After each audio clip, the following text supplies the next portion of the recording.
morning, it's Scott. Welcome to the Tradenet Trading Room. Welcome to a Wednesday hump day midweek.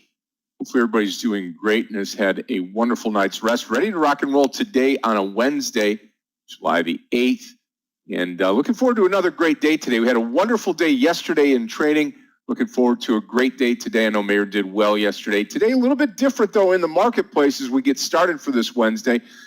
Futures a little unsure this morning, a little tepid, a little flat. Lots to choose from, though, as a trader. We got a lot of volatility this morning, and I want to welcome everybody here in the room with us this morning and also on social media this morning on Instagram, Facebook, Twitter, and YouTube, along with StockTwits. Great morning to see everybody here this morning. Great to be a trader today. And again, it doesn't matter where the market is, if it's up or down or flat, as long as we have the volatility in some of the choice names that we look at on a day-to-day basis, we're going to be okay.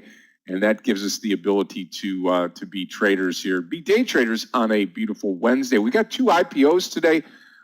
Great day to be with us and great day to be trading today. Let's take a look at the markets today. Get you prepared for the day. We'll take a look at some stocks that we've got working here this morning, some things that are in the news, and then we will culminate with some picks for the day and also get you ready for this Wednesday. Well, we'll start off with in Asia like we normally do this morning, each and every morning. Asian stocks in the overnight session, we saw the Nikkei down 176.04, down 0.78%. Shanghai and China up again at 58.10 points, up 1.74%. And Hong Kong Hang Seng looking good, up 153.52, up 0.59%. You look at Europe, which is in session right now. German DAX down 66.94, down 0.53%. FTSE in the UK down 24.80, down 0.40%. And the CAC 40 in Paris down 52.80, down 1.05%. So you combine that with Asia, and we've got 2 markets up, 4 markets down. That puts pressure on the US of A markets here at the open. Dow futures now really flat. They're actually down 1 point this morning. S&P futures up 1.5, and the NASDAQ futures up 2.8 or 28 points, up 0.27%. Dow futures just turning green, up 3 points. So again, the synopsis there is that we're green across the board. We're going to open up slightly higher, but I want you to be very, very careful here as we get into the day. Reason being is because we're going to have a fight and a struggle for direction here this morning as we get into the day. Well, what's happening out there? Well, a lot of it has to do with 2 things. Obviously, the coronavirus case is spiking again, but the home buyers' mortgage demand spikes 33% as the rates are coming down at another record low. So that is a big, big move here this morning here for home buyers and for mortgage rates here. Again, that's really about it. Tesla, a stock that you can't really value is what they're saying here. The stock boy we talked about yesterday. Again, Tesla and Apple and stocks like that have that cult following. Doesn't matter what the stock is doing. People are buying the vehicles, buying the stock, and they just want that exuberant understanding or feeling about what's going on with the stock and the product. Again, coronavirus, just as a piece here, San Francisco, California, delaying the reopening of indoor dining as the U.S. nears 3 million cases of coronavirus here. So again, that's the big news today, coronavirus and home buyers here in the news today. And as we get into the day here, we'll check up on futures here, just making some small inroads here for the futures market. We're green across the board, but very, very little this morning as we get into the day today. Well, let's say good morning here to everybody in the room individually, and then we will get this day started. We'll start to take a look at some stocks. You've already got the implied open with the futures just slightly higher than yesterday, and that should be good here as we get into the day. All right. Farzad, good morning to you. Renee, good morning. Thanawat, good morning to you. And Ivan in Edmonton, Alberta, the Canadian cartel, good morning to you. Great to have you here. Safala, good morning. Paulo, good morning to you. Babak, good morning. And good morning, Steve B. Good morning, Amir G. Sander, good morning to you. And Dean G, good morning. And Alan, good morning to you. Rav, good morning. Great to see you here this morning. Johnny J, good morning. And Tanya, good morning to you. Ismail, good morning. It's a green day. Hopefully we continue that streak today. Stephen Adler, good morning in South Florida. And Lynn, good morning on the West Coast. Yep, absolutely. Good morning, Baker in the Netherlands. And Armando, good morning. And Jesus, good morning to you. Ellie, good morning in Vancouver, BC. And Jordan, good morning to you, Jordan B. Aki, good morning. Good morning, Jurgen. Great to have you here this morning. Christopher in Toronto, Canada this morning. Good morning to you. The Canadian Cartel member. Christopher, good morning. Florian, good morning to you. Bom dia, Danielle. Great to have you here this morning. Rigoberto, good morning. And Gert P., good morning to you. Eric E. in Costa del Sol, good morning to you. And Stefano in Milan, Italy this morning. We truly have a melting pot of traders from across the globe, and I can't tell you enough. It's a great room to be in. We've got lots of people posting their trades here. Again, it is a great time to be with us here in the trading room here with Tradenet. Hilde, good morning to you. Freddie, good morning. Buenos dias in Bolivia. Good morning to you, my friend. Good morning, Assad. Good morning, Paul. Boker Tov, Eric. Green Day in Miami this morning. Good morning to you, Victor. And Dimitri in Belgium and Santiago in Uruguay. Good morning to you, Buenos dias. Randy, good morning. And hello from Russia, Sergey. Good morning to you, Arsenio. Good morning. And Namaskar, AJ. Good to see you here this morning. Good morning to you, my friend. Eunice in Scotland and Yelena in Kazakhstan and Astana. Good morning to you. Mohammed A., good morning to you. Dobre Utro. Good morning, my friend. And Joe C., good morning in boring Connecticut. That's okay. Connecticut's a great state, my friend. Nicholas, good morning to you. And good morning, Woder. Yep. Nicholas, good morning. Dervenson, good morning in Colombia. And good morning in Ireland this morning. Mehdi, great to have you here this morning. Well, good morning to everybody out there. Buenos dias, and great to have everybody here. Hey, did you know that we have a special room here in the trading room, the Russian chat tab, the Russian chat room here? It is held and led by Galia this morning. She's done a great job for us. Had some wonderful trades yesterday. Congratulations, Galia and the Russian team. Listen, we did so well with the Spanish team that we have their own room now. Clifton's got the link here. You can use the link to head over to the Spanish room if you want to. Again, Boris is still handling that. Great room and awesome time to be with Tradenet. All right, let's take a look at a few stocks here this morning. I do like the solo stock over $5 this morning. Probably get in a little bit early here and just post it over 480. This stock is tradable. I looked at it before. Remember, we do have 2 IPOs today. Also, this is going to be a solo trade, SOLO, long over $4.80 this morning. Don't really trade a whole lot of stock under $10, but we've got 2 of them, or had 2 of them this morning until XENT started to really run here. I do like this trade as well. This is XENT, long over $19 this morning as we get the day started. Also, SQ, top of the morning here, top of the candle here, 129.36. I like this stock as well. This is going to be an SQ trade long over 129.36 as we get going today. Now, the other stock that I've got on my radar here this morning is this NNVC. This stock here, let me pull this over. There we go. I looked at it. It shows tradable this morning. NNVC over $10. NNVC long over $10. This is probably my favorite one this morning as we get this day started because $10 is a big number. And this stock here, when you look at it on the daily here, take a look at where it's been. It's been down as low as $2.50 at the beginning of the year, spiked up to $17.50, come down, has gone sideways here. Just getting that pop this morning. Anything over 10 is buyable. We'll look for at least $1 to approximately $11 this morning as we get going here today. All right, also looking at AKRO this morning. That stock looks really good over this 41 level. Not a whole lot of volume on that stock. And then BIIB looking really sweet this morning over the 293 area as we get the day going. All right, with us this morning, we've got Gabe and Clifton, our Tradenet support team. Again, if you're new to the room, got a couple of things you need to know. Gabe and Clifton are here each and every day to help you and guide you as we're calling out the trades and looking at the day and running over the charts. They're here to assist you. You just private message them, click on their name, hit private message. They'll get back to you just as soon as possible. Also, we have an onboarding class each and every day live at 8:30. It's prior to coming in here. It's led by Ethan Avery, and really good class. Clifton will have the link here if you want to use that. Check them out tomorrow morning at 8:30 And then we get started here in this room at 8:45 each morning with Clifton. I'm here at 9:15 to get the ball rolling. And then we've got Mayor coming in as well. Michael Orevi is here today. Michael's my trading partner, and you've been training with Michael these last couple of days here in the Tradenet trading room, right here, actually in the main room. And he's been devoting his time to get you all up and trained here with us. And we're looking forward to hearing again from Michael. In fact, that training schedule, as you're starting to look around and as you're starting to notice, we've got training this week with Aggie. That's on Thursday, and Michael's class today on Wednesday, the 8th, midweek. That's going to start at 4:05. It'll be right here in the main room. This will be day number 3. Michael's been putting in the overtime here in training.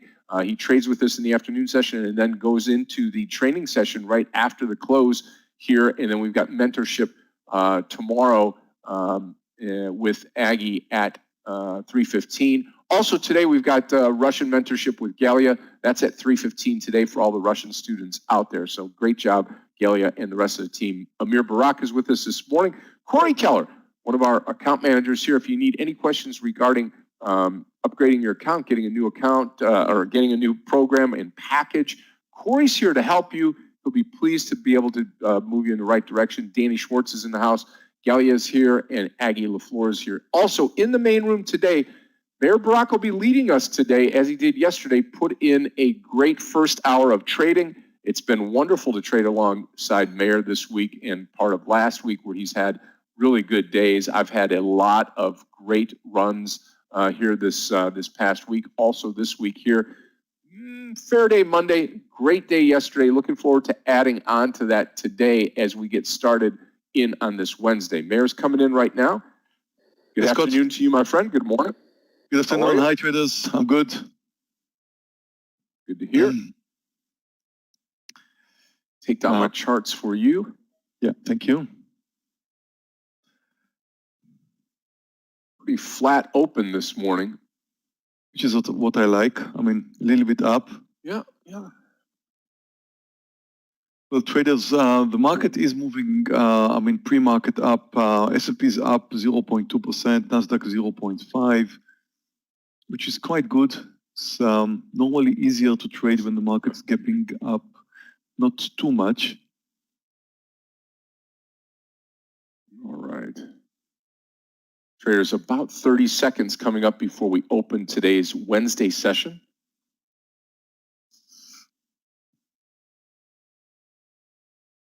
Setting up my screens here.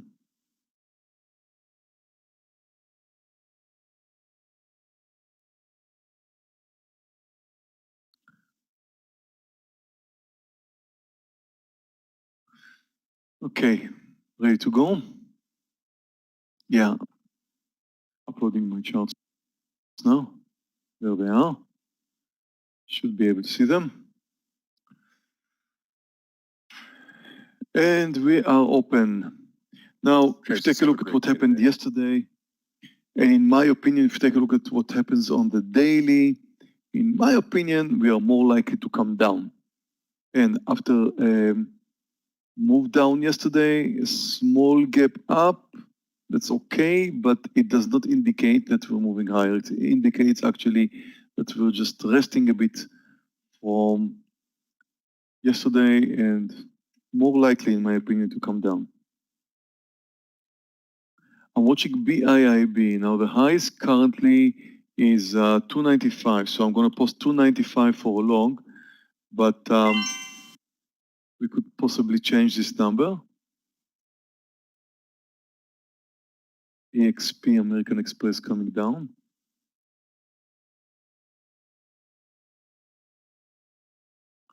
So UAL is starting down today.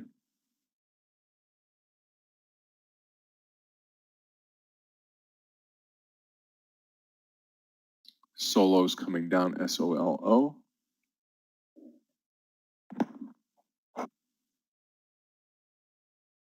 It's a bit early for me to take a trade now.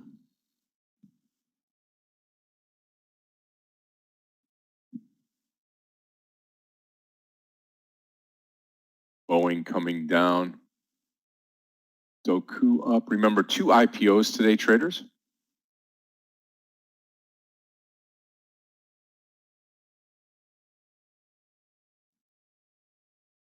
Okay, NNVC will be my first trade. NNVC long over 950.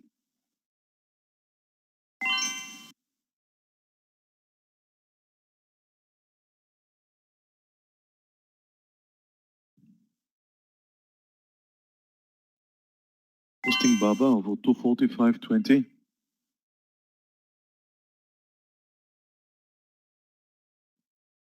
Wow, SQ took off without me.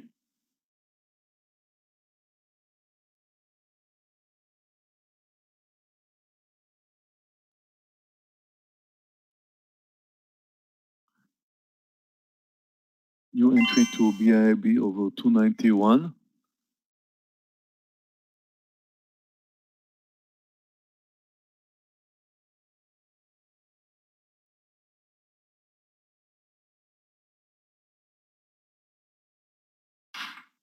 Market direction unknown.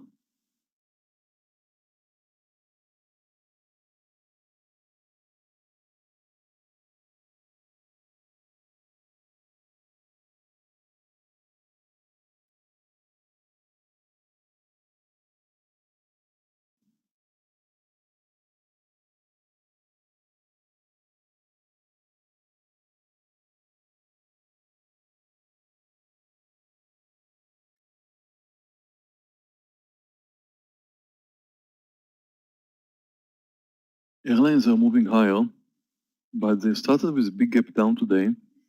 I think it's not likely for them to move higher. Also, watch Boeing, because Boeing is moving up with the airlines now. And if I need to find a short opportunity, Boeing should be the most interesting one. Watch BIIB.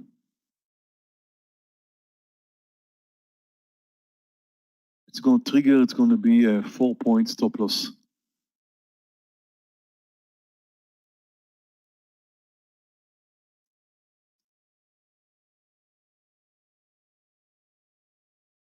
And watch Baba. We could have an early entry over 245 in Baba.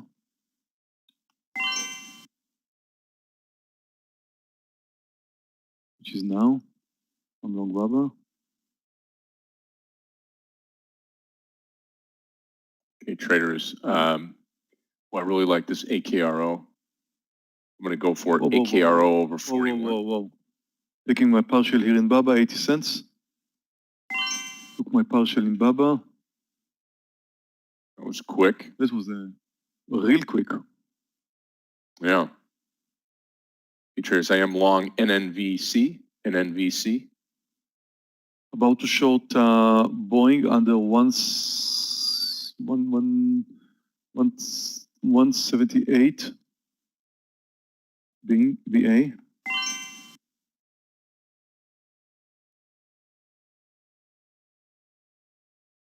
Stop probably $1. I was waiting for this failure. I think it's coming. I'm short.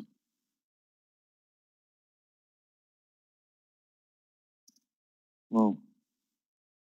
I was doing good.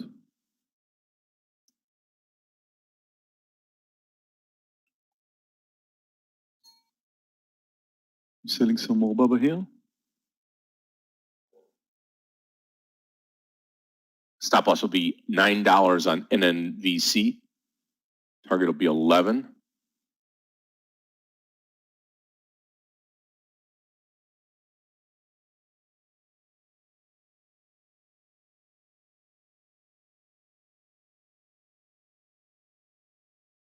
I need to see Boeing under the lows. It just moved under. Get ready for a partial.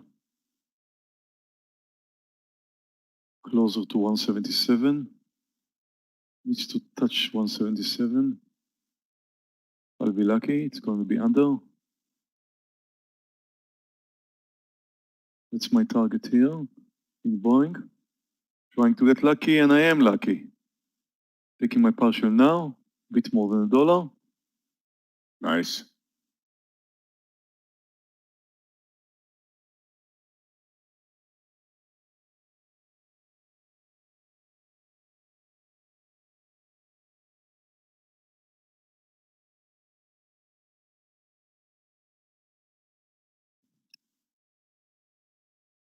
was expecting Boeing to fail.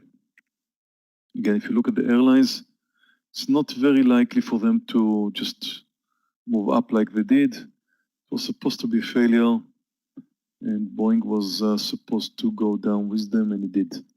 I don't know what's the next move. Not my job to read the next move. I'm a day trader, right? It could change direction. No guarantee.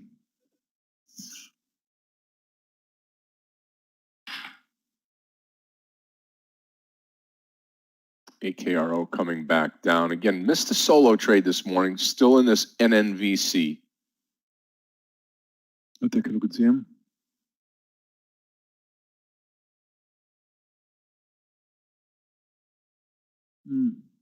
It's kind of all over the place. You know, if I have to speculate, I think it's going to come down, but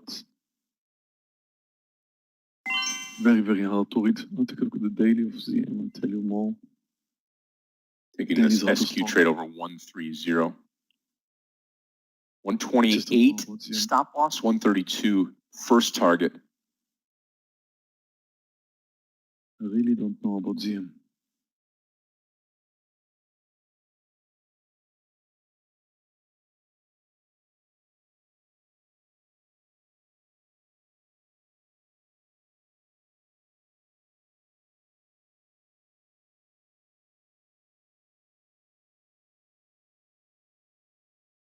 I'm long SQ at the 130 level.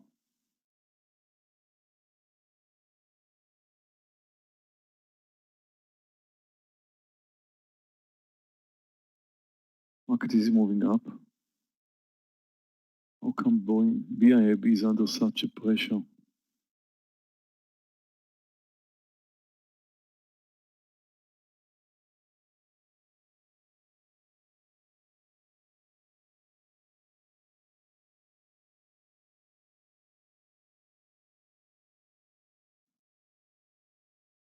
I'm looking for a long in BIAB. I'll do something I don't usually do.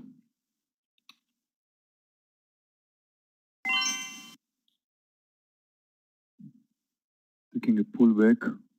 It's going to happen with very small size.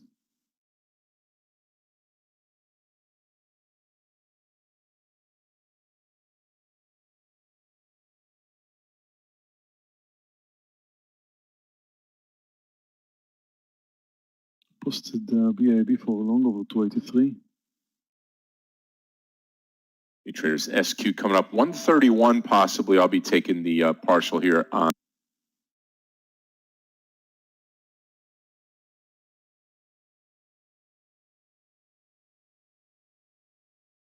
About to go long BIB over 283.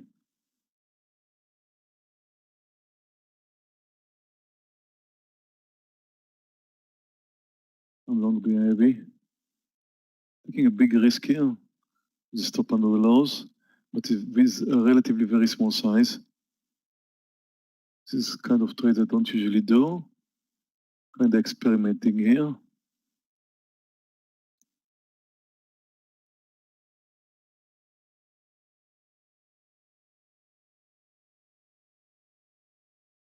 I mean, the stock is up 5%, came down very strong. But the market's moving up. And the least I expected to do is to pull back up a few points, give me a chance for a partial. So I'll try to get a quick partial here.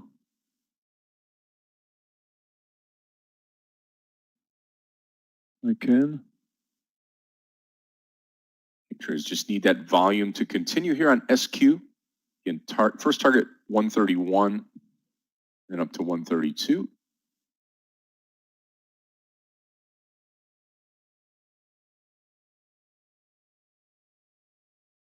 Boeing may be changing direction here. I don't want to get stuck with that. If it does, over 178.60, I will be out.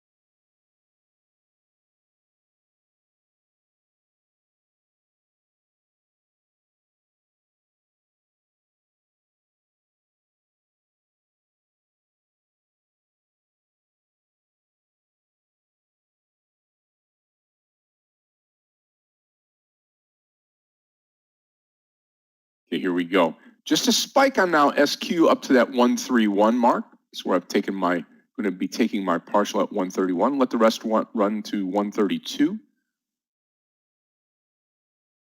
We have a small size riding on BIIB, and I'm going to reduce half of it if it comes down under 282. Reducing my risk there. Kind of don't like the fact that it found some resistance here.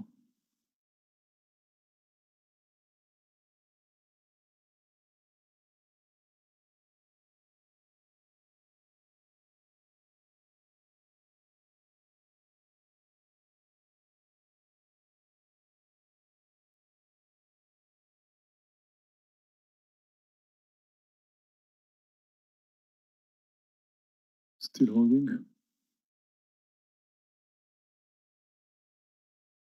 Market still moving higher. Come on, BIB, respond to that.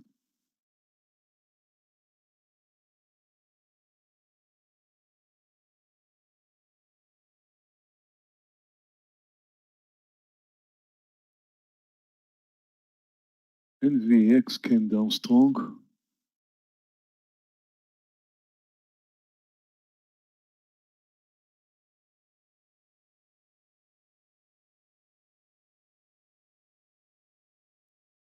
BIB is looking better. You're watching SQ 128 is going to be my stop loss.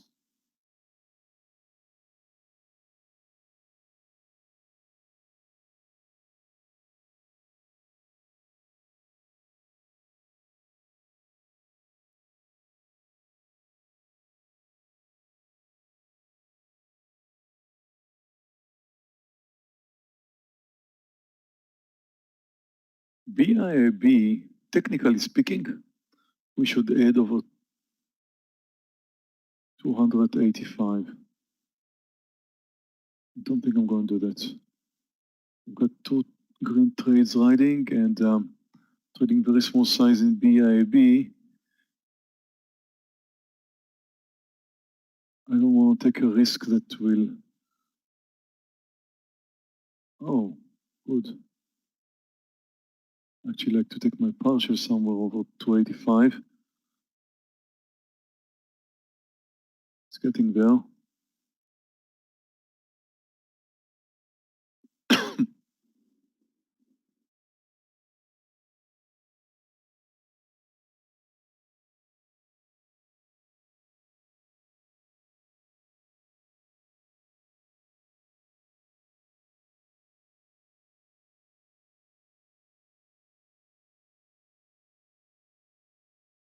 Come on, SQ. And NVC still holding in there right down at that $9, right where I'm going to take the stop loss at, just bouncing.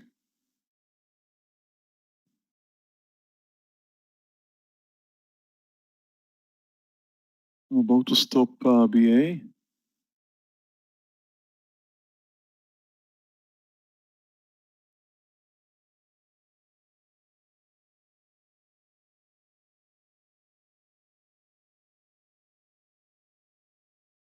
Stopped BA.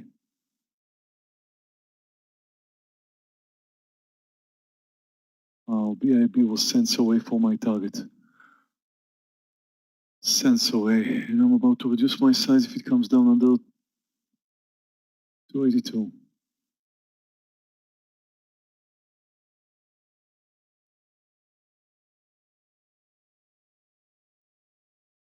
Still holding.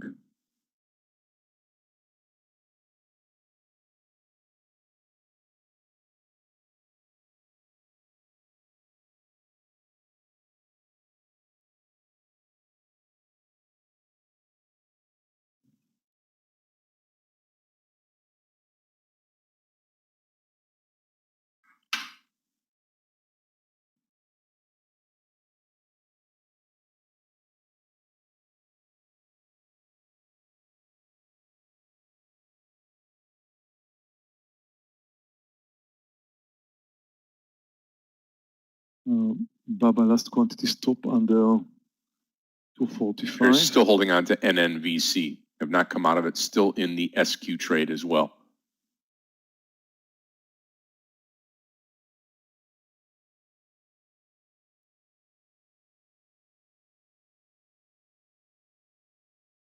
Market's moving to a new high. Go on, BAB, respond to that.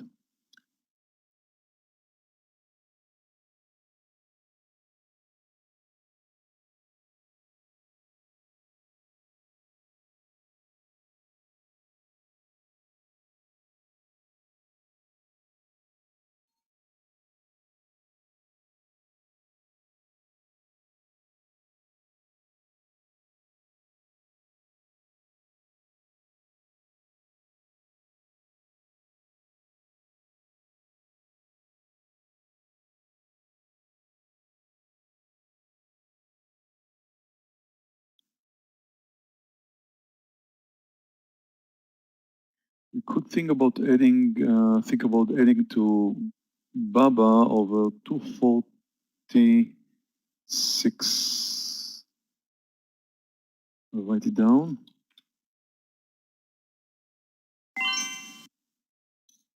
When you add quantity, you should be doing that with extremely small size.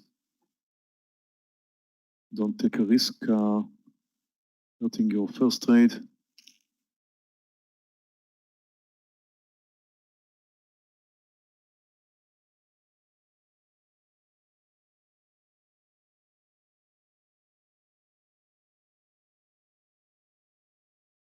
Mark is moving higher. Baba is strong. It's up 4%. Wow, NKLA. Wow.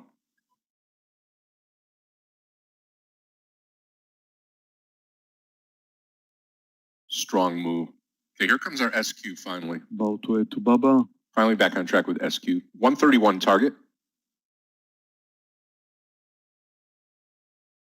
Added to Baba.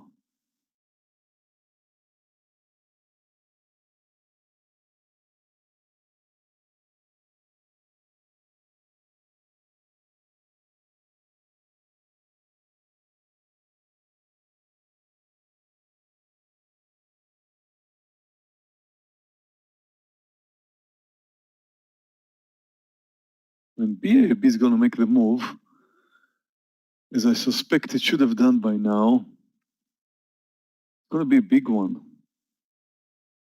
It found some resistance here. If it's going to move over 245, it should be a spike up. But until then, it could just find resistance and come down. I don't know.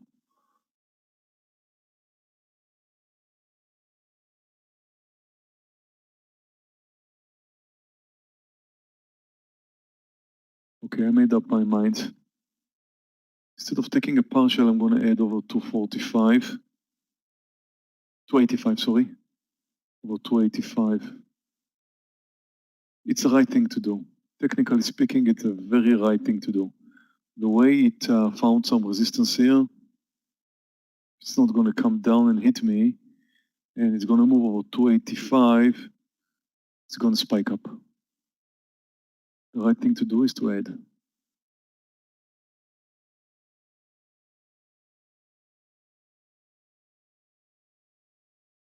So instead of putting the risk behind me, I'm going to add some risk. And it's getting close. But I'll be adding very small size.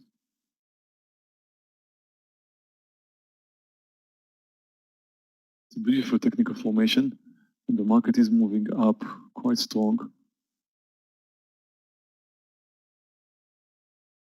And if BIB is going to move over 285, I expect a lot of buyers to join the game.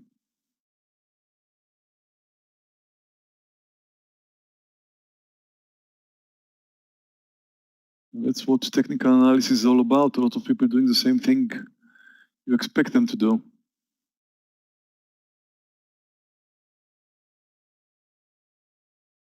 And I'm looking at BIB and I'm asking myself, if I'm a day trader, I mean, I gotta be buying there.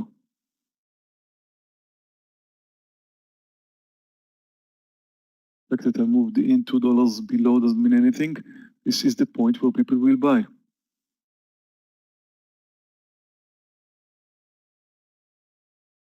And I just did it. And I'm hoping for a spike up more than the point.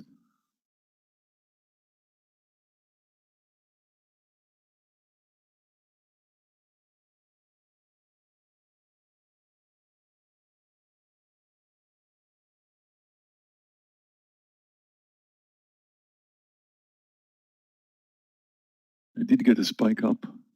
99 cents. It's not enough.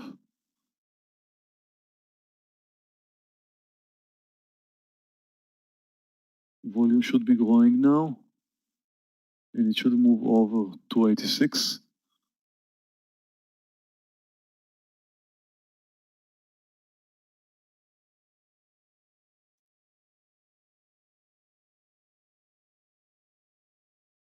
Unbelievable. Look at Boeing, crazy.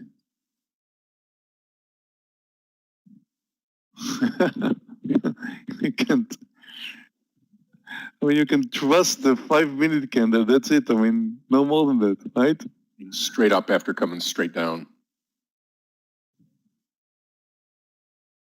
Yeah, crazy.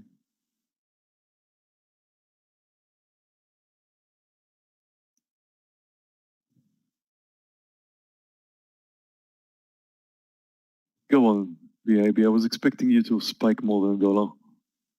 It's not enough. 99 cents is not what I expected you to do. Go over to 86, and I promise I'll let you go.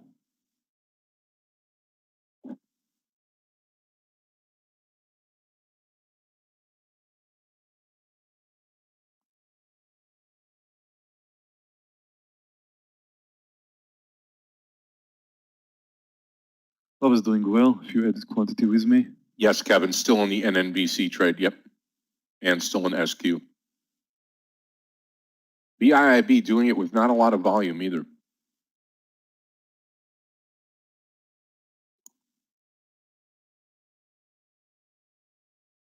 Oh, come on, BIB. We got over a point in BABA to the quantity we added, and I'm getting ready to sell. I'm just looking for a new high, and I just got a new high. Beautiful trade. BABA with the market direction. Any sign for pullback now? A few cents. I'll be taking my partial on my added quantity.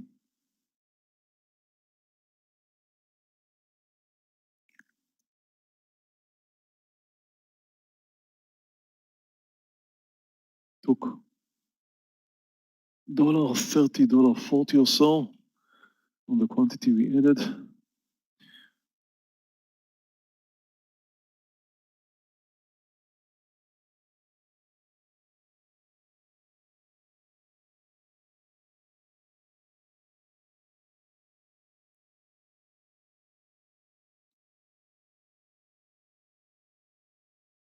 Go on, BAB. The only one left for me now. You're the only one I need now. Traders, one more thing here. NKLA over 50. NKLA long over 50. Stop loss will be 49, right by the VWAP line. And then target's going to be high of the day towards 52.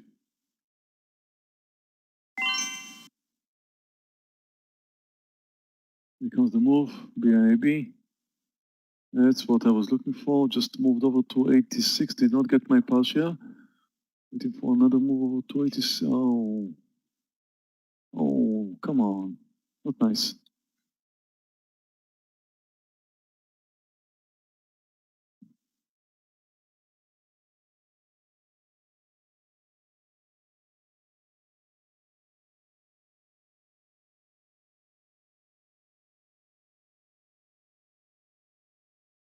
Okay, long NKLA.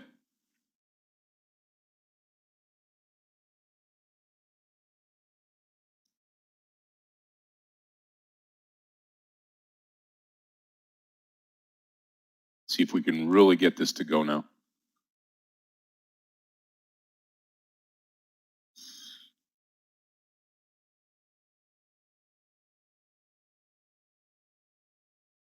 Here comes BAB again. Come on, come on, come on, come on. Give me another 50 cents.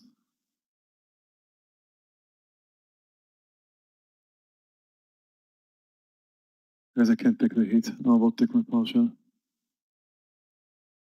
Soon.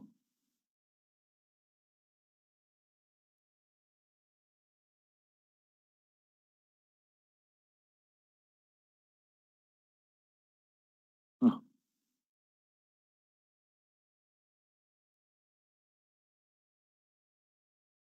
Okay, I took my partial at 286. I'm going to be sorry for this. I know I'm going to be sorry for this, but I'm having such a good day, with All green trades here. 2 trades in Baba, 1 in Boeing. BIAB with added quantity, small size, of course. So, you know what? I just love to be in green territory, hold on to it and reduce my risk.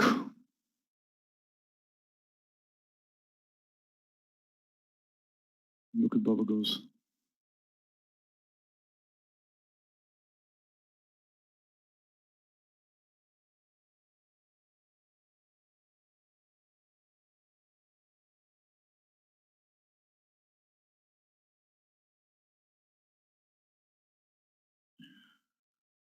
Take a look at Cool, Amir. WKHS.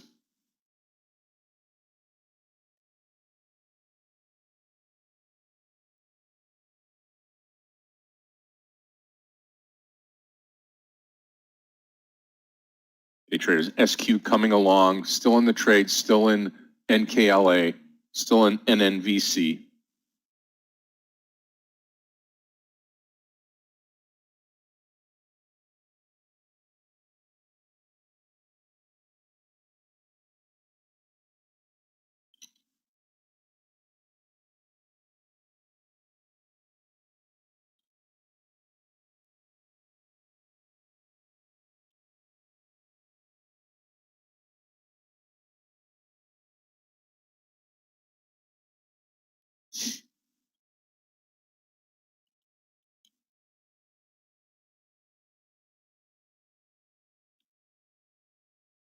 No, my first trade of the day, NNVC is giving me the most concern now. It's been sitting down at $9 for about 15 minutes now.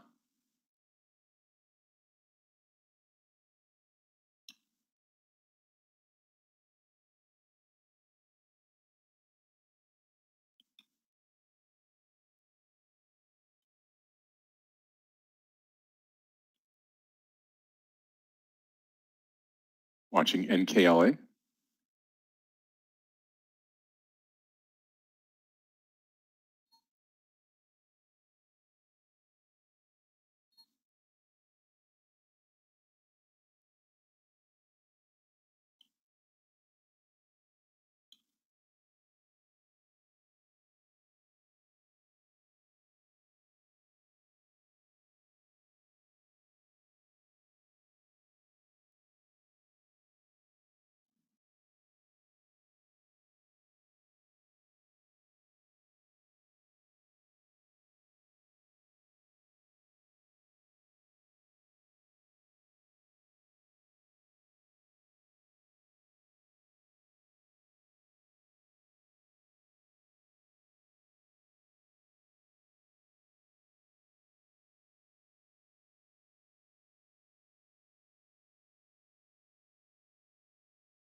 Okay, NNVC getting a little bit of a leg here on NNVC.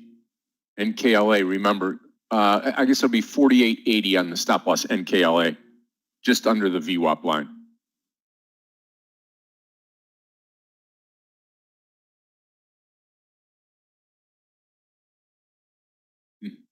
Yes, Syed, it is. Hopefully it continues on though.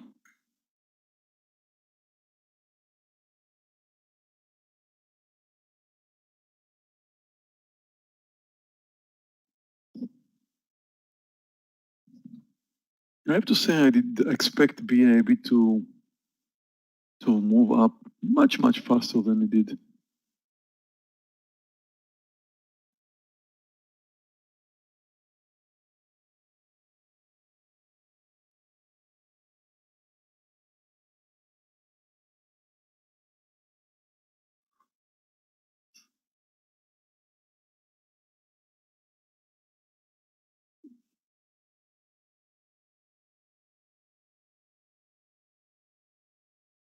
I mean, look at the way it came down, right? I mean, took it, what, like 10 minutes to come down, 294, 279.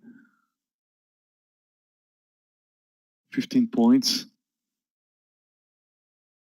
in 10 minutes. Now it's moving up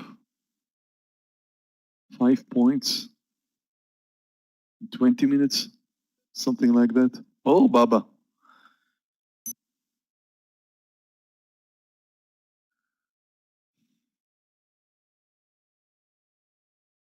Yeah, exactly. A bit testing our patience. Sure did test mine. Well, you know what? Looking at it right now, I'm glad I took my partial.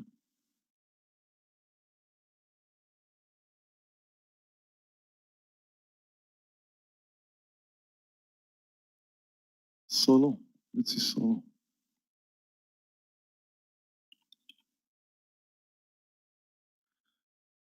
It's a $5 stock. That means you can't really trust it, okay? Let's start with that. Let me see the daily. Yeah, well. It could easily be a pump and dump kind of stock that you don't want to trade. I mean, everything could happen. It could look to you like it has a fantastic technical formation to go long, and then drop down like a stone. You know, these kind of stocks, you don't have any institutional traders, so the only people who are trading them are really gamblers. Sometimes it can work out fantastically well, and other times you're just gonna pay very dearly to what to the fact that you're trading it. We've done several tests here in the room. I mean, asked our traders what is their opinion about trading small caps or penny stock and stuff like that. And the result is you may have a great day, but more likely that you're going to lose over time. My opinion, don't get close. Although it looks quite tempting. CHWY, let's see.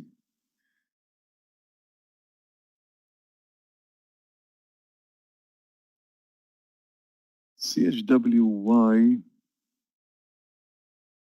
doesn't have enough volume in my opinion, but in case it moves over 49.10, technically speaking, intraday it looks fine because the stock is up 2%. It's holding high on the daily, so it's looking good. We, of course, also need to take a look, a close look at the S&P 500 traders. We did the same yesterday. We moved up, but then we finished under the lows. And still, what we're seeing today looks to me more like a pullback of yesterday's down move. I would not be surprised if we just hit the highs. I would not be surprised. This could be the point where we just hit the highs and coming down from there. Last quantity in BIAB, I will let it go under 283.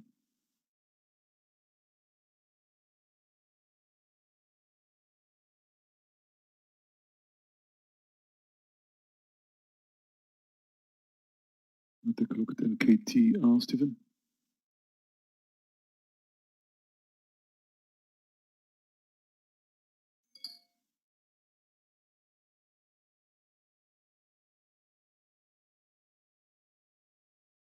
NKTR, seriously? No volume there, right? I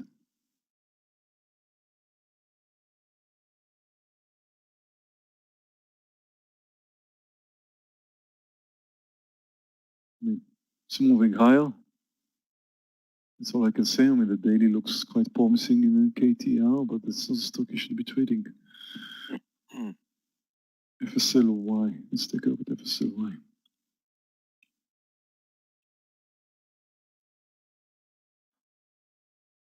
Intraday formation in FSLY is very good for long. Beautiful bull flag formation. You could think about going long over 93.70. Daily looks beautiful too. I mean, just moved over the recent highs. That's a nice combination of a bull flag on the daily and an intraday bull flag. I mean, the bull flag on the daily, of course, was there 2 days ago. But it's still coming up with a lot of upside momentum, and it definitely has more more to do with moving higher. I mean, more likely for it to move higher. Looks good.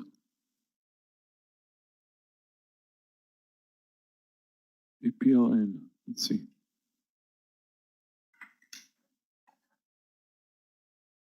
Another nice intraday bull flag. Looks good. Volume's a bit low. It's a bit spready for a $14 stock. I wouldn't touch it myself. Daily looks beautiful. Daily does look beautiful. Traders, I'm giving NNVC just a couple more pennies here. 880. We're right there right now. I just have this feeling that if we get rid of it right now, it's going to bounce back up over 9.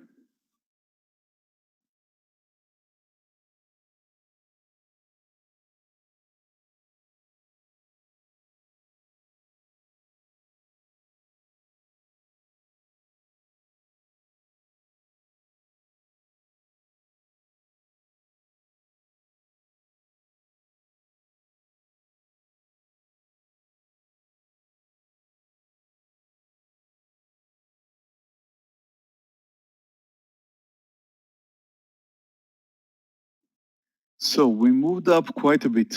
If you look at the S&P 500, actually I put it up right here so you can see. If you look at the S&P 500, I mean, just look from the point we started today. 1, 2, 3, 4, 5 green candles. Now we've got two red candles. It's very, very likely to continue down now. I mean, to pull back from the highs now. And I'm still asking myself, I'm asking myself whether we have the power to move to a new high. Nasdaq is up 1%, S&P is up 0.7. In my opinion, we don't have the power to move to a new high. Right now, we should pull back. How far, I don't know. Whether we're going to continue over the highs, I don't know, but I think I would personally bet that there's probably more than 50% chance that we won't. I don't know why I'm saying that. I just feel like that.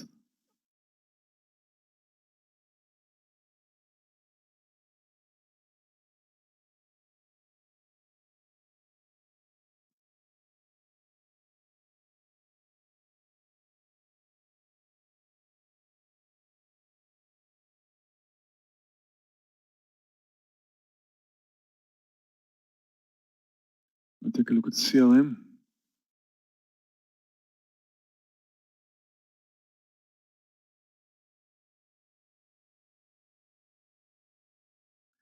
It's a beautiful uptrend in CRM, but if I'm right about the market topping here, CRM will top too.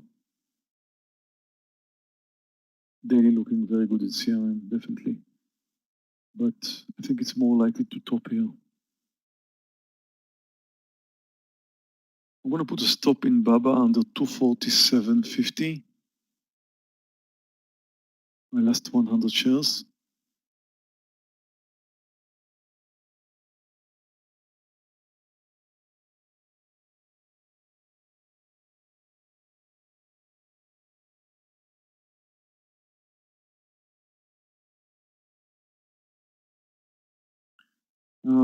Did I mean that we probably seen the highs here, which is likely to be the point where the market will not continue to a new high, top of the day, and then come down from here. It's a very dangerous bet to make because the market is uptrending so nicely, but I don't know, just a feeling. I feel like the S&P doesn't have the power to continue now.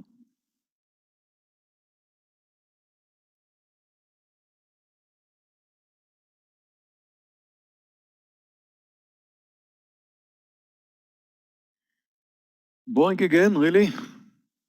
Well, if I'm right about market direction, then yes, Boeing will come down from here. You could think about going short under 180 if the market comes down, but I think the market does not agree with me. Still holding on to NNVC traders, yes. And long NKLA. I'm going to take a partial NKLA at 5070, 5070. NKLA out. 3/4 of the trade on NKLA. Nice trade. First partial I've taken, looking for SQ. S&P just for SQ to do it as well? S&P just moved to a new high. We just moved to a new high, and that means I'm wrong. And since I'm starting to be wrong, I think I should call it a day.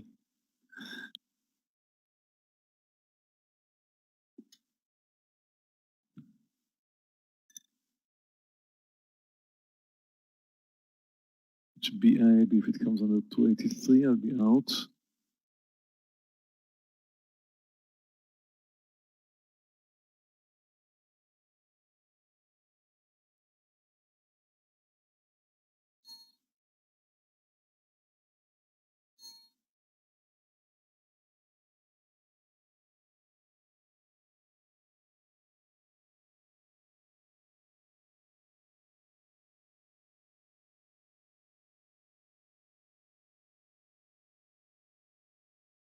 Well, it seems like it has that resistance over there at 317. But I'm looking at yesterday, there was a lot of support / resistance over that level. I know that the market just moved to a new high. I'm still waiting to see whether I was right or wrong. I mean, maybe it's just spiked up for a second there, leaving a topping tail. But right now, since it moved to a new high, I'm probably wrong. Although I'm seeing a topping tail here, and maybe, just maybe I was right.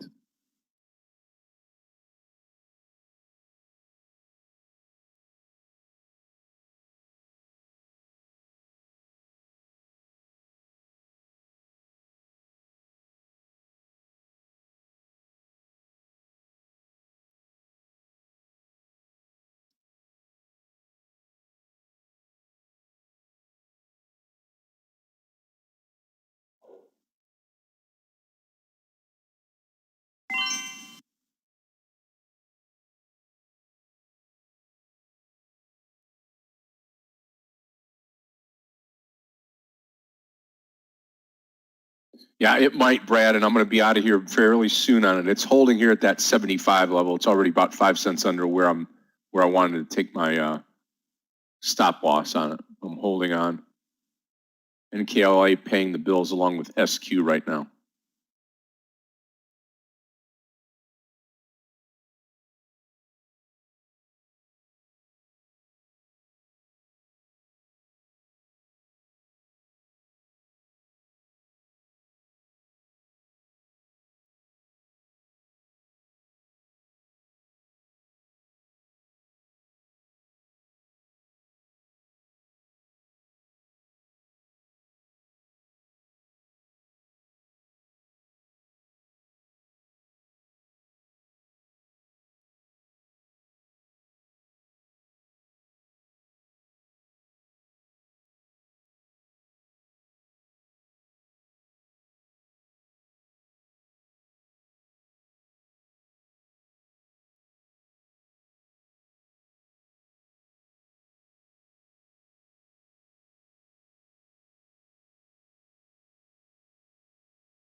BAB is out.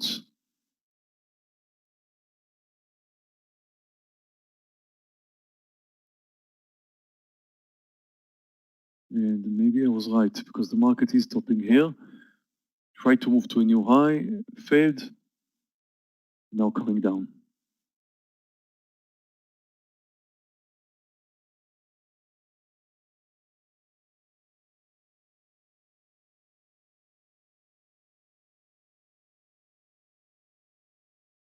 I mean, just a pullback right now. So nothing too interesting.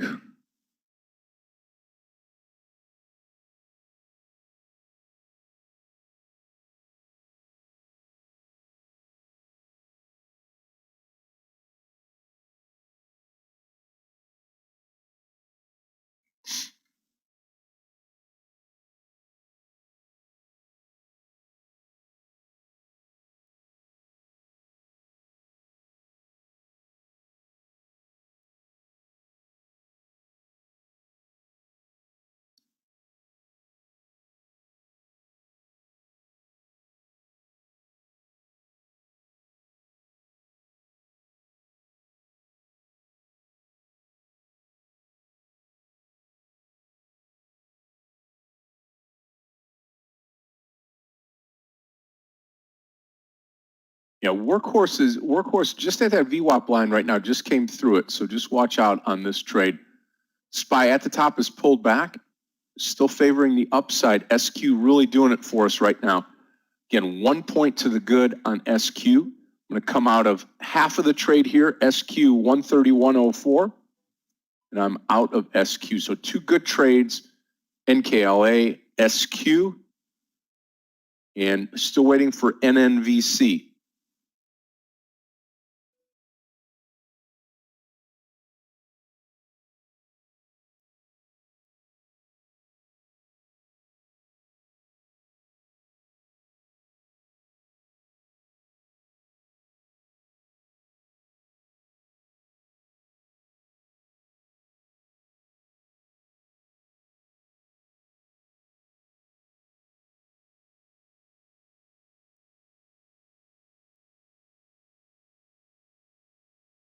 Baba's looking for a new high.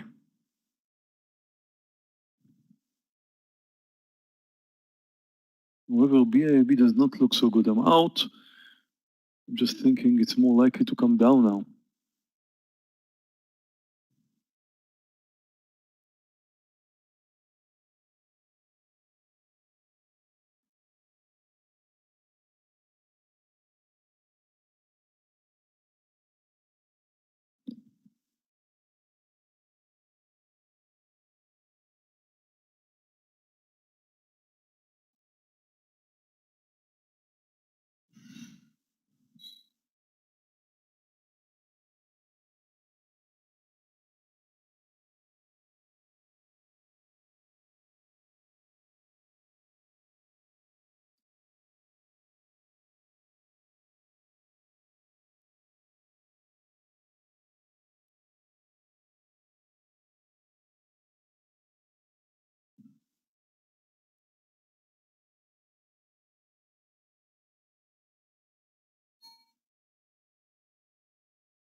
Yeah.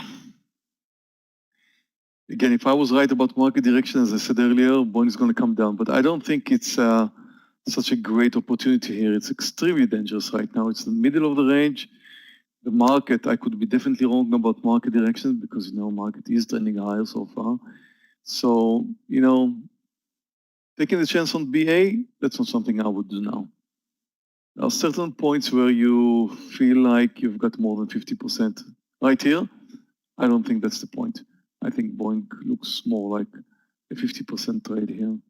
Maybe a bit more to the downside, but not enough for me to take my chance. I have to say I've got 3 green trades and I don't feel like risking anything right now.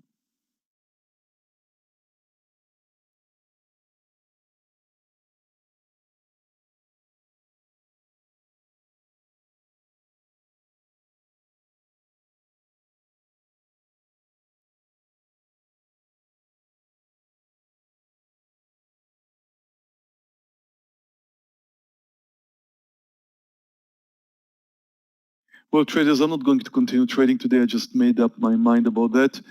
And that's mainly due to the fact that I'm doing so well. You've got 3 green trades. What would you expect next? To take the fourth? My average is 3 winners, 2 losers, 1 loser. So I feel like mentally, I feel like if I'm going to take the fourth trade, I'm going to get a loser. Actually, I had more than 3 winning trades because I did add to BIAB and that went out fine. So was Baba.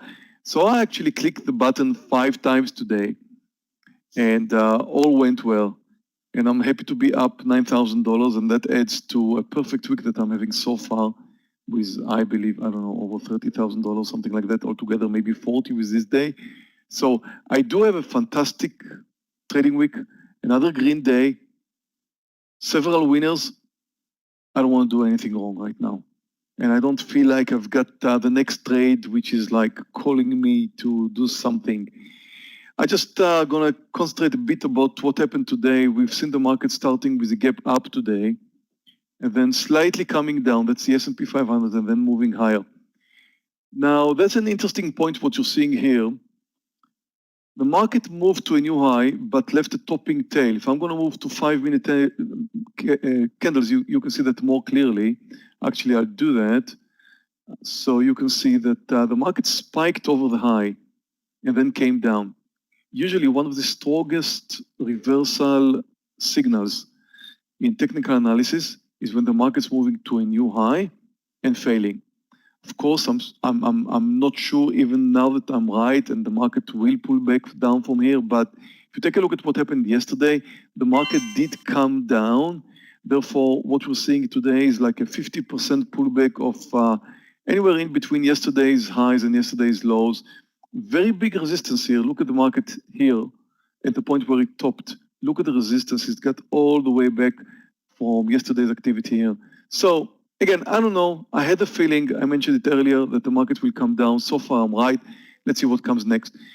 But that did not matter, the fact that the market moved higher for a great trade in Boeing. So what happened in Boeing today, as you can see, although the market moved up and gapped up and moved up today, we've seen Boeing starting here and coming down, mainly because of the airlines. The airlines came down very strong. And they're still kind of coming down now. That's why it's more likely for Boeing to come down. I thought Boeing should come down today, and that's why I was waiting for this move up, a failure to move up, and then shorted it here. That was a great trade, and that put over $3,000 in my account. And of course, it did not hold because it then moved over the highs. What's coming next? Unknown. Mainly has to do with what the airline is going to continue doing, and so far I think they're coming down, and of course with what the market's going to do. So far the market's trending higher, but again, as I mentioned, I have the feeling it's going to come down, so Boeing is likely to come down. Anyway, that trade was a quick trade, a very quick trade, took just a few seconds, and I was out. Second trade was in BABA, which was much more technical, much nicer. I mean, BABA is up 5.5% right now. BABA started with a very big gap up, as you can see here. So just waited for it to come down, to reverse, posted it for a long, what was that, 245, right over here, 245. So before it moves to a new high, took a long. You always do that. You don't go for a long at the point where it breaks over the highs. The point where stock is breaking over the highs at the point where everybody's going long, and look at the result, of course. The result was great because everybody was going long, because it's a BABA, because it's up 5%, and because everybody is watching it. That's the whole idea of technical analysis, that a lot of people are watching. The same thing happens, and they are all instructed well to buy at that point. But you are actually instructed even better than that. Your instruction, based on mine and hopefully your following, is to buy before it moves to a new high. You need to have the advantage. The advantage is buying before. The advantage is buying at the point of 80%. The advantage is buying at the point where you believe in 80, I mean, that you are right in like 80% of the time. I mean, that should be the point where you feel like you've got an 80% chance that the stock will move over the highs. Now, let's get serious. Stock starting up 5%, pulling back down, moving all the way close to the highs. Wouldn't it go over the highs, 245? I mean, over the highs would mean another, what, 30-something, 40 cents. So BABA did it easily. And we earned another 40 cents there on that move. So anyway, BABA did move up over the highs, spiked over, behaved nicely, and then came another trade here at 246. And I know some of you mentioned to me that they went long 246 because they thought technically that was the right point. Well, that definitely was the right point, because you can see at the behavior of BABA here. Now, just remember, if you add to a trade like BABA, you just add very, very small size because you already have a winner. So I did add maybe quarter size. I'm not sure. I have to take a look later. Maybe quarter size of what I initially took in that trade. And anyway, the second trade went out fine. That was a good trade. My disappointing trade of the day would be BIIB. Although I've got almost $2,000 winner in BIIB, but well, BIIB started up quite a bit. Strong is up very strong. I think it started 7 or 8% up. Anyway, it came down very, very strong, and the market was moving higher. So when I saw the market moving higher and BIIB under pressure, I thought BIIB should move higher. I posted it in the trading room, something I don't usually do, over 283, because I don't usually, I could call it Kochi falling knife. It is not, it's an intraday falling knife, but the stock is still up like 4% over here. So it's not really in the category of falling knives. You see, that's a stock that everybody loves. It gapped up 7%. It came down. You could think about going long, extremely dangerous. And tell you what, it did not work out the way I expected it to work out. So it did manage to move up like 3.5 points, which is fine, and that's why I'm green, but I was expecting much more than this. And my expectations were that the stock would actually move back to the highs or something like that. No, when the stock is starting up 7%, you expect much, much more. So it did not work out. And I did add over 285 here, and that also worked out fine because I got another point here on my added quantity. That's why I got a little bit more than I expected, because I did take this trade, being very, very cautious after 2 green trades with very small size, did not expect much, but the reason I added was because it had a beautiful technical formation here at 285, and yes, it worked out fine, but the rest is really disappointment. I moved out under 283, my last 100 shares, and I was really expecting it to move up much higher. I think I managed it correctly by taking it at the right point, adding at the right point, but the result was not as I managed, as I thought it would be, and I just moved out. In my opinion, right now, if I'm right about market direction and look at the S&P 500, probably I am right, then BIB could be a good short.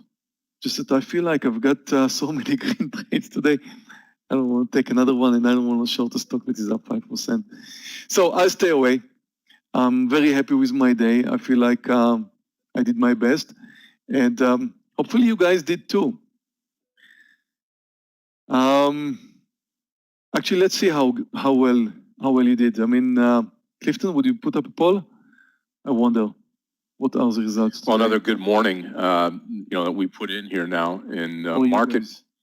Mayor started off slow, moved to the high, and a very green day. Still sitting with the NNVC trade. Yeah, I've got it. You're having a good day too, Scott? All except for NNVC that I'm stuck in right now. But other than that, just fine.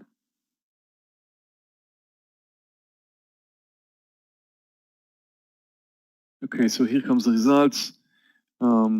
If you guys in YouTube don't mind saying how you're doing. So it seems like we've got like 65% in green territory, which is good. Happy to see that. We do have 25% in red and 8% in very red. Sorry very much to hear that. And well, traders, another good trading day. Really loved trading today. And I'll see you all tomorrow, though I may have some appointment tomorrow, Scott, so I may be out of the room. I'll let you know. No problem. No problem. Have a great one, Mayor. Enjoyed it. Thank you again. Yep. Bye-bye now. Okay, traders, as we continue on, let me get my charts up here real quick. One of the things that Mayor talked about was, we teach it in our classes. It's called anticipating the move and anticipating the breakout, anticipating the actual break of the stock. And one of the things that like as Mayor explained, to get in front of the stock, to give yourself a little leg up to make sure that you get into the stock, sometimes you have to anticipate it. Sometimes you have to anticipate the move. Okay. And that means coming in a little bit early. That means giving yourself a little bit more of risk. But it's all good. It's all good.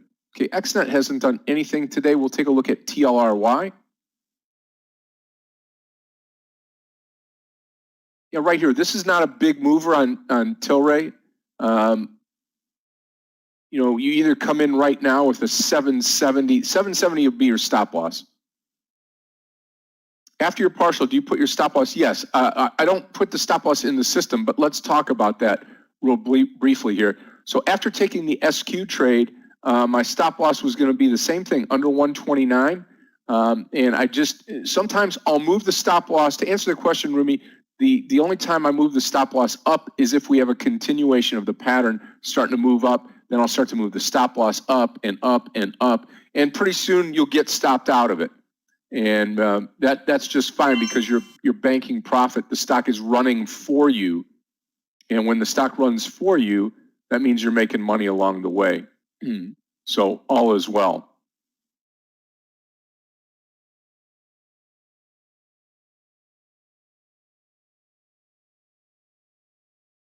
Okay, I'm continuing on here.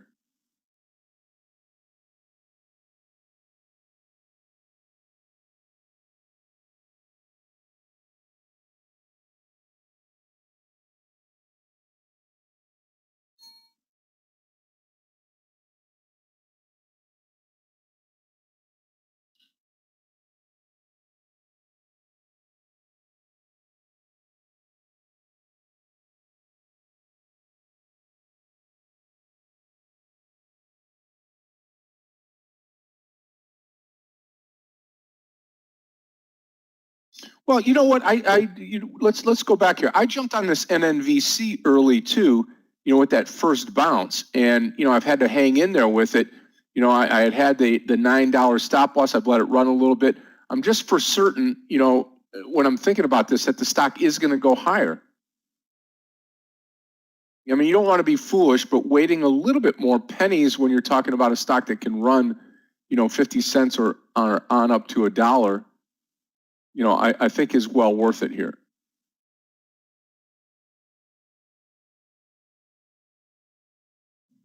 Hey, Scott, hey, traders, can I get a sound check, please? Hey, Danny, good afternoon. How are you? I'm fine. Just post multiple trades of strong stocks. If the market will return to the highs after this pullback, we just pulled back 50% from the highs. No guarantee that we're going to make it back up, but if we do, just posted and phase a ENPH over this 52.90 area. Look at the daily. The daily is strong. The stock is strong today. And also maintaining this ZS. Look at the daily of ZS. Amazing daily, and this 119 trigger. We got a pullback. We got a retest, actually. And now we are ready to take the highs. Let's try to get to 120. And you know what? The all-time high is 121.46. There's going to be a number today that we would like to watch to get it. Just posted NK, as someone told me NK is not tradable. I think, Scott, that the NK is here to stay, You can really open it in the platform to trade. It's a good volume, up 13%. Look at this 14 breakout formation, looking amazing. Yeah. And if you want to get something at $14, yeah. If you want to trade something a little more relaxed, this KSS thing, just now, that's the reversal point, the roll-up point for KSS. It's not a big mover, but we got exactly all the good things we like to see, like 50% Fibonacci retracement. We got the VWAP support. We got the R2 support. We got the decent risk reward. The stop is not that great over there. Just a few cents. And if we're going to make it back towards the high, we'll be more than happy to get like 2150, 2160. It's going to be amazing for that stock. It's not really a big mover, and that sector is not the most thrilled sector around, not the most strong one. But sometimes you need something technical to work in your favor. Let's hope we're going to get it. We're approaching this 120 in ZS. I don't think I'm going to add to ZS over 120, but let's see if we're going to get a good technical consolidation over there. We're going to get something. However, as I mentioned, market direction is still unknown. This right now, this area is a bottom. We can definitely give up and move down. Nasdaq is now at the VWAP, exactly at the VWAP, exactly at the open bell of, like 1 hour ago. We gapped up, in the queues, not really moving, We are just moving sideways. We need to get rid of this 259 area back towards the high. Apple needs to give us some assistance. And when I'm looking at ENPH, I also look at FSLR. FSLR, used to be, Scott, used to be a big volume stock and, just left behind right now, but big move in FSLR right now, technical bull flag formation breakout right now. Yeah, that's the 250. That's the BABA 250 breakout.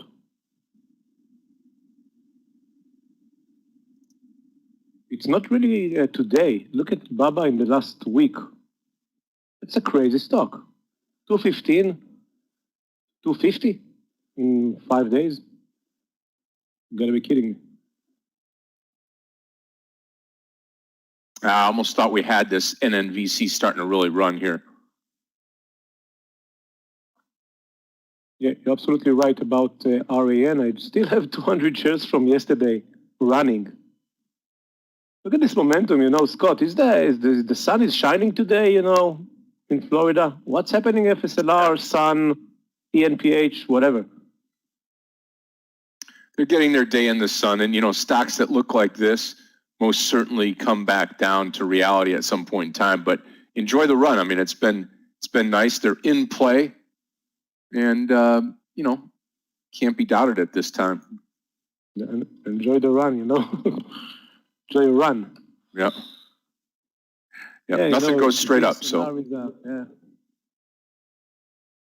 it's looking amazing.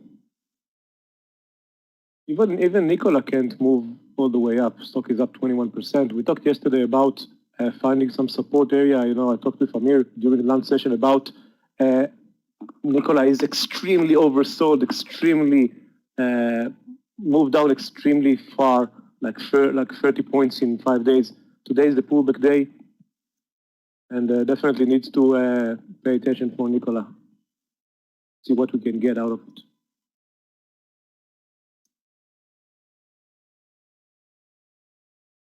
Yes, come on. Let's try to make something. Yeah, Nikola, yeah, and Zamiz is right. Nikola, and both Nikola and NK upgraded today. So another piece of the puzzle for you traders.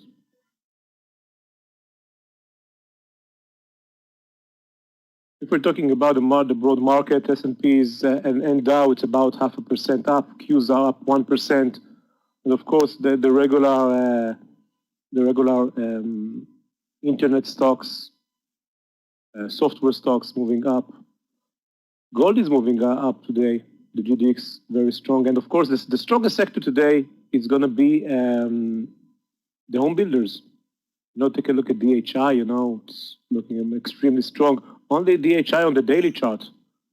Scott, take a look at this 60 area in DHI. On the daily, on the weekly.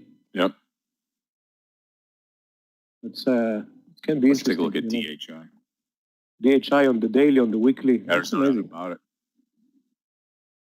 Yeah, very much so. Look at that. Wow. Could be another leg up on that. And then when you go to look at the all-time highs, that 60, you're not too far from that $62, $63 mark, which would be an all-time high. All the home builders for the last couple of months have been just probably going to be a swing, a swing idea. Get over 60 and, Yeah, still in the... try to take the... Still in the NKLA with quarter share size here. I have half left in the SQ trade, and that's continuing to go. You see that in the bottom left corner here. Target 132.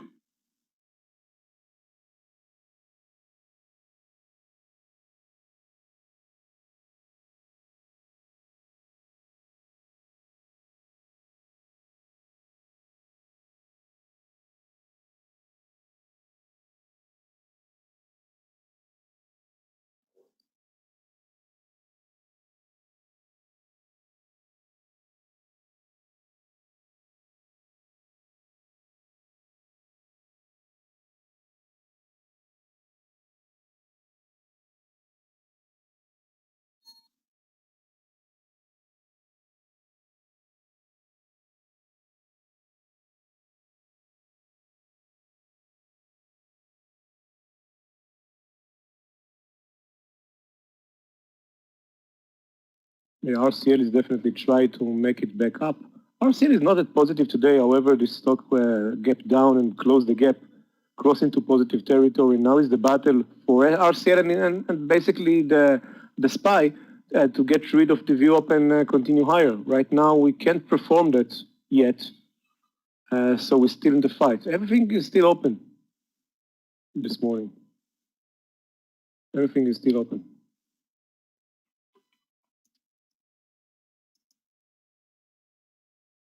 As we talked about internet sector moving up and software sector, Twilio, Crowd, ZS, MDB, like everything is rocking.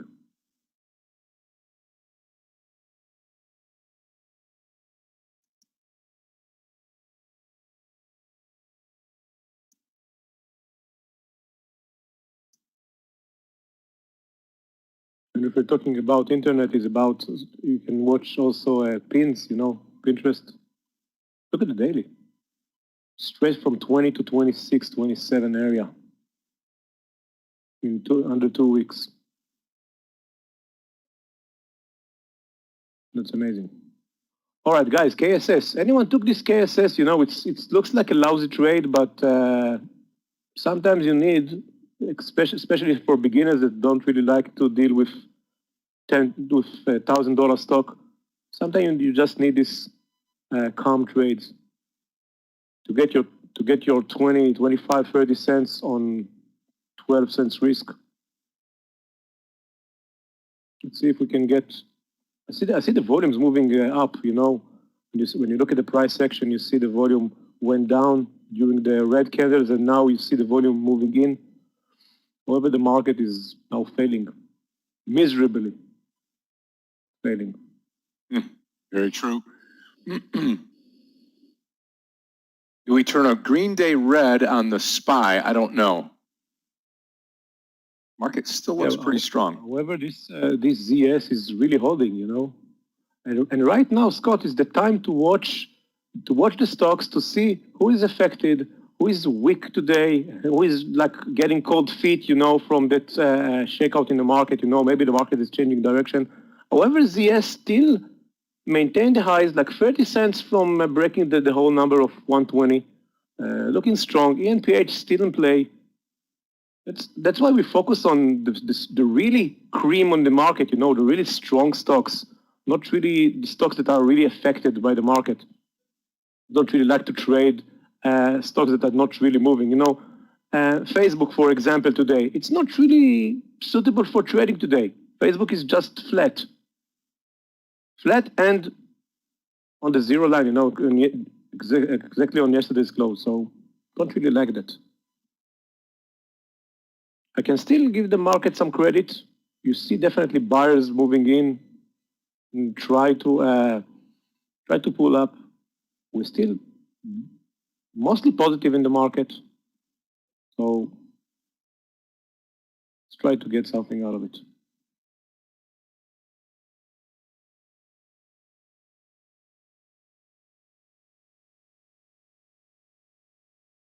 You know, Scott, we were talking about DHI. You got LEN, Lennar, is the same thing, also on the daily chart. Yeah. They all look the same, you know, the ETF is the ITB, the nail is the leverage ETF. But all this, look at this consolidation in LEN. Now we got the breakout. Yeah, really something else. Traders, SQ still doing it right now. Still doing it on SQ. Again, target 132. You see that in the bottom left-hand part of my screen. NNVC looking decent at $9 here. We need that stock to go. All out of the NKLA trade at 48 here. If we puncture through 48, I will come out of the rest of that trade. Second half or second quarter will be a loser there, but still overall a decent trade on NKLA. Making a little bit of money, letting the losing part run a little bit too much here for me, but not too bad. Abel, about ENPH stop loss, probably going to be 52.40 still. If we're going to take the highs right now into the first target, we are just like 15, 20 cents in the money. nothing happened yet. Everything can still happen. If we're going to get there, maybe we can consider moving the stop under 52.70. But right now, we're still, I'm not convinced we're going anywhere. Market is not helping us. It can't held right now, so it's gonna be easy. Guys, watch Baba just went straight down to this retest area of 250. That's the retest area. Stock went up, breaking the 250, the whole number, reaching like 130 cents. Now straight to 250 again to get the red buyers. You know, during the Star Trader course, we are talking about this retest area. What's going on right here in 250? Who is buying right now at 250? No, Traders, I'll be right back. Just anyone that missed the first entry, they're considering buying in right now.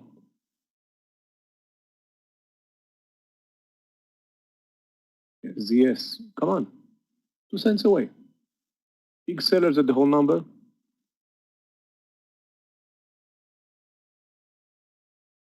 There's the battle for 120. Remember all-time high, 120, 146.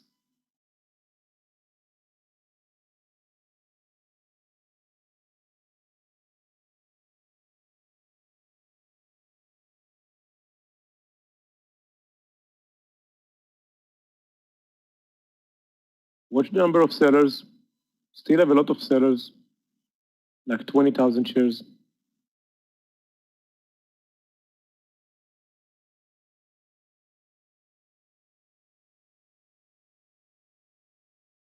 KSH just went down. Don't really like to see that. Very close to the partial. Actually, it was 1-to-1.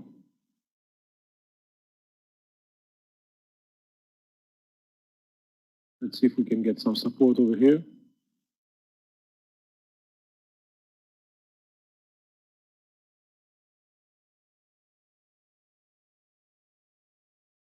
All right, the 120, and we are over. Come on, not really over. It's all about timing. Nasdaq is trying to get up. Apple is trying to go back towards the high. Apple is moving up. Nasdaq is staying over the view up. But come on.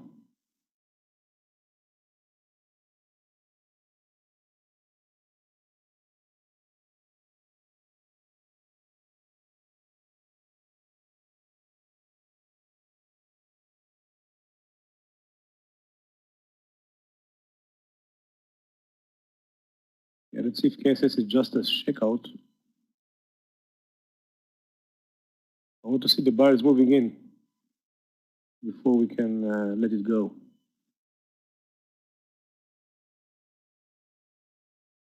Crowd, new high.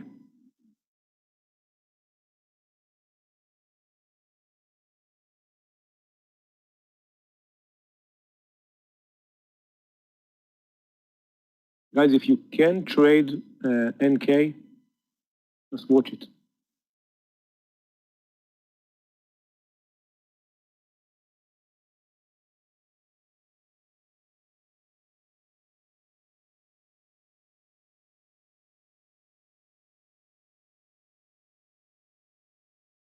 We've got a square breakout right now. okay, traders, on the SQ trade, I am going to take off 200 more shares right here at 132.10. 132.10 on SQ. I'm out of the trade. Just 100 shares left, and that'll do it for that trade. I'm still holding on to NKLA and NNVC, and I'm looking for another trade right now. SPY looks like it's doing nothing. NK, Danny, the NK trade that we can't trade, it's not available, is starting to move now. Yeah. Yeah, it needs to be open, Scott. It needs to be open. Yeah, we can do that. I can do that. All right, guys, ZS. Well, let's get today to all-time high. Come on, another 130 cents. Stock is up 5.5% today. We can definitely get 6.5.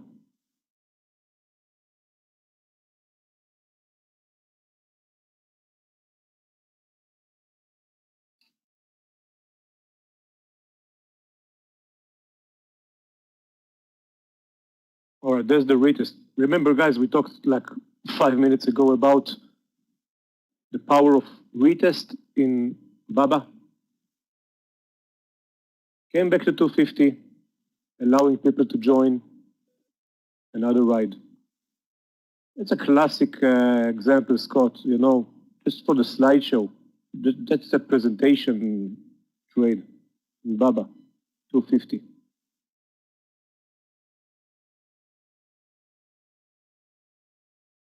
Yeah, I would say so too. Absolutely. All-time high for BABA, that's good as it gets, when you need to explain about retests, how to take advantage of retests. 2 points. Come on, NNVC, let's go. Take a look here. Hold on, let me switch up and put Bubba over here.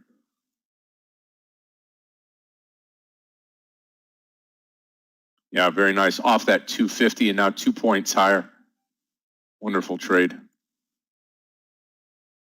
Really, really accurate. One of the things we've talked about in the past is, excuse me, Dane, one of the things that we talked about in the past is, having the patience to wait around for a trade. Now, having stupid patience is one thing, having decent patience is another. The NNVC tests your patience out, there's no doubt about it, because it's, it went against us to start, has popped back up.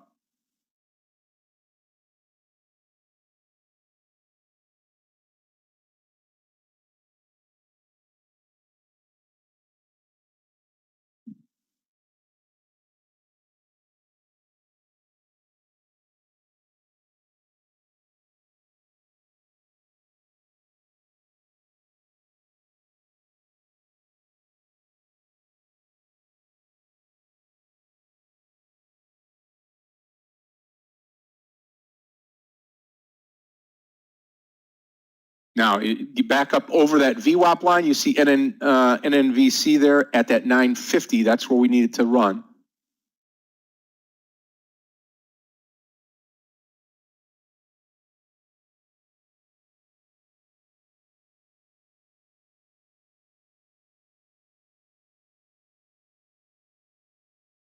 Someone is really interesting in pizza today, Papa John's.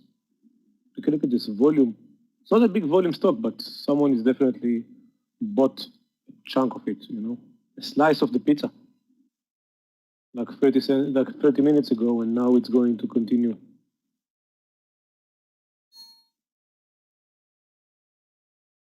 Daily breakout, all-time high or almost all-time high for pizza.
or as we cleared 50 cents.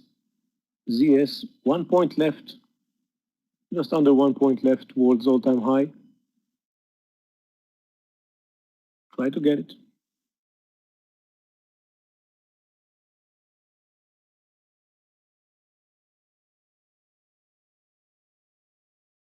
Scott, take a look at Twitter. What's going on in Twitter? It's all over the place. Take a look at Twitter here, TWTR. Yeah, it's really running. It's like 20 minutes. Wow. Yeah, one that I was not watching today, that's for sure. See, if we pull it back to this 35.50, maybe we could have a chance to get in. Yeah, I think we missed it. The entry was like, it pulled down, like 15 minutes ago. I don't know if we didn't miss the trade. Entry was around 35, 35 something. Yeah, but definitely if we're going to get a decent pullback right now, maybe towards the 35 again. Apple is back towards the high. FSLY towards the high. Baba, 3 points. 3 points retest play. Yeah, rumors about Twitter.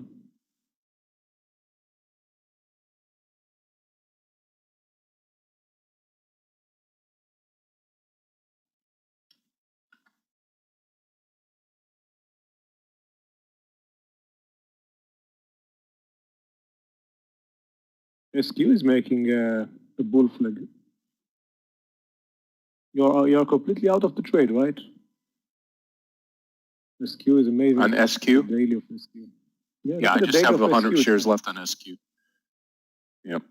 That's what brought me into it. When you start to take a look at this pre-market, I mean, it just up and away, right? I mean, it's crazy.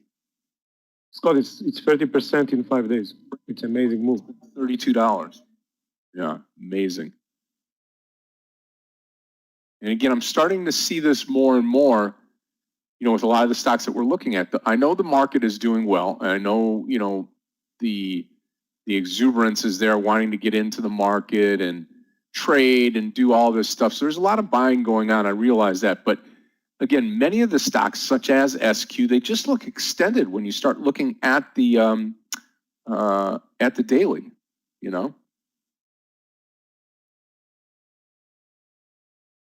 Yeah, we got dozens of stocks the same. Tesla, NIO. It's amazing. Of course, FSLY. Not really extended, but amazing daily, Stock is like more than tripled in 2 months.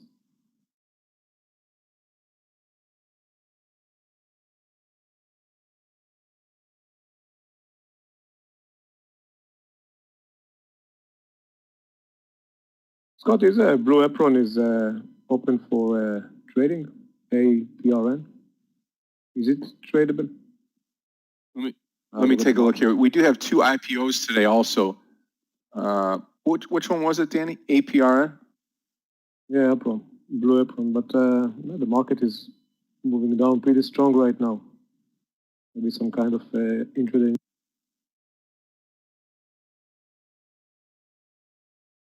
Yeah, not a ton of volume there on that Blue Apron. Traders, remember, 2 IPOs today. I'm going to stick around and hopefully get both of these in prior to the lunch hour today. SPY pulling back now. Again, the 2 IPOs, BLCT, right? BLCT is one, and the other one is TXAC. Actually, TXAC's already come out. Yeah, way too low a volume. So just one to go.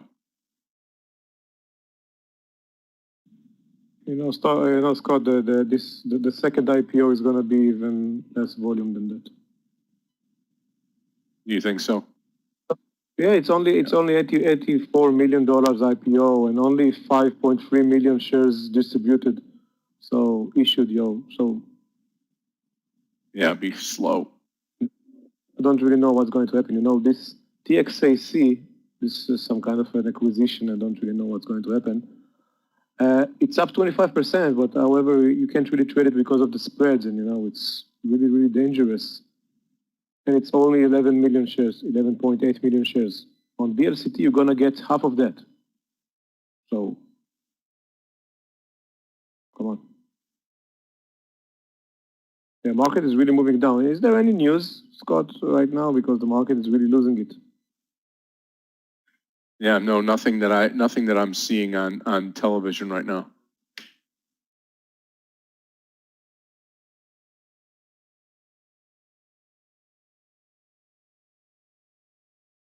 SPY's really pulling down though.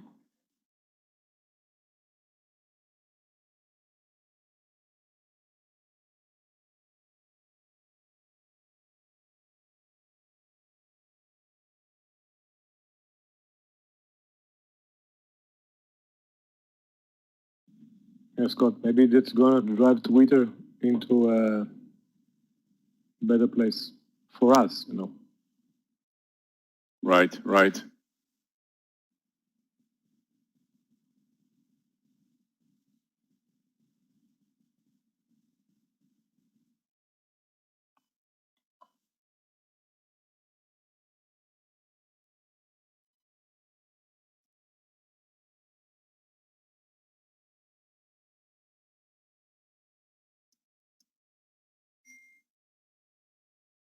Yeah, all this cases, spikes in cases, economy shutdown, it's not really a news right now.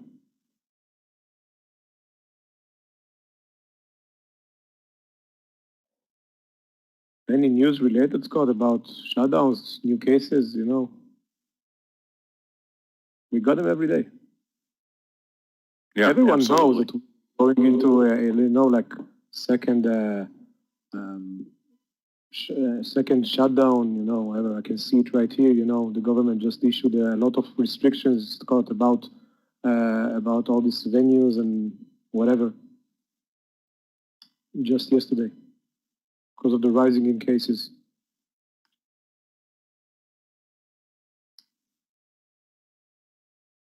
I don't really know how much it's news, how much you can call it news. Unless someone is talking right now, you know, saying not so good things.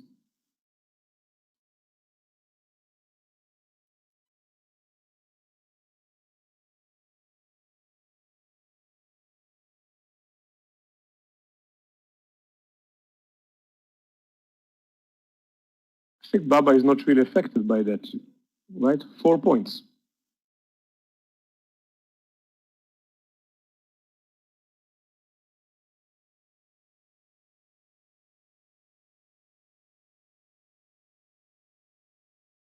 Guys, remember this TXAC. It's like 62-cent spread. And no trades, you know. Every 10 seconds or 15 seconds, you get something like 100 shares. Yeah, we're continuing moving down.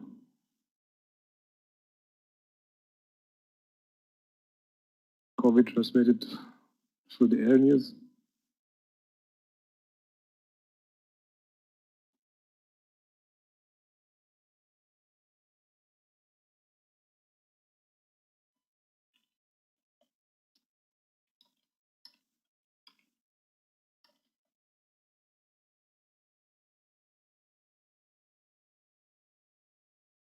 Mayor, any, everyone, back at the sound displays.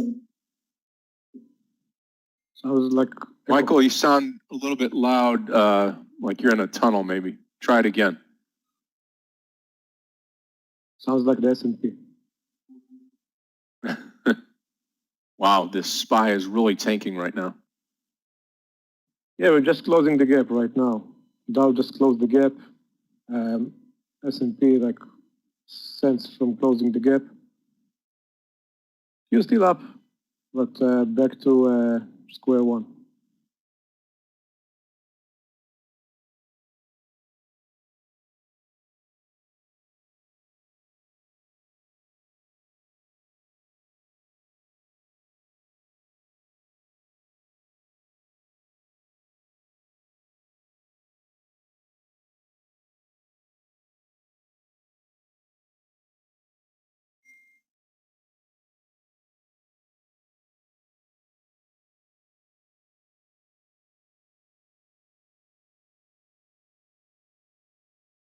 And good morning, everyone. Let's get the sound test. Hopefully this time it's better.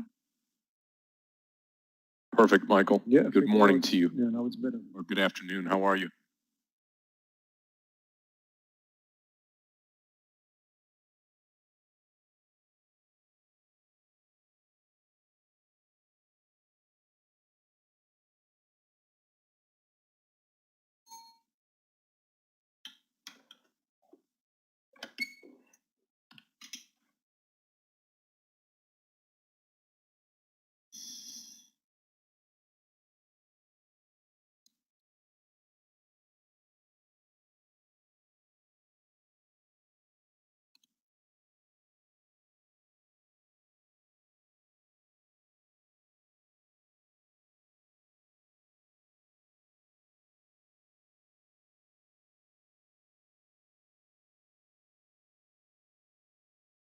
I think OSTK, it's running wild.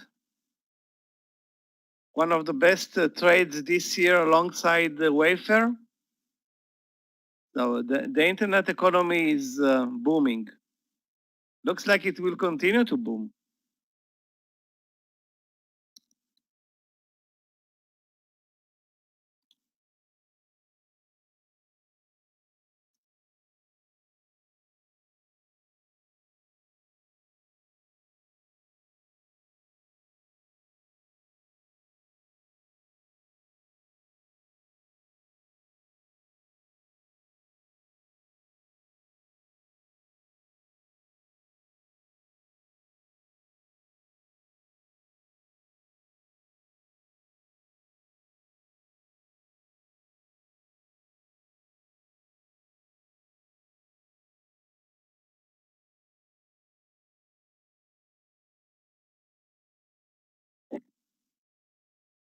Jaspreet, the market is at the lows of the day. So we are exactly where we started the trading day, pretty much at 9:30. So we're back to zero today. As much as looking for new trades right now, like I said, I could not find any short trade today. And actually, this pullback will be probably a better buying opportunity, probably. Let's take a look at Twitter.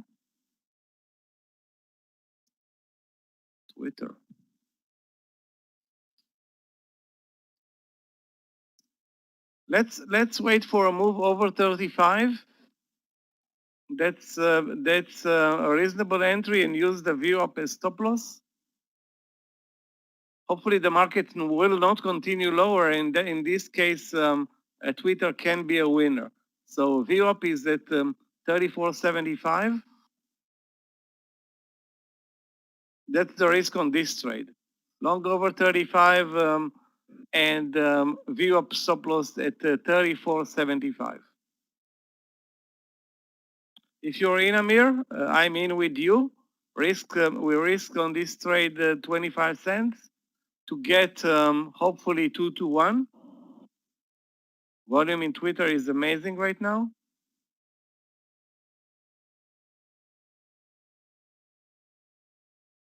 About the timing, we'll see in a bit.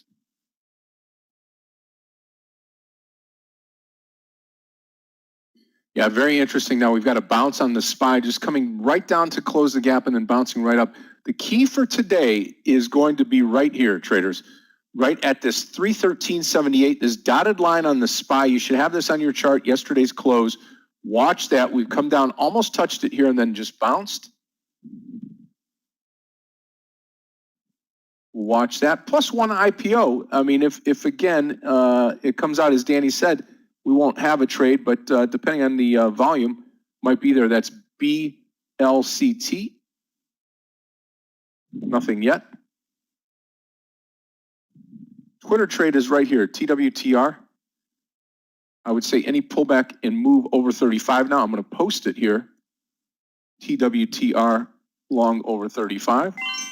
If in fact the market starts to bounce here, we'll pull down TWTR. In about 4 cents to go.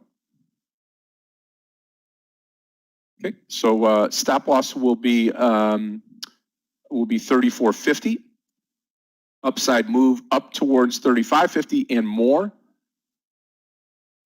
You're welcome, Eric. Hopefully we'll make this work for us.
Facebook is showing some weakness today as opposed to Apple and Baba.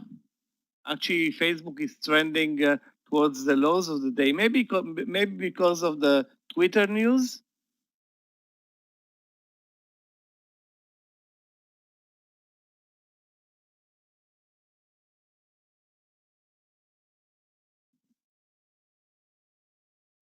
I'm still looking for long trades, not looking for short trades.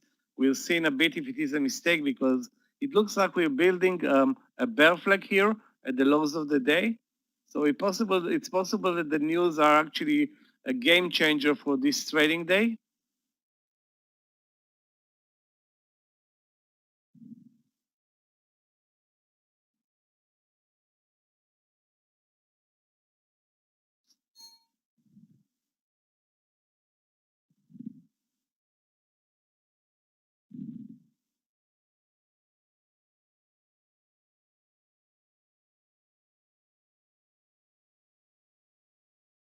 IPO is We're open. trying bouncing off Daniel. of that VWAP here. Thank you, Daniel. Yep. BLCT.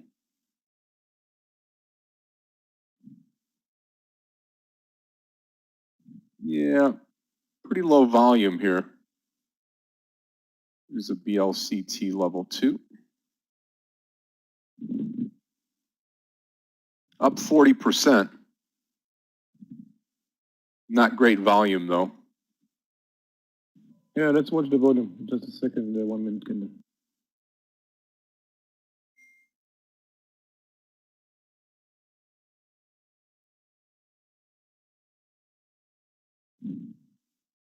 See what it does here.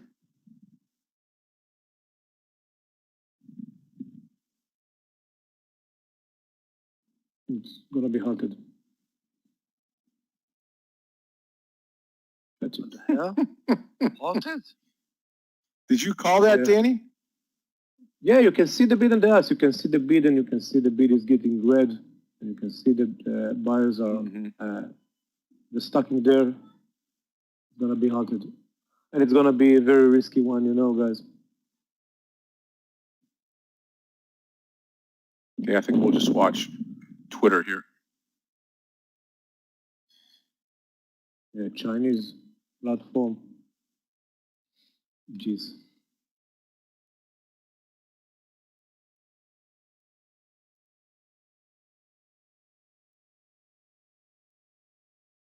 Market is still moving down, pretty strong. Now we're getting to yesterday's low and basically close the gap. S&P and Dow are negative right now. Almost every sector turning negative right now. The big names, solar and software still up, but the rest of the market is down. And you know, the small cap, all this energy and banking sector,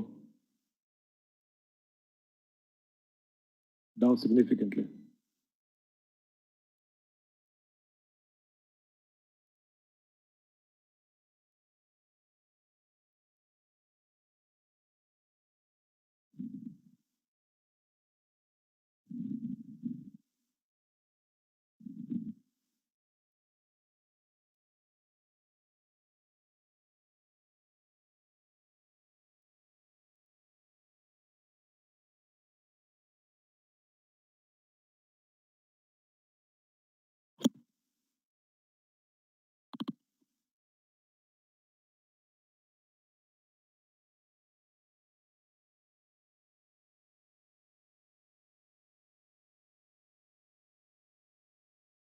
Okay, guys, so now there's no question about the direction of the market. We broke the bear flag under 314 aggressively.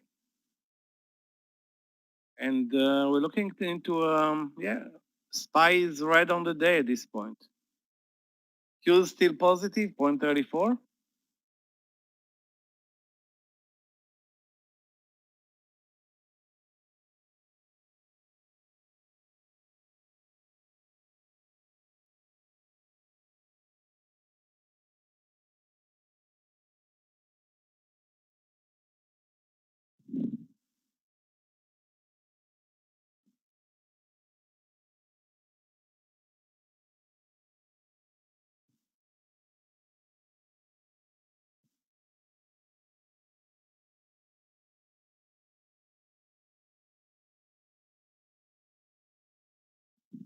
Yep, Yeah, BLCT still halted. Nothing happening there. UVXY really skyrocket right now. However, the market is a little bit extended. It's all news related, so everything can happen right now. You can definitely bounce back towards the 314, 315.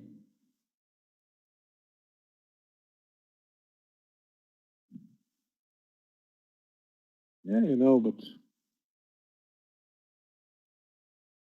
I don't think how much this WHO thing can affect the market. You know, it's not really news.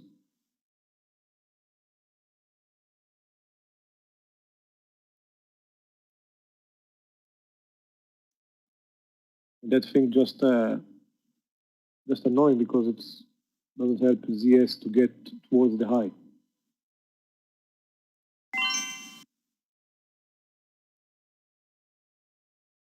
Guys, I posted BMTX short under 66.50. It's a low volume stock, so you need to take a lesser than average position. And the risk is clear up to the 67. Hopefully we will not need to deal with that.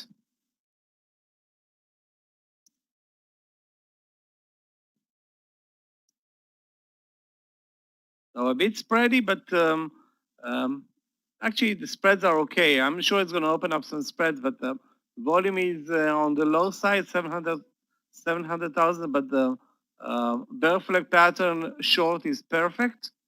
Now let's see if it can deliver a move lower.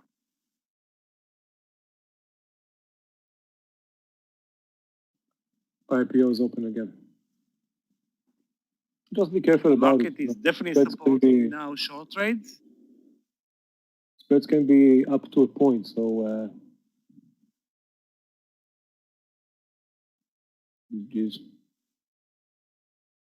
yeah, volume is moving up. However, this we need to see what's going to happen. I don't really like this halt thing and the spreads. It can be all over the place.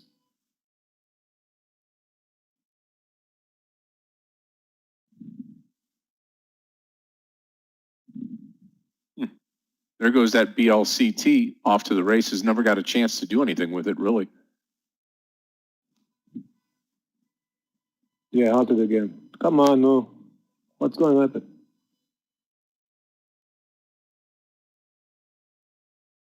And the market is extended.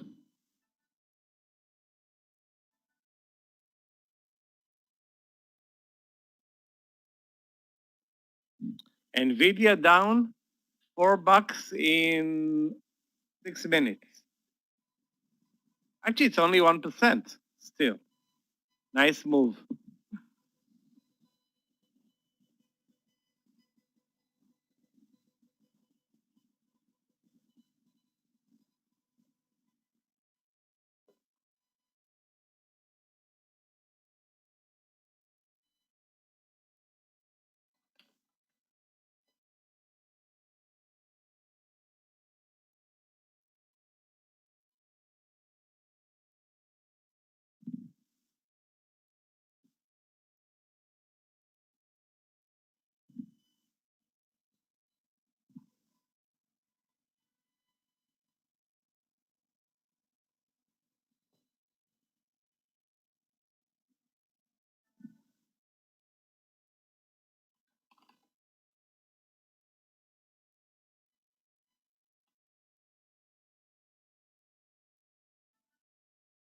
Still waiting for this BNTX to drop 68.50.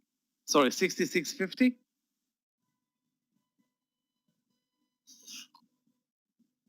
Guys, watch Twitter. The entry I think can be right here, 34.87 right now.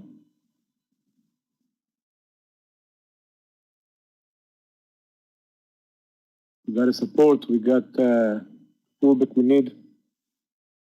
Good risk reward. Market is extended. I don't know if it's going to stop right here, but Twitter is not really responding to that. ZS still looking good. ENPH still looking good.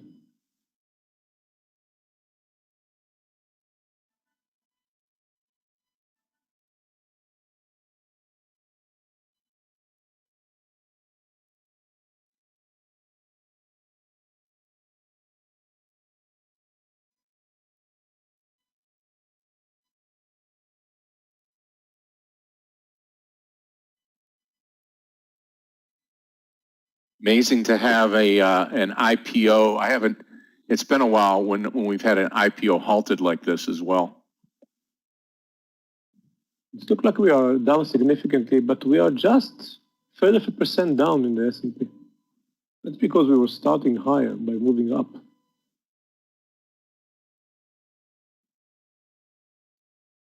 All right, guys, watch the fight in Twitter towards the whole number. We're going to see a bounce in the market right now. This tails and try to get it.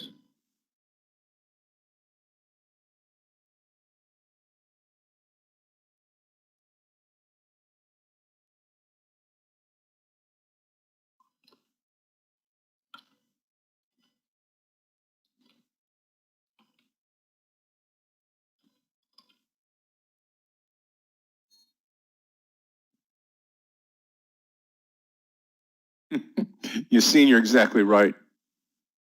Absolutely.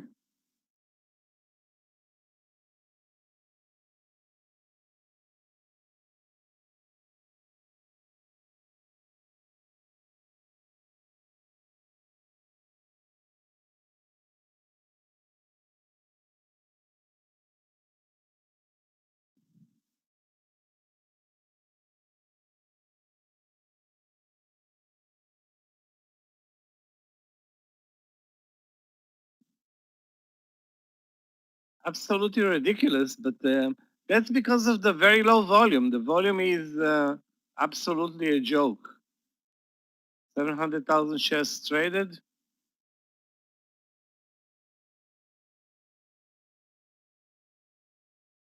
And that's on the IPO day where every stock has its best volume. I don't want to say no, but that's where most of the volume will come in for a stock for at least the first 6 months.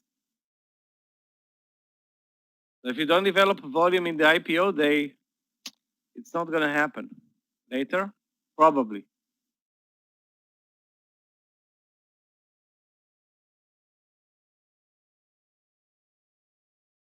Take a look at INO. Okay, if you're long the Twitter trade, if you're long Twitter, again, 35.50 is where I'm looking at entering.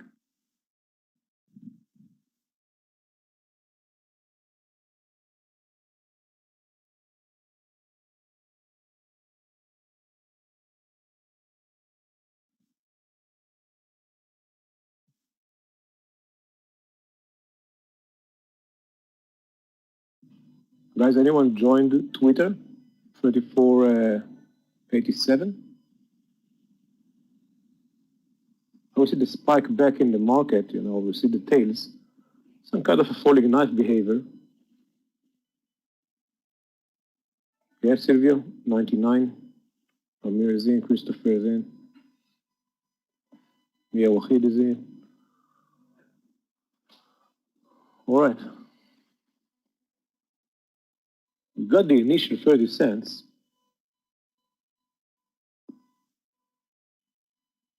The market is bouncing back up.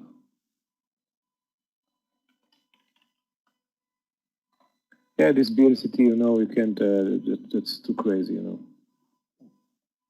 It's opened, spiked 4 points, and halted again.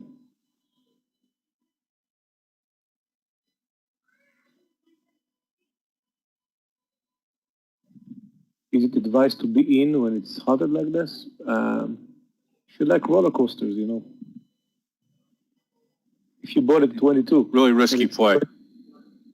Yeah. It's a risky. If you think it's going to rip-up 4 points and halted, 4 points halted, so it's going to be a nice ride. But as a trader, as a reasonable trader, not easy.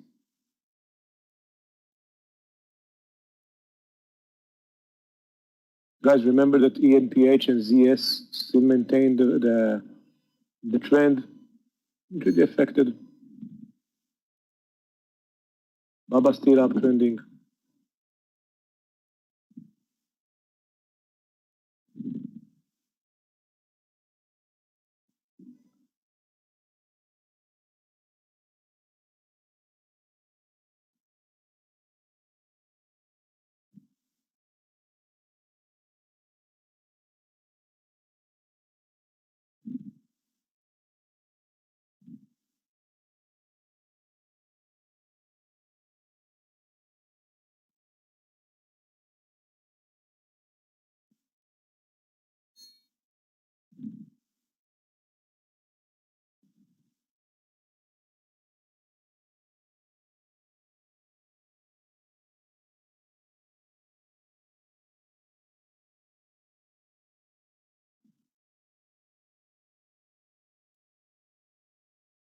Okay, Guys, traders, I'm going to take off for lunch BNTX here. I'm going to moved higher. I'll give it over to Michael here for the lunch hour. I'll be back at 1:30 today and get the afternoon session started. So everybody have a great lunch hour. Still holding the NNVC and the Twitter trade into lunch today. A good morning so far. Hopefully capitalize on that this afternoon.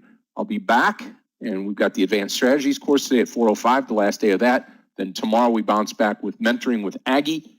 So stay tuned. Enjoy. Thank you, Christopher. Traders, I'll be back in just a little bit. Michael, it's all yours, my friend. Thanks, Thank you, Scott. Scott.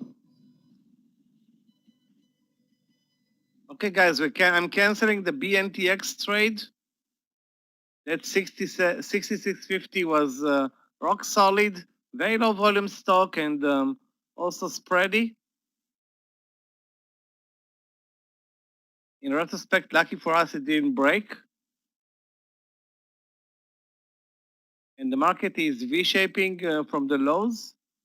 I'm watching if there is a long trade in this market, guys. Take a look at LEN.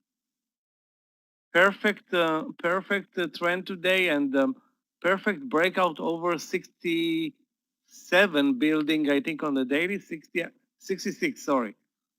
Perfect breakout over 66, building on the daily chart. I'm going to take this trade. The environment is not very favorable, but LEN, daily perfect, intraday perfect, timing not as perfect, but still looks great.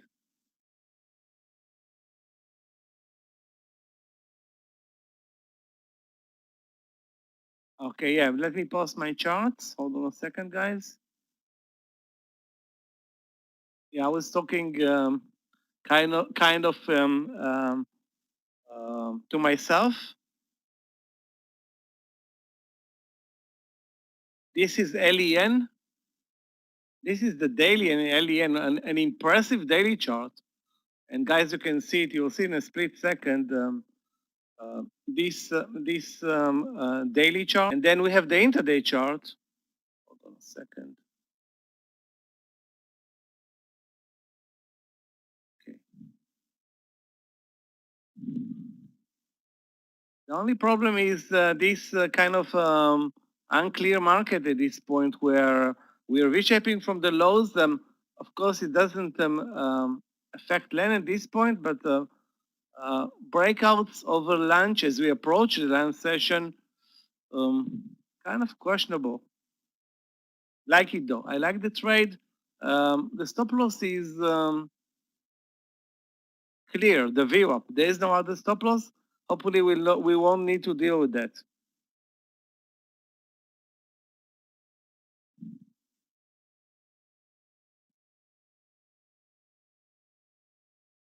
I wish we had a better stop loss. You know what? If it creates a bull flag under the 68, I will use the bull flag instead of this full stop loss, which is almost 75 cents. I didn't post the entry in LEN. It will be probably 66. Highs of the day are 66, 65.86, but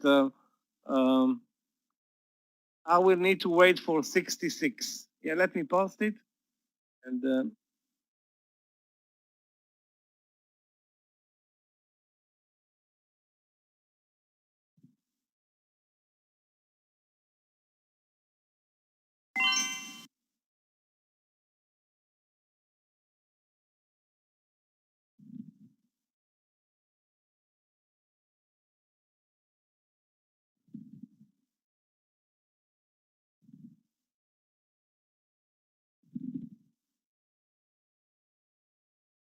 I wish we can see lots of sellers at 66. So we'll need to it will need to develop a personality, meaning lots of volume at 66. If this happens, it will be a better breakout trade. If it doesn't happen, we'll deal with that.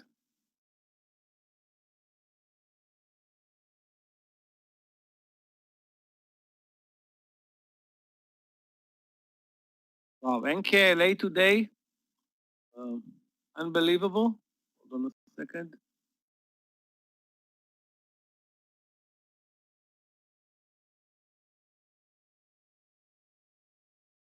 If we're looking for a long trade in NKLA after this perfect V shape, it's probably 49.50. I'm not going to post a trade on the stock at this point. Yeah, actually, Tanvir agrees with me. That's a good thing.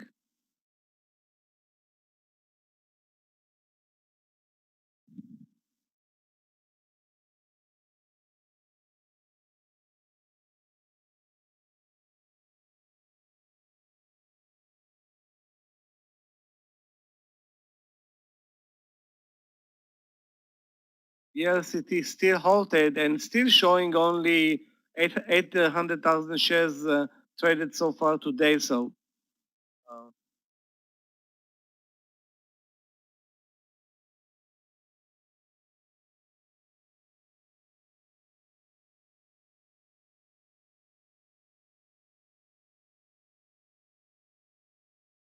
pullback in LEN, if it moves up from the 65.50 level, that will be our stop loss.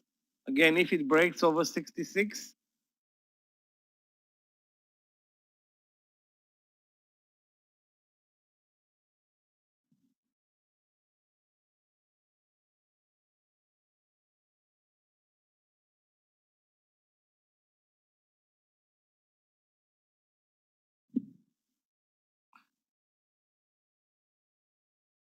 Guys, a new trade in SQ after the V shape from 131 is only the breakout. That's 130, 237. Very, very extended, and I don't want to say risky, but I don't see a technical stop loss for SQ at this point. Yeah, Baba is looking good. Let me take a look at Baba for a trade 250, 250, 250. 250, 250 in Baba looks very good.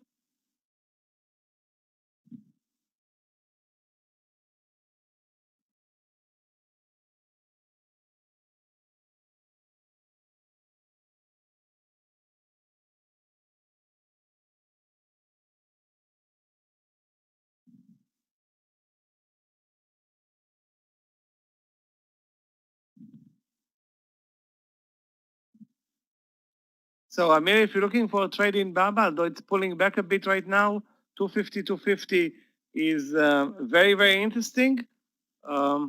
Let's wait and see what happens.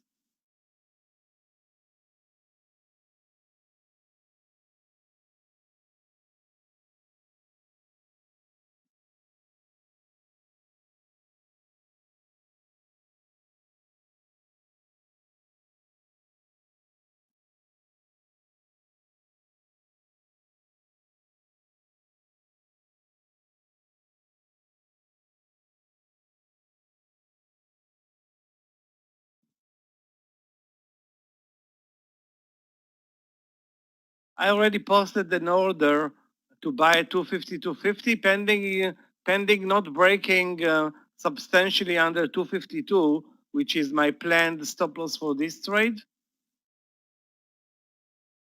And we'll see where the market goes from here. If this V-shape from the lows succeeds or we turn around and move lower again.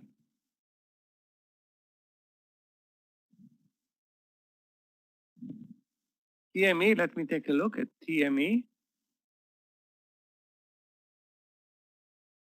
It looks perfect for a breakout over 17, Johnny. Huge seller, that's Tradenet. Huge seller at 17, showing, I don't know, 300,000 shares or 400,000 shares at 17. This is a big volume, however. Big volume stock, let's check the daily. Wow, the daily is amazing.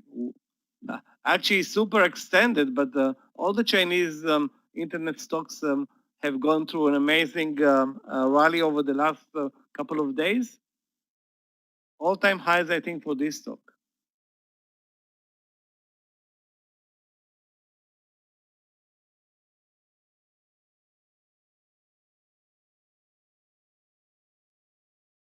BABA still looks good for 250, 250.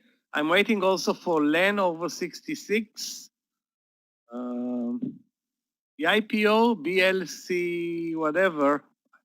Okay, it's halted again and again and again. I suggest don't risk it, okay? I'm not going to trade it at this point, maybe later. I will not going to say never, but right now I'm staying away. What, an IPO being halted again and again? No, I haven't seen an IPO halted like 5 times in the first, 10 minutes here? But I've seen an IPO go bankrupt the first day. So there are worse than this one. There were worse than this one. But this one is trading on very, very low volume and best to stay away. The IPO is BLCT, Blue City Holdings.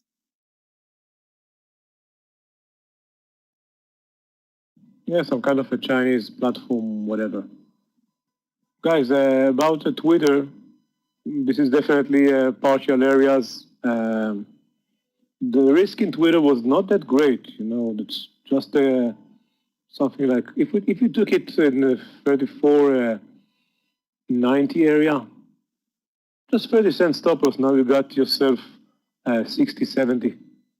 So it's definitely time for profit taking. ZS approaching the high, ENPH at new high.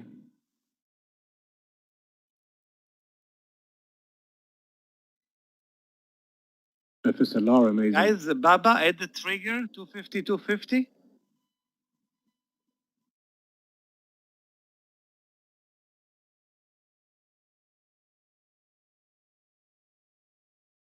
Stop loss for me is going to be 251.87. 251.87.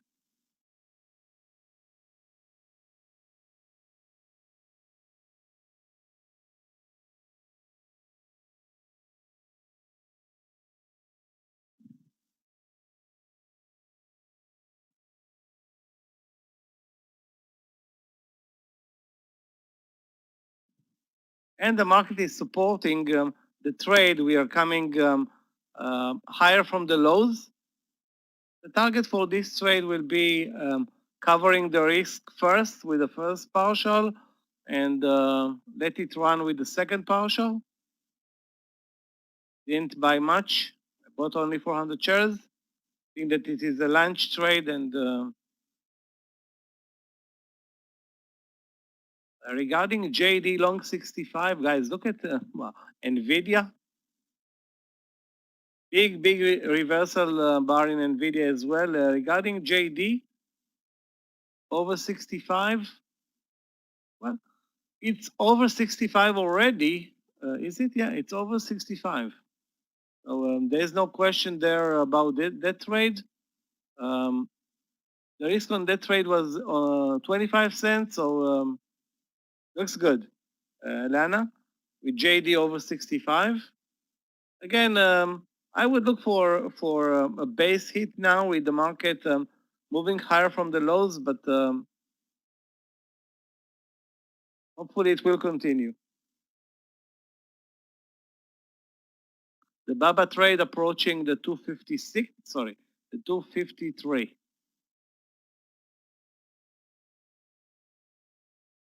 At this point, LEN is still looking. I'm still looking at this bull flag, but of course we have a new stop loss, 65.50. If it breaks over 66, the way it trades right now, I don't see it happening any second now. So it may take some time for the move.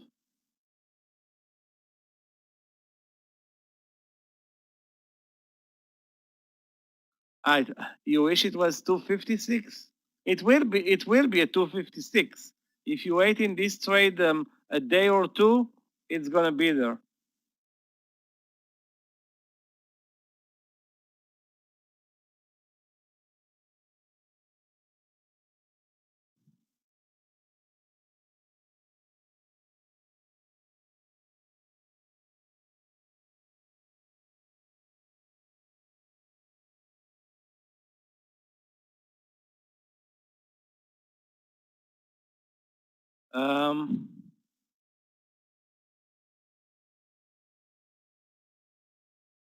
Guys, NVAX today is going through a sell-off day after that insane move yesterday, a sell-off day for NVAX. However, because of the spreads, I will be very cautious trading this one.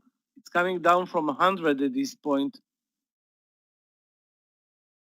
I don't see though a new entry point for NVAX. Lows of the day are 98.56, 98.50.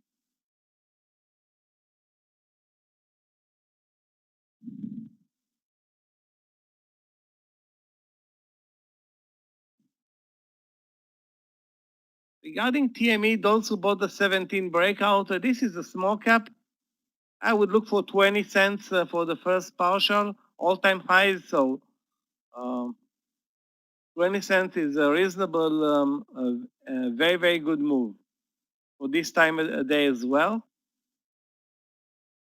Actually, it's already 10 cents in the money.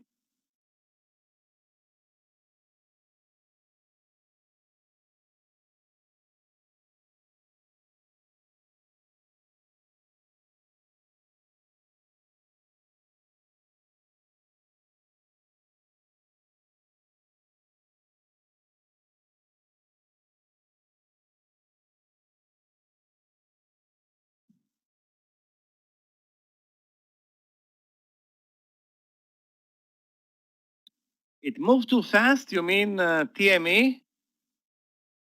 I didn't take the trade, Jorge, but obviously you made a mistake not buying it with the market order at 1701. That's amazing volume, zero spreads, and absolutely no slippage. So what? You enter at 1703, okay? But you're in the trade. You're playing the game instead of not. You know.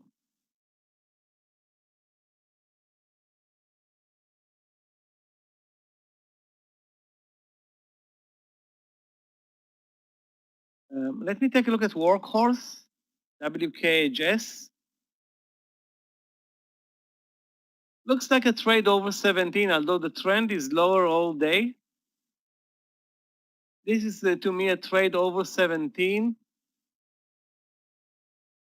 Not a fan of the pattern per se, but that's what I see. I don't see any other entry in Workhorse other than the 17.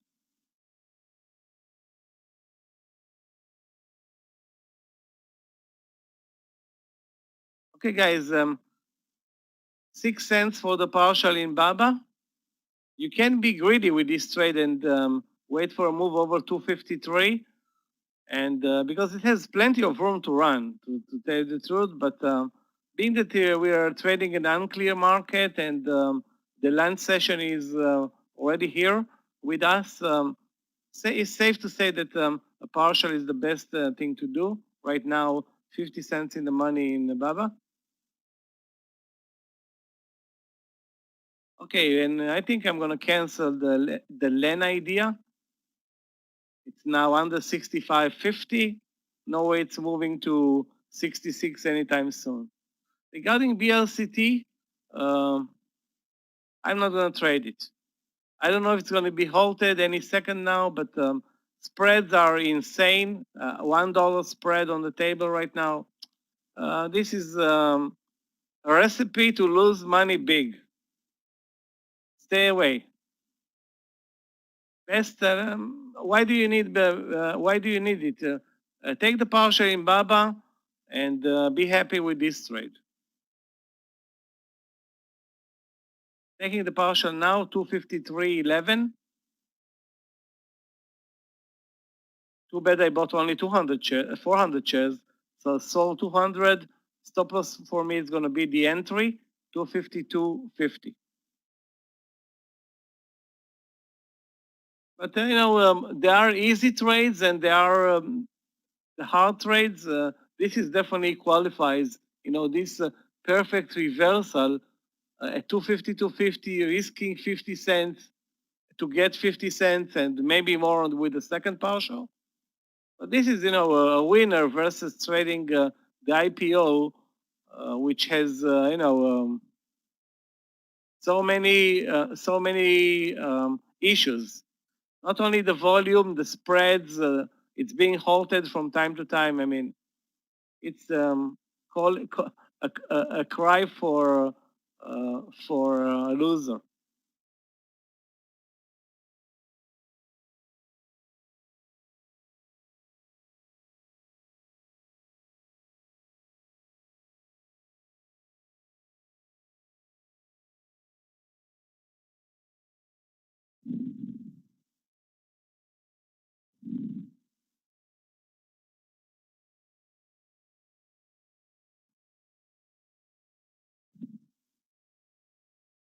Anyway, I'm staying away from BLCT, period.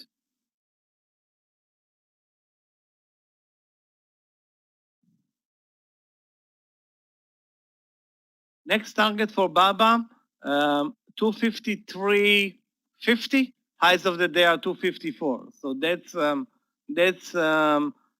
next partial, 253.50. And the third partial, if you still have enough shares, 254, highs of the day. Or you wait. Like we said yesterday, the best cure for a good trade is waiting.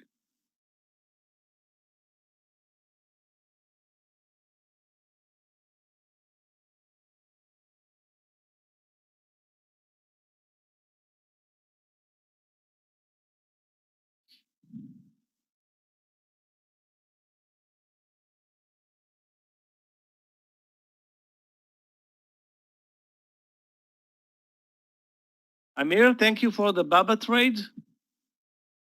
It's already a winner. It cannot be a loser at this point. The question is how big a winner is it going to be? $1, $1.50, or 50?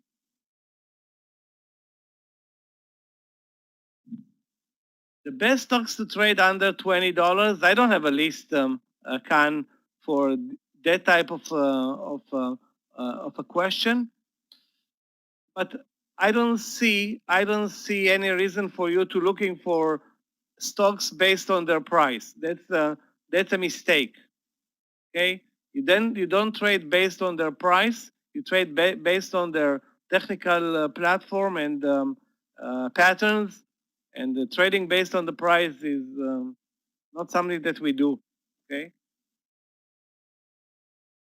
Actually, this is not a good concept.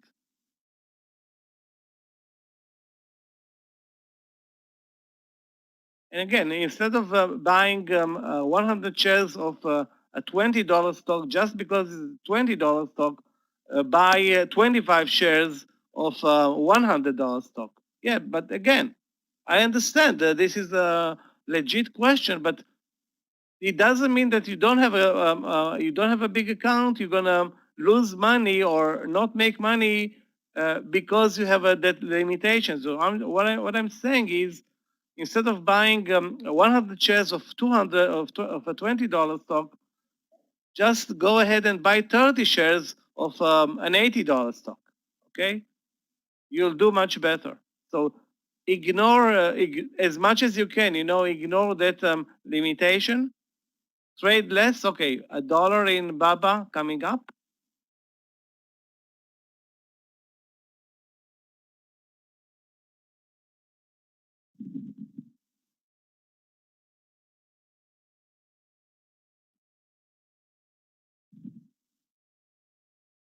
Guys, those who took TME also are looking for a partial any second now at 1720. I would take the partial at 1720. I'm not in the trade though.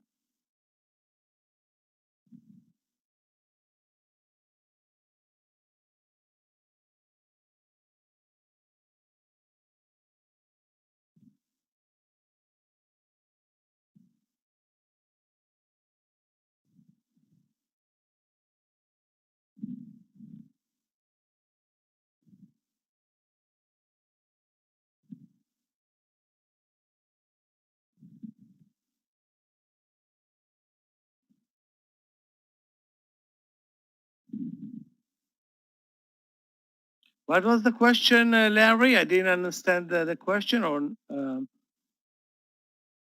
please post it again. Rahul, if you need the link to download the platform, just PM Gabe. He's our platform expert. He's gonna explain how and what, when, how things work here. And do come back tomorrow morning for the presentation for new traders that takes place every morning at 8:45.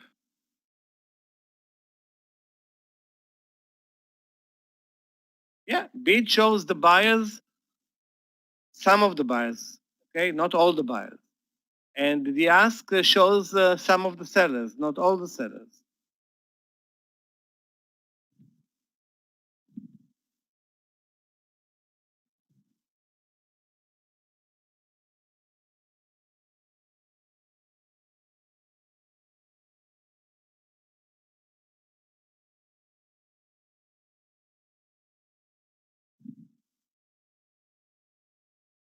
Probably the reason why that stock is not showing on the platform, it's because it carries very low volumes. That's pretty much the reason most of the time. Okay, I don't know exactly why it's not showing, but 99% of the time, the reason is a very, very low volume or a stock that doesn't qualify, meaning it's a pink sheet or a delisted stock, stuff like that.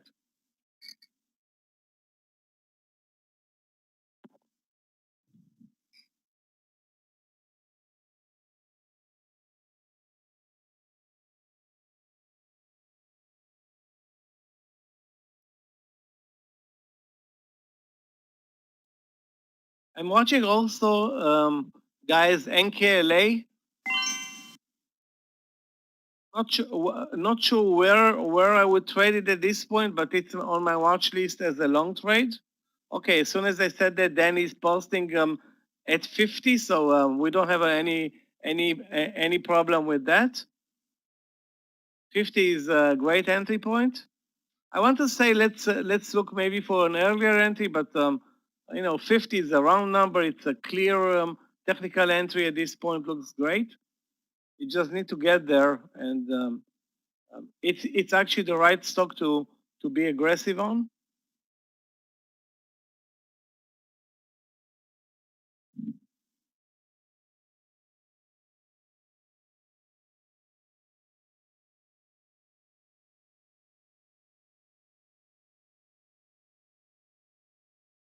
$1.20 in BABA. I'm going to take my second partial here.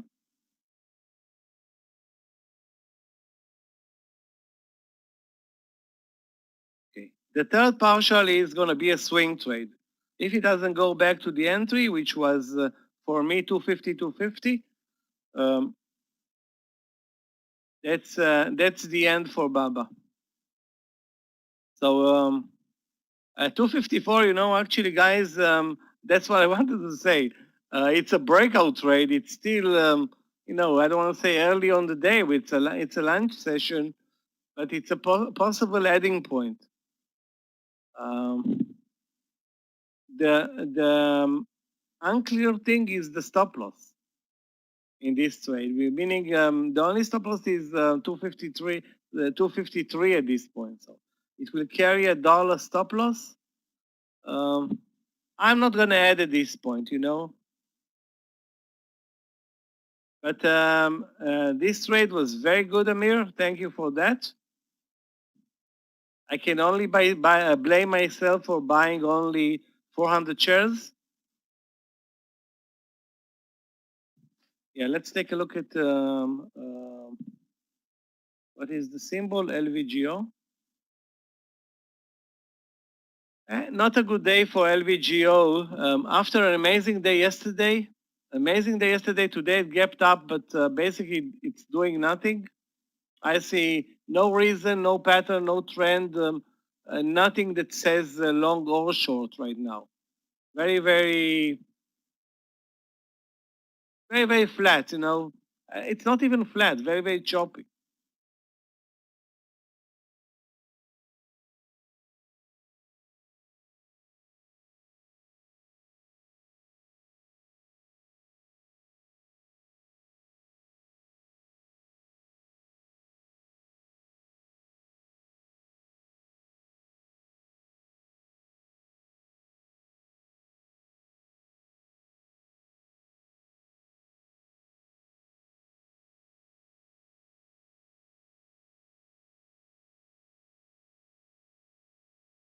Guys, any traders for Dada? I want to say let's buy Dada over 22, over 28.50. Then I'm seeing the volumes and the spreads. Okay, I'm not a fan of Dada at this point. Too spready and wow. Baba didn't hesitate a split second, moving over 254. Now killing it. Anybody was fast enough? I wasn't even looking. It's now at 254.20. So the moving Baba brutal. Good for those who are long. I hope nobody is short this Baba trade today for their account's sake. Anyway, I'm not going to buy Dada. It's Baba and Dada, but funny symbol. But really, the spreads are too much and the volume zero.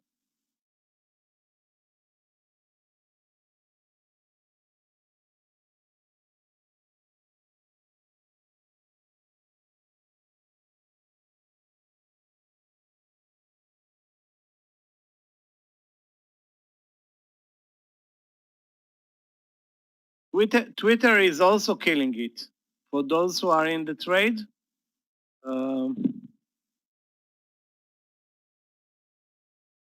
good for a partial. I think now at 35.50. I'm not in the trade. I stopped out and did not re-enter over 35, and that was of course a mistake. Anyway, those who are in the trade, 35.50, a big resistance. You're good 50 cents. Take the partial.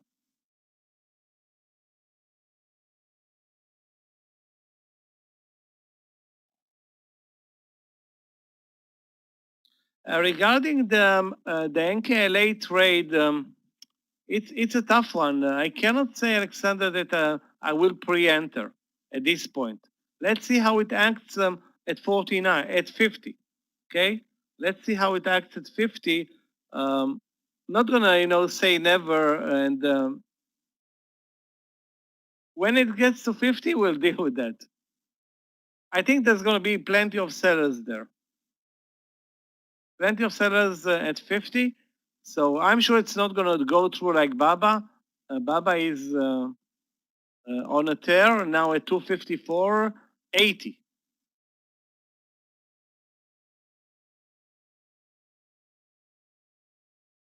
$254.80. That's 255 is coming up. Wow, this is now turning into a huge winner. All I can say that's shame on me for being so distrustful of Baba. RUN over 28. Let's take a look. Looks good. Not great because the pattern is kind of not showing higher lows, but 28 or 20 cents of risk. I won't be looking at more. Okay, I don't see the higher lows anymore, so it broke the uptrend. There were higher lows in the morning session. Now it's flat. I can use the VWAP as a stop loss. Okay, can use the VWAP, but that's all I see right now. So I won't, be very aggressive with RUN. What is the symbol that you wrote, Rud? CLNE? CLNE, let's take a look. CLNE. CLNE, this 310 small cap, it's not tradable. Looks good though. Looks good. Looks good. Over 311, or sorry, over 310, but it's not tradable on the platform. The reason for that is look at the zero volumes until today. So today it's trading 45 million, but on a normal day it trades 4 shares, or in this case 700,000. So that's a small cap that I'm not sure if it is a pump and dump or not, but it's not tradable. Regarding Eno long 23, Ismail, I'm in Eno from 3 days ago, and my stop loss guess is under 2250. Now Eno is not going through a good trading day today. It's selling off, and the trend is lower. So if you're in this trade, I don't think this is a stock to be long today. Okay, Eno is a super volatile stock, and it can be in 2 minutes at 23.50, but the price action today suggests otherwise.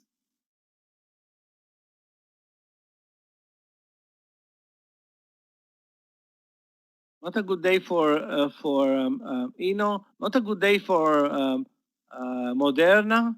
Not a good day for NVIX. Remember, those 3 stocks work in a tandem many times.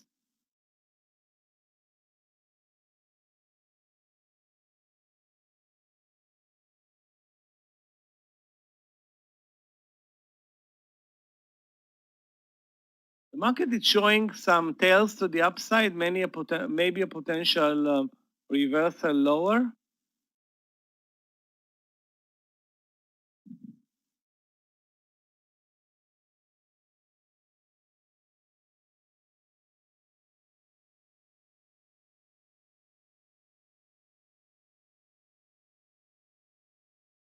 You know, guys, remember the IPO in Levi's that looked?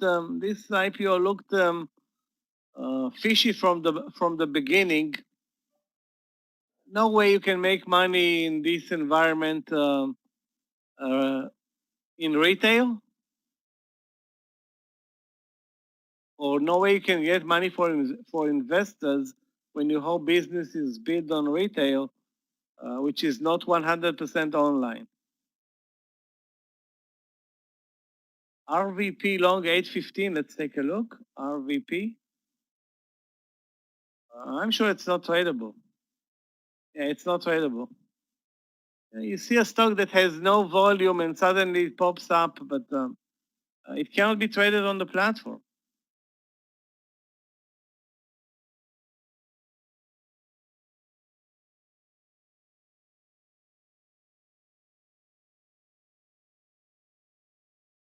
Okay, NKLA guys. As you can see, there is a big seller at 50.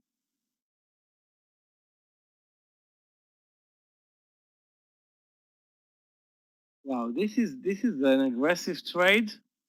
Long 50, stop loss is gonna be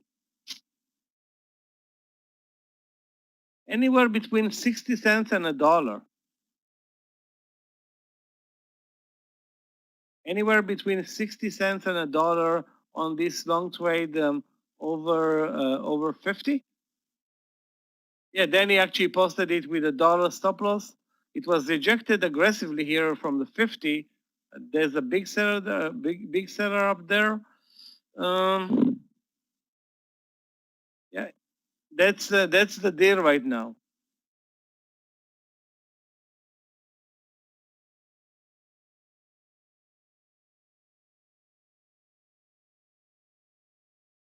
If it builds, however, a bull flag under 50, I will use the bull flag as a stop loss.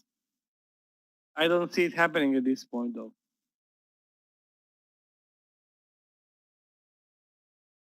It's also kind of risky to pre-enter because there's lots of sellers showing. I'm not sure that all those who are showing are the sellers. Maybe there are more. At least that's the minimum. Guys, can I get a sound test for Armando?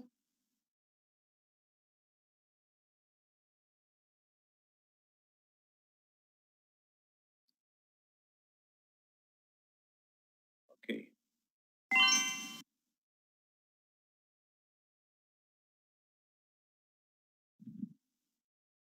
Guys, again, if you cannot hear for whatever reason, please refresh on your side. If you're the only one that's not hearing, that's the way to go.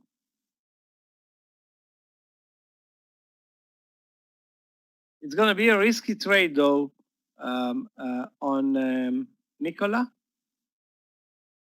Now I'm thinking, why I didn't enter? Wow, guys, Baba, is it for real?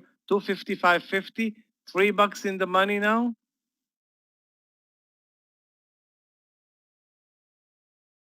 I only have 100 shares left, and this 100 shares is up 305 for me.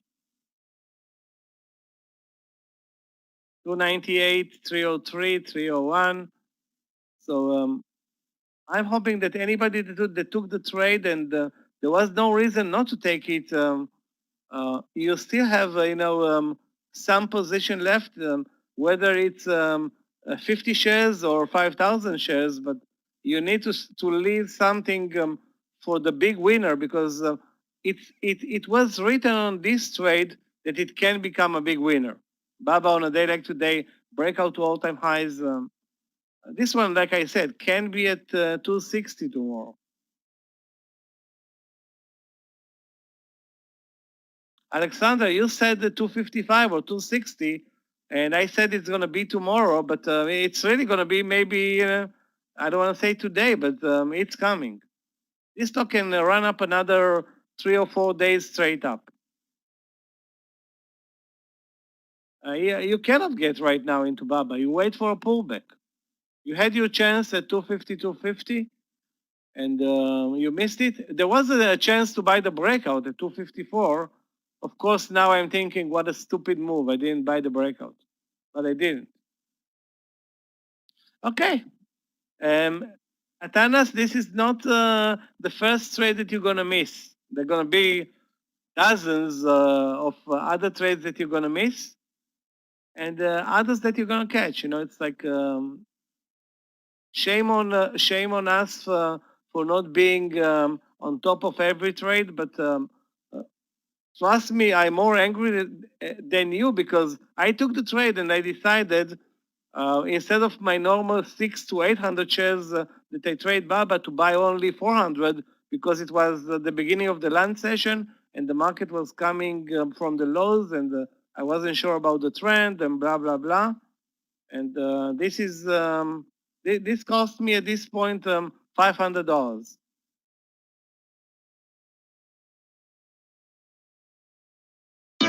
Guys, I didn't pay attention to Tesla at all today.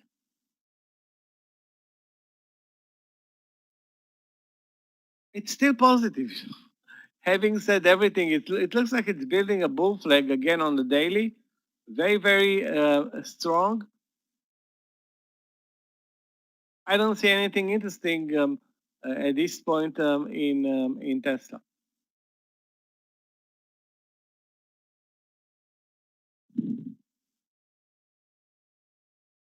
NKLA was rejected from the 50. Actually, this is a very good thing that NKLA was rejected.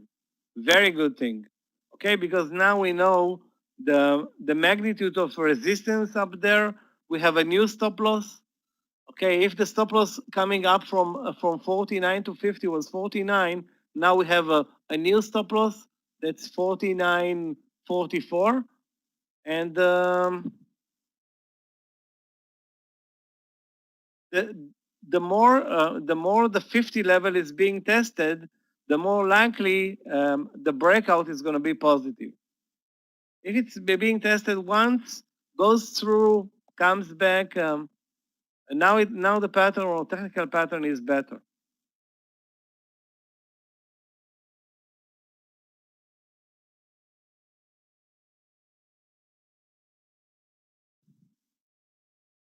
What a V-shape in the market. So the coronavirus is really not scaring anybody in this market, really. This is the pro-corona technical environment. The technology sector could care less about the corona. Pure and simple. Actually, many stocks are making more money because of the coronavirus, starting with Amazon first.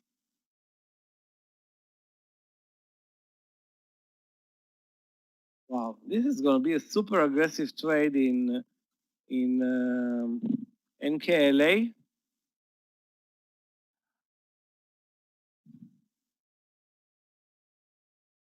$256 history in BABA. Wow.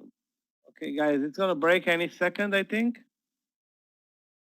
Okay, in. Now let's see if it can deliver.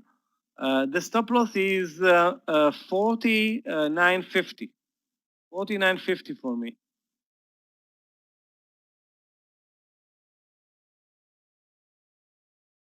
49.50 target for the first partial 50.50.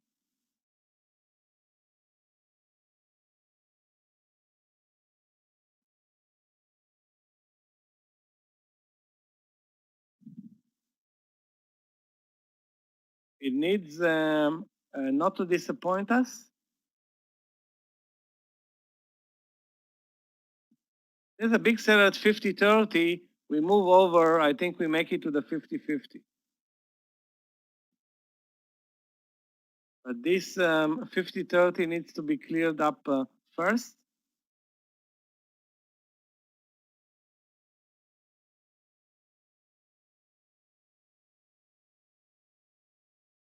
Wow, nasty spreads.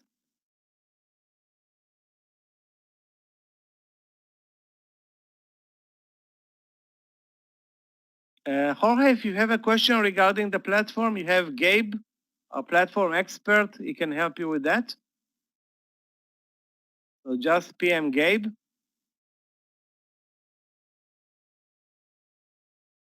So we had a pullback, no problem. 50.30, that's my target right now. I want to see the seller up there at 50.30 disappear. And if we move over, we have a good chance for 50.50.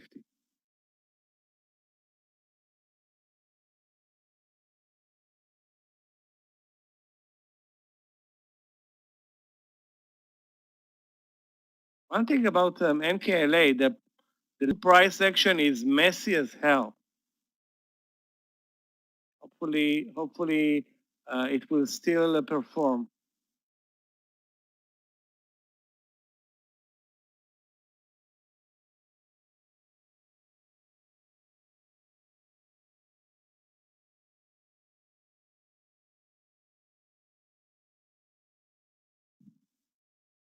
Of course, there's always greed and emotion on any trade. NKLA more than other stocks because you know, this is the stock that trades amazing volume today, but the liquidity is not good. Okay, the liquidity is not good. We don't ask much from this trade. That's a good thing.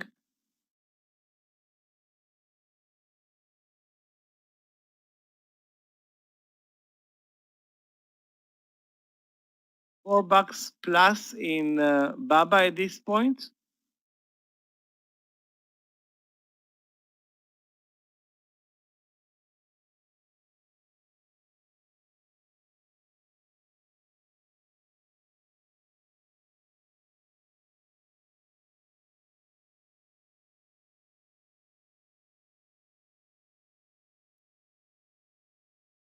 You know, it looks like we can get over 50-30 and take the partial. That's the target right now.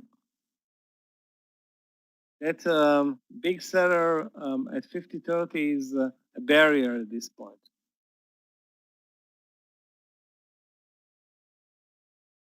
Market at the VWAP.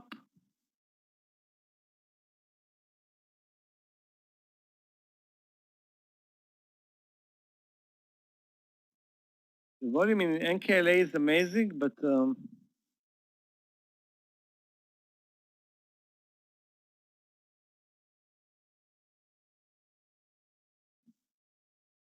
okay, let's hope that it will redeem itself. Like I said, my stop loss 49.49.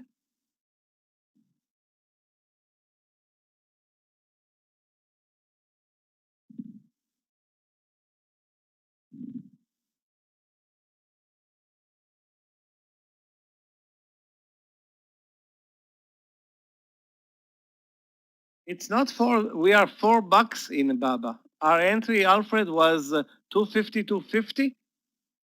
So sorry, $3.20 at this point. It was more than $4 a couple of minutes ago.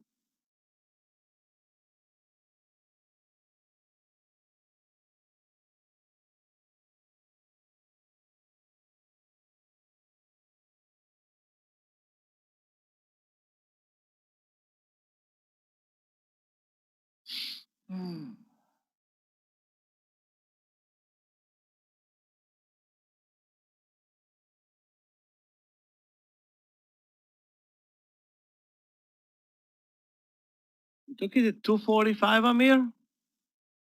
Don't tell me you're $10 in the money? Really?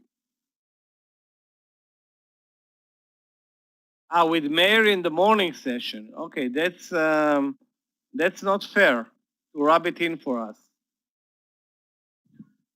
Baba, a long 242, 245.20.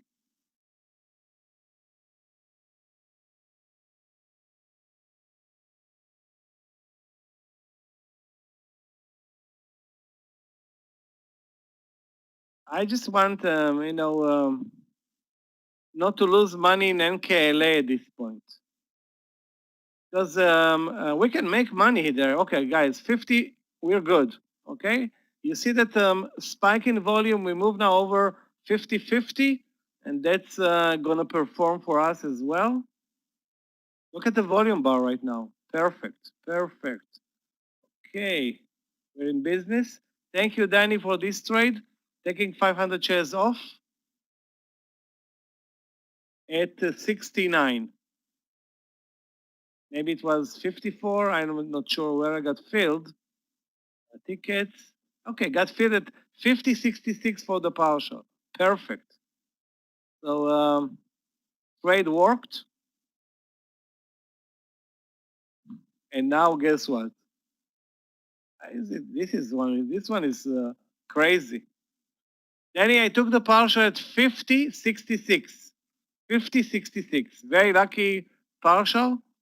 A second later, it was at 50.20.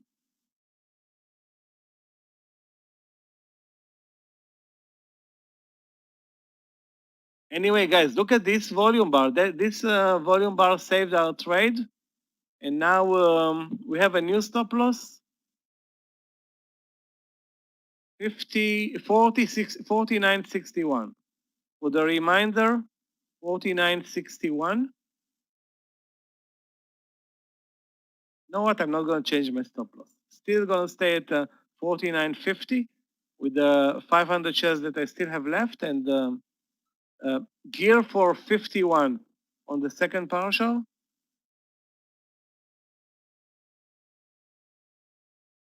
Why is Baba moving down? I'm used to Baba moving up only.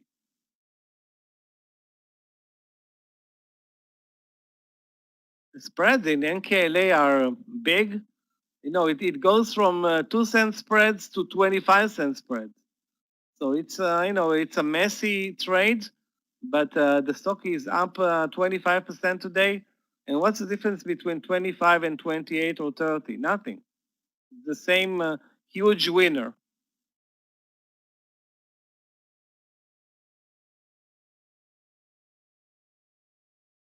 Yeah, in the books, it's going to go down as a huge winner. Again, nobody's going to remember 23 or 25 or 31. Hopefully now it's not going to pull back and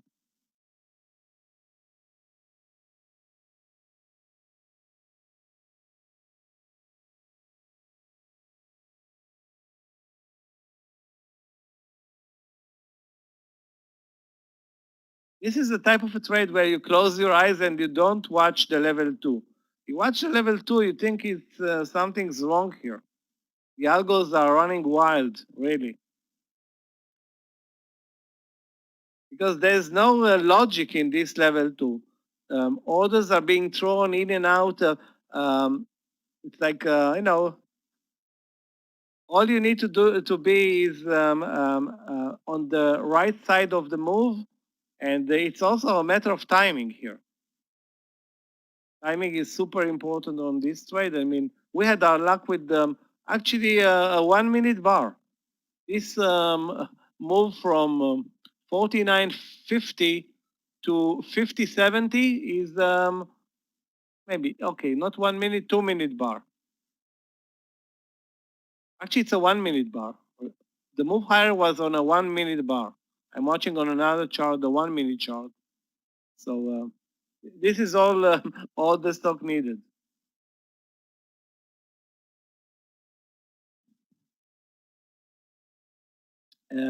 Amir, LMND taking a breather doesn't necessarily mean that it's not going to move tomorrow. It doesn't need to perform or run, you know, its full course every day. Okay. ZM did not start at 250. It started at 60. Actually, I showed yesterday in the trading in the class the ZM trade on the second day or the first day when it broke 50 or 60.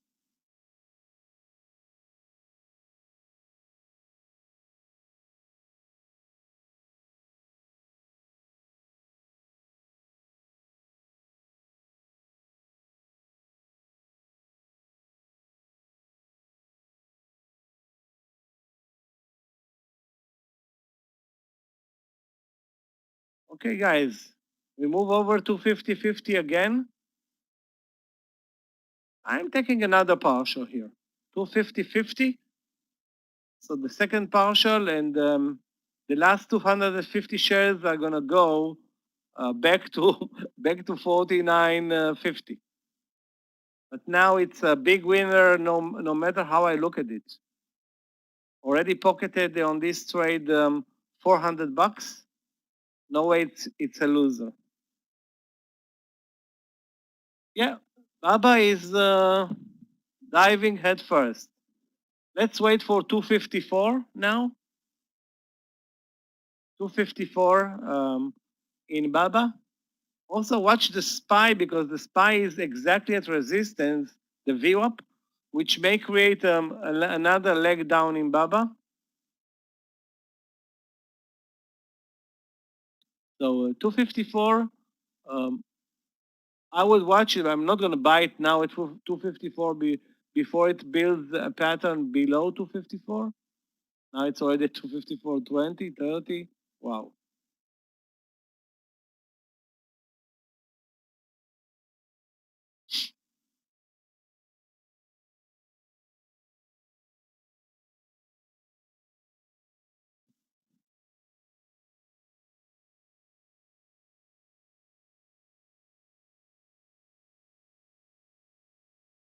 I can't believe I didn't make money on Twitter. That was a huge mistake. Huge. Those who are in Twitter, second partial coming up at 36, $1 in the money, guys. Scott is probably not watching it, but guess what? 36 is coming up. But it's safe to say that the second partial, 95 cents in the money, is a good thing. And you leave the third partial for the move over 36. Look how many sellers are showing at 36, plenty.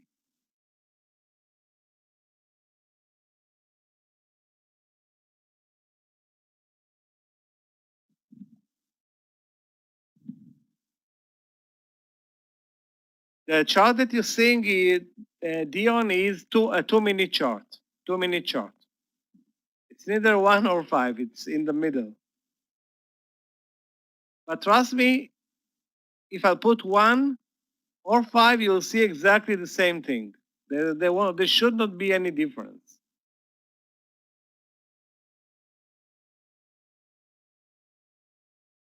Okay, Baba, by the time I'm talking about it and looking at another stock, it's up 70 cents.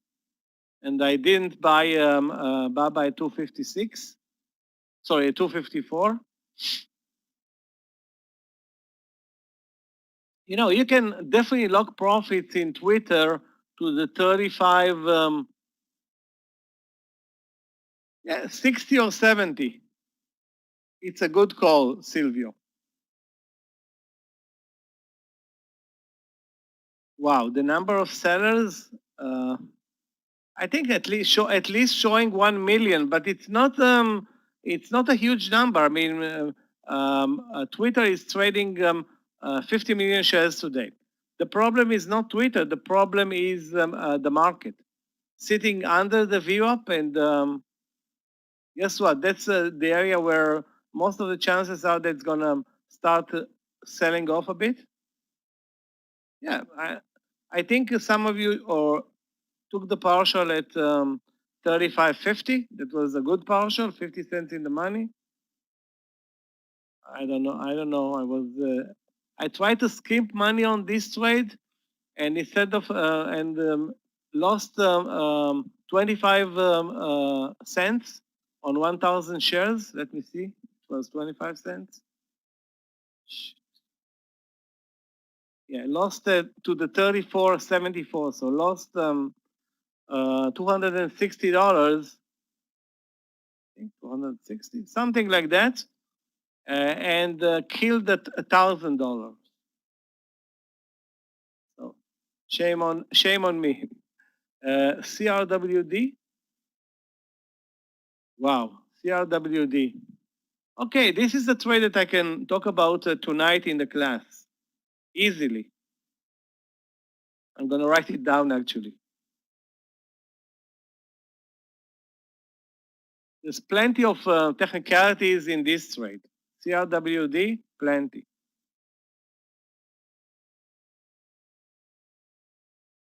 But there is no new entry point. Highs of the day are 111.55. And there were so many good entry points technically on the CRWD. It's also a very strong stock on the daily chart. So now all you're left with is the breakout trade. I'm not going to buy it now. Let's take a look at ATH.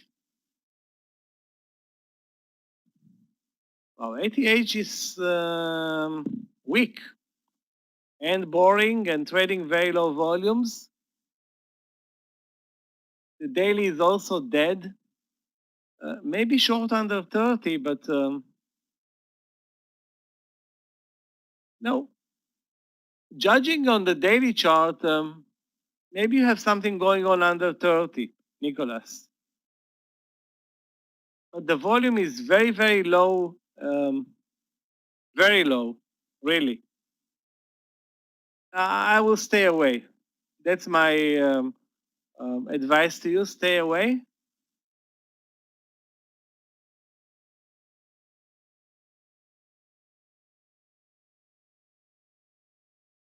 Disney, let's take a look. Disney, 114, perfect. Now at 114.50. Now, again, the daily in Disney, horrible, okay? We look at the intraday, and then you're looking at this 114 reversal trade, nice, coming out of nowhere. You can see this triangle move over the breakout, but I won't buy it now because you're late. You're late with this trade, and if you judge the daily chart, look what you're facing here. Horrible stock. 1, 2, 3, 4, 5. It's not a winner on the daily chart. So why would it become a big winner on the intraday chart? I don't see a reason, you know. So I'm not gonna buy it.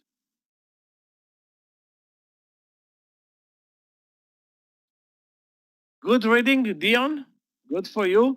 If this is your first day here in the room, welcome. Do come back tomorrow, guys. Anybody that's new to the trading room, do come back tomorrow morning, 8:45 for the presentation for new traders. Every morning at 8:45 with our support manager, Clifton.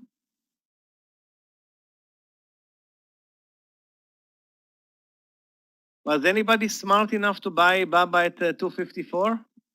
Because I was waiting for the pattern, and guess what? It's up $1.20. You know, Baba today is impossible, and Nvidia is a killer. Nvidia is also a killer today. Let's put it this way, guys. The technology sector is going through its best days probably since 2000. I didn't trade the market in 2000, but this is the best. Mayor is not here in the room, Dion. Mayor is here every morning until 11 pretty much.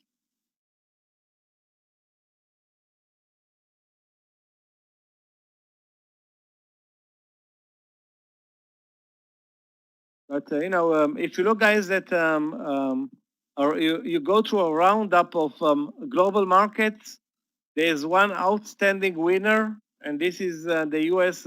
Technology sector. It includes many stocks, but Amazon, for example, is a technology stock. And Apple also shows as a technology stock. Of course, Nvidia is technology. There is a big seller in NKLA, obviously at above 50.50. You know, all we did in this trade is enjoy this 1 minute bar. That was the trade. This 1 minute bar that saved the trade for us from losing and turned it into a big winner. No, not a big winner, a nice winner. And if it moves over 51, that's a big winner. Right now, I started with 1,000 shares, sold 750 already because of the volatility. You know, you can be greedy with this trade, but you may end up with nothing. So the idea here is that this is a lunch trade after all. I like it, but better safe than sorry, and I'm good. They left with 250 shares. Target for those shares $1. Stop loss 49.49.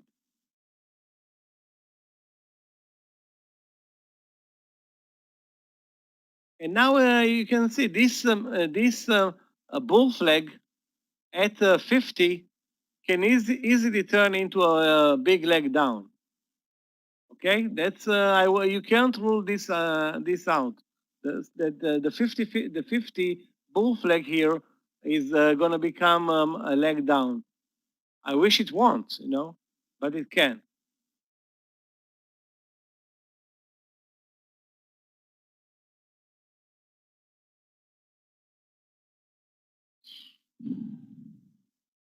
You want to see, guys, an amazing trade? Let's look at Nvidia.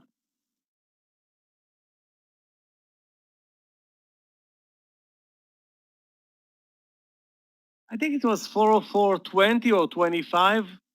pretty much this trade. So why didn't I take it? First of all, because of the big stop loss. I wasn't sure where the stop loss was, and I thought that this is the stop loss from 404. And guess what? Did not take it. Guys, what did I tell you a second ago? Unbelievable. I told you, but I didn't believe it's going to happen so fast. That this 50 is going to turn into a big leg down. Okay, I'm out of the trade. Gave back like $200 on this one. Dion, have a great day. See you tomorrow if you have the time.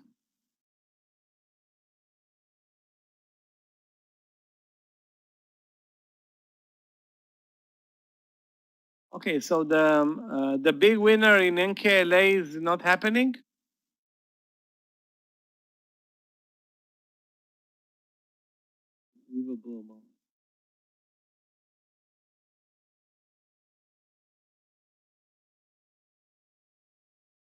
Second partial in Tesla.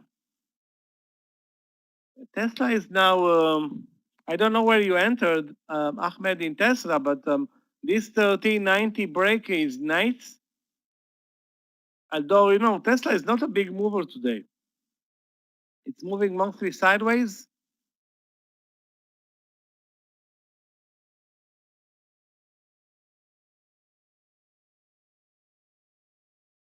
Entered 1393.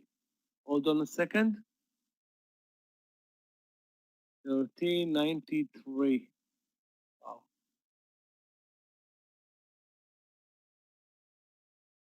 The platform is not built, or any trading platform is not built for these numbers. The platforms were built 20 years ago when the numbers were 10, 20, 30, 100. Now the numbers are in the 4 digits. Good show for you, Ahmed, on this trade. Regarding LVGO, guys, look at the SPY denied from the VWAP. LVGO is not going to a good trading day today. It's also very spready. I'm staying out.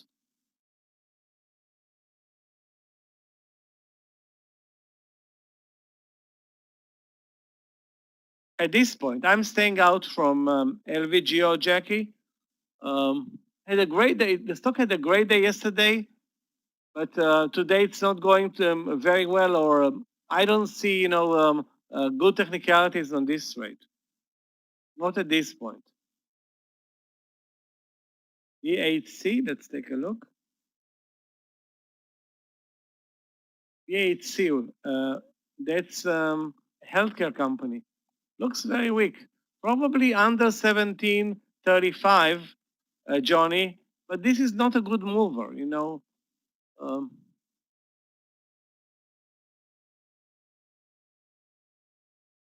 The target is the lows of the day, so that's 12 cents below. Support or resistance, 10 cents above. So you have a 1-to-1 pretty much on a very, very slow mover.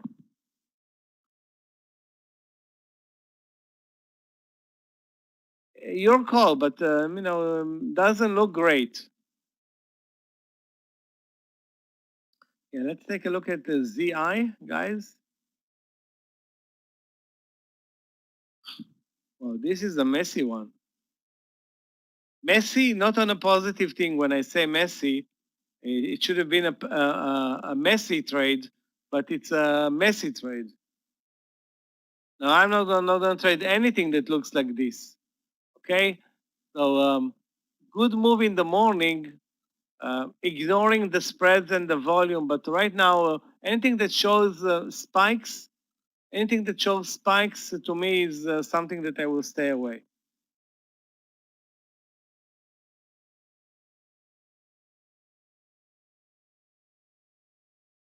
Let's take a look at SYNA short. SYNA short. Looks very good. I like the trade. The volume is not great, but the pattern is good enough to trade under 66.85. Like 20 to 30 cents. Yeah, the volume is a bit iffy on this one.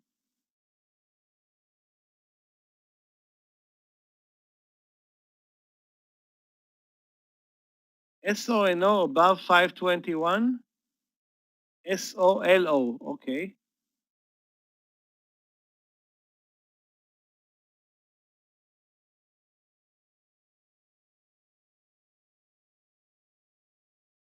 The way it trades right now, Silvio, it's up 25%. That's a very good thing, okay?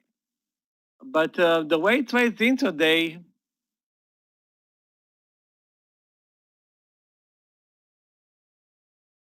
you know what, maybe 525. Maybe 525. I will join at 525.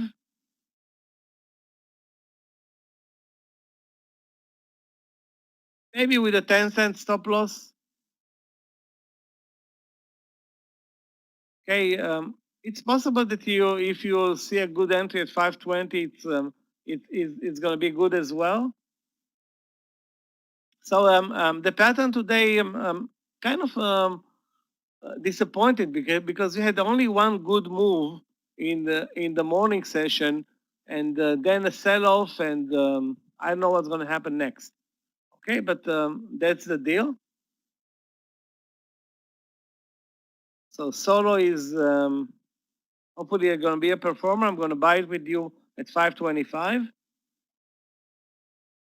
DKNG, DraftKings. Okay. At the highs of the day, which means I'm not going to buy it. Daily. You know what? Daily is showing some support here at 30. Not something that I would buy the breakout, good trend since 11 pretty much. Very good support at 31. But it's now, it ran its course, and now, you cannot buy the breakout. Or I think you cannot buy the breakout right now.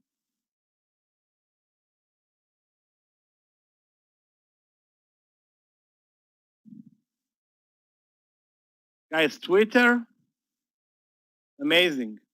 Over the round number.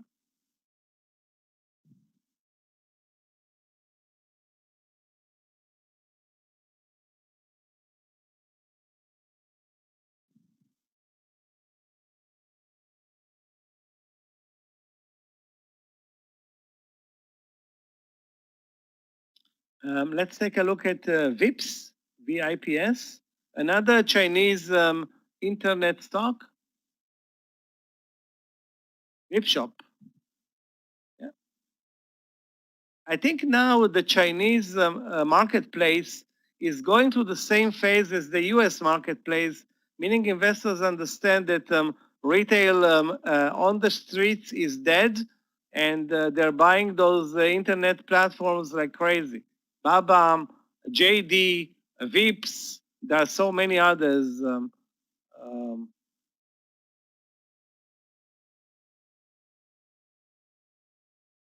The breakout at 2180 was perfect. A 50-cent move in 2 minutes for VIPS is, I think also VIPS is also at all-time highs. I think it's all-time highs for VIPS, not sure about that, but amazing trade, amazing move. Guys, anything that smells internet is, in this market, a buy. In China or in the US.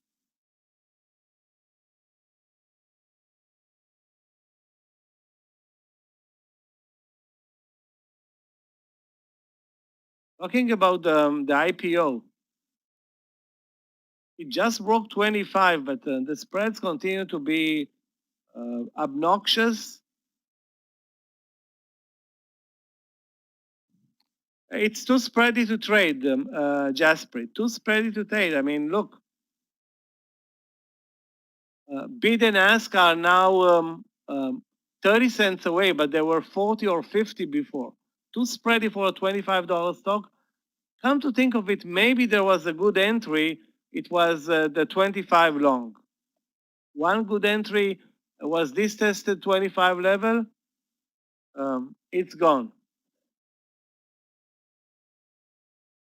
Too spready. I mean, I don't know if you buy 25 before it breaks, it's good. But if you buy after, you maybe feel the 25, 50, 40. Again, I'm not sure where. And guess what? It's already under 25. The hell with it. I'm gonna cut it off my my watch list. I don't wanna spend my time on this one.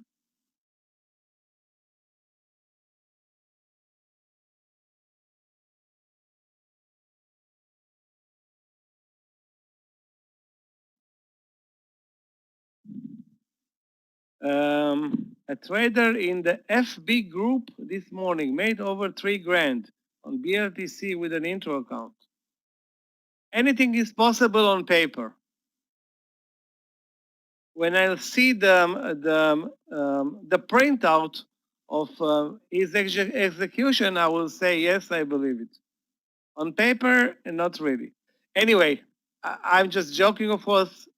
I don't know what's possible and what not, and what was the entry, the fill, the logic, or was it just a gambling trade?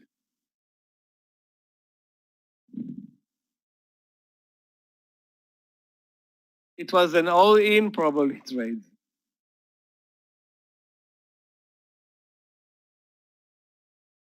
$14,000, weird. Anyway.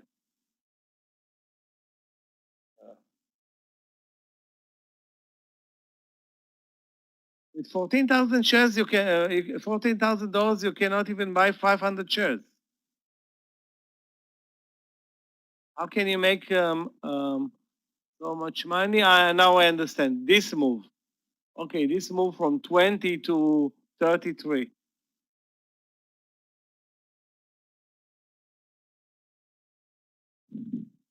Okay, so okay, now I see that there was a possibility.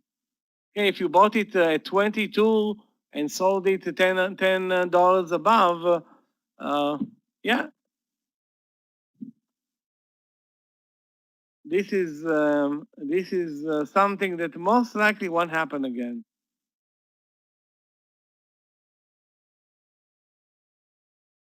To that particular trader. CODX, let's take a look. CODX. Nice breakout trade over 18, over 19. Cannot say anything else other than,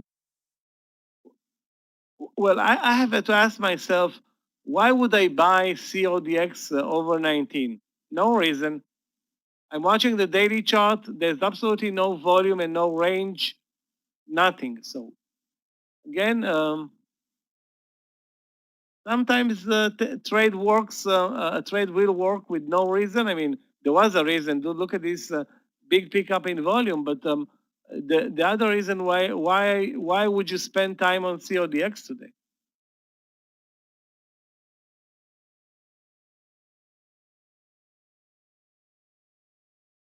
No, it wasn't 500. It was 550 on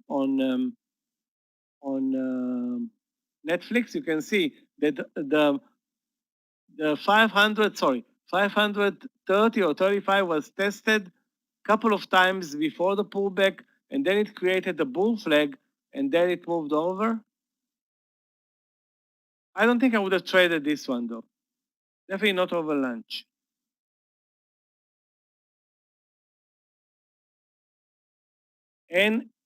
NGHC, NGHC, NGHC. Let's take a look. That's not a that's a buyout. Okay, NGHC is a buyout. so nobody's trading it R. Nobody's trading it. It's already a done deal. Okay, you can see that there is uh, um, zero range, and that's how a buyout shows. Okay, this company has been bought. I don't know by whom, and but it's should not be traded anymore. And now the question is, why is it showing so much volume? I don't know. But all the buyouts look alike, okay? No range, a lot of volume, and a very, very narrow range.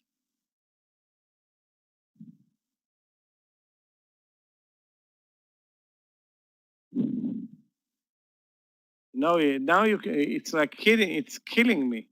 I gave up on this trade and did not want to add over 36, and now it's at 36.60. Scott is going to come from this lunch trade with his pockets full on this trade. A new stop loss with this for this one will be I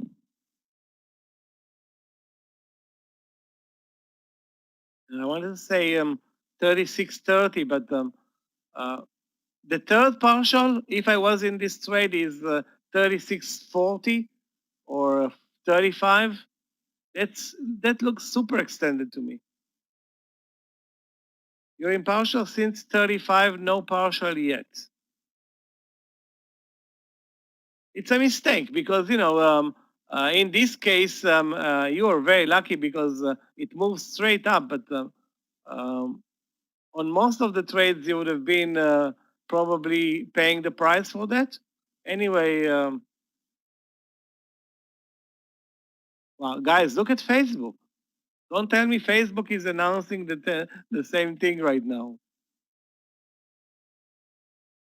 Straight up from 241 to 243 in Facebook.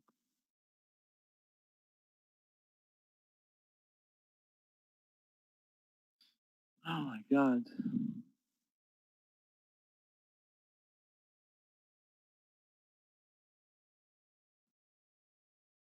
JMIA?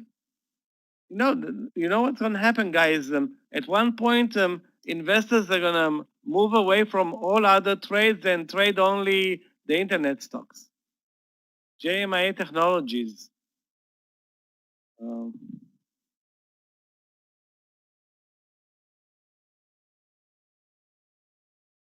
Well, I don't see an entry point in JMIA, but obviously Facebook will and should be on our watch list.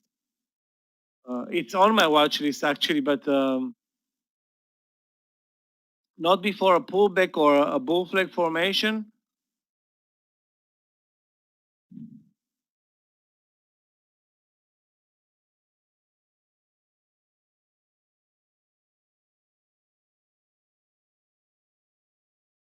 It's not the Fed, it's Trump. Trump is buying the market. Trump needs the market to be at 50,000 before the election. And the way the market is going right now, maybe he's going to do it. Okay, Facebook. Unbelievable. Up 1%, and highs of the day are 243.75. Let's watch and see. Maybe we can get an entry. Right now, I'm just watching.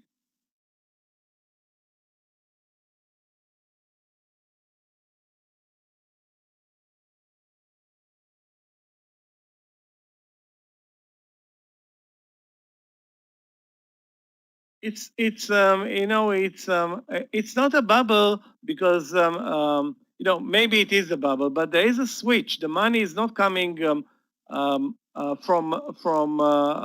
anything other than other stocks, other sectors. All the money that came out of retail, of airlines, of hotels, of leisure, of travel, and oil is moving now. Is being put to work in the technology sector. Is China helping him? Looks like it, yeah.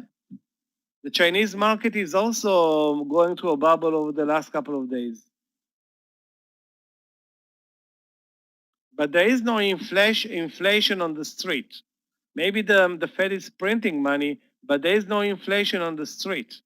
Okay, you don't. Walmart is not charging you more for their chickens and hot dogs. You're not paying more for oil. You're not paying more for houses. Actually, paying less for houses because interest rates are lower.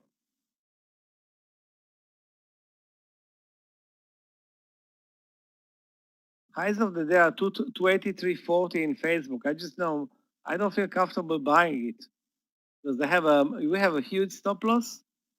Um,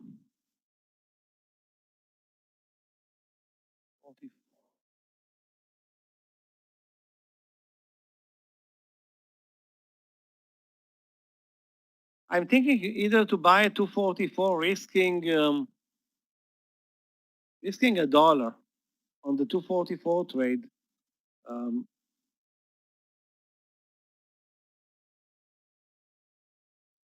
I'm gonna wait. You know what? It's a land session. We did very well so far this land session with couple of trades. Those who are in Twitter did better than I would have expected, and NKLA worked fine, and Baba killed it. Why would I mess it with Facebook?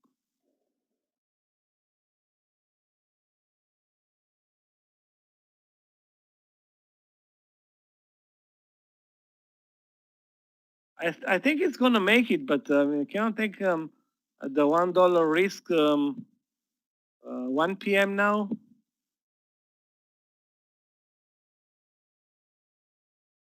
Yeah, let's take a look at NVAX, guys. Twitter, unbelievable. 11% to the upside at 36.80 coming up.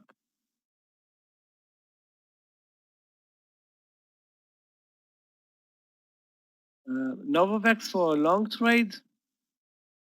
Sander, look at the chart. It's moving sideways and lower, creating actually cup and handle breakdown under 98.50. Now, can this stock move higher? Obviously, it can. Okay, obviously it can. I don't see an entry point. I do see your stop loss. If you want to go long, stop loss can be under the lows 98.50.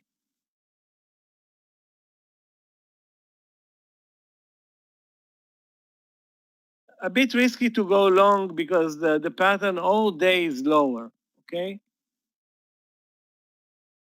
I'm not gonna go long or short. I'm gonna stay as far as possible away from this one.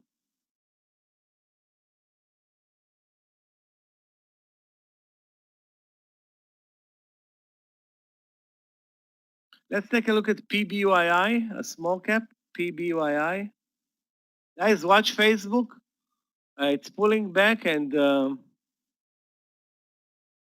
maybe we've been saved by the 244 entry. We'll take another entry. I don't see any reason the Quadrant to short PBYI under 10. It trades very low volumes.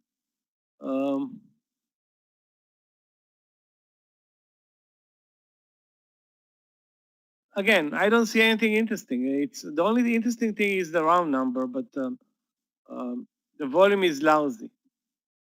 Okay, the volume is lousy. I don't see a big move coming. So, for example, if I see or you see, because I'm not gonna stay, not gonna spend time on this trade, a big buyer at 10, then I will wait and maybe take the trade. But it's already under 10, 998 showing 300 shares. There's a total lack of interest here on this one.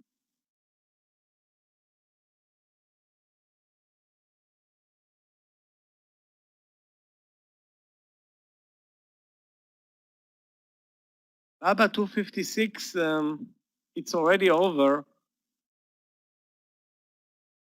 No, I don't see a great entry at 256. There was a good entry and a fast one at 252 that I missed. If you want to enter 256, let's see the risk on this trade. $1. So that's $1 to get 75 cents. Not amazing, you know. Baba is a killer today, but not good enough for me at this point.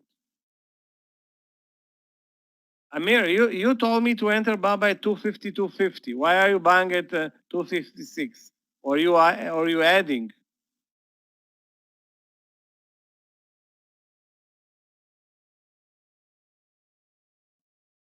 XCNT is very weak today, down, down, it's up 30%. Weird, because very good volume, up 30%, it's selling off all day. Looks like it should be shorted, assuming it's tradable. It's not tradable. XCNT is not tradable. And it's actually a very good thing because if at all, I would have shorted it, if at all. It's also spready, volume is not great, nothing amazing.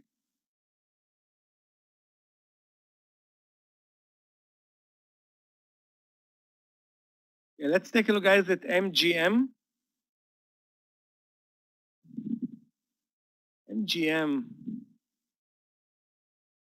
The gambling sector is not going through a good trading day, but I don't see, Alexandra, at this point a trade in MGM. Even if you're looking for a short trade, I'm not sure. I mean, look how many trend changes. 1, 2, 3, 4, already 5. Already this stock went through 5 trend changes. Best thing, stay out. No, I don't know what's going on. I don't see anything clear. SMPL, Simply Good Foods, or so they say.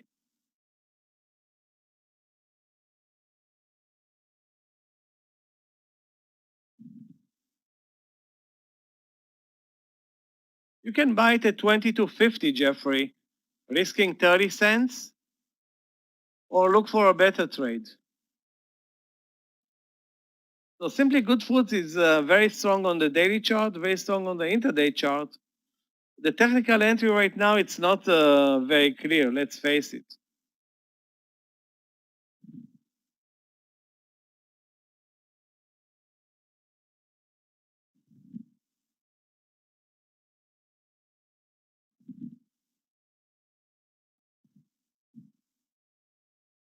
Simply Good Foods, okay. The daily, again, guys, look at this daily. Kind of 1, 2, 3, 4, 5 days to the upside. I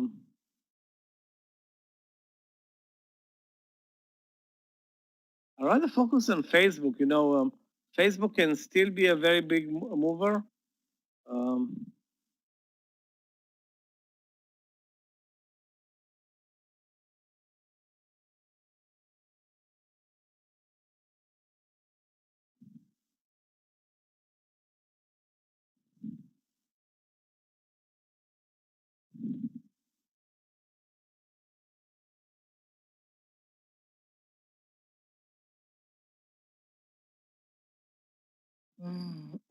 Where is the new entry for Facebook other than the highs of the day, which is 243, 244?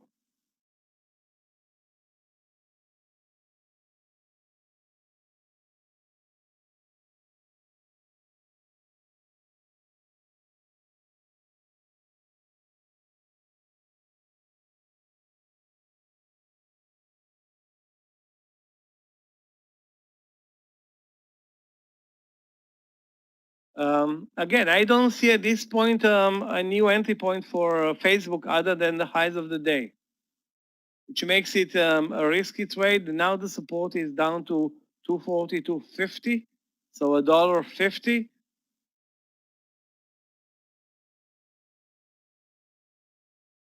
240, 120. Yeah, but that was a long time ago. when I wasn't watching, and if you were watching, good for you. But that was a very good entry point above this level. But my answer: why would I buy Facebook at 241 or above? Because there was no signal.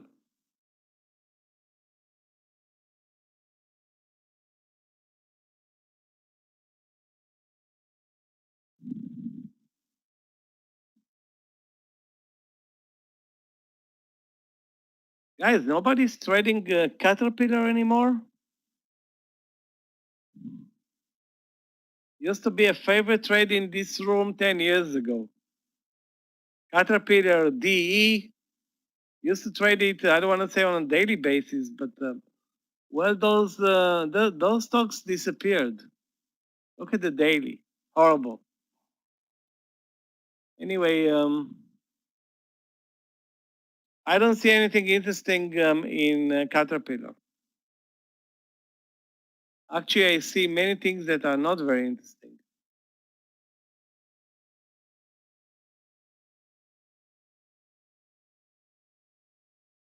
Yeah, short where? 127.40, and my question is, it's not going to move without the market, because the move here lower between 11 and 11:30 was the spies, wasn't Caterpillar. Okay, so if it breaks lower and moves lower, it's only because of the market. It's not because of Caterpillar. Caterpillar itself is doing nothing today. Look at the volumes in Caterpillar.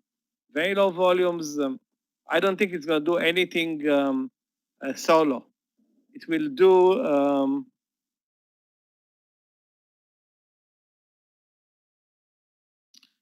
do nothing without the market.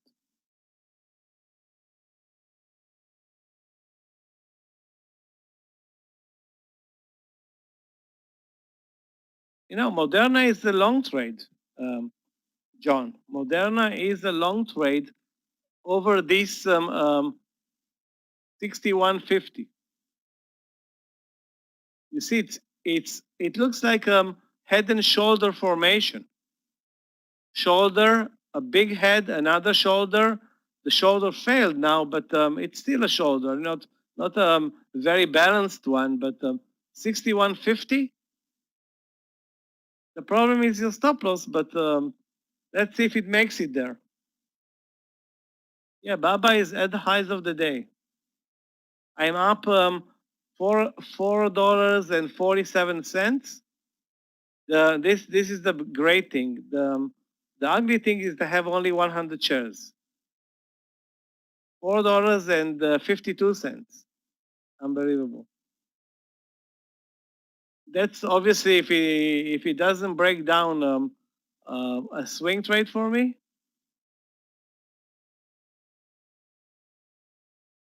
And regarding the new trade in Facebook, which I guess is coming up, I will take a very small position at 244.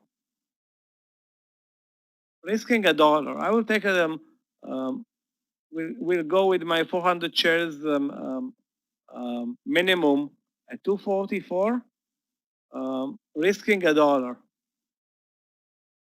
Yeah, Baba indeed killed it. Indeed.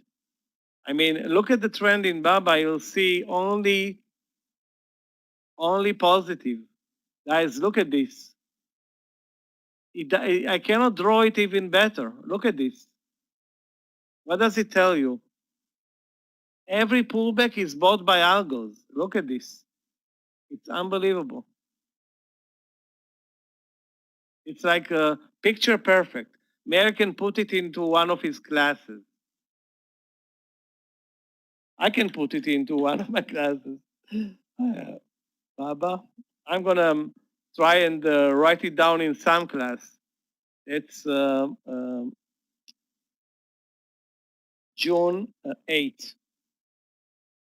I have a notebook for that.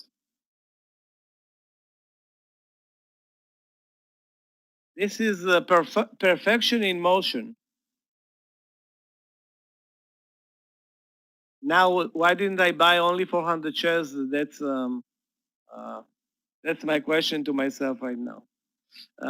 Okay, MOS, so moving from BABA to a $12 stock.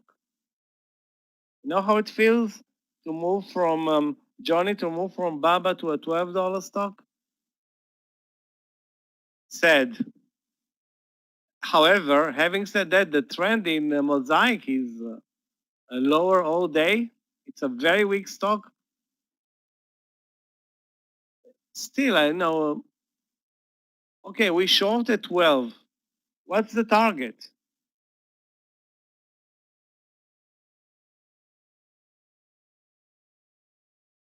What's the target? 10 cents, 15 cents?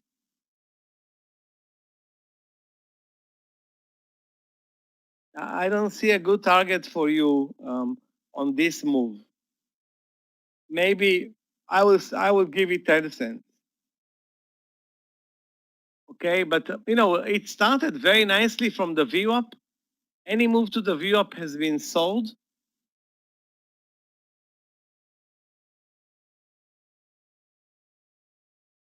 Any move to the VWAP has been sold, and that's of course the signal for a very weak stock. And basically, you had a couple of breakdown trades as well.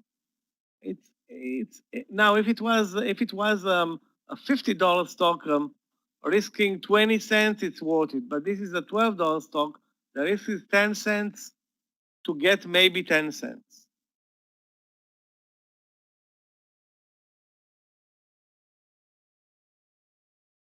Yes, yeah, you're right. That's July. I wrote June. I still didn't get into the July mood because July is earnings season, while June is nothing season. Guys, Facebook 244, a $1 stop loss coming up.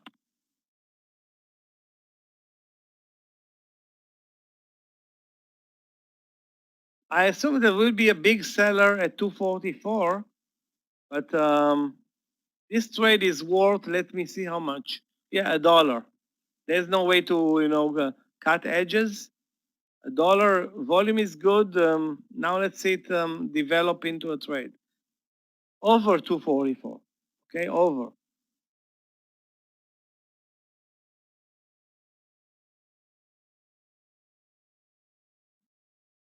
Yeah, the SPY isn't helping Baba either. This sector, Twitter, Baba, Facebook, right now is in a zone.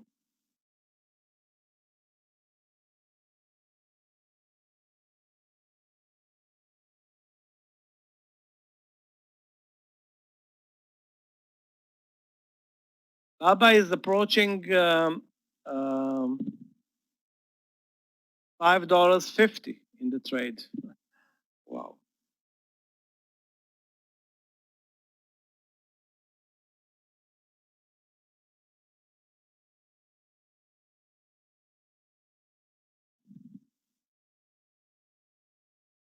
Again, if you pre-enter in Facebook, you're not going to have slippage on the upside.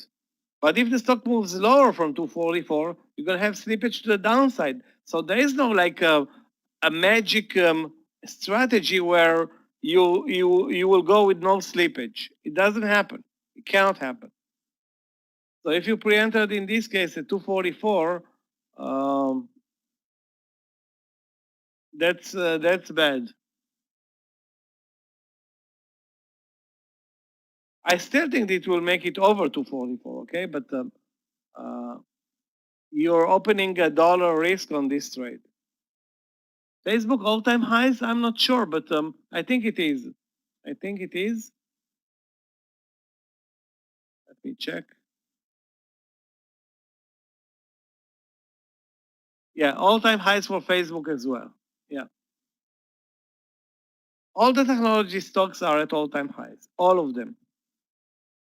Amazon, Netflix, Apple, Nvidia, Baba, SQ, and many, many others.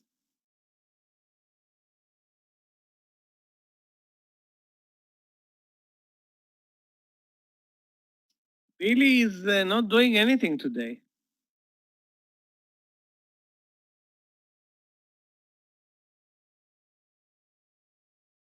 I don't see a reason to buy Bailey Roman.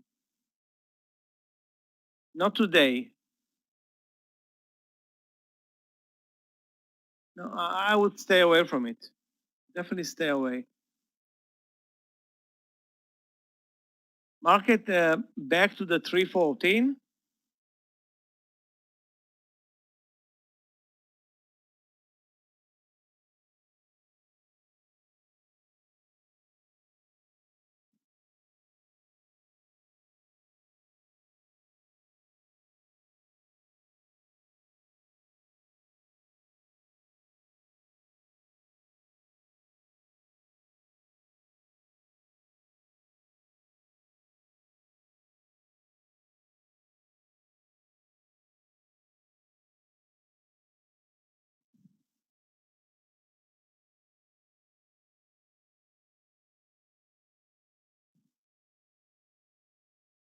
The stop loss on NVX for short under 98.65 or 98.50 is going to be, no, the spreads are too much. I mean, I wanted to say 99, but the spreads are 20 cents, 25 cents. Let me see if I will take this trade. At 98.70, you know what?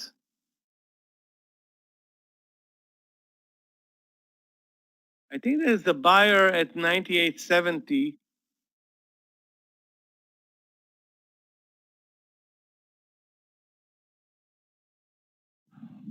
Let's see what happens there.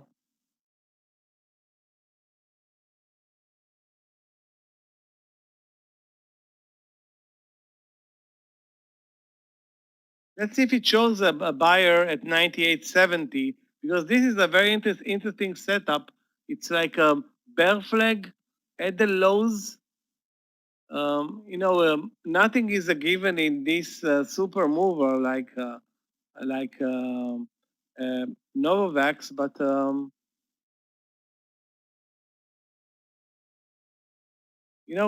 this is a very tricky stock as well. Yeah, maybe Caterpillar is moving lower, but I give you the reason. Look at the S&P. I didn't say that it can't move. I say it's going to move lower. If the S&P moves lower, guess what? The S&P is moving lower.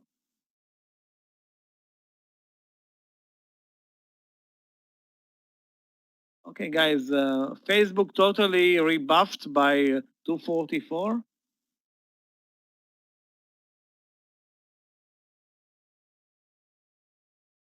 Yeah, UVXY is moving up. Again, it's a given when the market is moving down. Where is UVXY on my watch list?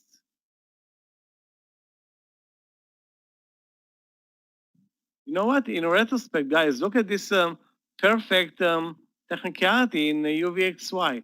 Over 32, perfect.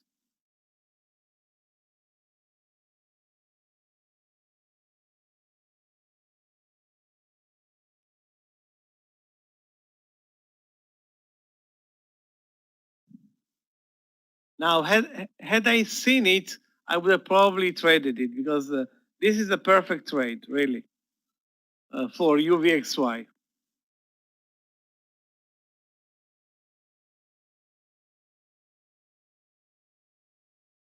The market is not doing much right now, but it's under the view up again after reversing sharply from the lows. And the numbers today are flat. SPY up 0.07, Qs up, actually Qs are strong, 0.72. So it's all about the Qs right now. If the Qs continue higher, the market can hold. If not, we may see a leg down. The Qs are so strong that I don't think the market is going to move much to the downside unless there will be, another set of corona news. Let's take a look at DVAX. DVAX. Guys, in a couple of minutes, Amir is going to join us as well. EVAX. EVX, if you look at it, Mohammed, on the daily chart, perfect. Very, very strong, looks good. On the intraday chart, the opposite. Selling off, not showing much at this point, okay?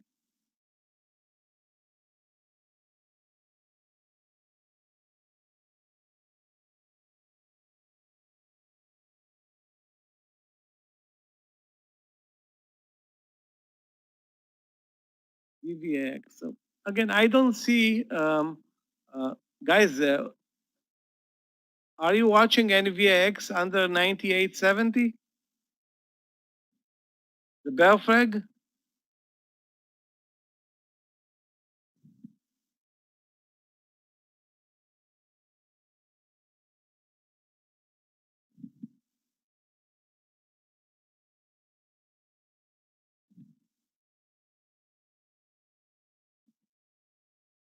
Anybody took this trade?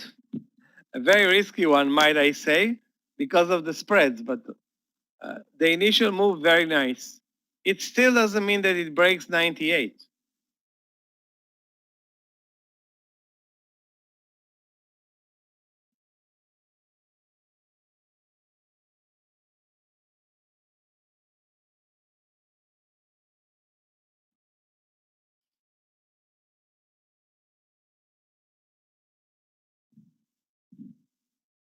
There will be always slippage in this Novavax, always.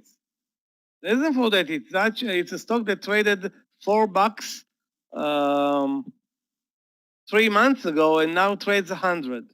You know that it's going through a difficult stage. I mean, it's a nut. Let's face it. The volumes jumped. The price action unbelievable. It's it's moving from $4 to 100 is something that happens in your dream. And this is, of course, the dream, a dream coming true for the investors. There weren't that many, and the insiders in Novavax.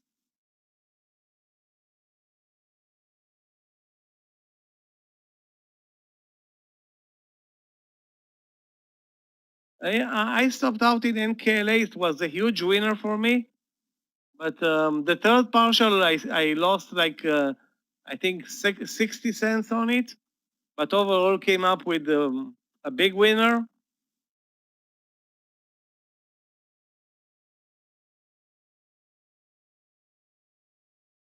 Nevertheless,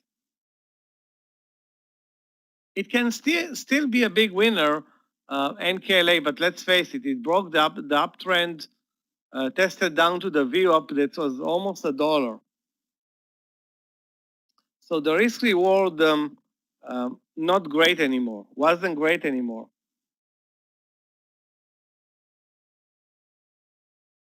And again, what's going on right now? Is there anything going on?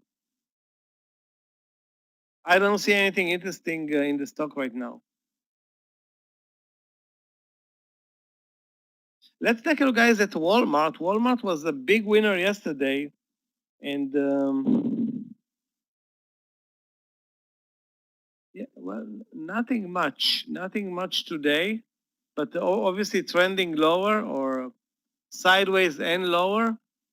Still, I don't see a new entry point for Walmart at this point.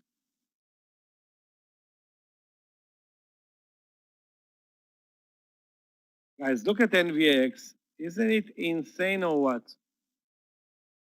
Dropped 70 cents in a split second. In the minute after, it's back to the entry and now moving up.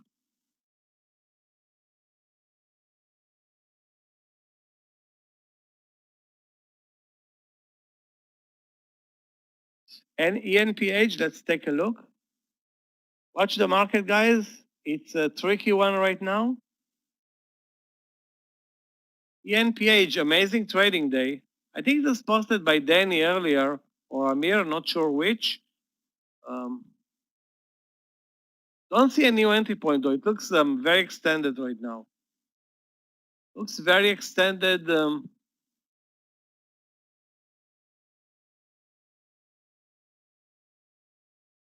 I don't see a new entry point. But on a pullback, maybe back to the 54. That was the last entry. It had a breakout at 53, bull flag at 54. That's pretty much it.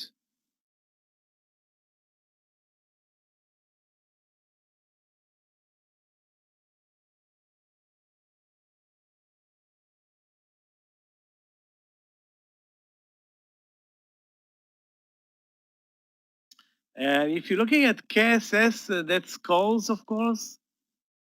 Wow, the daily is horrible. The intraday, better.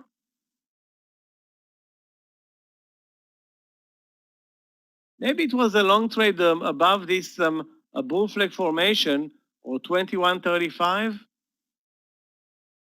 Again, it's not a good mover, Rasul. It's not a good mover. And I'm watching the daily chart, and the daily chart is telling me stay away, really. There isn't even one good trading day in this stock over the last, I don't know, 3 or 4 months. Maybe there was 1, 2. Other than that, nothing interesting. Yeah, I'm watching SQ all day, but could not find an entry point. It's sitting at the highs of the day. I'm not going to enter at 133 with a $1 stop loss before it pulls back a lot. That's all-time highs for SQ, and I don't want to lose $1 here. I don't think the risk is on our side in this case. Definitely on our side.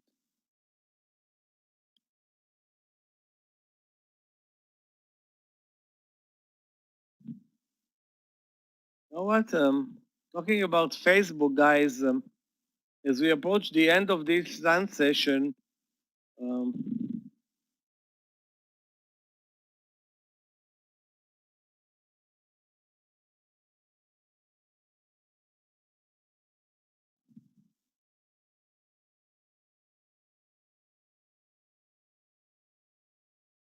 could have been bought. It could have been bought at 243, risking 50 cents, and I didn't.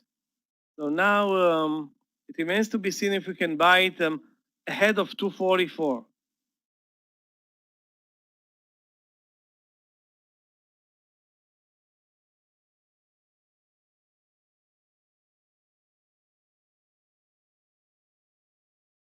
Baba continues to look good. Facebook,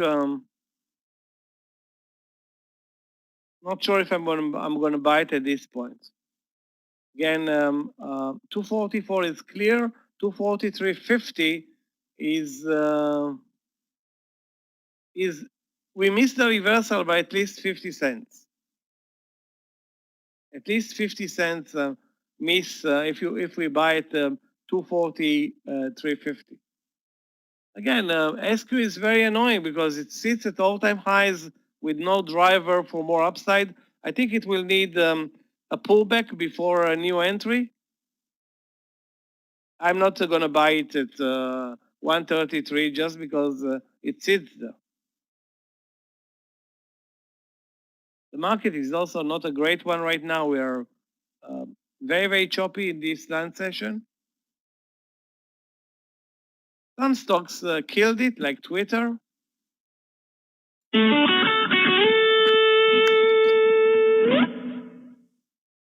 Hi, Michael. Good afternoon, traders. I am here. Welcome back. Thank you. We had a choppy market, but a couple of killer trades during this land session. For example, starting with those who bought Twitter. I bought Twitter. I bought Twitter. You bought Twitter you know? as well? 30. Yeah. I bought Twitter and lost money. Really? I bought it, yeah. Michael, 35. 35 on the reversal of 11.20. This is where I went to lunch. I was waiting it because this was the perfect. Where was your entry? 35. I bought it at 35. Yeah, But then beautiful. it pulled back to the 34.65. I had a 25 cents stop loss. And the second move up from the view up, I didn't re-enter. And guess what? Ah, so you bought it. You bought it on the candle of 11:15, correct? The first candle. No, I got after because it didn't the pass first that one. candle Yeah. and No. I was waiting on the 5 minutes, and on the 5 minutes you could see that the entry was candle after that. Yeah. now I'm waiting for Facebook over 244. Good. How was your first day? Your first part of the day? Killed it. Really? Me too. Me First too. part of It was good. I couldn't hear you. Yeah, we was had good, the Michael? Baba trade. Baba trade good for $4. Yeah. Or $5 now. $4.64 in the money. Had also NKLA for every 70 I cents, did it something also. like that. I did Nakla. Nakla was very good trade. Yeah. You know what I did, Michael, with NKLE? Around 11:40, I bought a little bit above 49, like maybe third, and then I bought above 45, 50, you know, when it broke that view up a little bit, and full and plus above 50. So it was around that area, you see, around 11:40, and so it was a very good. But you know what, guys? Sometimes I follow guys, and I post to them on my Facebook, and nice things that I think describe every trade that I'm sharing with you today, yesterday, tomorrow. And it says if you can't describe what you are doing as a process, you don't know what you are doing. And this is something I was thinking about this, you know, even today.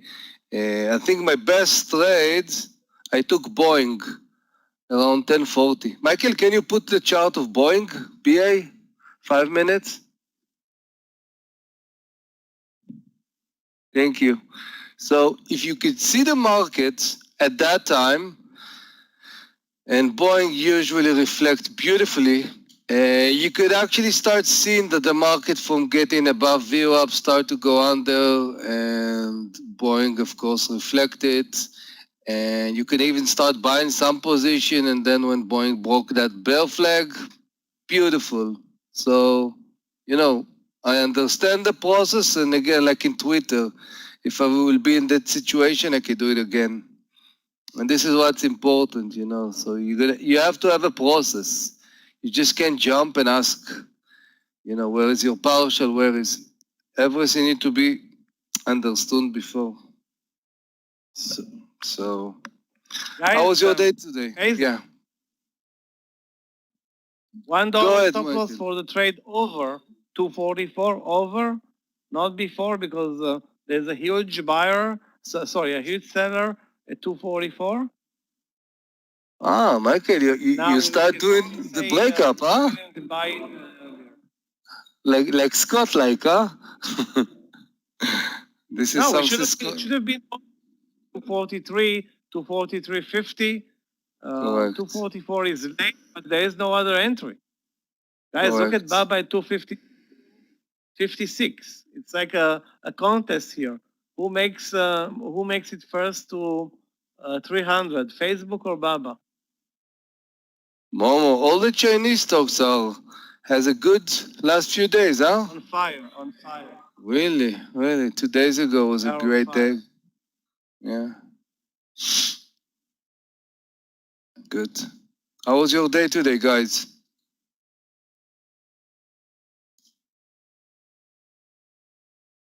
Bad? Really? Why it was bad, Williams? Melancholy? Oh, the last word I can say about my day today that it was melancholy. Embracing for sure. Nice. Why it was melancholy? You saw a lot of things that you missed, or what? Got chopped trying to short airlines.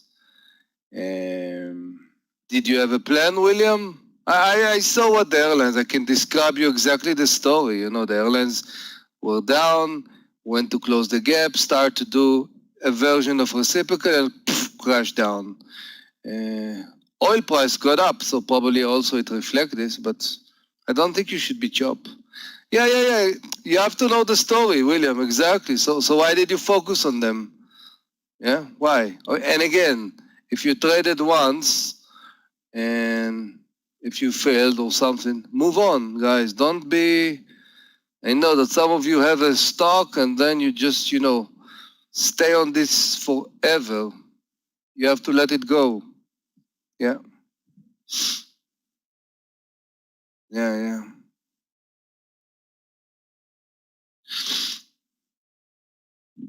Yeah. Lesson every day, guys. Every day lesson, really.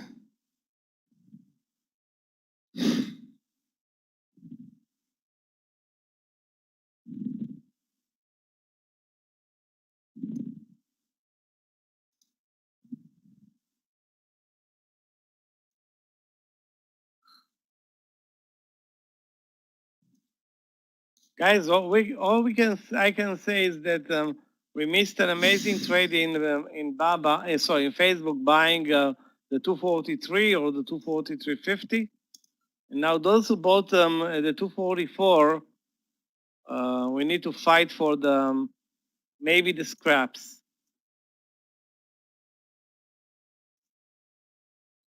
The partial at 244.50, and hope it can continue, although it's extended.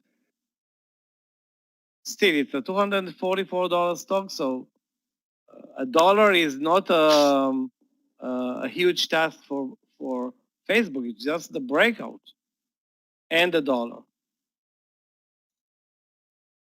Yeah, Twitter Did you see, Michael? What happened there? Did you see? I don't know. Did you see the finance, Michael? The finance sector looks so bad. Yeah, Which I one? think it's the weaker, no? The financial sector. No, I didn't pay attention to anything that has to do with financials today. Yeah. All I'm looking is at Baba, Facebook, NKLA, and a couple of other stocks.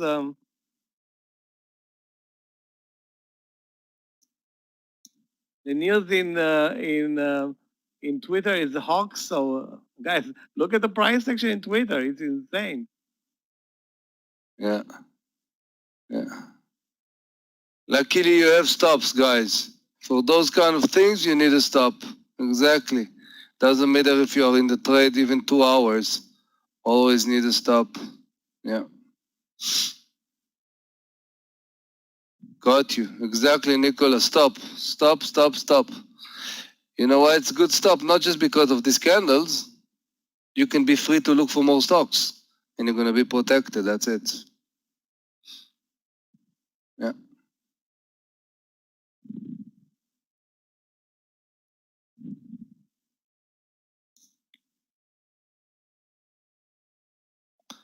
Michael, the solar stock, like also, the VSLR and RUN, still strong in the last few days, even today. Did you see them? Yeah, watch FSLR in the morning session, but FSLR is the past, I think. Right FSLR, yeah. FSLR is not what it used to be. FSLR. Still, it's not 300 anymore, but Yeah.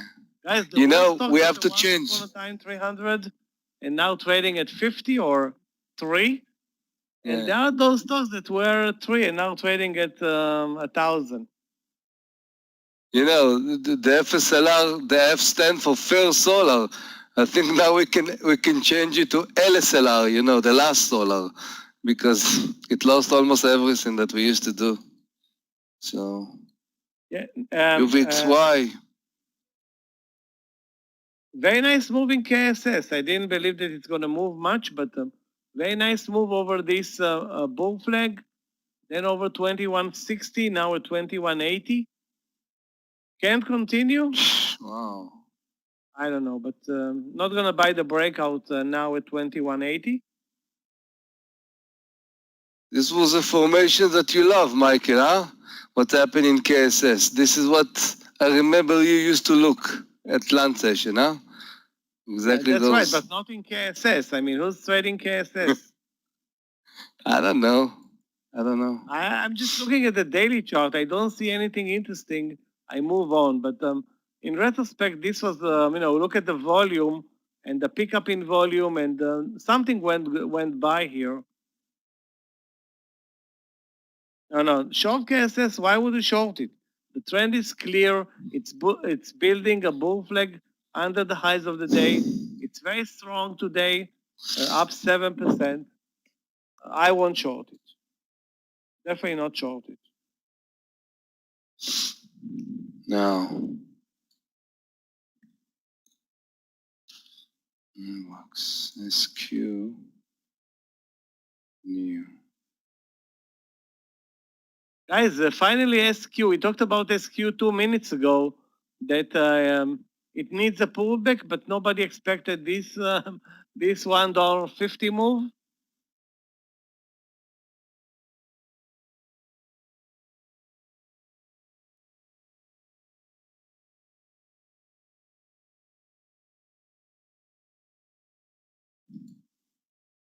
Guys, be very cautious with Twitter right now. It's all over the place, spiking up and down on news.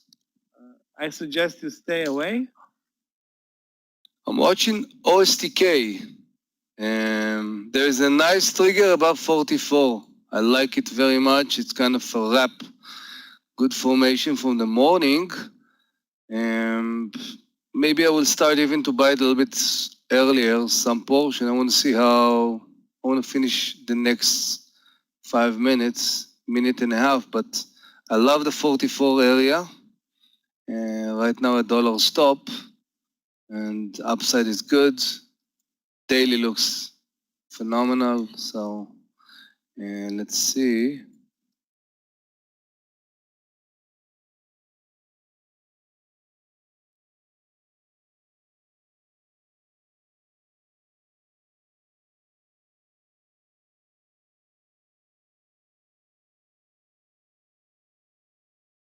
Guys, the market is not doing much. So yeah, Neo is selling off after 5 crazy days. 1, 2, 3, 4, 5, 6 crazy days, including today. So there's about the time where some investors are pulling the plug and pocketing profits. Nothing wrong. Good show, actually. Alexander, TME is, was a good move over 17. Now it's 17.10, target 20 cents, risk 10. It's okay, but I don't think the timing is great for a leg up. Risk reward is doable, you know. Risk reward in present is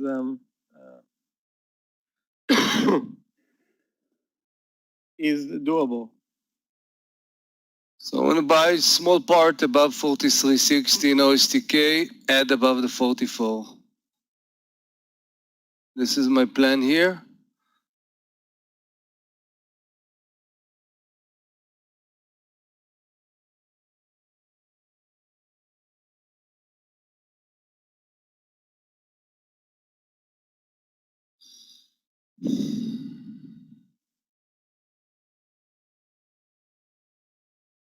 And NVC, I think I saw it at the beginning of the day, but I think what I like is it touched the 10, but as it touched the 10, just move all away, so.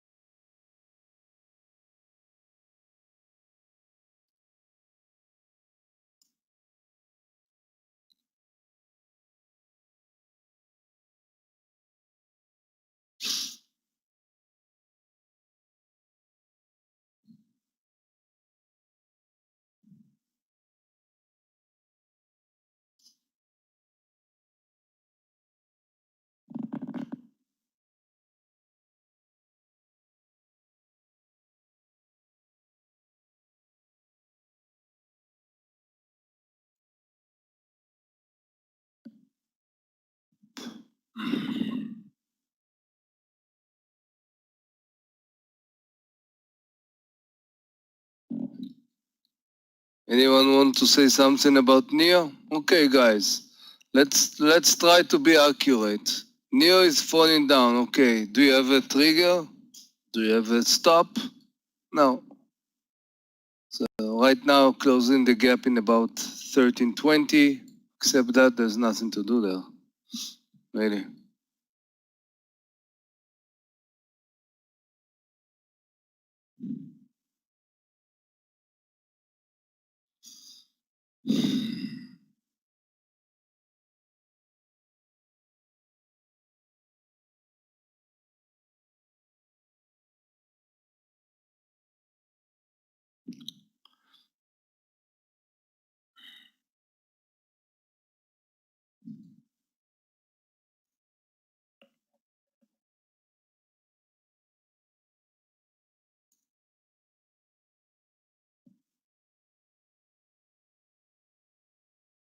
Sorry, I was just talking to myself. Just wanted to complain that Boeing is again moving up from the lows instead of holding down and creating a perfect bear flag. Nothing amazing there though, November. Nothing amazing in Boeing, and the market is again very unclear. We moved up to the view up down under 314. Now we are still under the view up, but now trading absolutely no volumes and no ranges. Not a good trading environment right now. Those who are in the Facebook trade, my stop loss 243.50, 243.50 on that trade.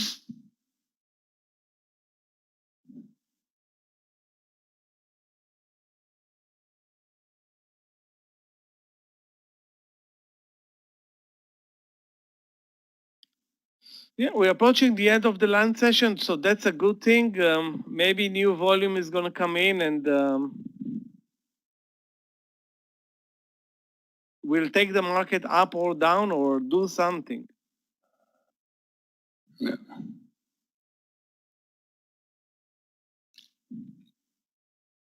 Yeah, I was watching RCL, Luis, but yeah, there's nothing that I can do. I see the green bar, but there's nothing. There's no formation, and it's the entire sector. If you're gonna look at CCLH and NCLH, probably there is something announcement or something. I don't know.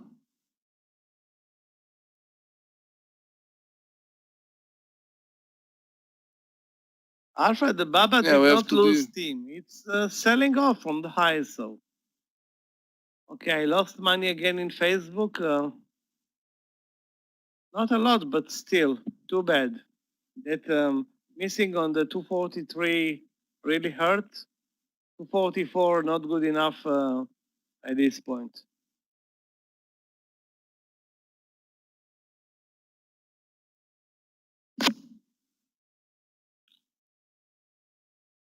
Guys, take a look Michael, at what's SE. Wow, I will buy SE at 125.10. Although it's trading now 50 cents below. Michael, what's happened to your favorite Chinese stocks? Billy today. It's not bumping around like the other one. Did you see her? The Billy? Yeah, it's up. You're my agent for Billy. Yeah. Guys, look at the market. Lower again.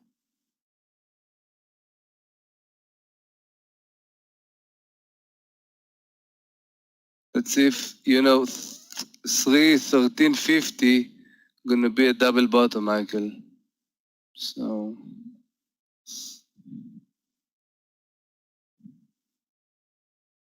The UVXY fans, 3250. I'm a fan. But, I'm a fan, but I'm afraid.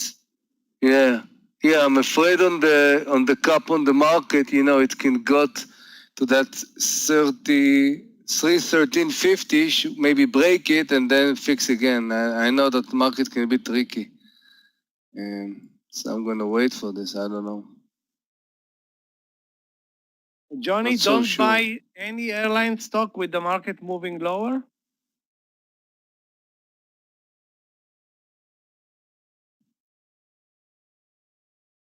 I'm not going to buy any I think airline, hotel, traveling, or anything like that. Go ahead, Amir.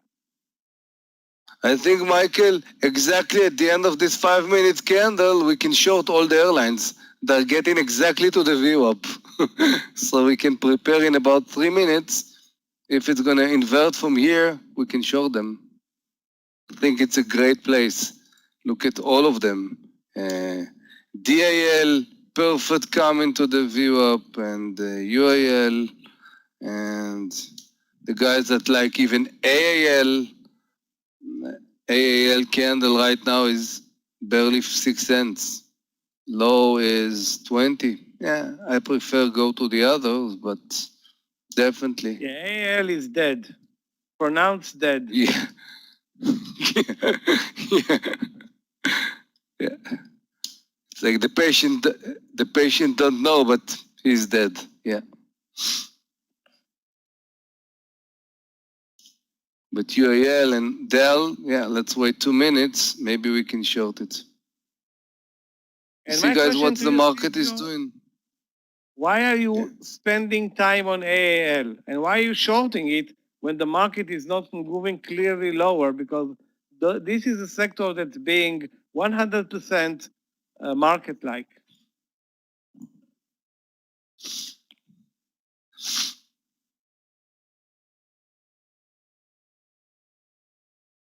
Goldman Sachs says UAL and LUV will make it for sure. Okay, good.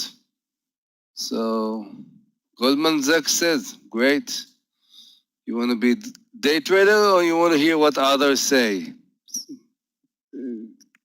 It's you to choose. They pump news on purpose. Okay?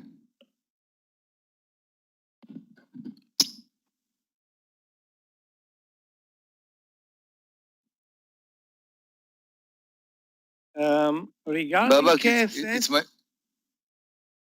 it's my favorite when it has a good formation, but now look at RCL, Michael. There, all the sheep, something happened there, but we can't join it right now. Yeah.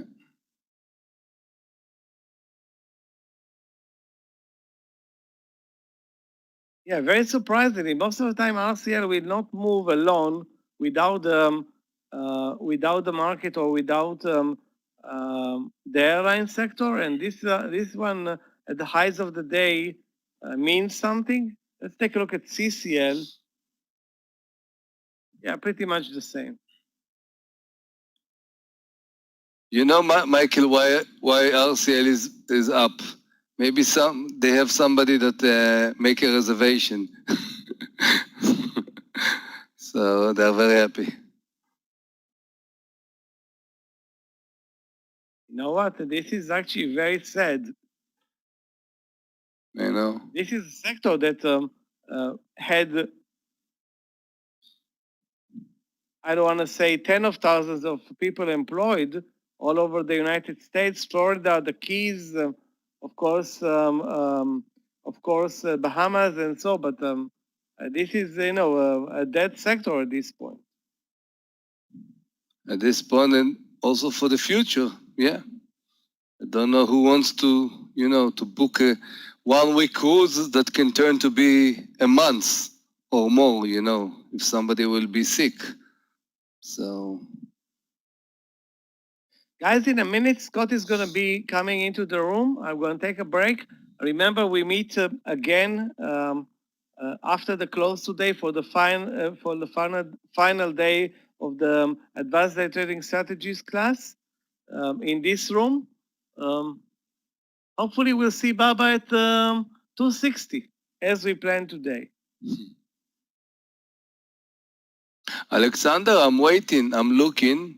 All the airlines are exactly on the VWAP. Now I want to see confirmation. I want to see,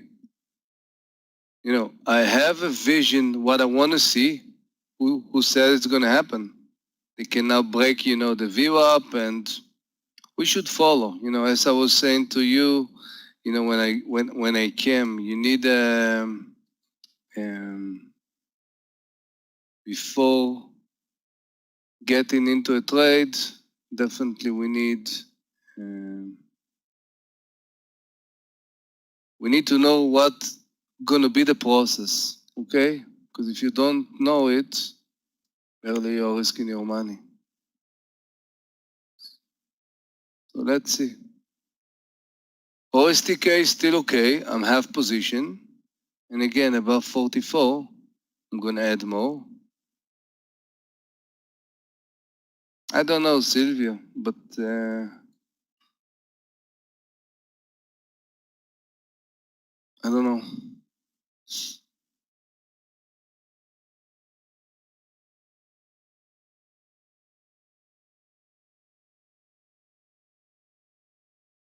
Believe me, I'm Traders, looking good at afternoon. not AAL.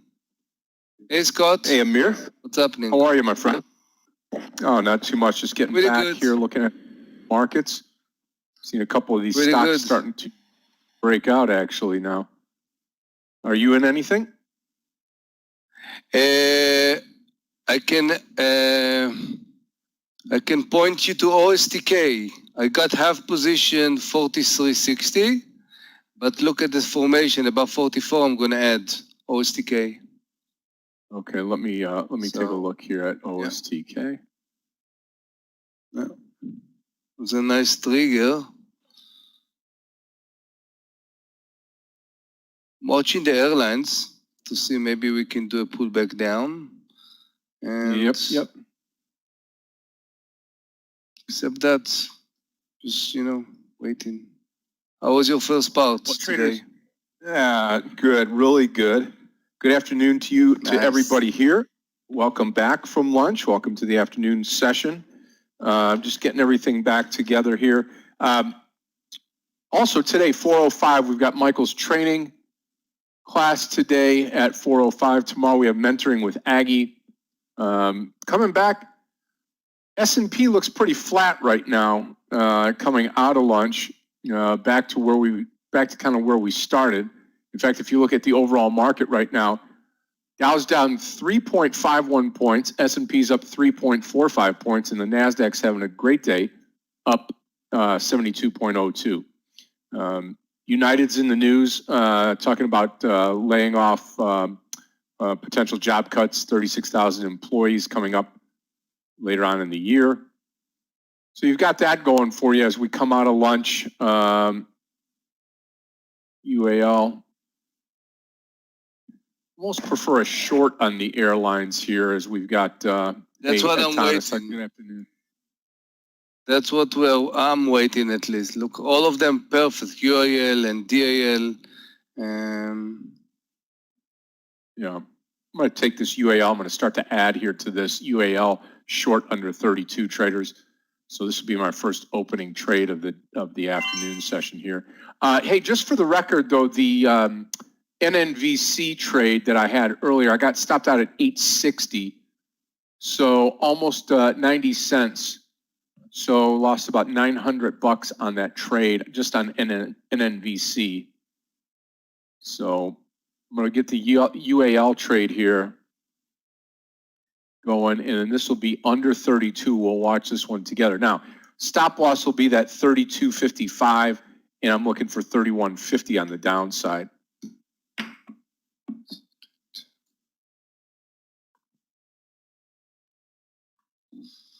Mohammed's looking at an SQ short. Let me take a look at that. Okay, SQ. Why short? You know, I just wouldn't short it. Why? Yeah, it's up for the day in this. You know, you have to look at it like this: flat market, right now, arguably flat. Nasdaq up a little bit, but overall S&P Dow down or flat today.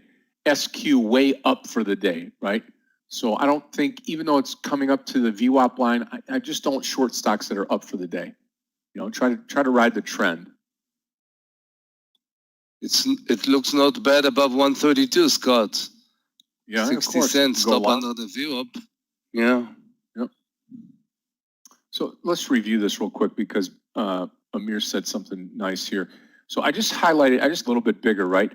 So you know me, I got it's typically numbers, 132, obviously one of the numbers. Now, when you look at this here, I think it's probably shorting it under the VWAP, which, you know, if it's the VWAP, it probably go a little bit lower here. It's had support, one candle and two candles right here, and pull down, hit it, it's bounced. Take it over 130,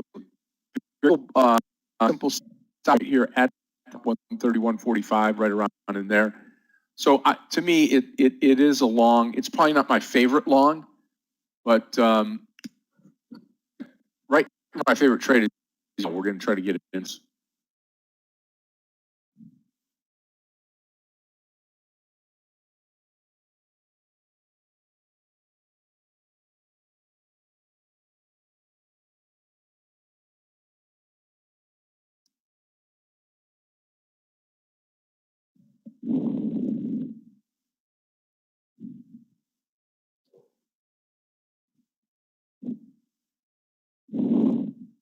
UAL's kind of straight up now. Yeah, I'm looking around.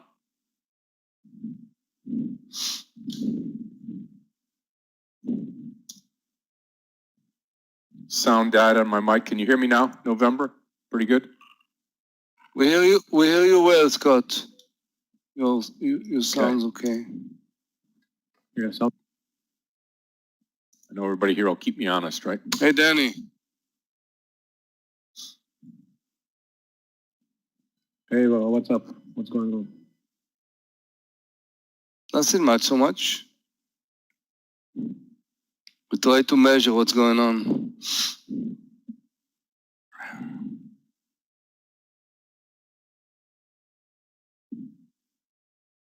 Well, ever since I said UAL for a possible short, it's done nothing but go up. Go up. Right. I mean, ZM, maybe over, what are you thinking? Nice dive on ZM. Gets back over 264 for a possible long. You know, certainly United Airlines over that VWAP now has made me think it could run higher, but I think for the remainder of the day, the news is not real kind right now, these airlines as we. Okay.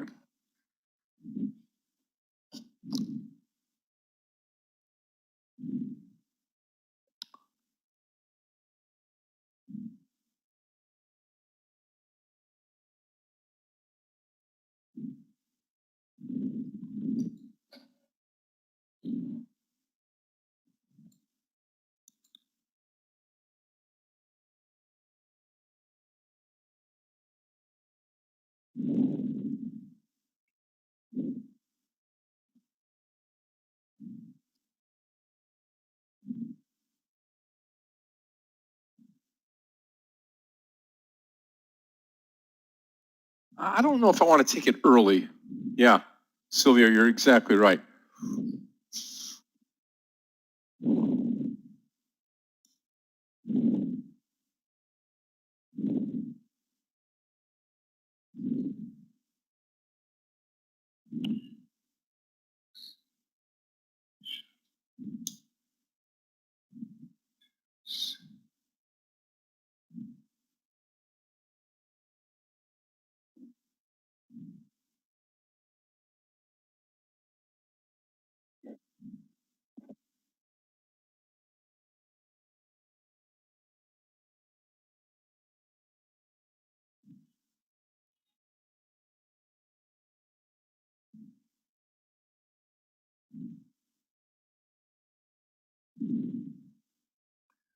EA.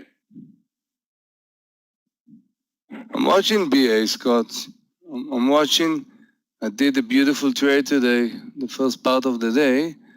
So we have to wait for the end of this 5 minutes. I think it could be a beautiful short if it's going to hold a view up.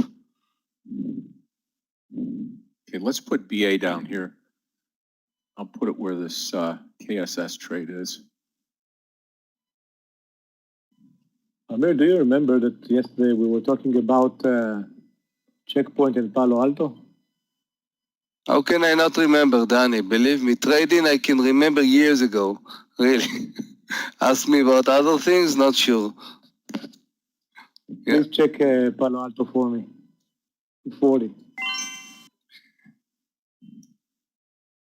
Not the greatest volume ever, but the consolidation is, I don't know, maybe a scalp, something like that. Look at the 15 minutes.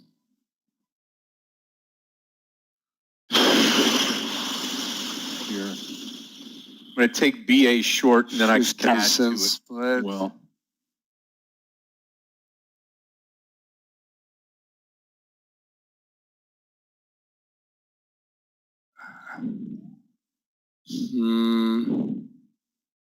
The daily looks amazing, Danny. Look at the I'm numbers not of so sellers. sure it was the spreads and everything. Yeah. The number of sellers at 240 is amazing, Yeah.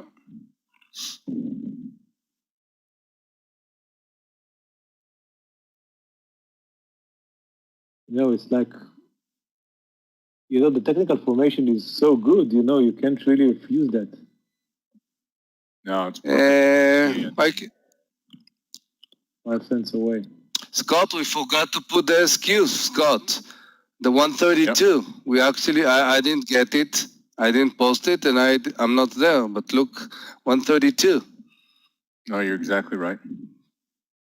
Shh. Yeah. Somebody took it Oh, by accident? No. Guys. Yeah. Beautiful SQ.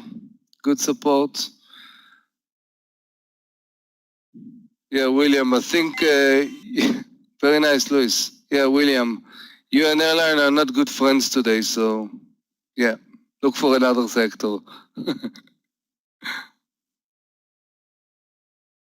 Very nice, Muhammad. Very nice. Very nice. It happens, but I'm happy that you took it. Yeah, 50. Put this PA up. It looks amazing.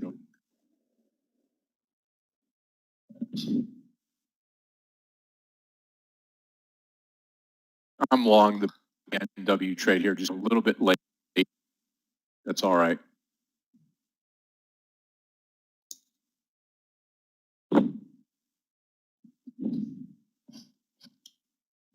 Yeah, that could be a scalp, If it's going to give us, 1 point, it's going to be amazing.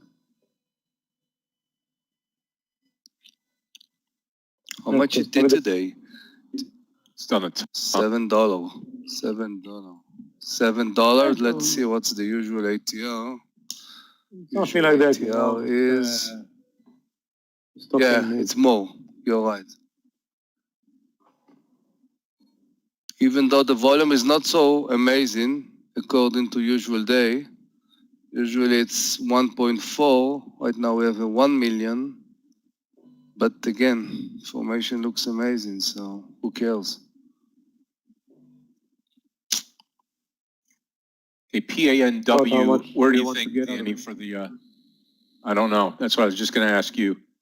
I'm thinking close to About a 41, point, 240, 80, 90. 10-cent Yeah. spread.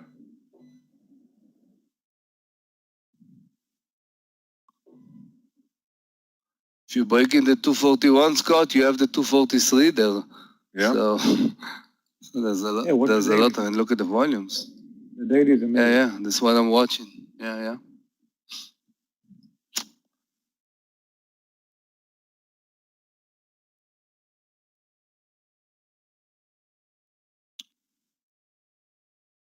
Okay, don't give up here. Come on. Oh, KSS is moving, right?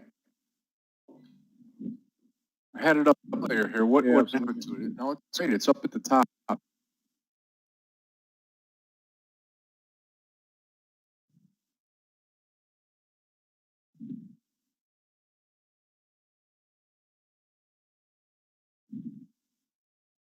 Muhammad, are you watching the chart opposite or what? I don't think that SQ looks right now like you want to break the 132. I don't know. Again, Maybe it did a retest, did 50 cent, came back to the area, retest. Probably if somebody's there above 52, I will even add into the strengths. Looks good. Market's doing few green candles, so yeah.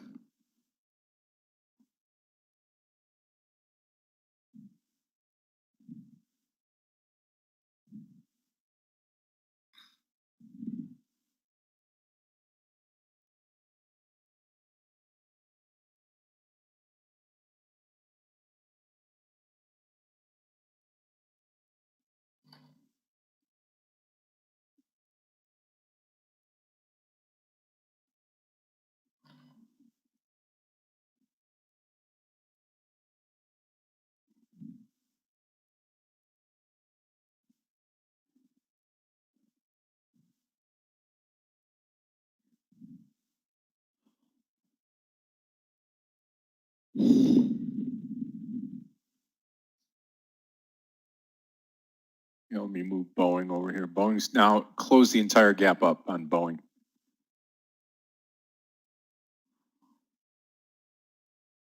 I mean, PANW just pulling back a little bit here. I think it continues.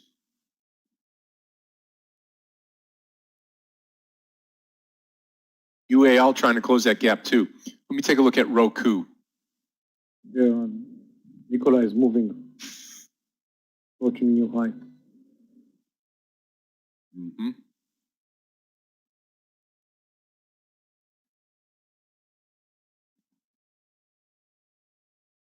I would say Roku over that 133.50. 133.50. Or here, just have a tight, have a tighter stop loss on it in case this market doesn't follow through.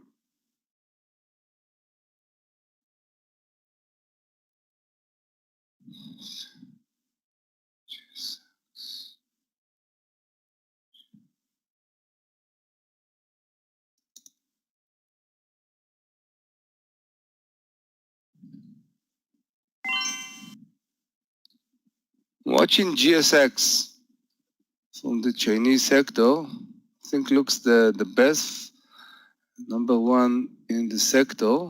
And 77.50, I want to take it a little bit more than $1 stop. Right now it's Dada, I see Dada. Boeing, no trade.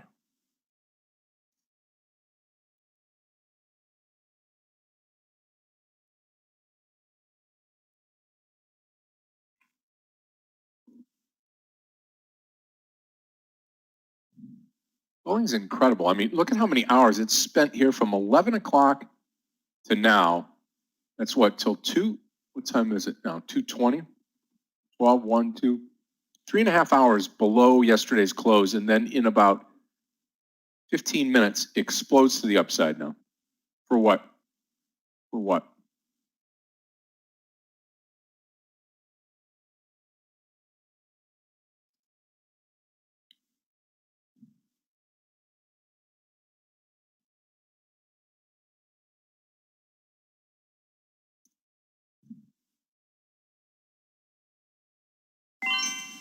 Armando, this is my answer for your questions.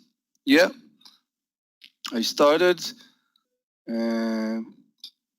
half position, which did like 30 cents, not enough, and I had a stop. But now I want to do the same process again, 43.20, and half position. If it's going to break the 44, I'm going to add full position. So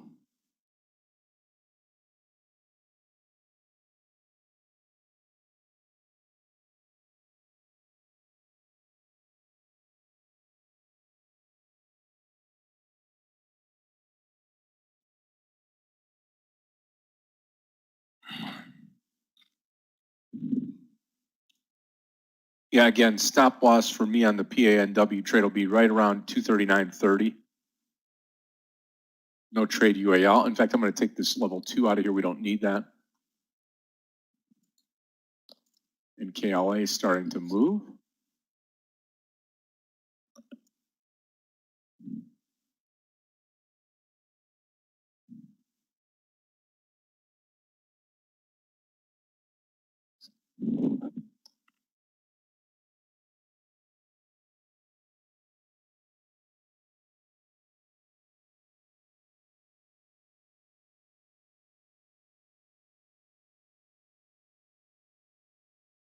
Guys, I like Python here. 6270, it's right on the trigger. We can put a stop under the 50-ish. So, PTON. There's the chart right here. Yeah. I think I'll join you here. Taking a full-size trade on PTON. Small stop loss there right by the VWAP line. I'll just give it 62.50, just a quarter, just 25 cents. Correct. Few cents under the 50, correct. You know, Amir, I'm The small stop. I'm watching maybe Dish for a short. Gonna be a Dish, wow. Stock from the past. It's not a big mover, but it's gonna be a tiny stop. Yeah, it loss. looks You know, good. if I'm going to take it, it's gonna be Yeah, I like it. tiny stop loss. Yeah. It's going to. I like those 90, like 0.94. Gonna be 10 cents stop loss. That's it. Yeah, great. You can take more shares and. Here comes our PANW trade, Danny. Come on. Right around 240.90. And pay myself, and then we'll see what shakes out here going forward.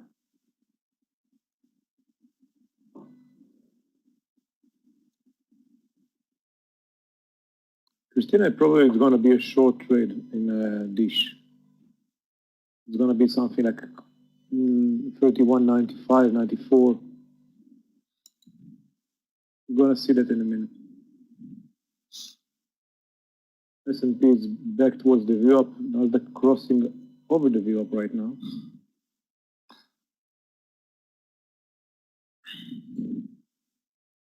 Now is the battle for the 55 in the NPH. Cup formation at the 55. And Nikola is moving right now. Look at the volumes in Nikola. Yep. Sort of break out of that 52 area. Big time. Million shares in 4 minutes. UAL has closed that gap.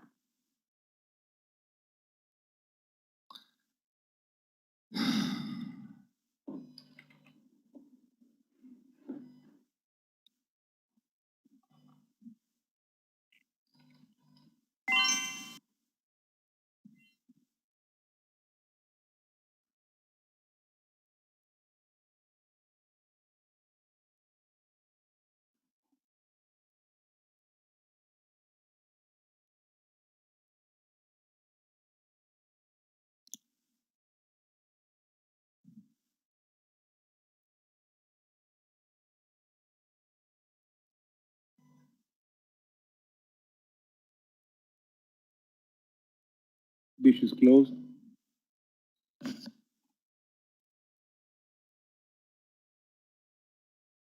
Come on, PANW. 50 cents to go, 47 cents to go.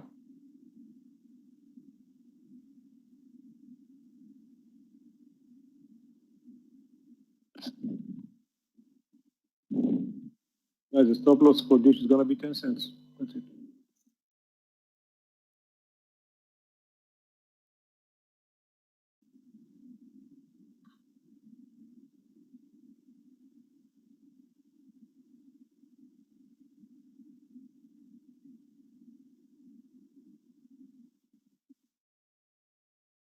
Yeah, PTON, I'm looking for at least 63 bucks or close to it here.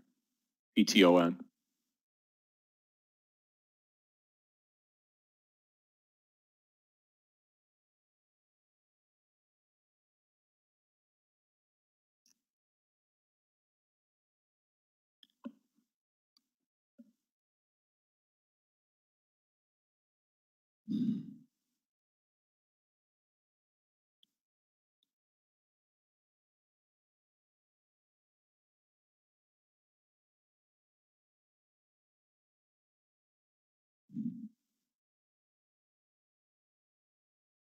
Come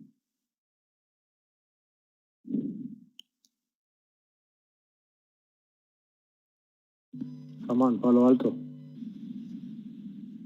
$240 stock, come on. Come on. Again, 240.90, right around in there.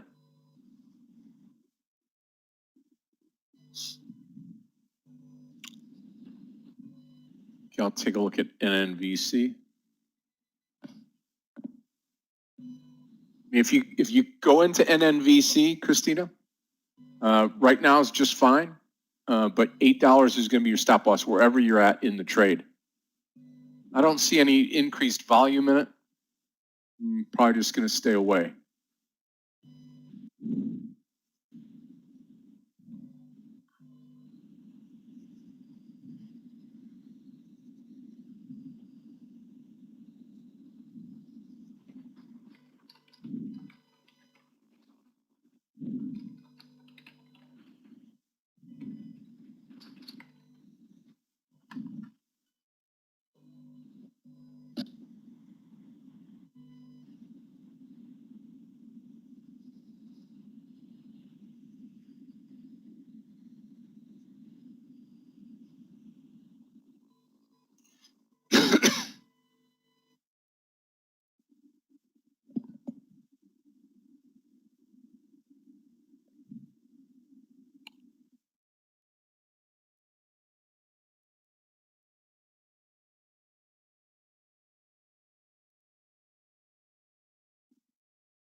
In 20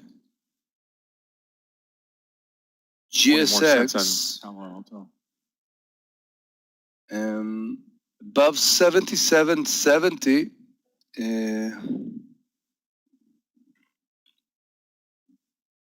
I'm gonna add. I didn't enter, but I'm gonna add with much more. Looks amazing on 15-minute chart. So GSX, probably the stop is $1.30, but the upside is pretty good. We have almost like 5-6 points. So I'm not very, I don't have a problem with the big stop there. The reward is pretty good. So 77.70 is the key for us.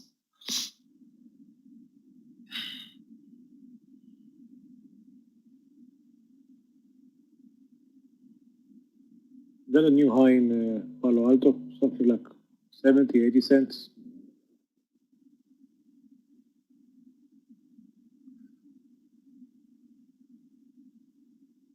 I think it tracks that 241 now. I really do. Let's watch it. Yeah, stock is uptrending, you know, looking good.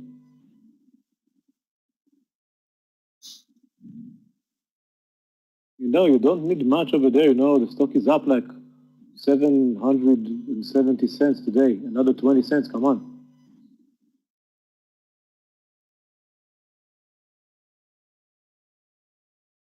Should be an easy. Should be an easy target.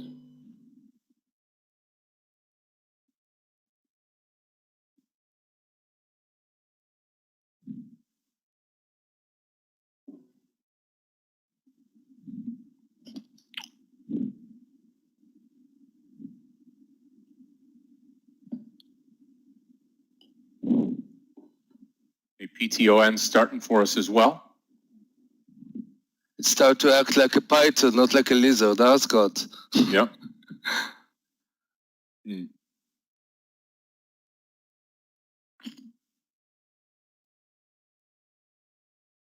I want to see us take that 63 out here. Me too, me too. Again, patience, traders, patience. UAL starting to come down now. And break a 32 on UAL. PTON looking great.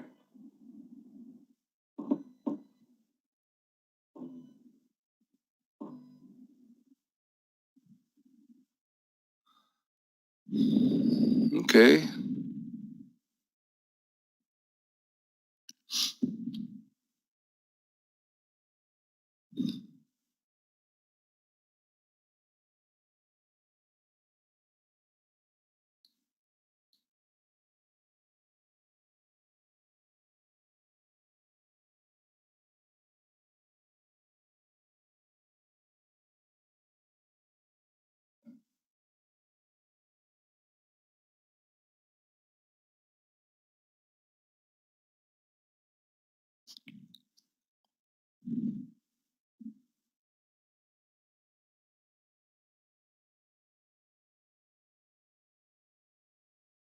Okay, traders, I'm going to take a partial here on PANW.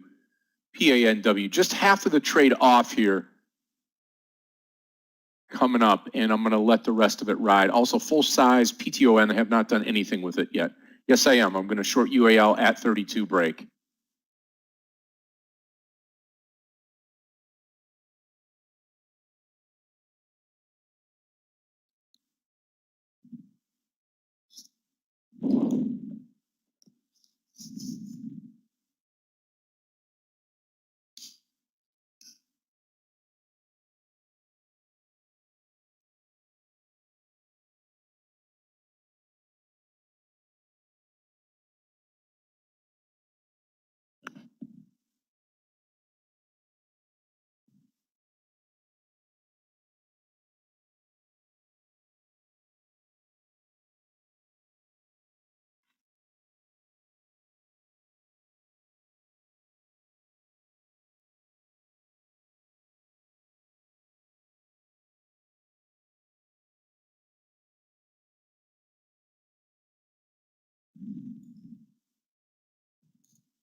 Boeing also coming down. Okay, watch UAL under 32. I'll put the level 2 down here. We'll use that 32.55 as the stop loss.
Come on, PTON, don't run out of juice here.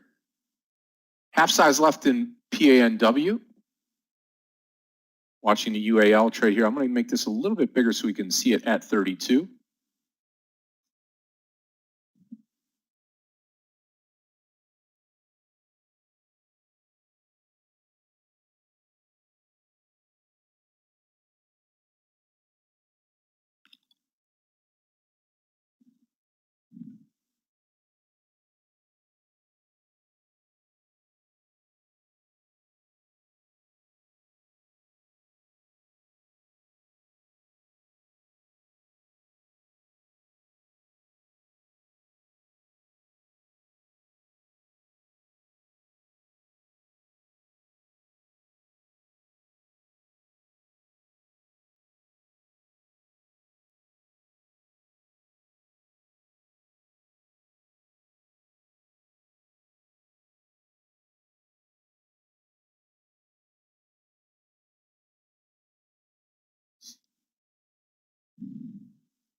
7 cents to go UAL.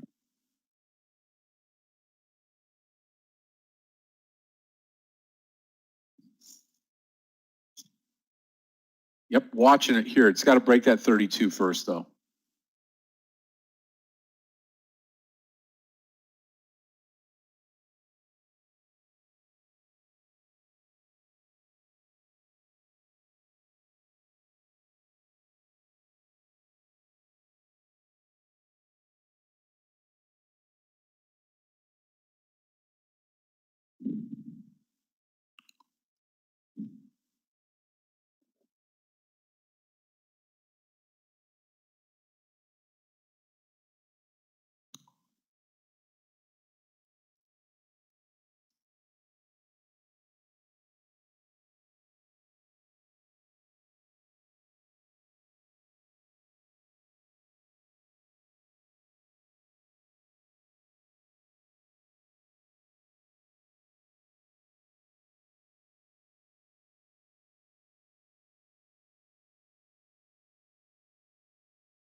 It's not going to be a good stop for GSX.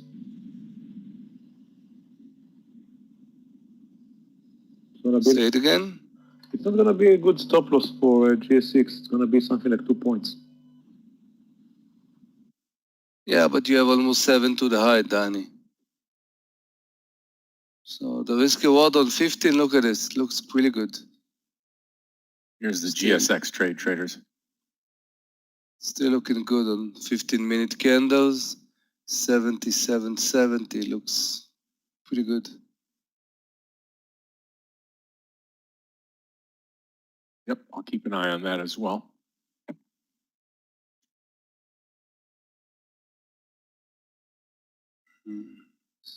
Again, need to be keeping track of the marketplace right now. We're not really doing anything, just bouncing around here on the SPY right now.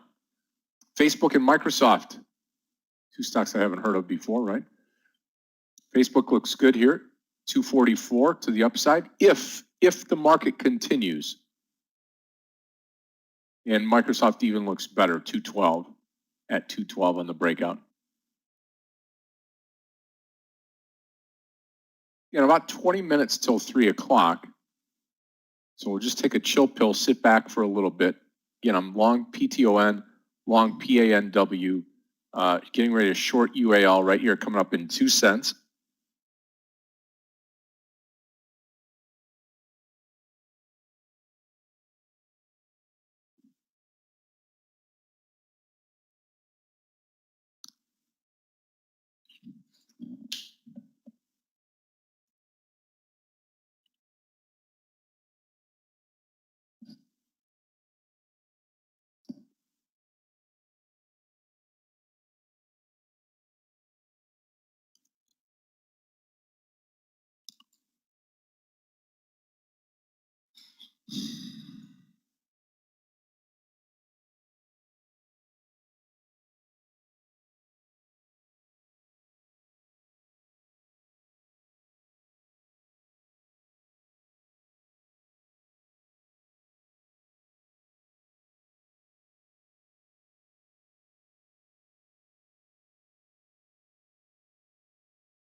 That's how powerful that round number is right there, UAL, bouncing off of 32 now.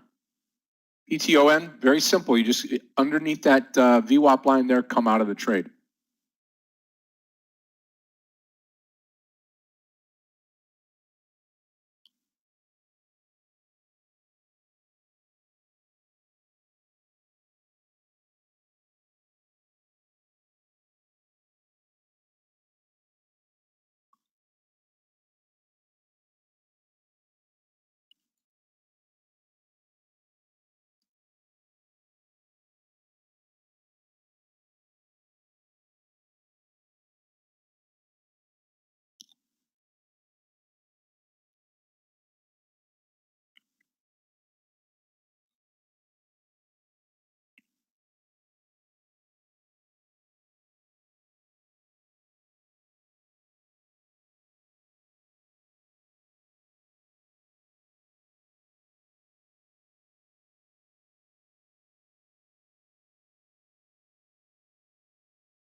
PTON bouncing too.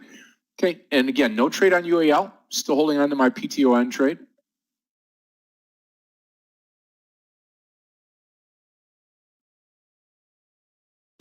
NEO is coming down pretty strong. Turning the negative.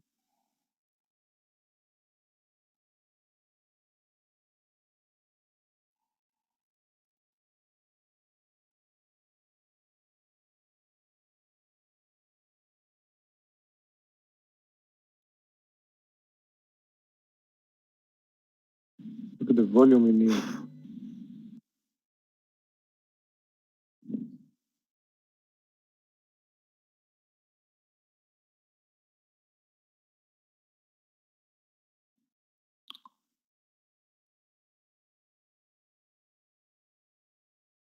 Guys, we got 1-to-1 in Dish.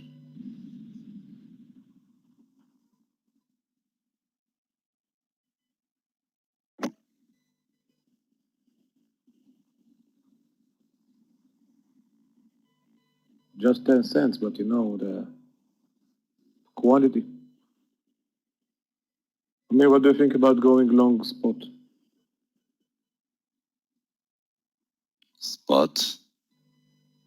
Look at this hammer right now. Yeah.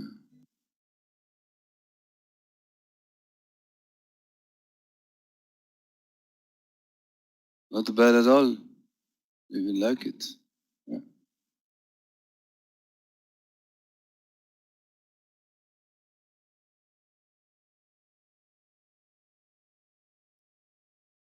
Only thing that can bother us is just the market.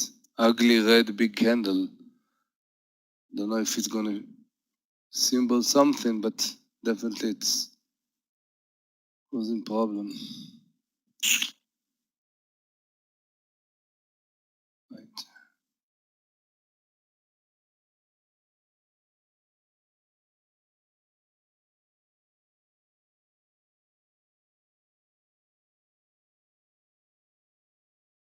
Boeing coming back down. Again, these big, huge V-shaped recoveries or V-shaped moves higher often are reversed, like this Boeing straight up, straight down.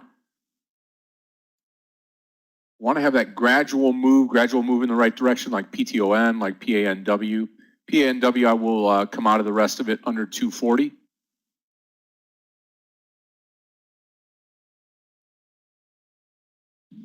Took my partial. Dish.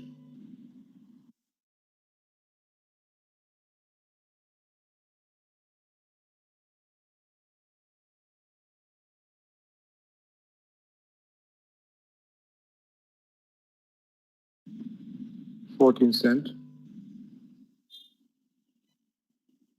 So took a correct amount of share size for 10 cents. So kind of nice.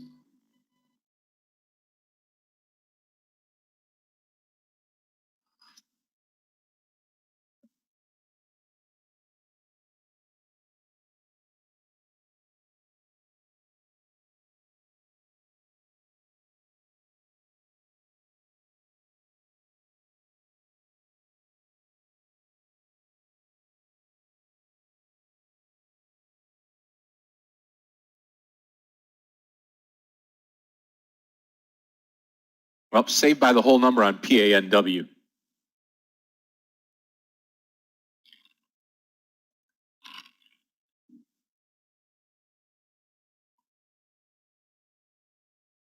Let's take a look at NIO. Yeah, big time sell off.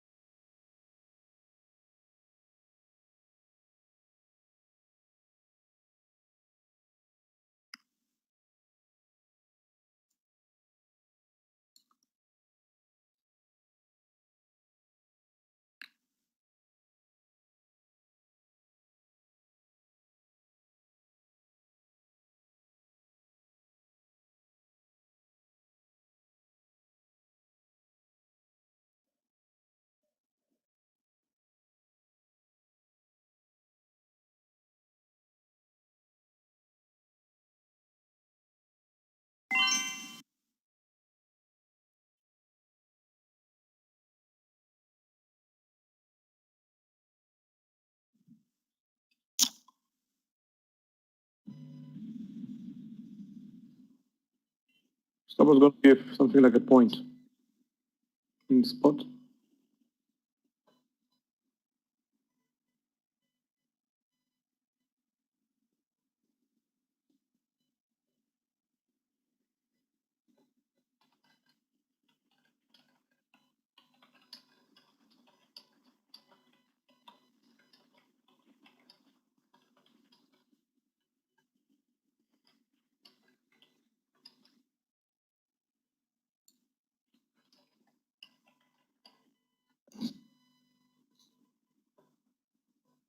Watch PANW for the out here. Anything under 240, I will come out. You know, I haven't even checked out the NEO cars, you know, the NIO, the battery operated vehicles. Had a good day yesterday. Started good, but then no battery. Nothing. Now that NEO is super extended on a daily chart.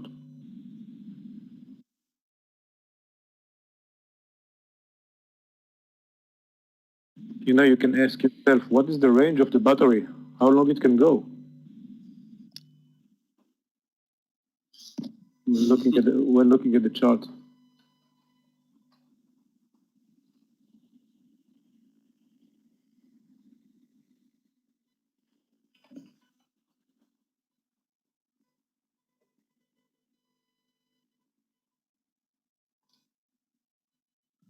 And it's also a Tesla sell-off right now. Stock can get to under 1,300 in the last hour.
It's gonna be $200 a day in Tesla. It's going to continue to collapse like 10 points every candle.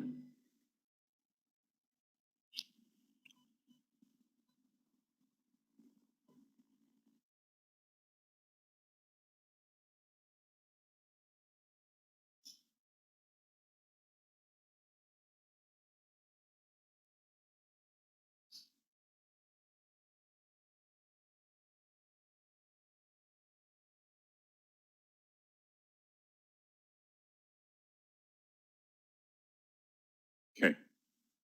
PANW still running higher here. Well, I'm looking for one more good trade here. Twitter looks good over 36. GSX a little flat.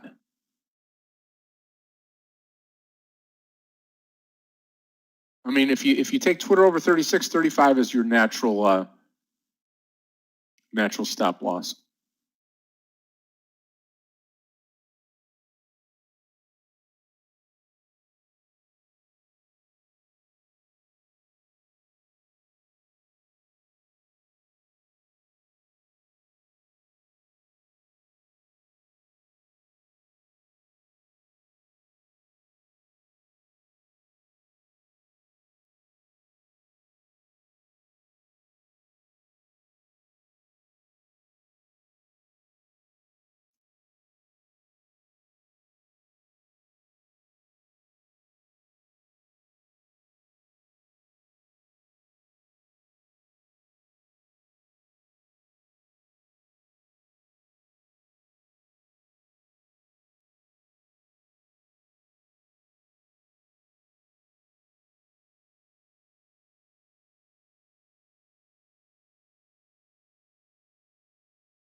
Okay, PTON here, just at my stop loss on PTON.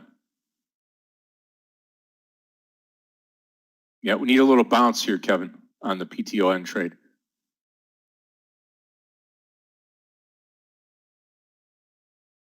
Yeah, if it's breaking the 45, I'm gonna be out. Yeah.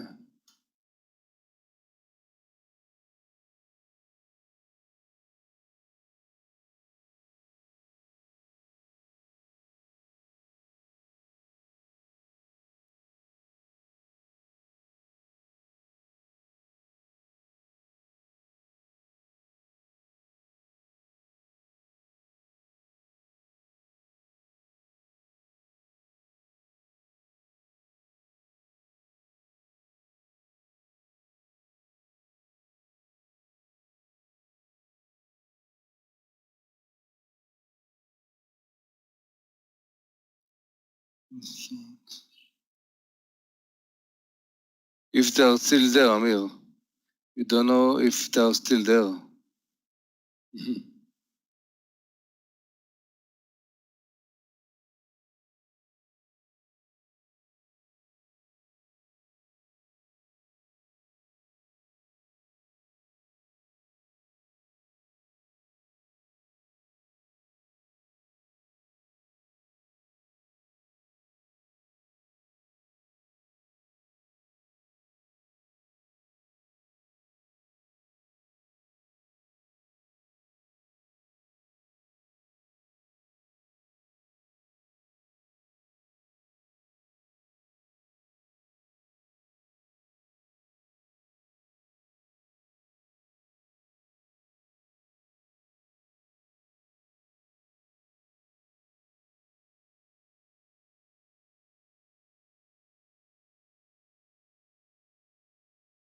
Neo bouncing off the bottom here.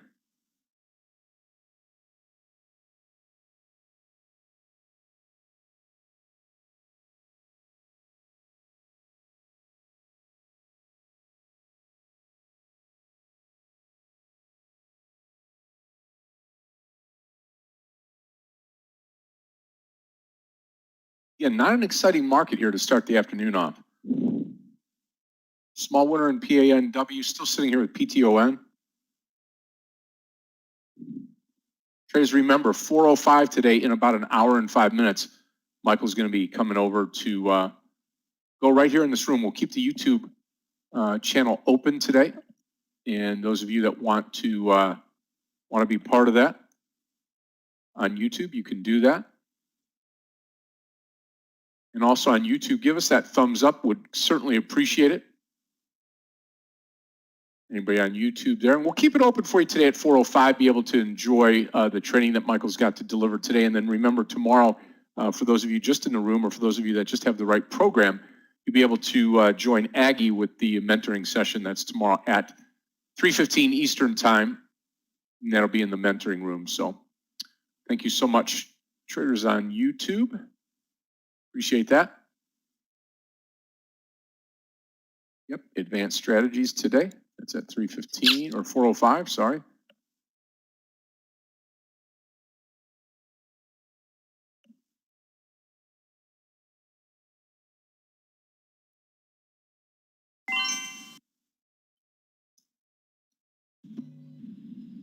The market is moving up right now.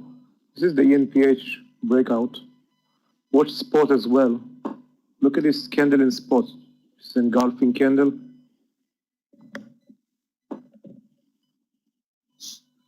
We got a big move right now.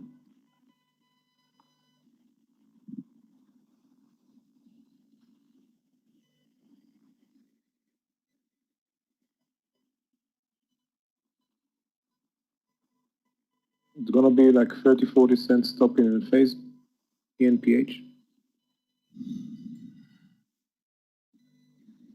But we need to get over this, the view up, over the pivot and over the whole number of 315.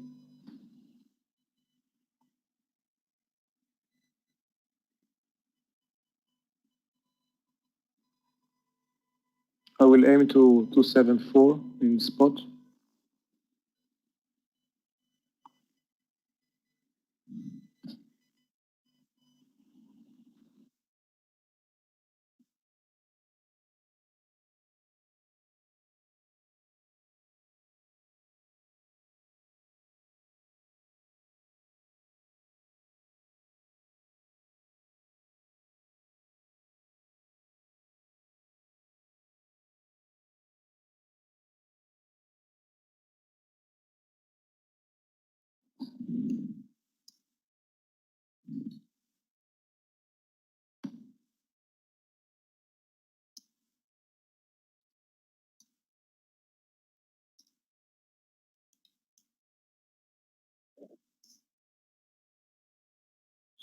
All right, now we're over the VWAP, encountering the pivot and the whole number.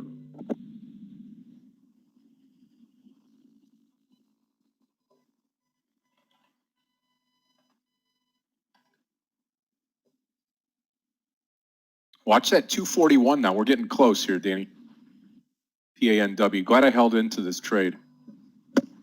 Yeah, now it's running with the market.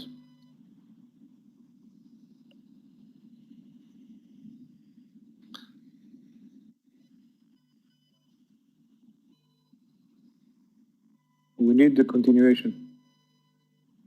That's it.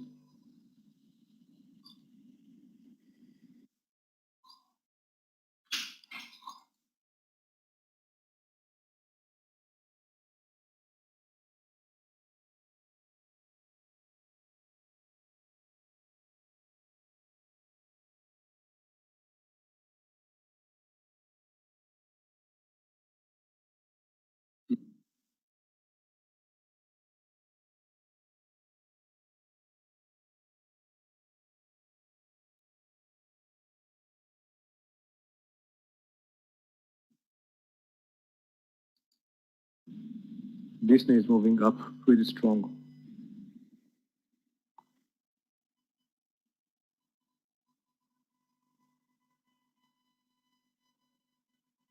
This is very important right now.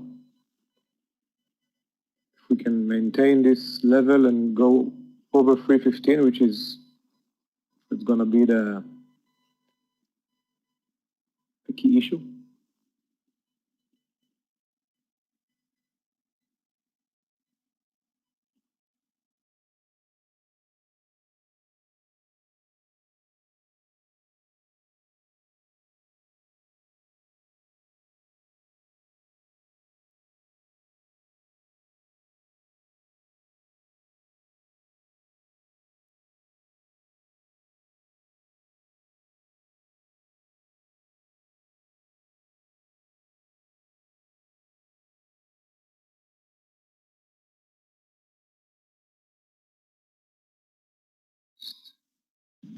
No, we are failing. We're failing. No continuation on that candle. That was an important one.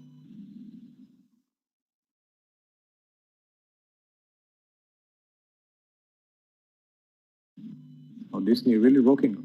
Open some parks.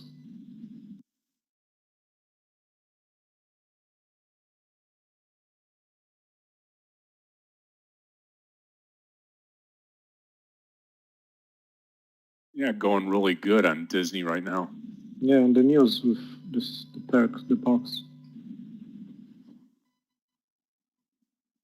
Still holding on to my trades, PTON, PANW.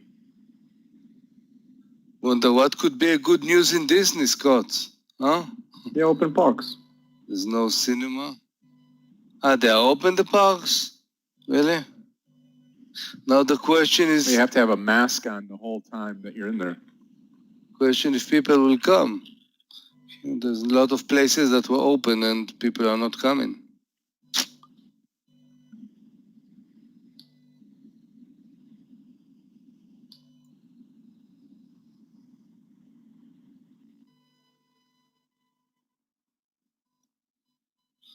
Hmm.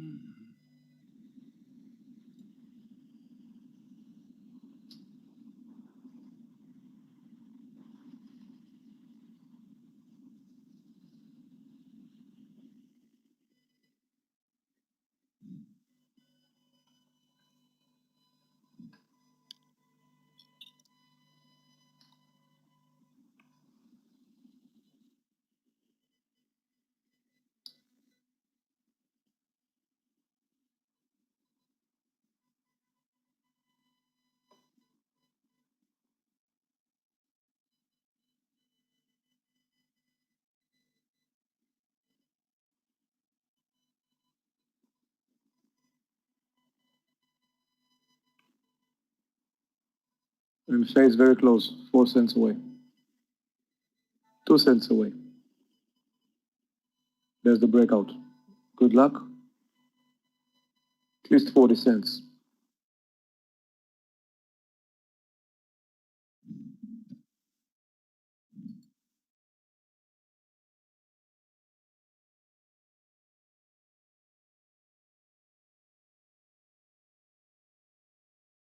Checking that volume, ENPH looks good.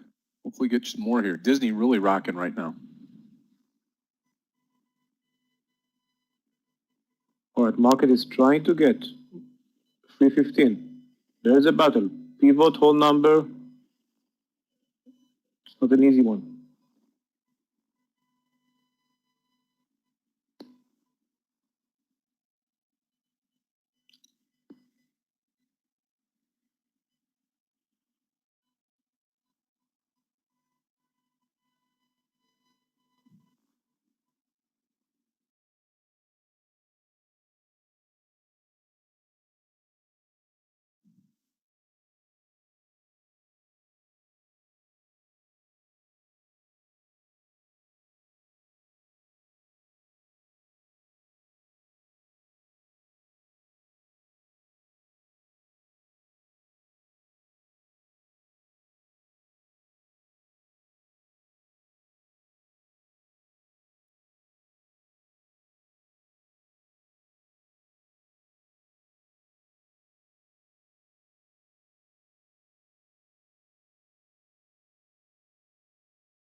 Jeez.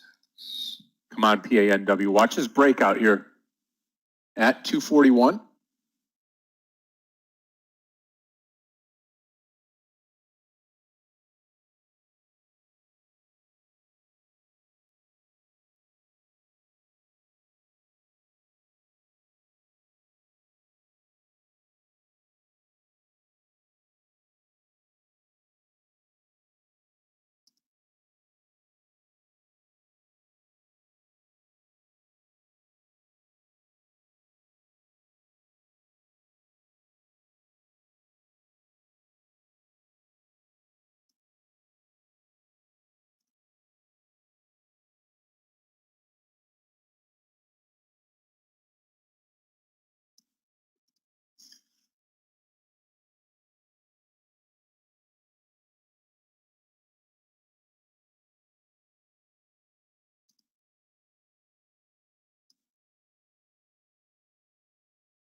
I'm gonna watch GS6.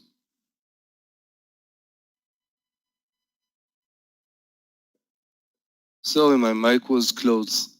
Yeah, still I'm watching it. 77, 72 pucks. Come on, keep And, coming, PANW. yeah, I'm watching it. I'm holding the chart in 15 minutes. You know, I'm still in the PTON trade, traders. Lana? GSX starting to come, Danny. Yeah, we're watching it above 70, Scott. 77, 70. Volume increase looks good.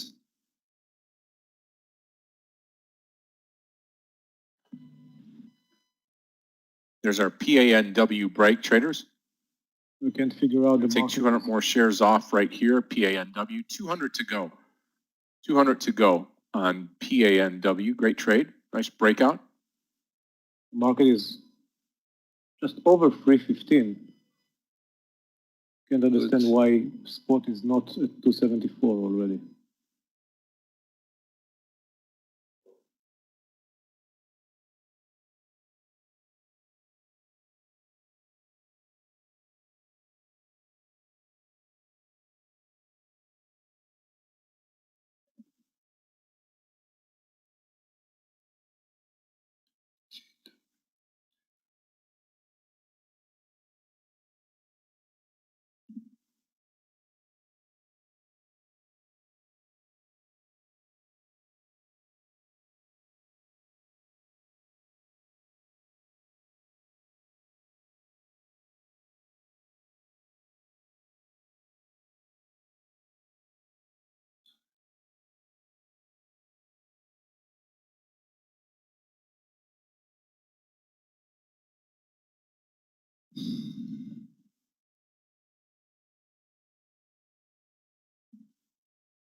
I'm watching two trades right now. I want to take Twitter above 85, and I want to take the GSX.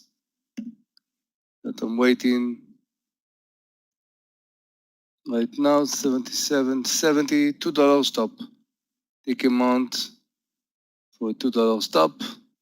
Expect to get at least twice of that.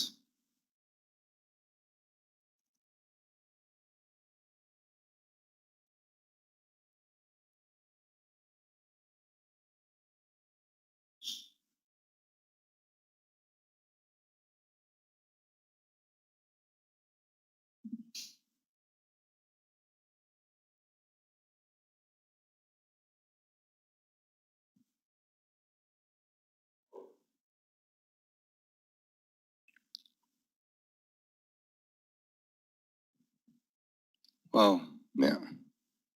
Let's see if it's the power hour. No?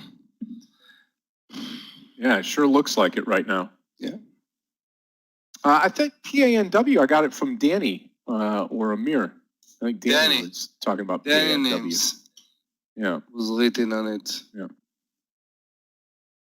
but I will tell you, PANW, probably the top 20 list. I mean, look at how big look at how much it's up today. Big time.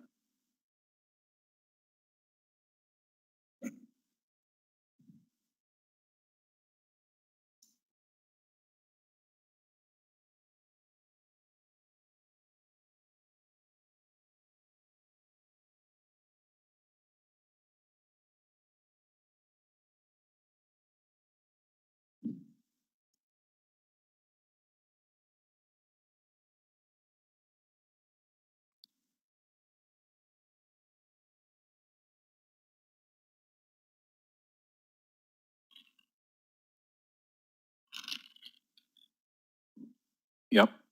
And you know what? When Mayor and I were together this past year, we calls down to $200. And now look about that. To grab some around 100 and shares at 200.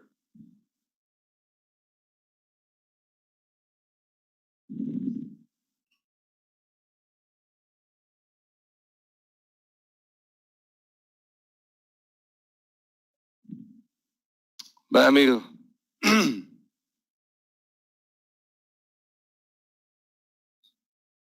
Yeah, Amir, we'll see you tomorrow. Take care. Trey's in less than an hour, Michael will be starting his class for the evening. Also, NIO over yesterday's close at 1322 looks real good too. PANW just milking the last 200 shares. it's a nice expression, Scott. Yep. I like it.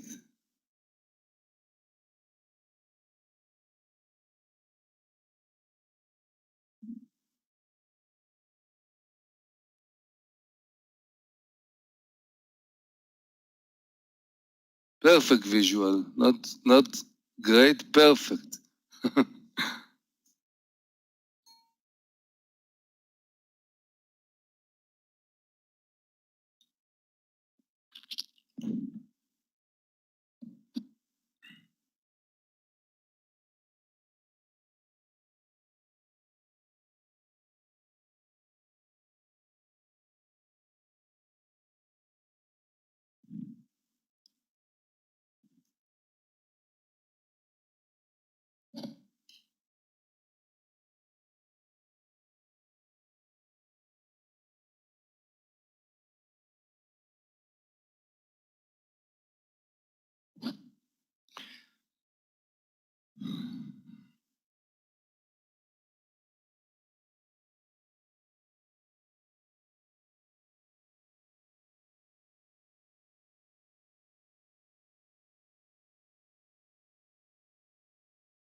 Yeah, anything now under 241 on MLG too late. PANW, I'll come out of the rest. Anything under 241 on PANW.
Now, like I said, on the Neo Trade NIO, that's at 1322. That's yesterday's close. If you're going to get long, that's right where you want to be. What's up with our PTON trade, Peloton?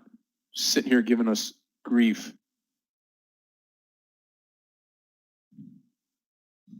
Yeah, I'm very disappointed from her, to tell you the truth. Yeah, this is a stock that know how to move even with no markets. And right now, you could expect that it's gonna do, but who cares what we expect? Under 45, I'm not there.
Meanwhile, PANW making up for it all. Up almost another $1 here.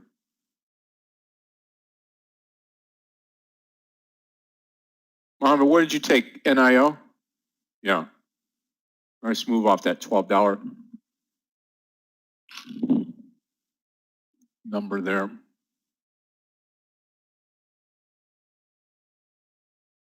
And here it comes, 1322.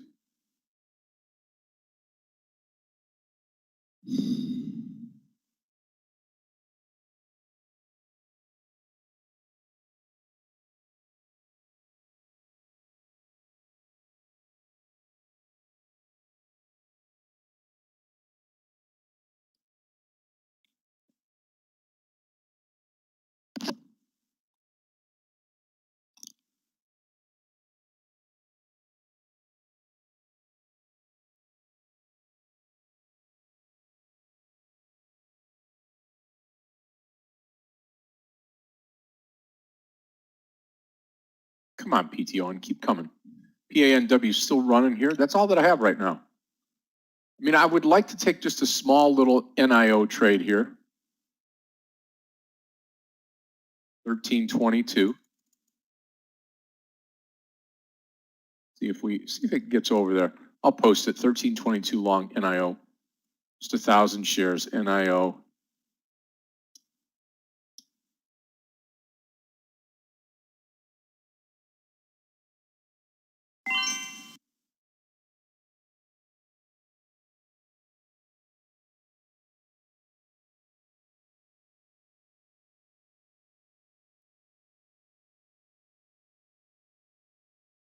I'm long the stock at 22. Let's see if we can get here. I'll just keep a tight stop under 1290, and then target's going to be close to.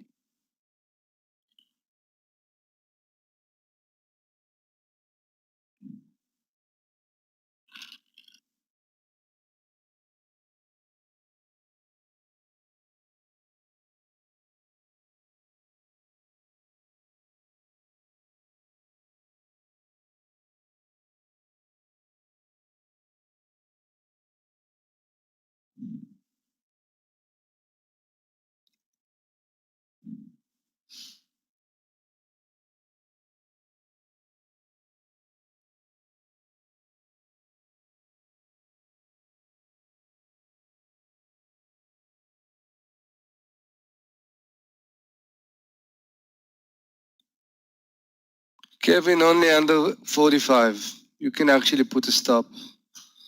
Yeah, 43 area.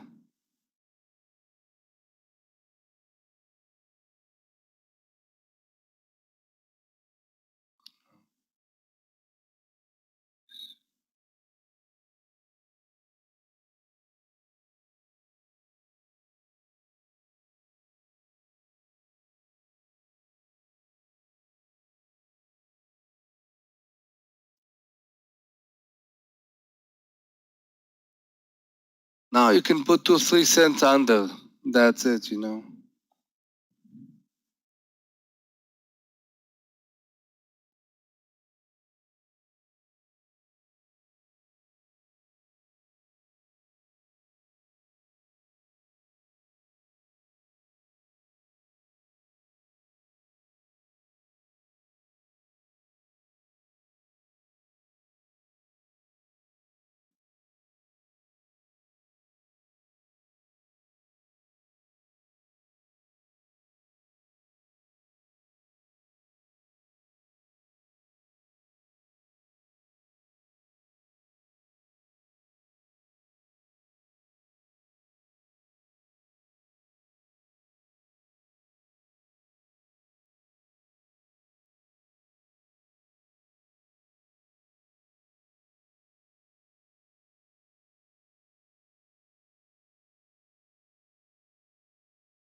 Yep, we'll watch it go here on NIO. Wow, look at Diz just blast off. Incredible.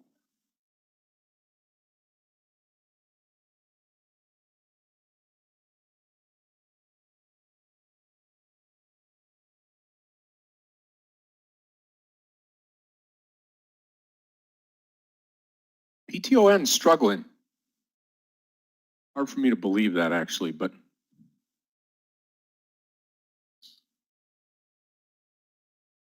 yeah, NIO, I mean, maybe up in here, that 50, 60 level, take a partial, let the rest ride.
I'll take $13 as my stop loss here on NIO.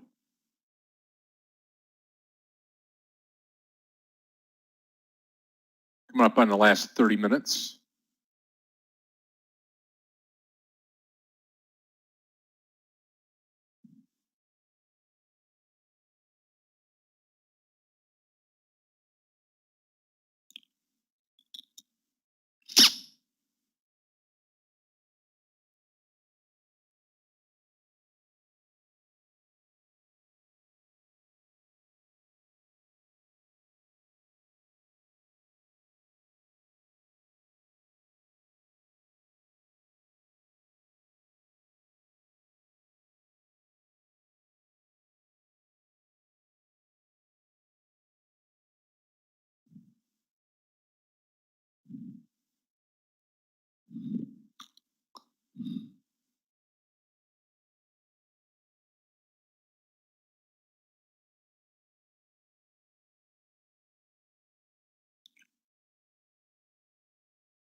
Okay, anything else? And again, may not work for us here on NAO. 30 minutes. PANW still working for us here. I'm disappointed if NIO didn't continue here, but that's why we have a stop loss in place. Keep it. You can always come back in.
Watching Tesla here.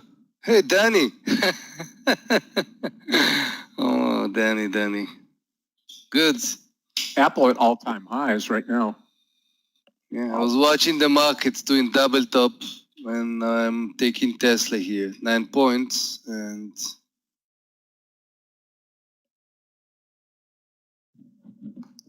we haven't spoke, me and Danny, but look at this, almost the same time. So, yeah. Hopefully it's gonna work very nice. Yeah. Why I'm not surprised, Danny, huh? Not surprised. Not surprised.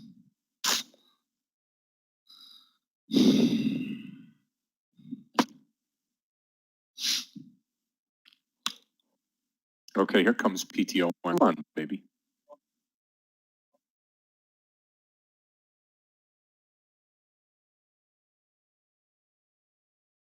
PTO gets to 14. We'll see. Running out of time.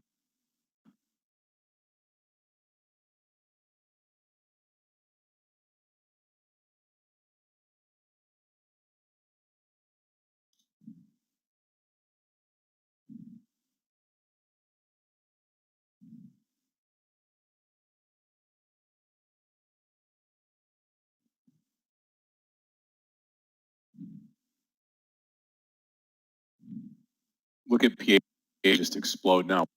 Still 200 PAN.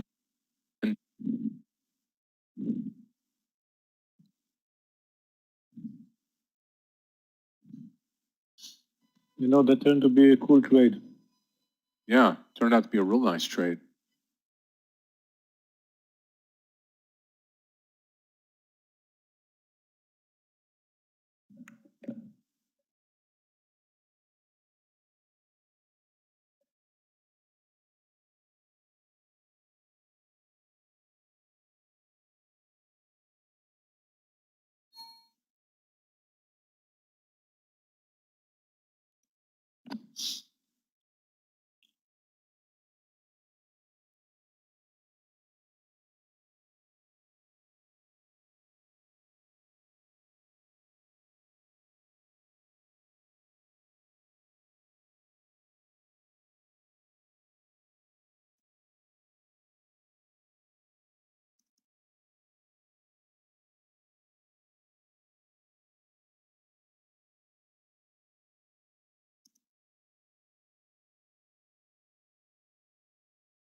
It's trying. It's trying. I'm in the trade. I'm in the trade, the NIO trade, in PTON, in PANW. So again, got 3 trades going into the close today.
Could be. And then you could start to see some of these lines start to take off too this week.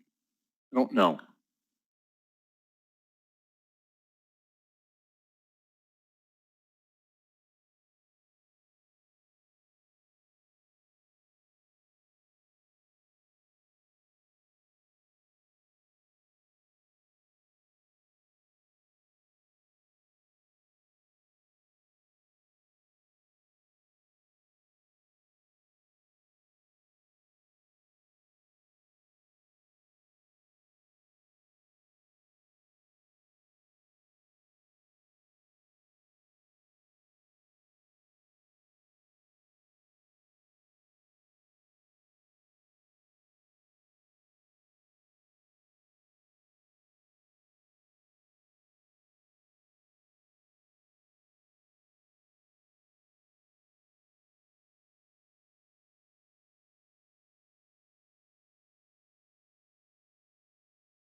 Still holding on to NIO. I'll give it to 1290 and that's it. Can't believe I'm going to get taken out of this trade.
Are we pulling back into the close? I would say just a little bit, right? I mean, got 20 minutes to go. Remember today at 4:05, traders, we're going to have Michael come in, teach a class here. We'll keep the YouTube open. I just got triggered out of the NIO trade. Losing trade. NIO. I trusted you, NIO, and you failed me. Had money made, actually. Atanas, you take care of yourself. Have a great evening.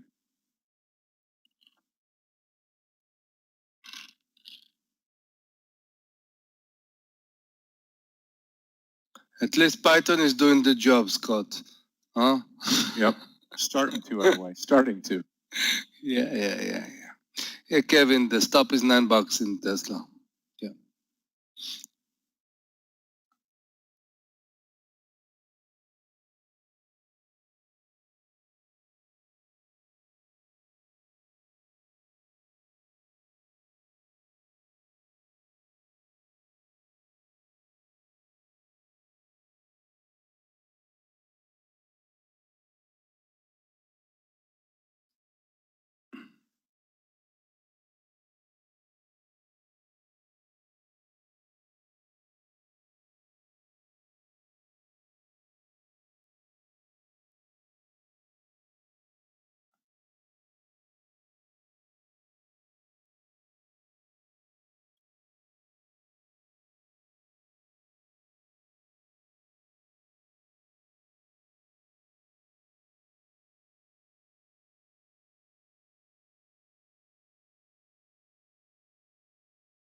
We may get it. I'll be here about another, I'll take it to about 5 minutes into the, before we close and then call it a day.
One last move for PTON. That's all I'm asking.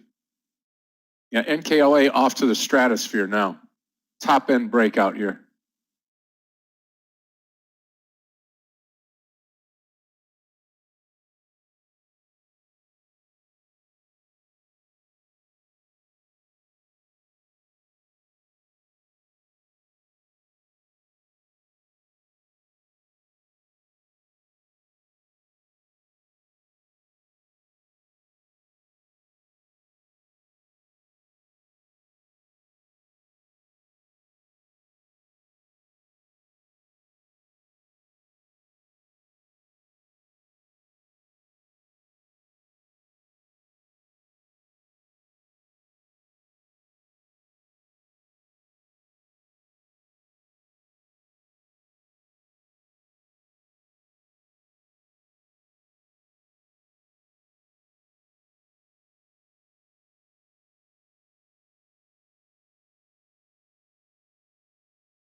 Okay, traders, 13 minutes here. What has happened with NNVC? Took it off my radar here. Trying anyway, right?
Maybe on PTON.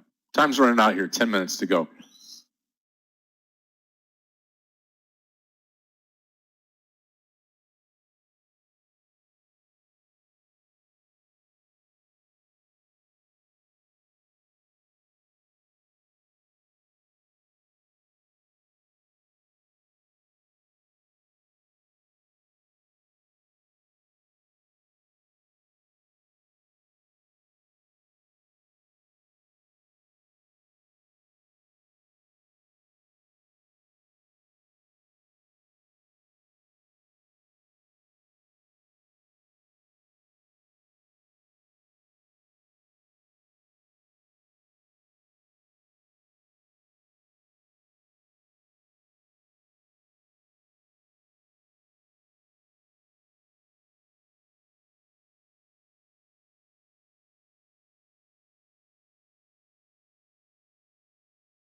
Come on, PTON.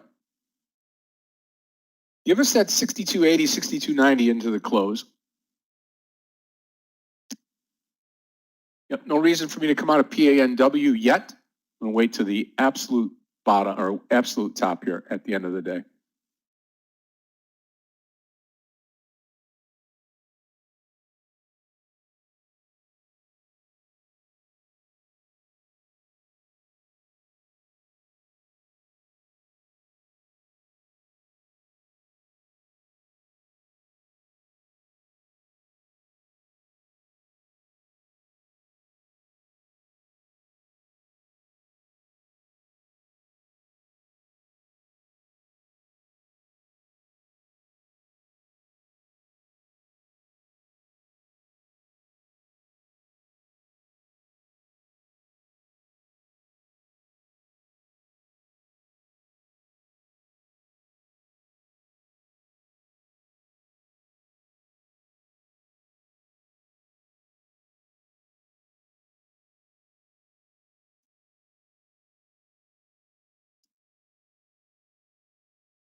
Again, traders, right here in this room, we're going to have the training with Michael here coming up. And that's going to be at 4:05. You don't have to go anywhere. And then Aggie takes over the airways tomorrow.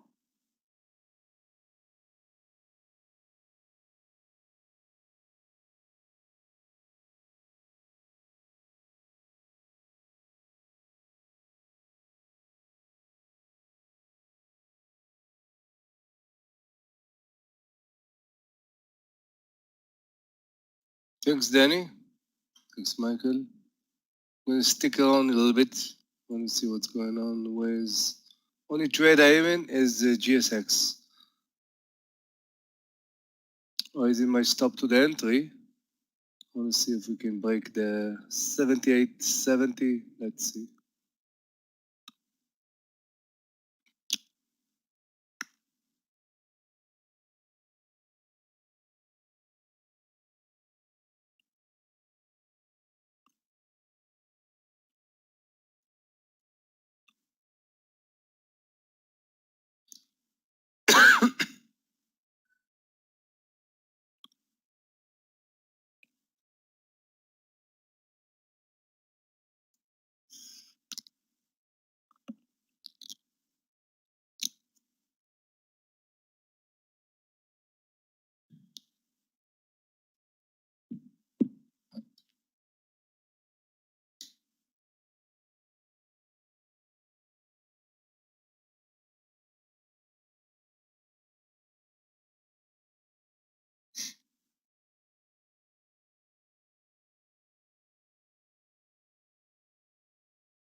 Wow, PANW.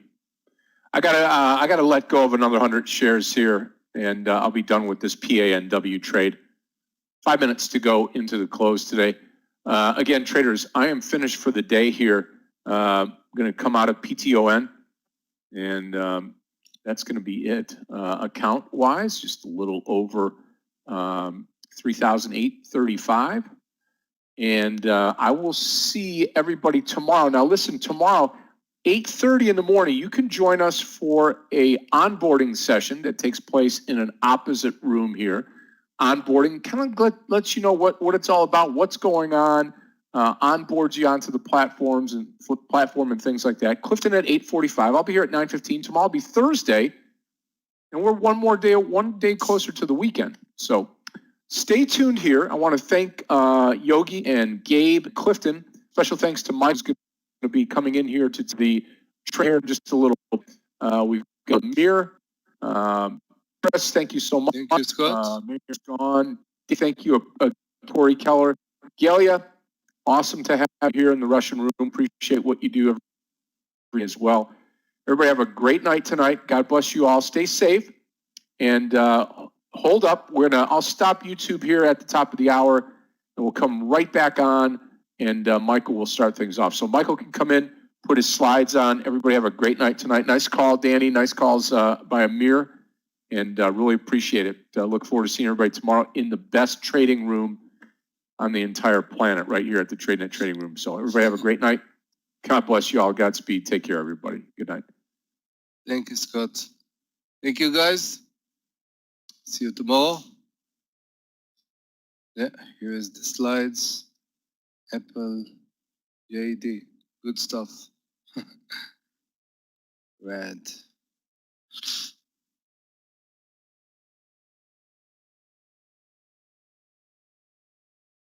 Thank you. Yeah.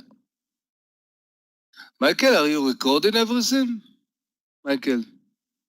Thanks, Scott. Or not? Amir, have a good night. Yeah, everything is recorded. Good, Clifton good, has good, a good. library of all the recordings. If anybody guys needs a recording, you know who to email. Yeah, Clifton is yeah. taking care of everything. Thank you, Amir. I'm going to leave. Thank Guys, you, we Michael. meet in Thank you, 7 Danny. minutes. Thank you. See you tomorrow. Fun session.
Hi and good afternoon, everyone. May I get a sound test, please? I'm going to start the recording in about a minute.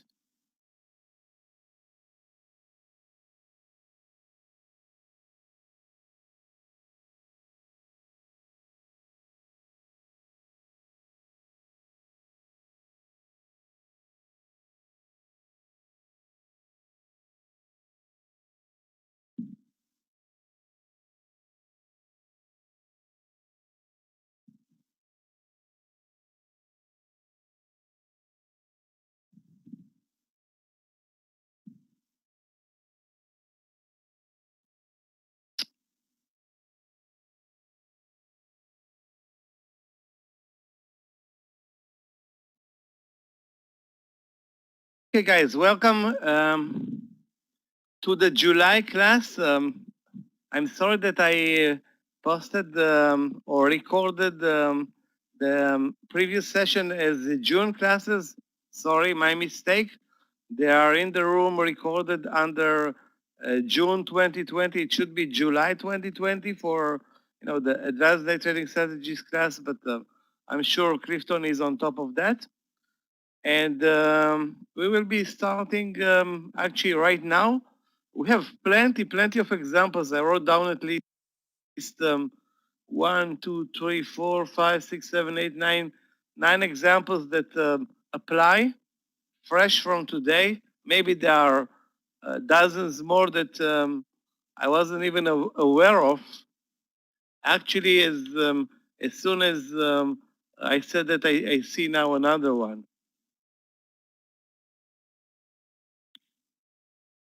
So if anybody has a question at this point, go ahead. The recordings, you know the email, Clifton dot Casida at Clifton Casida at tradenet.com. You know my email, michael.o at tradenet.com if you have any questions. Do approach, guys. I will respond fast and furious within a couple of days. Why sometimes stop losses don't get triggered? Again, this is a new one for me. Why sometimes stop losses don't get triggered? Trigger is getting into a trade. I think you need to take a short or maybe a long lesson with our support manager, Clifton or Gabe, on that. And it's not possible because it's if you have an open order, okay, you cannot post the order. If that was your question, okay.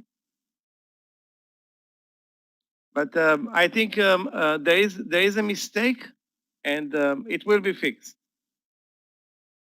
And it will be fixed very quickly.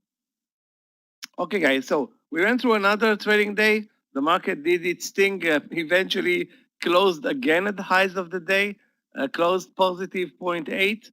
The Qs with another record day, 1.4 to the upside. Unbelievable. Baba all-time highs, SQ all-time highs, Facebook all-time highs, Apple all-time highs, Nvidia all-time highs, and many others. I mean, those are the ones that I'm looking at. Yeah, tell us, get in touch with Clifton, and you can also approach tomorrow our platform expert, Gabe. That's obviously a fixable problem. So going back to yesterday's session, guys, we were looking at reversal patterns with momentum stocks, breakout patterns with momentum stocks. But let's not forget, we have we have momentum stocks and we have our normal everyday business. It doesn't mean that you shouldn't focus or on the way focus on momentum stocks.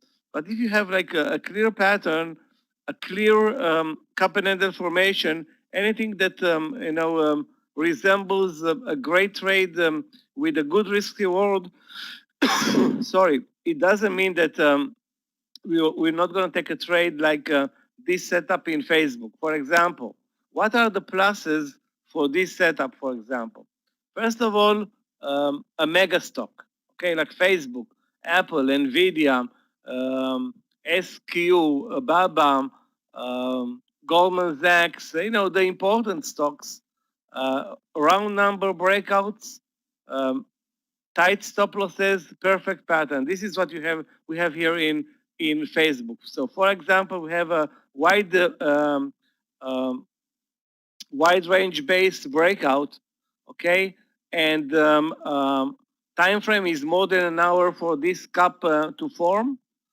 Stop loss on a $179 stock, 35 cents. It's pretty much like trading a $20 stock with with a 3-cent stop loss. It doesn't happen, okay? But in this case, it is happening. You can see how clear the handle is. Okay, so this is a perfect setup. In case you see such a perfect setup, there is no hesitation whether it is a momentum stock or not a momentum stock. Then the risk reward becomes the factor here. Okay, the risk reward becomes the factor here. What is the cup? Take a look. This is the cup starting in the morning and locking in at 1 p.m. Okay, the cup starts in the morning at 179. Okay, this is an imaginary cup, but who cares about the cup, Larry? Because we don't trade the cup. Okay, we care about the handle, so ignore the cup. Okay, you can, the cup and handle is great, but for us it's the handle. Okay, the cup is fine, but basically we don't trade the cup. Okay, we look at the handle, and this is the handle. It's a very, very flat handle. This is exactly what we look for, because if there is a perfect deep handle, that's good for a cup of tea, but it's not good for trading. For trading, we want to see a flat handle where the lows of the handle is our risk, meaning our stop loss. Okay, so in this case, you can see Facebook is pretty much sitting under the 179. The risk is 35 cents. Now it's up to you to decide how much to buy. 50 shares, 500 shares, based on your account, of course, but the stop loss is 35 cents. That's a magic number for a $179 stock. Okay, it doesn't happen very often. I can guarantee that you can trade $180 stock with a 0.2% stop loss, not even 0.5%. Okay, so that's a trade that should not be missed, either if it is a momentum stock, if it's not a momentum stock. Now it's or the risk reward is what counts here. So if the risk reward is good, and I can tell you upfront that a 35-cent stop loss in Facebook is already very, very little risk. About the reward, this is the market. You take care of the risk, and the market should take care about the reward. Okay, so that's something that you have also. You can see the chart of the SPY below. Okay, so you can see that the SPY over the last 2 hours is actually moving higher despite the weakness in the morning session. So you make one and one. I mean, if the SPY is trending sharply lower, no way the stock is making such a perfect a cup and handle formation. Now, if the SPY moves sharply lower, this trade will fail probably. I don't see a market where Facebook moves up without the market. Although it happened for a couple of minutes today, but that was pretty much on news. Okay.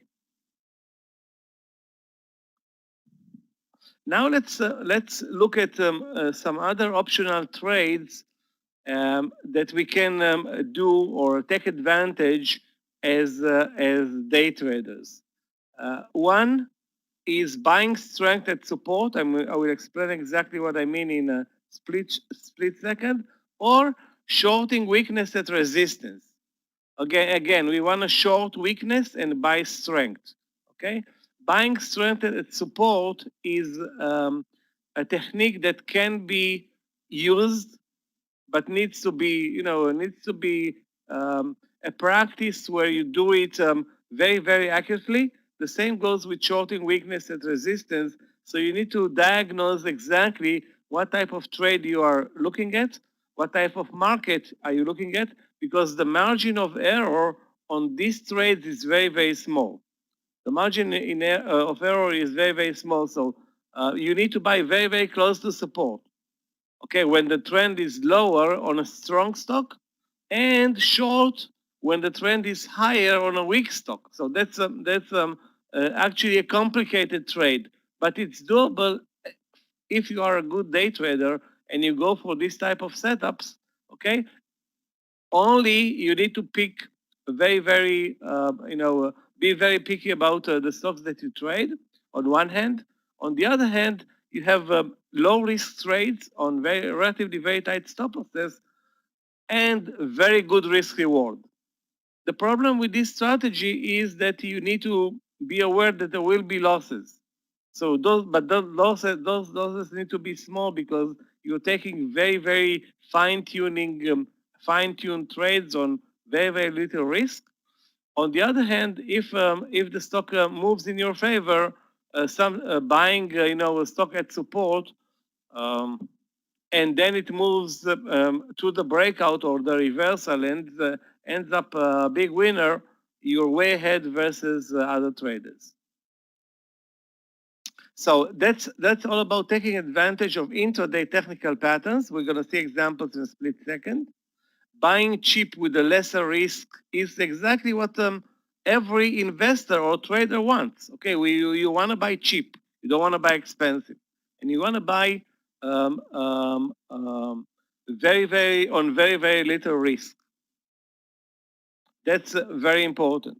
So less risk per trade as opposed to breakout or reversal. So if we said that breakouts carry more risk, reversals carry less risk, those type of trades carry even less risk.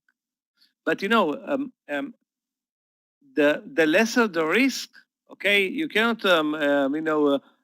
move and take trades with zero risk. It's like being skimpy with a car. You cannot run a car without gas; it's gonna stall. Or you cannot, work an animal and say, "I'm not gonna feed the animal because the food is expensive." The animal is gonna die. So that's pretty much the analogy here. You need to be very, very careful with these trades. So the buy and support or short at resistance, those are trades that only day traders are doing. Institutional traders are not going for it. Of course, swing traders are not in the game. Algos, I don't think this is their focus or main focus. Maybe some sophisticated algos. Let's see examples, guys. And of course, our point of view is the risk reward. That's our critical decision point. What is the risk reward on the trade? So if the risk is minimal, okay, we can take the trade. If the risk is average or bigger risk, absolutely not. Again, we're going to see examples in a second. Also, we can use it as a complementary strategy, and we can use it or incorporate in this strategy round numbers. And of course, those stocks that trade very well around round numbers like Facebook, Apple, Baba, Nvidia, BYND, Zoom, many other stocks that triple-digit stocks that Tesla as well that trade very, very well around round numbers.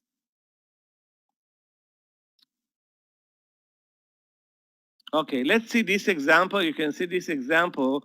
Skechers, a momentum stock. The stock gaps down almost a year ago and then starts trading higher all day.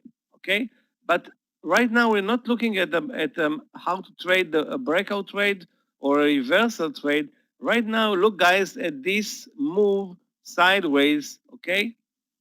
This move sideways between 11 and 12, okay? Almost an hour, in this case 40 minutes, where the stock is just touching the support level, okay, from above. The trend is higher, okay? The trend is higher all day. Despite the gap down, the trend is higher. So there are two options here: to try and short a stock that's trending higher intraday, but it's moving or it's very relatively weak on the daily chart, or just analyze carefully the chart and see that this is a very good support level. And if you're analyzing it right and you're buying it above the support level, again, what is above the support level? 2 cents above, 5 cents above, or 25 cents above? That makes a lot of difference regarding the risk, because in this case, your stop loss is a couple of cents under the blue line. Okay? So if your stop loss is a couple of cents under the blue line, okay, your margin of error is very, very small. So you need to buy very, very close to the support level in order to have a very good risk reward. If you buy it 30 cents above versus the opportunity to buy it 5 cents above, then your risk is increasing by 500%. Okay? Maybe it's not a lot of risk, but it adds up. So anytime you can save on risk, that's money that's going straight to your pocket, guys. Okay, you're saving risk. Overall, it's like saving on gas. This is money that goes immediately to the bottom line. So this is an example or a clear example where the support level, okay, on a strong stock, and this is why we said we buy a strong stock at support. Okay, we buy a strong stock at support. It's strong intraday. It's coming down to support. The buyers are holding on to the round number here, and the stock moves higher, and it ends up 50 cents in the money at one point. Okay, the idea here again is to observe the chart, okay, and wait for a pattern to develop. When I say wait for a pattern to develop, it means 20 minutes, 40 minutes, 60 minutes, not 3 minutes. A 3-minute pattern, it's not a pattern. 20-minute pattern, okay, we're starting to talk. 60-minute pattern, if you can find one, perfect. Act on it. Okay, so that's the big deal. The idea here is to be patient and let the chart develop the pattern for you. And if you see, act on it. The concept is clear, guys, on this setup.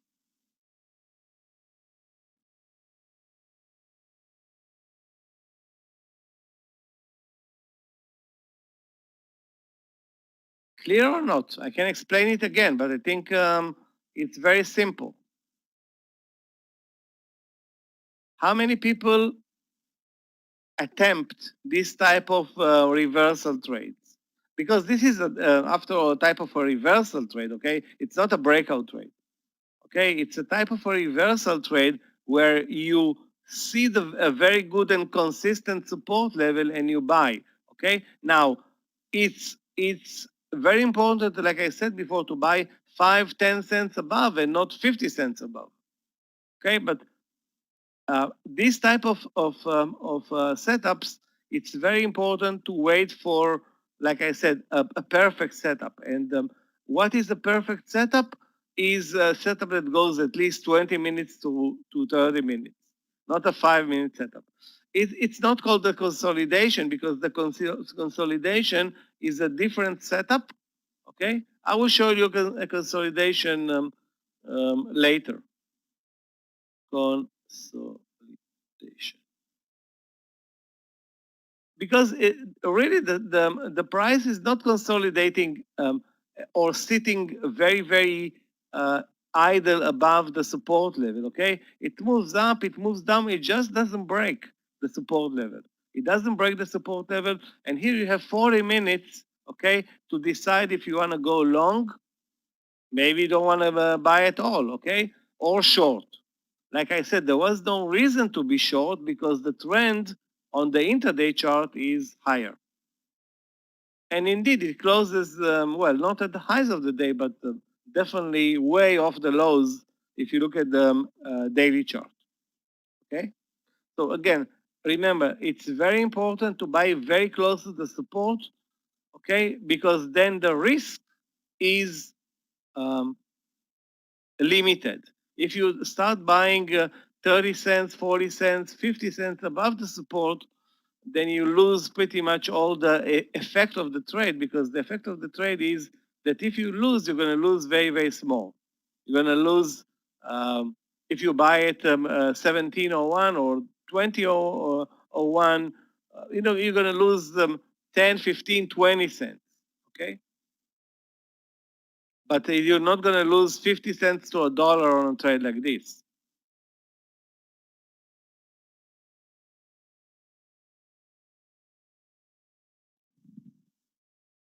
Which trade? We're going to talk about VWAP trades in about 20 minutes, guys. Don't worry. Here we're talking about the round number support. If the VWAP is involved, so be it. It's even better. Okay, but right now we don't know anything about the VWAP. We just worry about this round number support.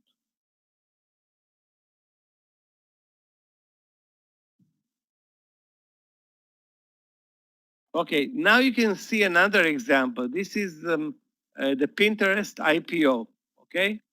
Pinterest IPO, you can see here, okay? A round number support, 24, and the stock moves sideways for more than an hour. So this is the IPO day. You can see the volatility of the IPO day. The stock moves up, moves down, and then suddenly, okay, for more than an hour, midday, it trades above the 24, okay? And it doesn't break under the 24. It's very, very clear that 24 is a very, very strong support level. Eventually moves up almost, what is the price here? Almost $1, okay? So where can you buy it? There is no like technical entry here. You want to buy it as close as possible to the support because your stop loss is a couple of cents under the support. I usually post my stop loss 5 cents under the support, okay? Because sometimes there will be a retest, maybe some slippage. So 5 cents, that's what I'm willing to risk. And if it drops down, I'm going to be out with the market order 5 cents below the support level. Okay, this is a strategy that should not be used with spready stocks. If the stock is very spready and thin, you open yourself to slippage and big losses. So this strategy should be done with stocks that have tight spreads, very, very good liquidity, and NVX is not a candidate for this trade. BYND as well, unless BYND is going to a very, very strong trading day. Is clear the concept here in PINS? It's an IPO. It moves sideways. We observe for more than an hour the 24 support level. We buy. Where? Wherever you can. You can buy 24.05. It's better than 24.10. Okay? If you start buying at 24.40 or 50, you lose all the effect of this trade. Yeah, I put a hard stop, yes. You need to put a hard stop in the platform. You're not going to manage it manually. Let's face it. The stock, you can buy it at 120, and then it moves sideways for another hour before moving up. So what, you're going to sit here and wait, babysit it for hours? You just put the stop loss in the platform, and that's it. Okay? That's the idea. And I didn't say 10 cents. I said up to 5 cents. Okay? You don't want to be leaving, or increasing the risk. The whole idea of these trades or this type of trade is to trade on lesser risk, not on more risk. Okay? Because if you lose, okay, you're going to lose small. That's the whole idea. And those are trades that are based on, a very, very little margin of error. Okay, when you have a dollar stop loss, okay, or a $2 stop loss, the margin of error on the trade grows. So on one hand, you're risking much more, but the margin on error of error lets you survive the trade, and maybe 20 minutes later or 45 minutes later, it's moving up. Okay. The idea here is not to let trades kill you. Okay. So the margin of error needs to be limited. But on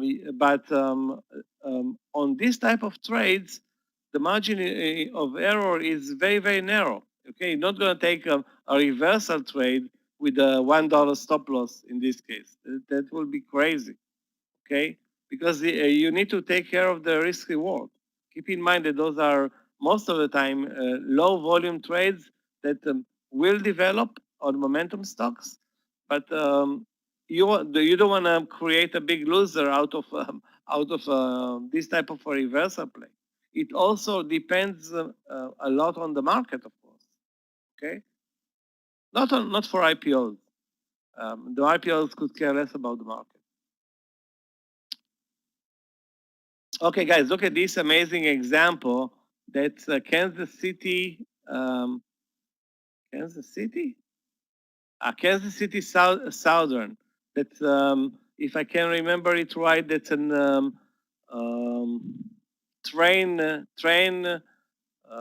freight train, a transportation company. Kansas City Southern. Hold on a second, guys. That's a very good question. How do you determine the first partial on such a trade? Let's put it this way, okay? The target, the target before you enter the trade. Because you're looking at the chart, let's move back to PINS, for example. The target, the highs of the day, it's a normal target. Keep in mind that if you're buying strong stocks, you're not going to buy them from the lows of the day. You're going to buy them from above a mid-range or higher. Okay, so if this is 24 and the highs of the day is 25, that's your target. Okay, on the way up, maybe you can add. Okay, but that's the idea. The target is the highs of the day. The target is not, 20% in the money or 5% or anything like that. The target is a reasonable one, highs of the day. Something that's reasonable, okay? Now, if you can get better than that, fine.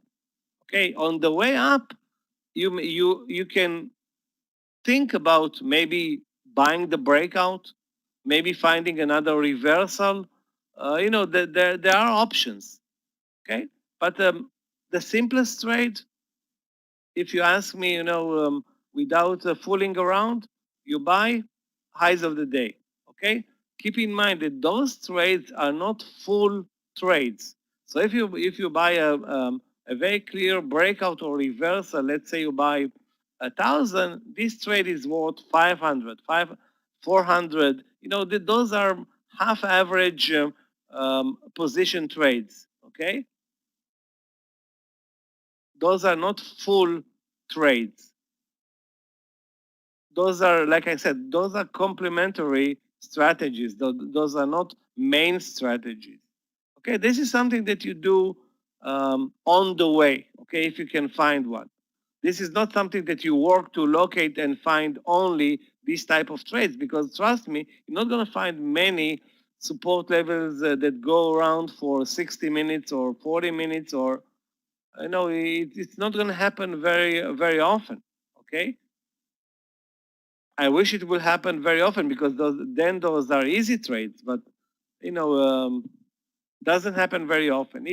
it's possible that we're going to see very, very few type of reversal trades like this in this upcoming earnings season, and a lot in 6 months from today, or the other way around, or you never know. Okay, but those patterns repeat themselves all the time. Okay, I wish they would repeat themselves more, because those are easy to observe if you're looking for them. Okay, easy to observe and execute upon. And all you need is 1 or 2 per day, or out of these very, very small positions to start piling up winners.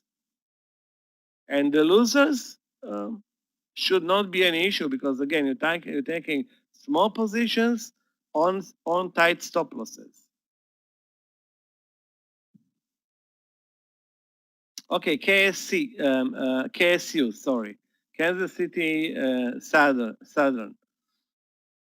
Look at this support, 124.90 holds for more than 30 minutes. Again, you can see that if you're watching this chart, you can see this couple of cents under the round number support level. Okay, that goes on for more than 30 minutes. Keep in mind that we're looking at stocks that trend higher to buy at support, and those that are trending lower to short at resistance. So this is, if you look at the daily chart, you can see it's a very, very strong stock after 2 gap up and go momentum trading days. And voila, the round number support minus couple of cents is holding, and this 10 or 15 cent trade turns into a 5 to 1, maybe 10 to 1 risk reward trade an hour and a half later. That's the idea. Again, you need to wait for the setup to develop and be a reasonable one, meaning a setup that's not built on 5 minutes or 10 minutes, a setup that's built on a pattern that holds on for 20 minutes, 40 minutes, 1 hour is even better.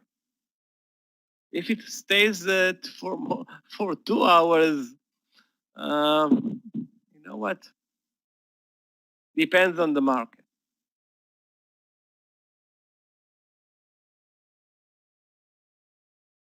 Again, now you see a weird example, but nevertheless, something that's hard to observe, but really what happens here with the checkpoint? The stock breaks 118 early in the morning at around 11. Then comes down and retests 118, that's the breakout level, and then consolidates very, very, very, very slowly above the 118, and then moves higher from the 118. So 118 is a very clear support level that holds on for the whole trading day after 11. So that's a breakout that turns into support. That's a concept that we utilize a lot. That's a very good concept, actually, when you observe a breakout trade and then the breakout is tested, holds, and those who miss the trade are joining and buying the position. Okay, so that's a very good example. Now, is it buying strength at support? Yes, it is, but this one is not very easy to trade it. Okay, and it's also not very easy to observe it, because you may think, okay, now it's coming to 118, looks like it's gonna probably move lower. Remember, the stock is look at this checkpoint. It's after a huge gap down, but the trend all day is pretty much to the upside. Guess what? It's moving up $2. Okay, so if you buy it at 118, 10 or 20, it's moving up $2. You have a 10 to 1 risk reward. That's great. If you're buying it at 118.40 or 50, it's not a great trade, because if you lose, you're going to lose 50 cents on a reversal trade. That's then you're going to start piling up losses which are, also not something that you want to do. So you need to be very, very picky, and you need to take small positions and very, very tight stop losses, because that will save you from unpleasant losses.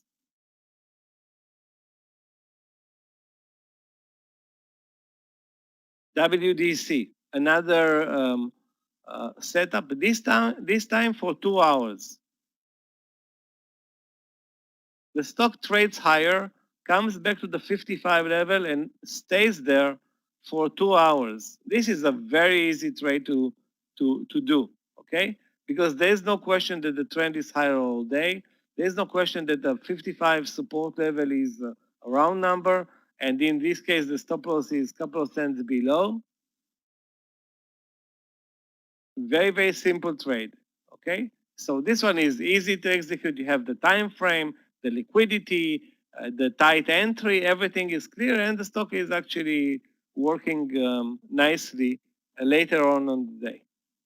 Again, guys, those are not setups that happen in the morning, although I don't remember which stock did it.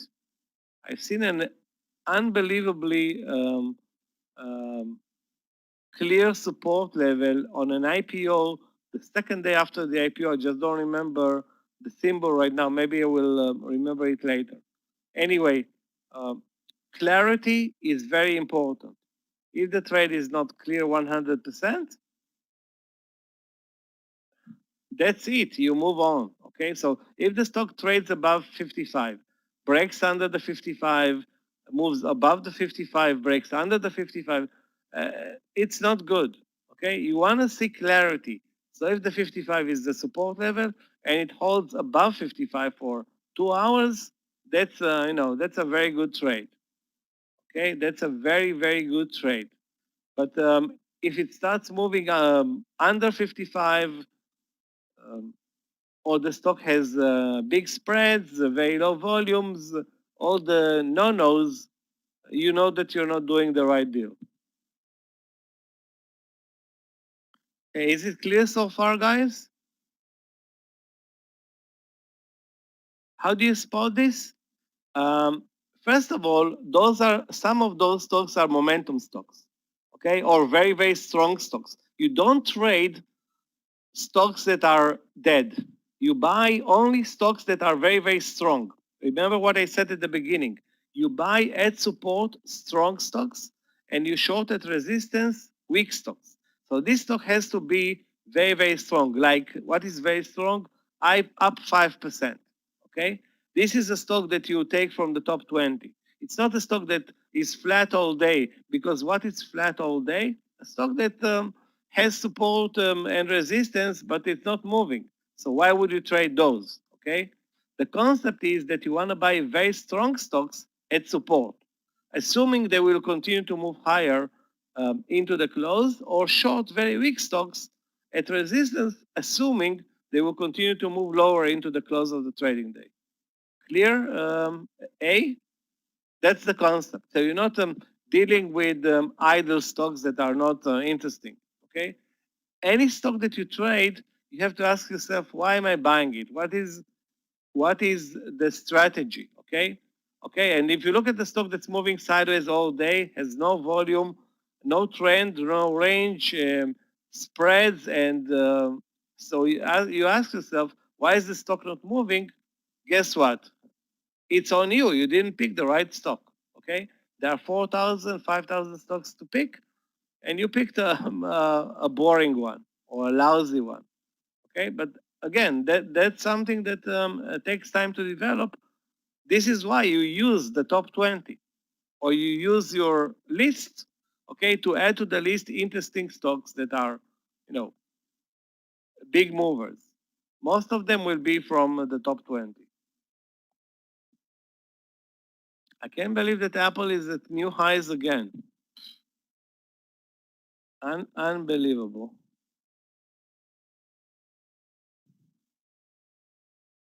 Okay, this example is very, very hard to observe, but in retrospect, I think I traded this one. I'm not sure. It was more than a year ago, but I think I traded this one.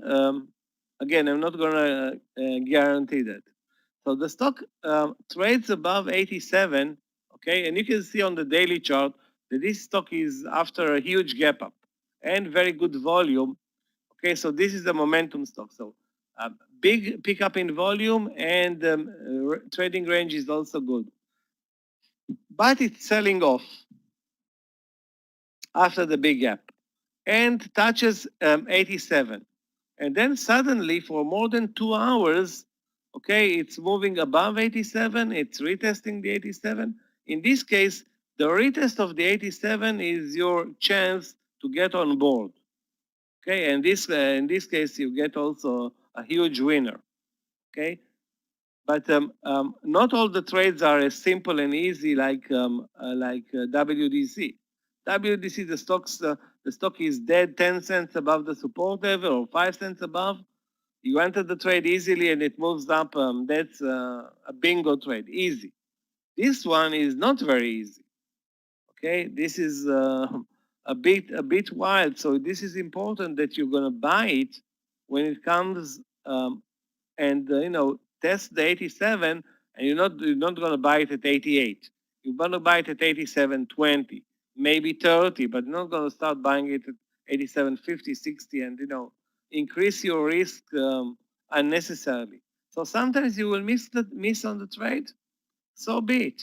Okay, you miss on the trade, not a problem. Okay, there will be other trades. Don't force anything. That's the concept.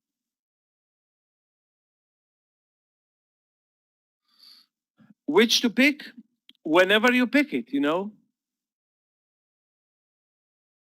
The idea here is that if you pick it at 11:40, okay? You pick it at 11:40 at 87.20, okay? And the stock moves to 88. You take a partial probably. Then it moves down to 87. The stop loss is a couple of cents under 87. You have maybe the ability to add more on the trade. Okay? So the idea here is simple. You are in a position, you take a partial, and the second partial in this case is the big winner for you.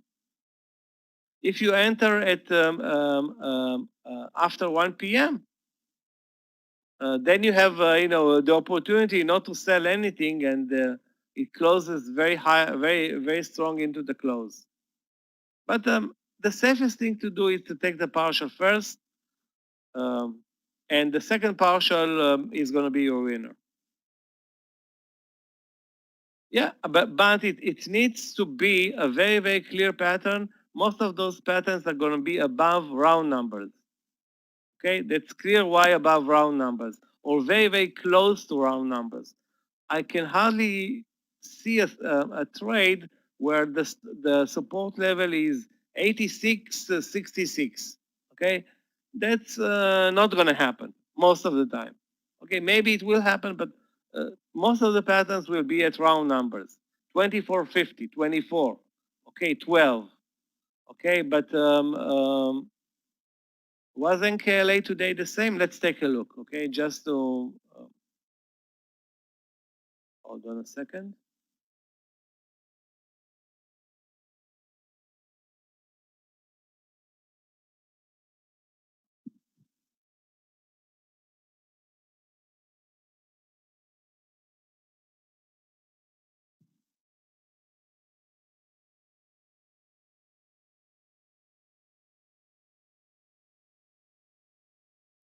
Don't tell me it's not connecting. Shit.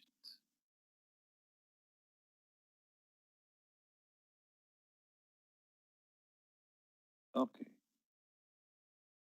So here it is.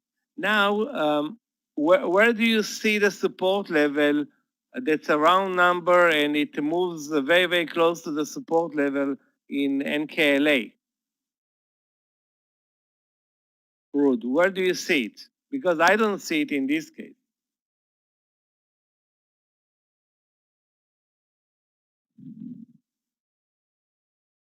No, it doesn't work around 50-50. It needs to be a very clear number, not around. I didn't say around 87. I said 87. Okay, and it needs to be tested and very clear for a long period of time. Okay, so now if I'm looking at 50-50, okay,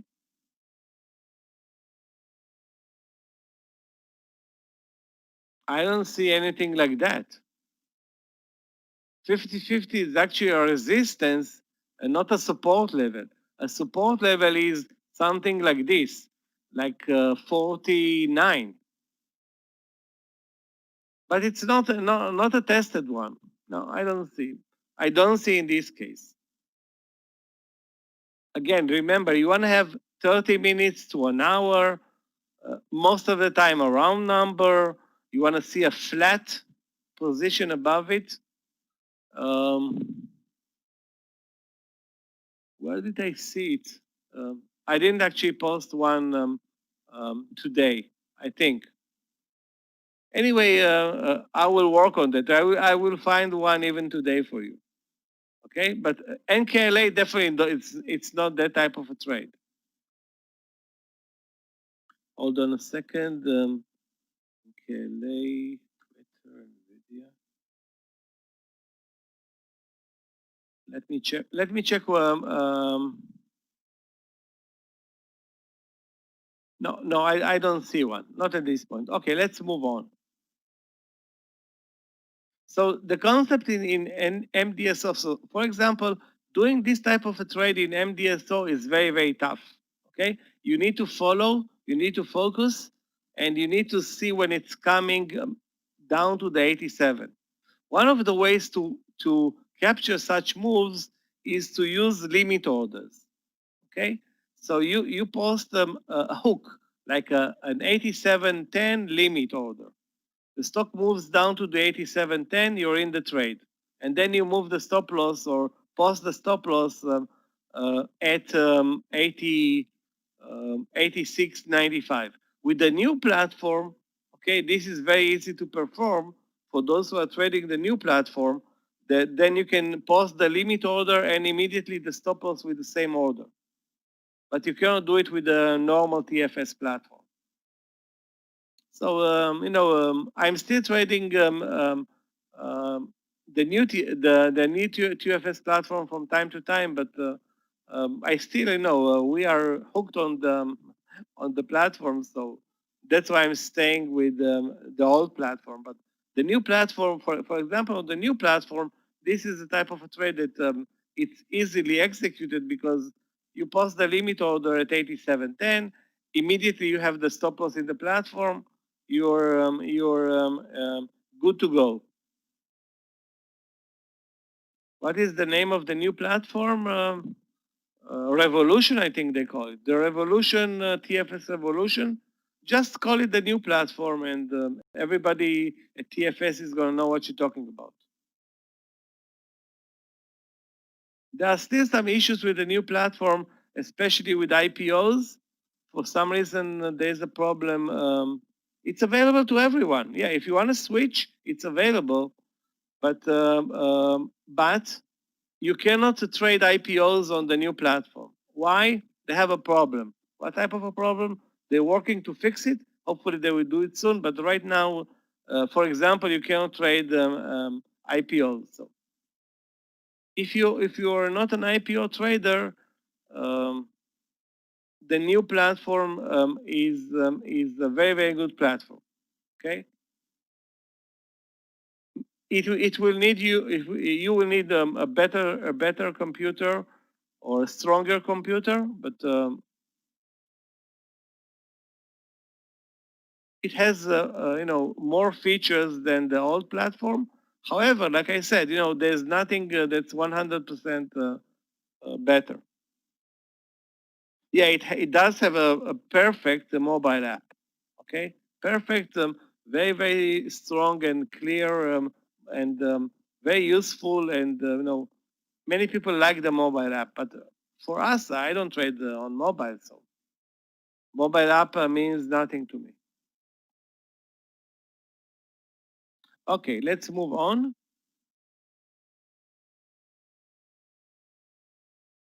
another very clear example. Again, look at the examples, guys, and look at the round numbers. 20 doesn't get rounder than 20.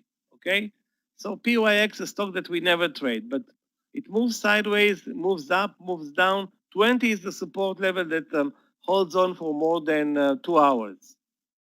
If you pay attention, okay, if you pay attention, and understand the concept of buying at support, you buy at 20.05, maybe 20.10, the stop loss is 19.95 or 96 or 97, okay? Assuming it's not a spready stock, you end up with a 50-cent winner. That's that's pretty much the deal.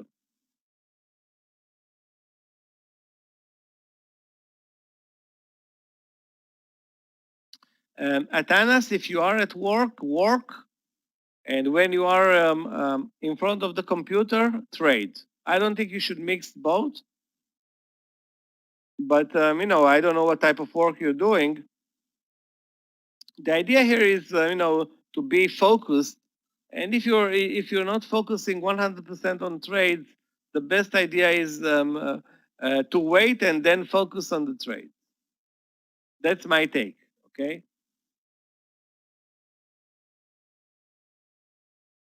Okay, now let's move on to one of the most important topics of this session, and this is trading momentum stocks with the what we call VWAP assisted trade decisions or trading decisions.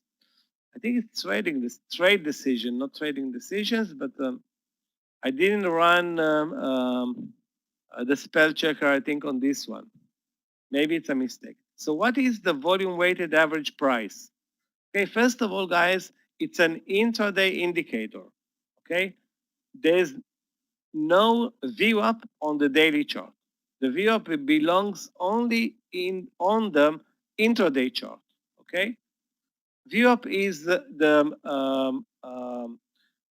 equal value of dollars of all trading periods divided by the total volume for the current day. That's the VWAP, and there is only one VWAP versus moving averages where you have an unlimited number of moving averages. You have simple moving averages, and then you have exponential moving averages and weighted moving averages.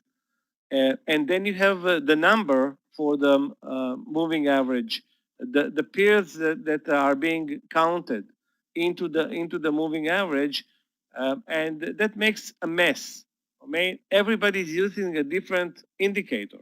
Okay, the whole idea for us is to reach stability where everybody sees the same chart. The more people see the same chart, the chances are the result or the outcome is going to be better or cleaner versus a messy chart. So if everybody sees a different chart, the outcome is also different for everybody. That's not good. We want to have the same outcome for everybody. A stock that moves higher. So it moves higher for everybody. Okay?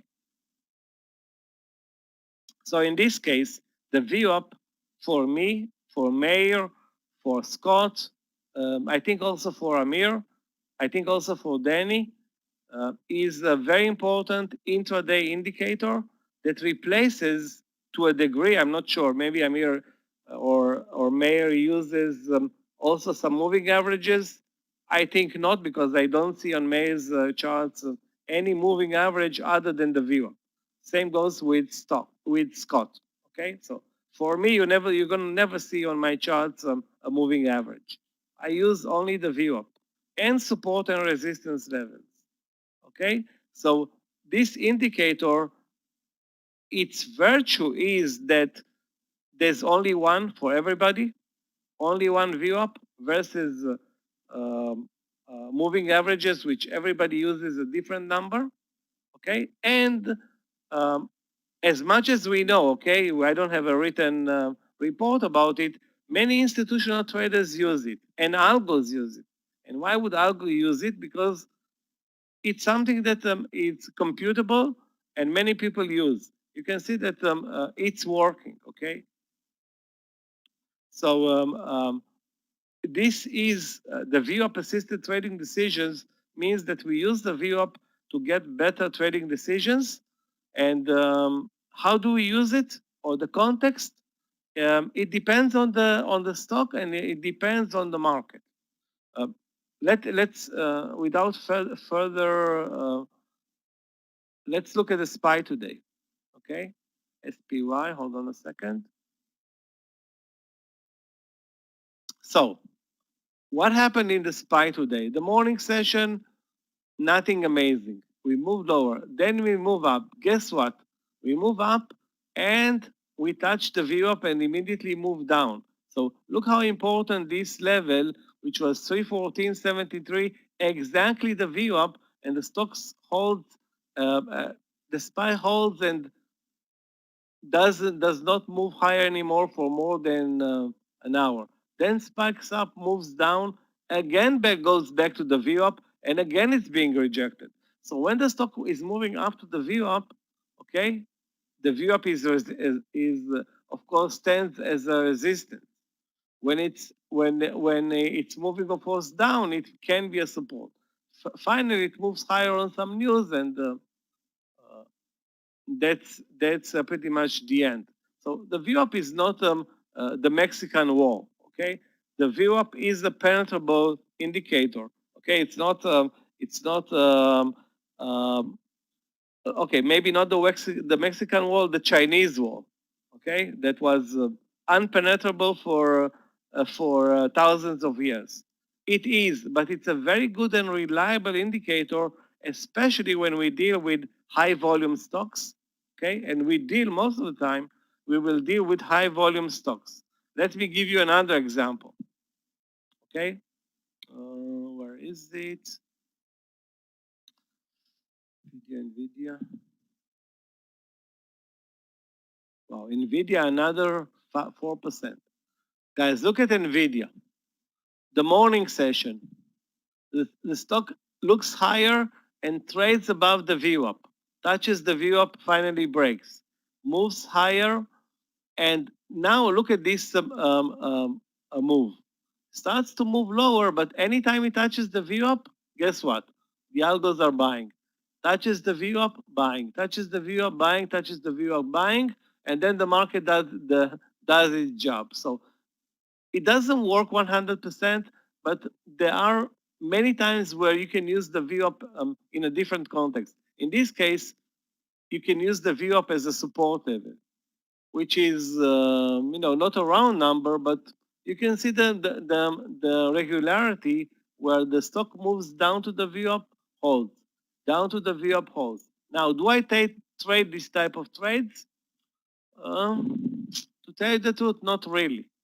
We like to take these breakout trades or reversal trades, but this is pretty much like the buying at support strategy. Yeah, the session is being recorded, Jay. It's being recorded. All the sessions are being recorded.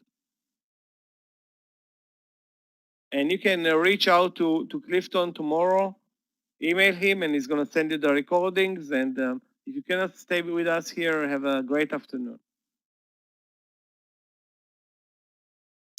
All right?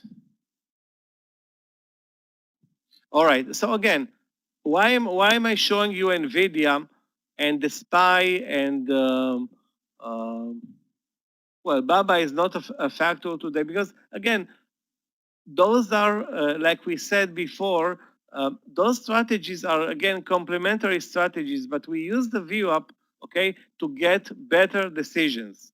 Okay, so it's a VWAP assisted trading decisions. This is not the top tier decision. Okay, I'm not buying because the VWAP is positioned at 1, 2, or 3, but I may use the VWAP as a stop loss, may use the VWAP as the support level, may use the VWAP as a stop loss or adding point. So I'm trying to make the best of use of the VWAP without forcing anything. If the VWAP can help me, fine. Okay, but I'm not going to force any trade just because the VWAP is in the play, because I have many other prerequisites before entering a trade, and VWAP is just one of my prerequisites, not the most important one. Okay. So in this case, using moving averages to decide if the stock is trending higher or lower, it's something that many beginners, many day traders, many beginners in the business of trading use moving averages.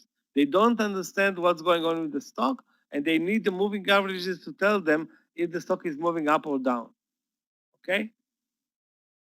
But that the drawback of this strategy is that you upload so many lines on the chart. So the chart is a mess. You have support and resistance levels. You have moving averages. I don't know many, 1, 2, or 3. Then you don't see the real price action. And what's more important than anything is the real price action. Okay, where you do see the support and resistance levels. Those are the most important things, okay? Real support, real resistance, not the made up support and resistance based on moving averages, Fibonacci, VWAP, pivot points, you name them, okay? All right. So this is the most important thing, and then try to keep the chart as clean as possible, because if the chart is clean and possible, you really see the price action. If the chart is obscured by moving averages, plenty of lines, VWAP, and many others, you won't see the real chart. Okay, then you don't understand what's going on. You don't see the real chart. It's like the worst thing I think that can happen to a day trader. If you are a swing trader, you're not seeing the chart anyway, so who cares? Okay. And if you are an investor, definitely you don't care about the intraday chart. If you are algos, you have a plan written out for you anyway. So for us as day traders, this is a very important indicator. Now, you want to read more, you have the link, okay? But let's face it, I read so much about it, I don't remember how it's really computed and stuff like that. I know it's working, okay?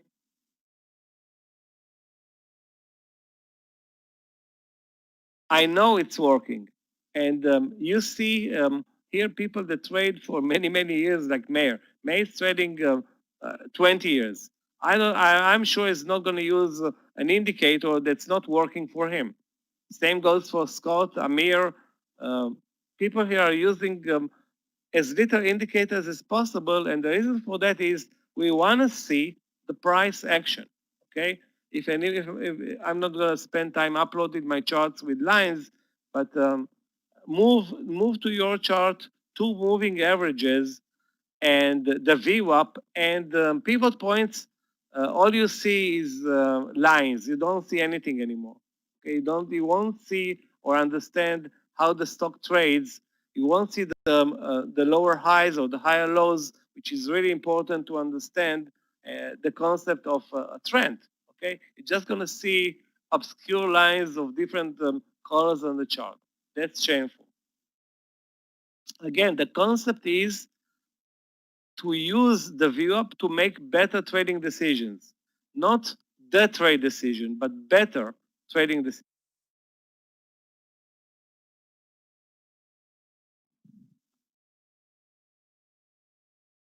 Okay, guys, let's see an example here. From 11 until 1 p.m., guys, the VWAP in this case holds on as a support level for PayPal. Okay, you can see that the price action is above the VWAP, okay, from 11:10 until 1:30. That's a long period of time. So the stock trades above the VWAP,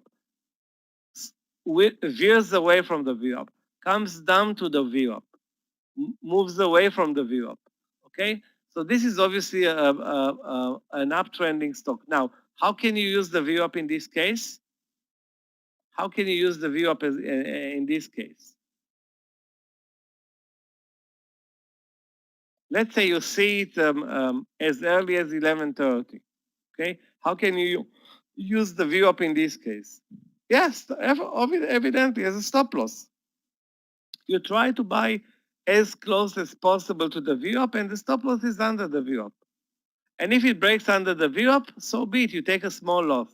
And if it doesn't, and keep the rule is that some of the trades will continue until the close of the trading day. And if you're picking up strong stocks in a strong market, you increases that chances tenfold. Okay, so this relatively easy trade with a very tight stop loss becomes the winner just because the market is doing it for you. You don't need to force anything. Okay, you don't need to buy a breakout. You don't need to buy it at a certain round number with slippage. There is no slippage on these trades. Why is there no slippage on these trades? What's the other benefit of this trade? Which is very important one.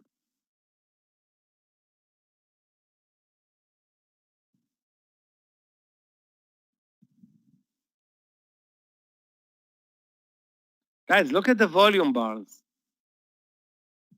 Yeah, but there is no, on breakout trades, okay, or round number trades, there is volatility, increased volume, which is a very good thing, but that creates a fight for the quantity.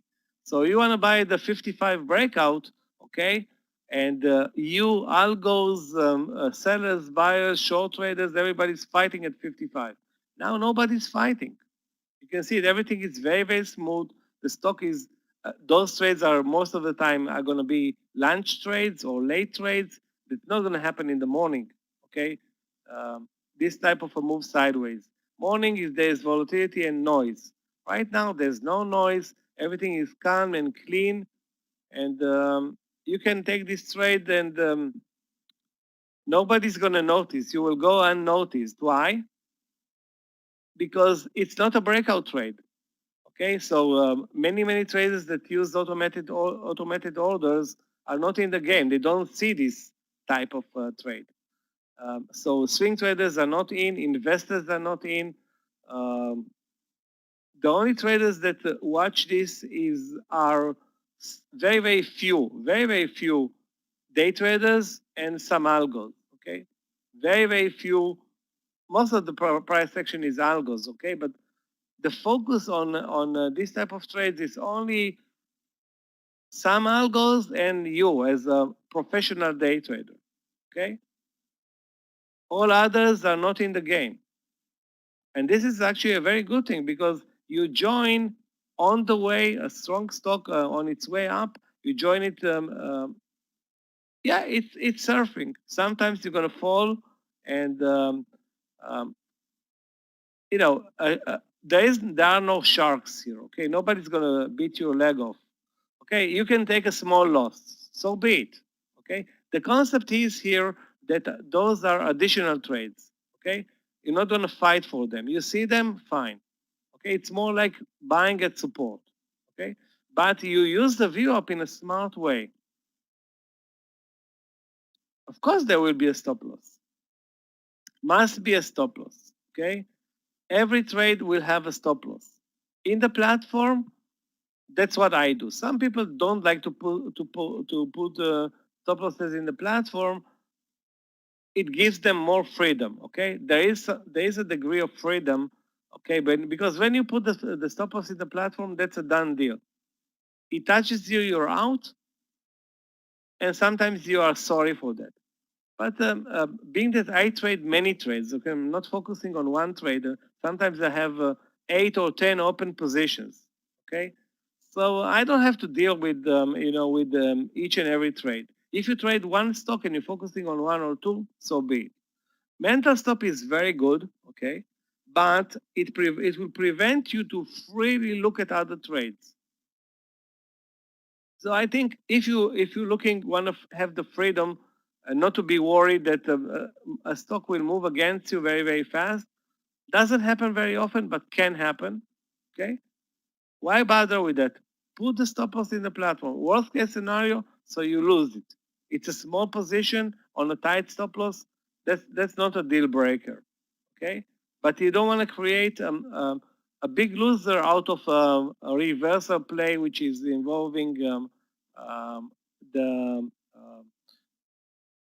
the VWAP. Okay, this is not the idea here. The idea here is for the VWAP to help you or let you take better trades on and get them, a better decision versus the other way around.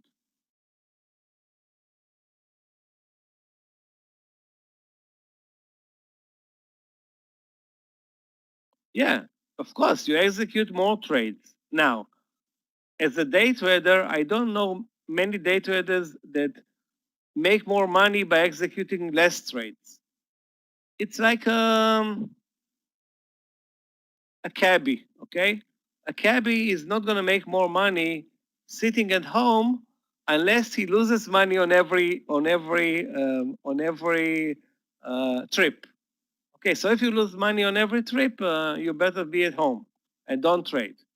But if the idea is that you're looking to make more money, it can happen. I mean, of course, more trades means more commissions, okay? But more trades means also more commissions, but much more experience. You're not going to get experience in this game by not trading. That's a sure thing, okay? Of course, you don't want to. What is over trading? Over trading is stupid trading. This is not over trading. This is smart trading, okay? It doesn't mean that smart trading is a guaranteed 100% winning trade. There is no such, okay? I wish there was, okay? But they didn't invent it, and those who invented it or have it, they won't tell it to you, me, or anybody else. If anybody has an invention like that, he's going to be very, very quiet with it. So it's clear that the less trades you take, in this case, you're not going to learn anything, of course, from not taking trades. So if you are in the business of becoming a trader or a professional trader, you need to take trades, do the smart thing, okay? Doesn't mean that if you take two trades per day using the VWAP or support or resistance trades, you're over trading. I didn't say take 50 trades per day. I said 2 more versus the average, or maybe 3 more, or maybe you go a week without any trade like this. Sometimes I will also go a week without any VWAP trade. It can happen. Like I said, it's not our main strategy, but it's something that can work very, very good along the way. Now, look at this example. ERI 5 months ago? Yeah, 5 months ago. Okay? ERI 5 months ago. The stock is going through a brutal trading day. And look what happens here. Look at this. This is actually a consolidation. If anybody asked me before, what is the consolidation? This is actually a consolidation when the price is cramped between the VWAP and the round number. Okay, you can see that the VWAP and the round number are squeezing the price together. Okay, so in this case, you can short under the VWAP and use the round number as stop loss, just because the VWAP is there. Okay, but let's say the VWAP is not here, not in the picture. It's still the same trade. Okay, so it's a very weak stock. It's coming down, touches the VWAP, moves sideways, tests the round number, moves sideways, and finally dies and then reverses. Okay, but the idea here is you use the VWAP to create a very, very narrow range or low risk trade. That's how to use the VWAP in this example.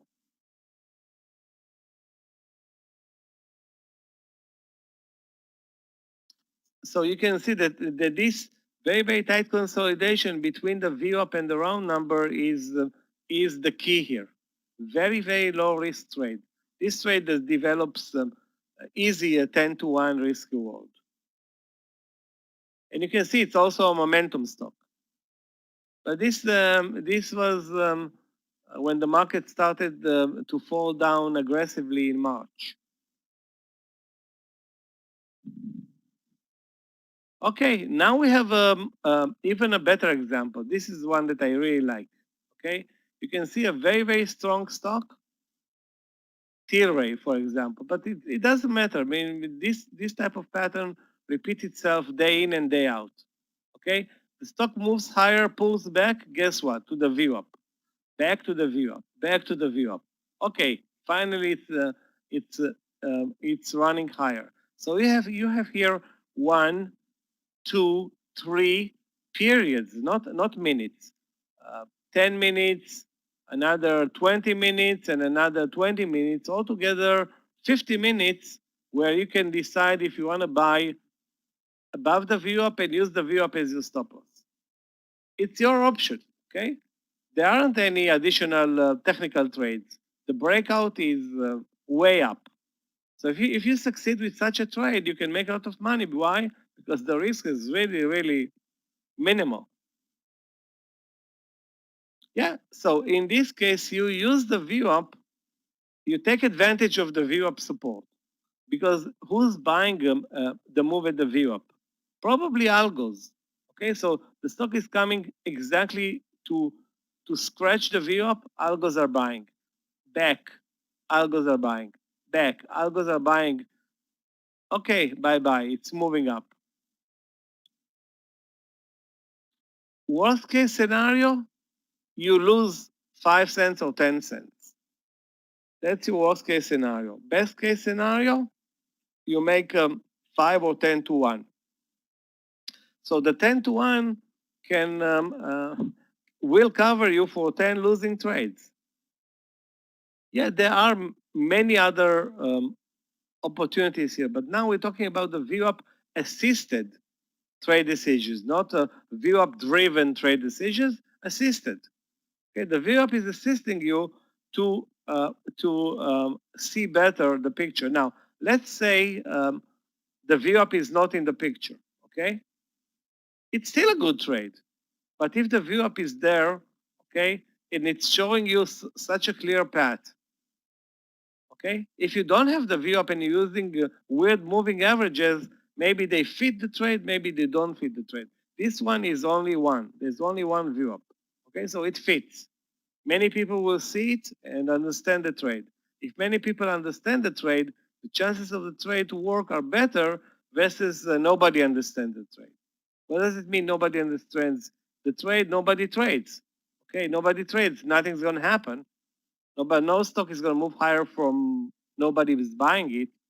Okay, so that's a very, very clear and forward concept. Okay, hold on a second.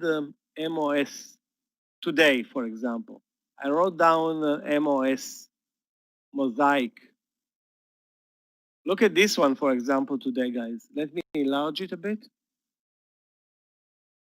Okay, so this trading day is 6.5 hours, okay?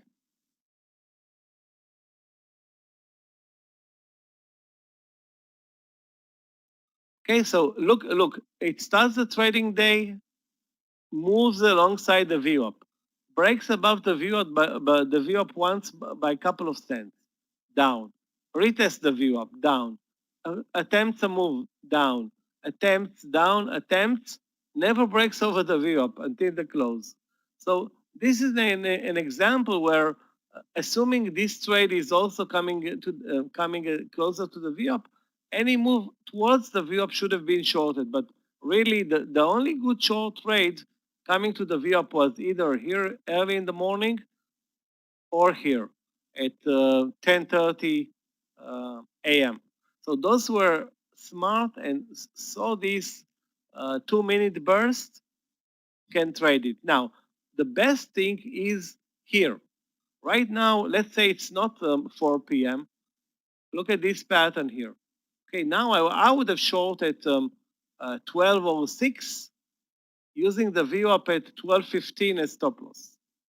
Okay, so in this case, I have a consolidation. I will short it because that's the trend but nobody's going to do it in the last 5 minutes. Okay, but this setup where the stock is under the VWAP, not above, and creates a very low risk trade. I'm up for these trades. Let me show you another one. CF, I think. Hold on a second. Maybe there are more, but we don't have time to.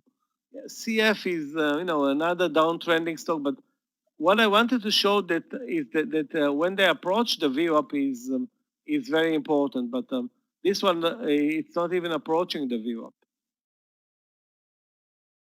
Okay, let's move on. The concept is again, use it wisely. And what does it mean? Use it wisely. It means you use it when the risk is very, very low and the trend is very, very clear. Now, if the stock is moving sideways for 4 hours, don't use the VWAP. Whatever you feel like it is, the stock, the trend is sideways, don't involve the VWAP, okay? There's nothing there. The stock is trending lower, don't involve the VWAP to get into a long trade, okay? Do the normal things. The VWAP is assisting you in the trades. It's not telling you the trade, okay? Yeah. Low risk is one of the keys. I mean, low risk is crucially important for day trader. For the day trader, high risk is not a good thing for any business. And day trading is a business. Which business wants high risk?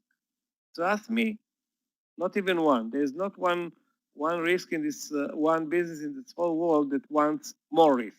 Everybody wants less risk. Okay, guys, we're good. 5:25. We take a 5-minute or a 7-minute. Let's take 7, okay? So get some refreshments. 7 minutes. We're back at 5:32. Okay, guys, 5:32. 7 minutes. We're gonna go. We need to pick up the pace. We have another 15 slides. Actually, 15 and another 15. At least 30 slides.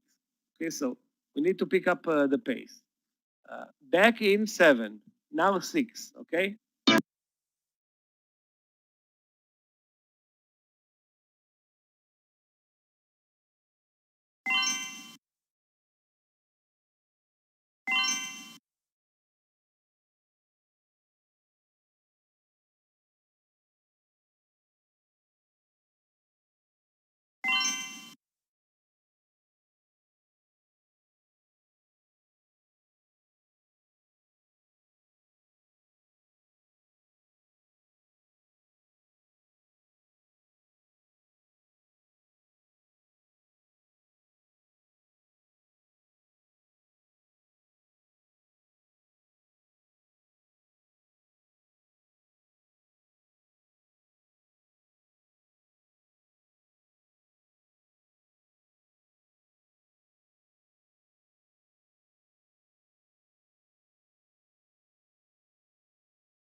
Okay, guys, I'm back. Can I get a sound test for John and Julam?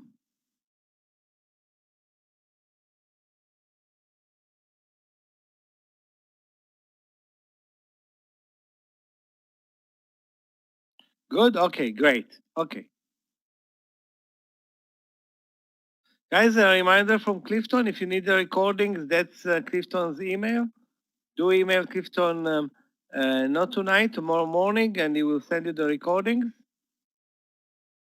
So we're good. Let's continue. So that was actually a very good example. This theory example, and these type of patterns repeat themselves many times. That's not a unique occurrence for a VWAP play.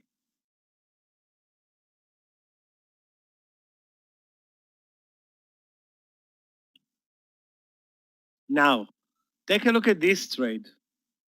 Okay, Amazon and Tesla. Okay, how you can get better decisions looking at these trades on Amazon or Tesla, for example. Okay, let's move to the easiest chart. You can see that Tesla's chart is sitting and pretty much holding on to the VWAP support almost to the cent for about 10 or 15 minutes. Okay. Now, what are the chances on $800 stock that it comes down, tests the VWAP, and immediately moves up after it tests the VWAP? Not really big. Amazon, a $2,000 stock, same thing.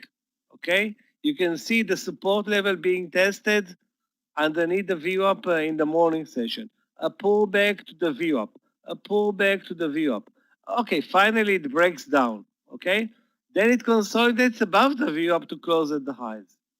So it doesn't necessarily mean that all the VWAP decisions are going to be perfect and unfaulty decisions, okay? The VWAP, like I said, it's something that's fluid, it will break, okay? But it will get you into better decision if you are on top of that in the right mind. So if somebody is in the right mind, is not going to short Amazon March 2nd because the trend is higher most of the trading day. Then it breaks under the VWAP. Okay, so it can happen. But when it resumes moving, okay, you can use the VWAP under this consolidation, maybe as a stop loss to enter for a trade into the close. Other than that, you have the VWAP support pretty much the whole trading day, starting 10 in the morning. So again, the VWAP is not a magic.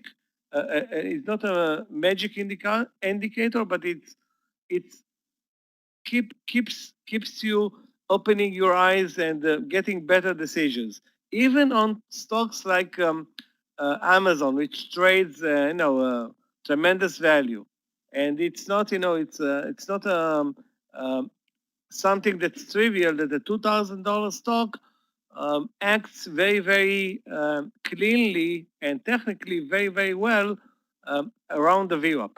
Okay, that's not a trivial thing. Okay, then you can see how it actually tests the VWAP to the cent almost. Doesn't break under the VWAP. Morning session, lunch session, after lunch session, and the response immediately after.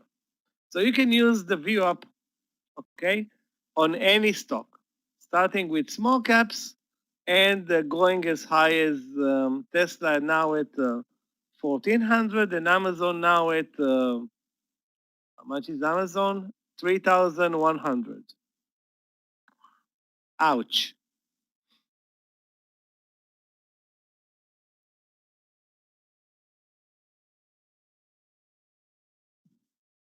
Now you have even crazier setups, like this setup in ANTM from almost a year ago. Yeah, more than a year ago.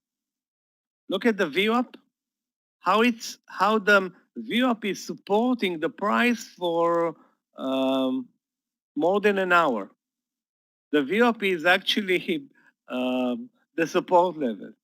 What are the chances for that on a stock that's more than what's the price here? $200.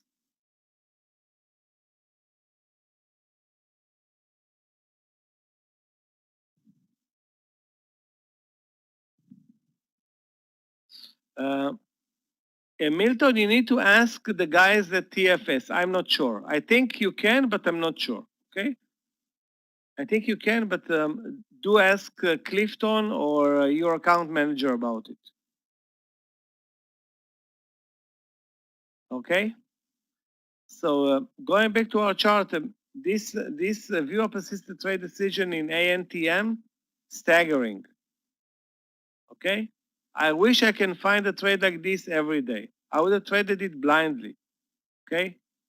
No, this is a long trade for me immediately. If I see a support level holding on for more than an hour, the VWAP is stuck to it, the risk is pretty much zero. I mean, that's a money printing pattern.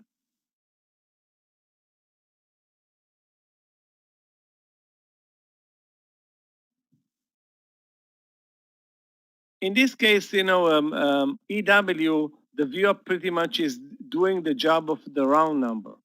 Okay, but this example in ANTM, perfect.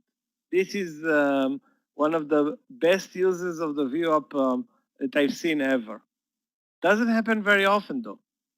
That's shameful.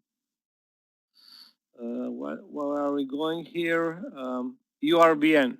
In this case, the break under the VWAP is pretty much the trade.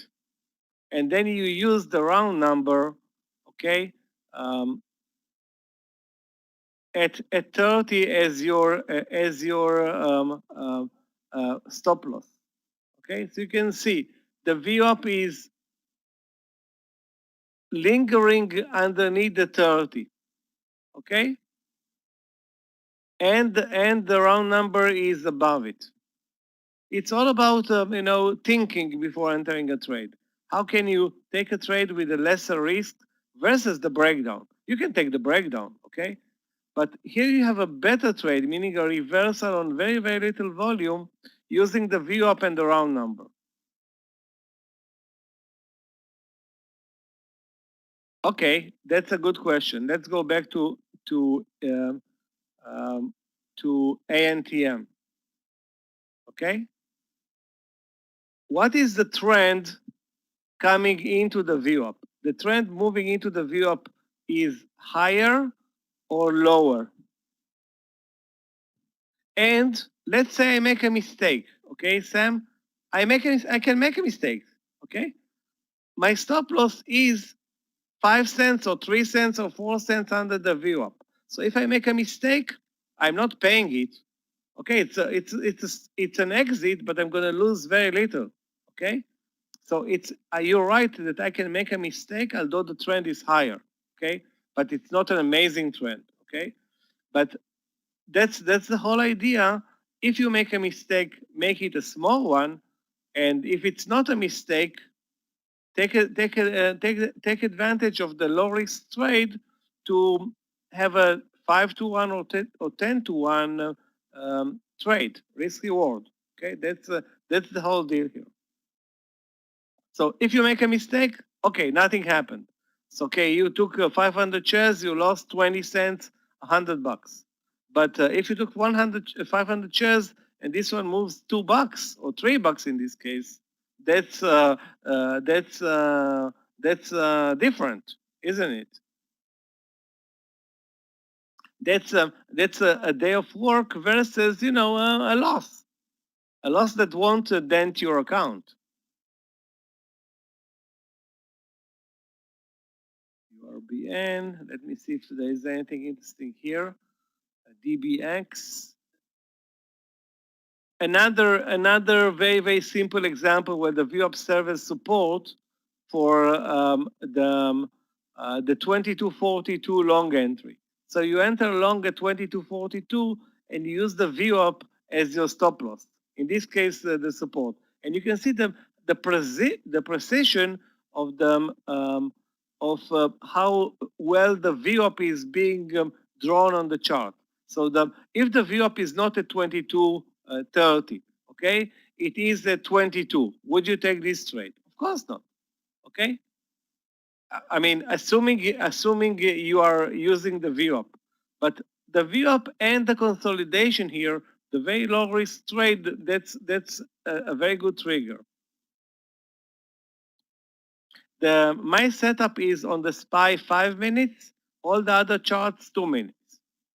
The SPY is always for me 5 minutes because I don't want to see any noise in the SPY, and all the trading charts are 2 minutes, all day. Everything is the same all day.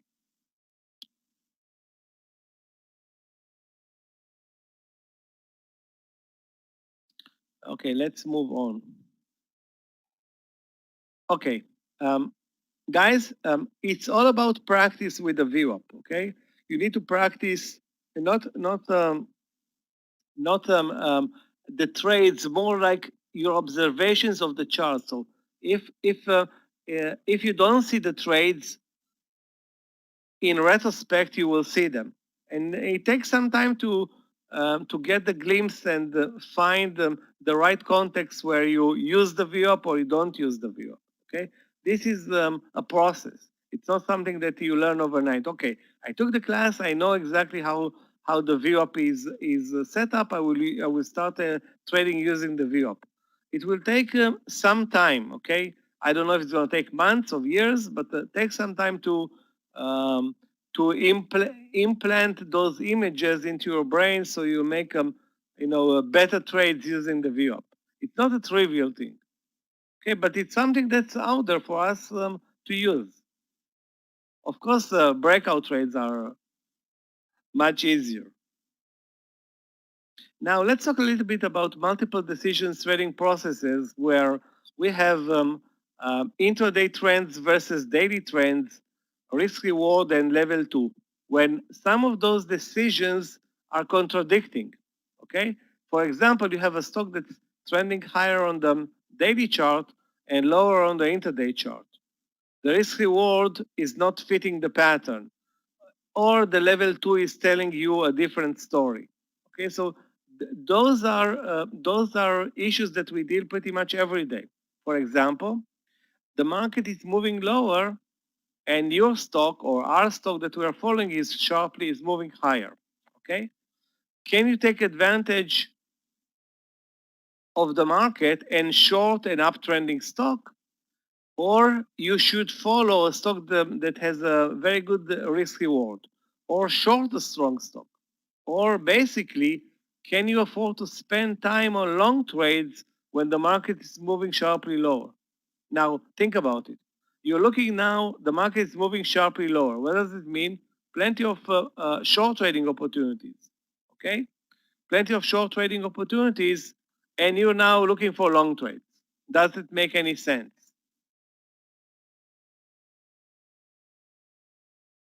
I don't think it makes a lot of sense. Okay, but sometimes we are being caught waiting for a trade, okay, and then the market moves in a different direction, and you're still looking for your trade because you think it's a great trade and you worked for it and planned for it and you have everything lined up. But the market is telling you a different story. So if you, in this case, are trending counter the market trade, most of the time it's going to be a mistake, most of the time. That's why I said sharply lower and not just lower. The SPY, the trend of the SPY, when I'm looking at my trade. So who cares about the trade at 9:30 in the morning, and I'm trading now at 1 in the afternoon, and this is the different market. Okay, let's look at today's SPY. Okay, This is a good question. This is the SPY today. So what are the phases that the SPY went through today? Hold on a second. What the hell? Okay. 9:30, okay, 9:30, higher. Then a sharp move lower, okay? Then back to the view up sideways, then a sharp move higher, okay? So now I'm deciding to go long between 10:50 in the morning and 11:20 during this 30-minute span, okay? This is a wrong decision. Or I'm looking to go short during this 3 p.m. to 4 p.m. So how come this move higher has anything to do with this leg down in the morning? It has nothing to do.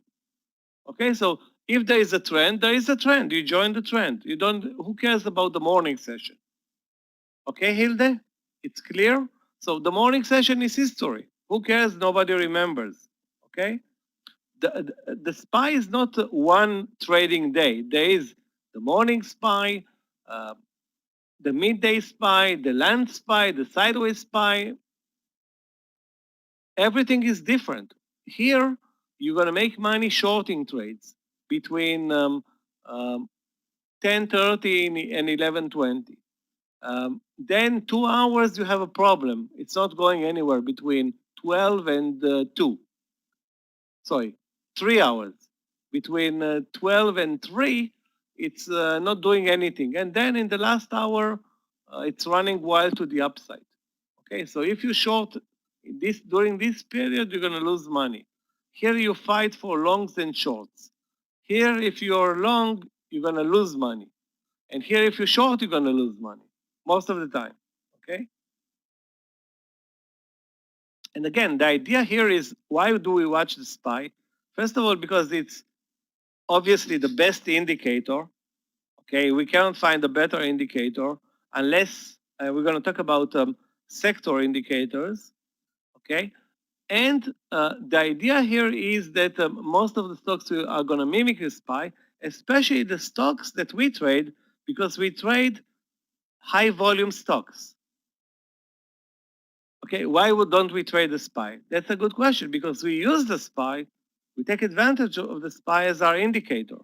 The SPY is telling us, go short, go long. You can go long, short, or don't trade at all. Go long, okay? The SPY is telling us what to do. So it's better not to trade the SPY, but trade better moving stocks. I mean, the SPY moved up today. After all, is up 0.9%. BABA is up 10%. So what's the best trade, BABA or the SPY? SPY is not going to move 10% per day. BABA is moving 10% today. And we traded BABA. Why did we trade BABA to the upside? First of all, because BABA was very strong, but if the market was moving lower, probably we would not have traded BABA to the upside. I have 100 shares running in BABA. And remember we said 260? Guess what? It's $1.30 away. Now the ask is at 258.70. Unbelievable. Up $6.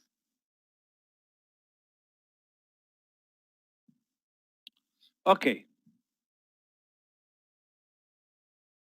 So again, it's very important in the context of making the right decision, okay, to first weed out the important to bring in the important decisions and weed out the unimportant decisions. Okay, so first, if the SPY is moving up, that's the major decision. You go and look for long trades, or if the SPY is moving down, you look and short patterns or look for short patterns in weak stocks. So if the SPY is moving up, you have a better chance of buying strong stocks versus buying weak stocks. Obviously, the idea of shorting a stock, okay, obviously, even a weak one when the market is moving up is probably not a good idea because you're not using the resources of the market properly. The resources of the market are boosting the market to the upside, and now you're looking or spending time, which is very valuable because the market is moving up 20 minutes or 30 minutes, and then it can move sideways for 2 hours. So if you didn't join the trade in time, you may miss on it. On the other hand, you're joining a trade that goes in the counter direction with the market moving up and counter the market. That doesn't make a lot of sense.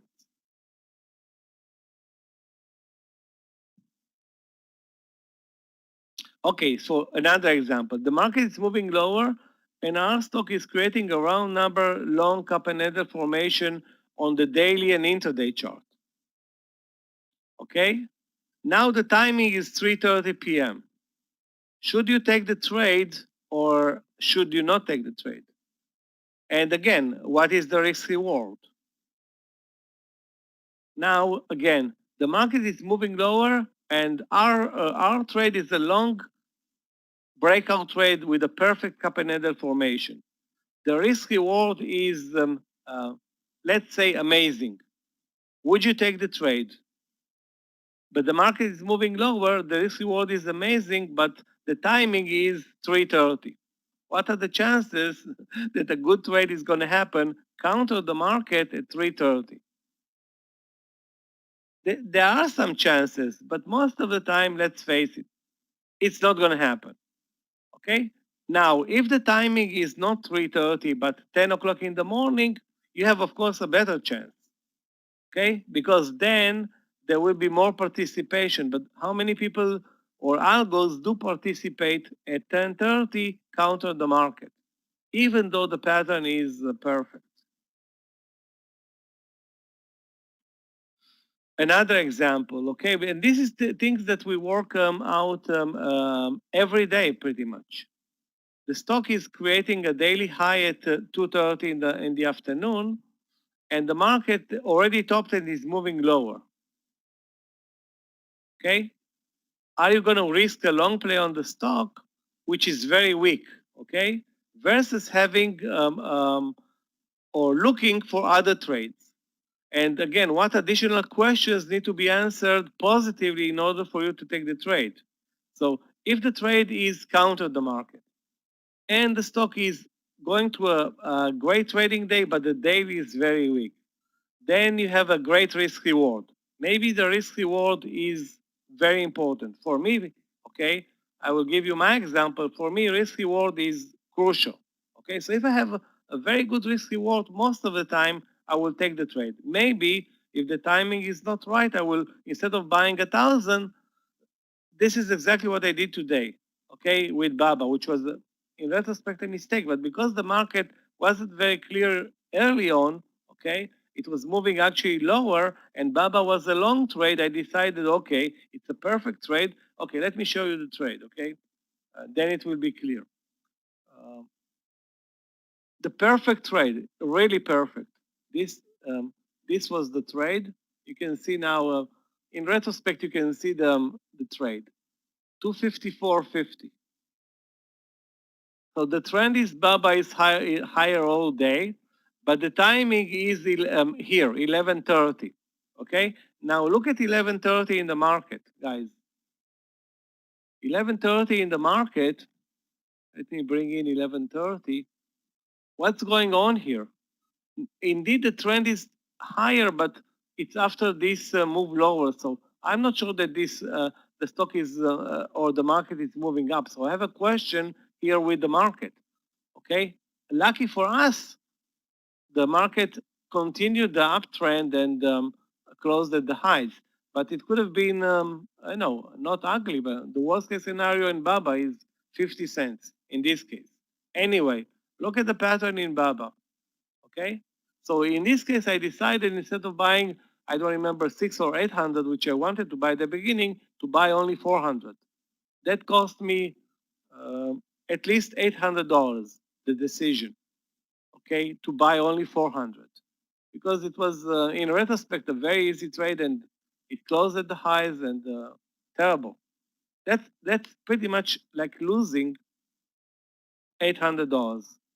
That was that decision in retrospect. Okay, clear? So again, it's always you need to weight in factors. What is your most important factor? For me, one of the most important factors is as much as I like to trade the market direction, the risk reward. Okay, so the risk reward for me is very important because I like to trade low risk trades.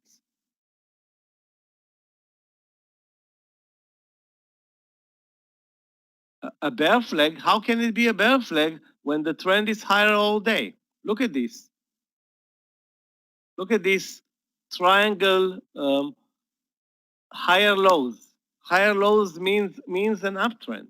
There's no bear flag here. If at all, it's a bull flag. But it's not a bull flag because the bull flag is a move higher. Okay, sorry, you don't see the chart. Okay, so a move higher and a move sideways is a bull flag. Okay, but this is pure reversal play, meaning highs of the day are 254. It pulls back, and 250, 250. Okay, 250, 250 is the reversal trade. Okay. And guess what? The support level is 254. Sorry, 250. What was the entry? 250, 250. Support was 251.60. Really? I thought it was only 50 cents. Maybe it was more. Anyway, the risk reward, even with the dollar risk, it's a 6-1 by the end of the trading day. But I would have exited probably after 50 cents. This is the perfect pattern, should have been working, and indeed it worked magically.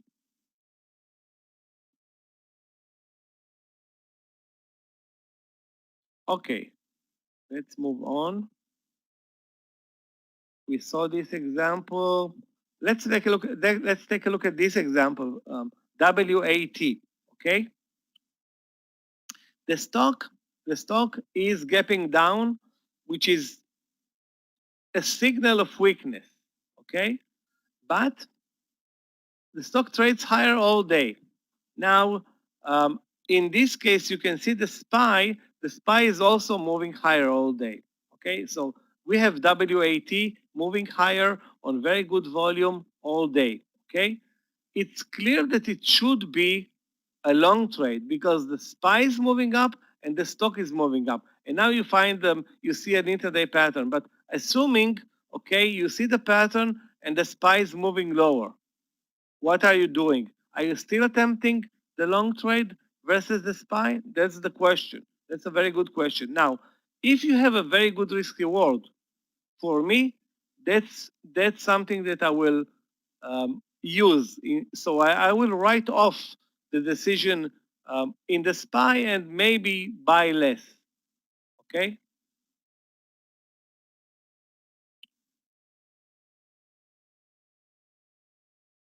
Okay, it's clear. So there's always something that's in the background.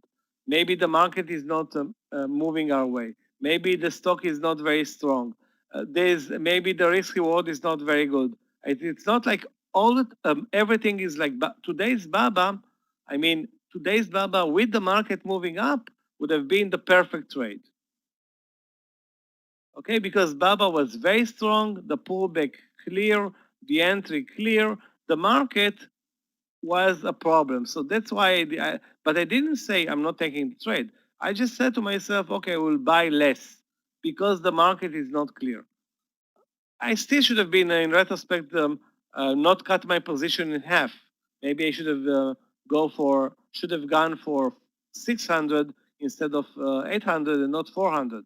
But I really felt like the market is moving lower because indeed it trended lower, and this market is so extended to any time frame. I fear that at any point we're gonna slide, and we will at one point. Okay, let's move on a bit faster now. Okay, this is the trade that actually I took myself, so I can talk about it not an hour but 2 minutes. Take a look at Guess on the daily chart. A terrible stock. Okay, the trend on the daily chart is lower for months. Okay, then comes this reversal day, and it's popping out from the lows of the year on bottom fishing news, whatever. Maybe it was upgraded. Okay, but it's a very weak stock on the daily chart. On the intraday chart, it's very very nice. Now come this trade. Look at this breakout level. Okay, look at this breakout level and look at the risk on this breakout level. What is the risk on this breakout level?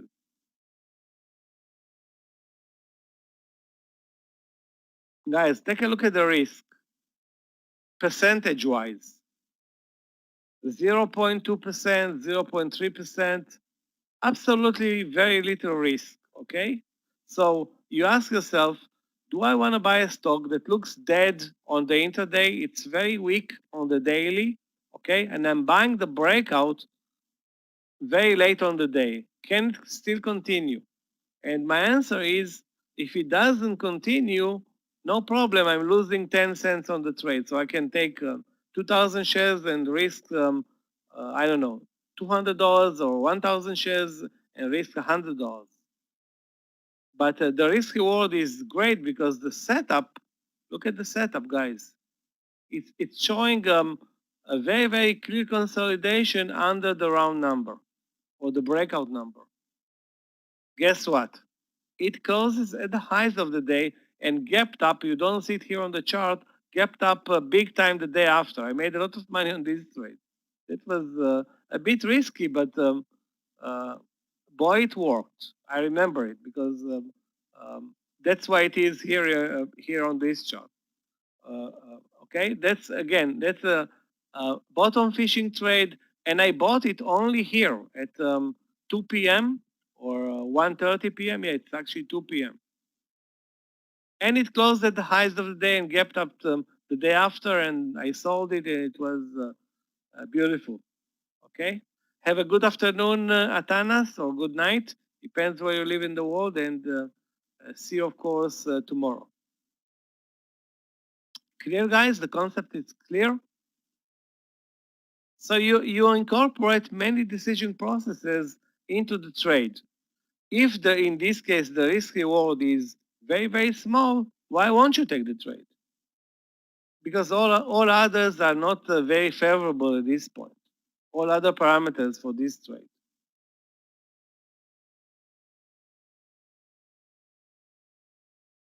This is also a very very confusing chart.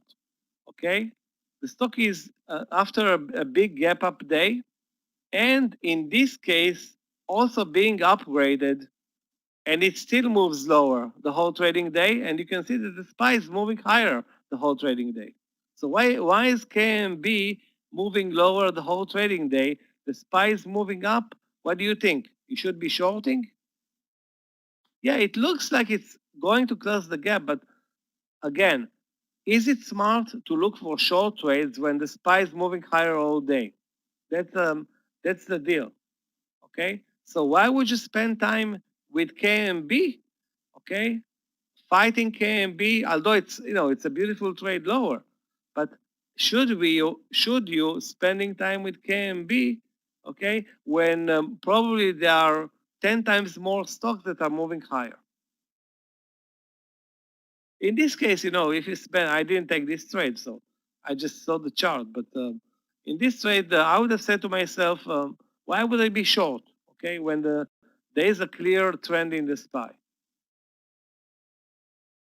And again, you can make money working counter the SPY, but you have a lesser chance for that.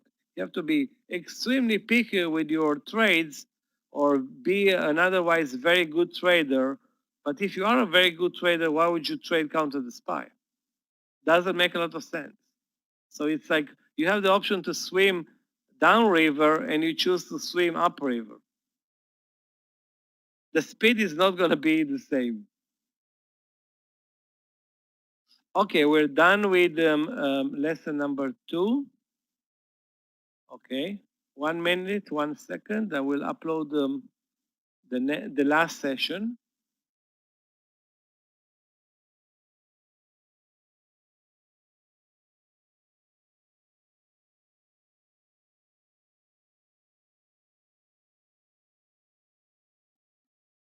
I didn't understand the remark, Joe. Doesn't that show that they are even weaker than? I don't understand the remark, so please rephrase that.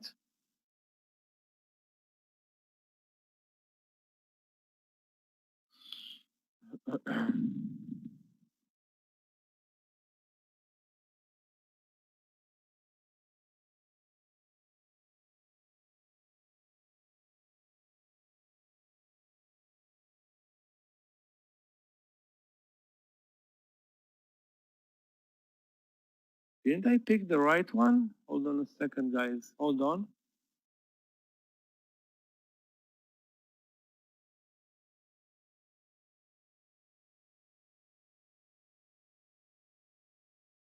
Okay, this is the right one.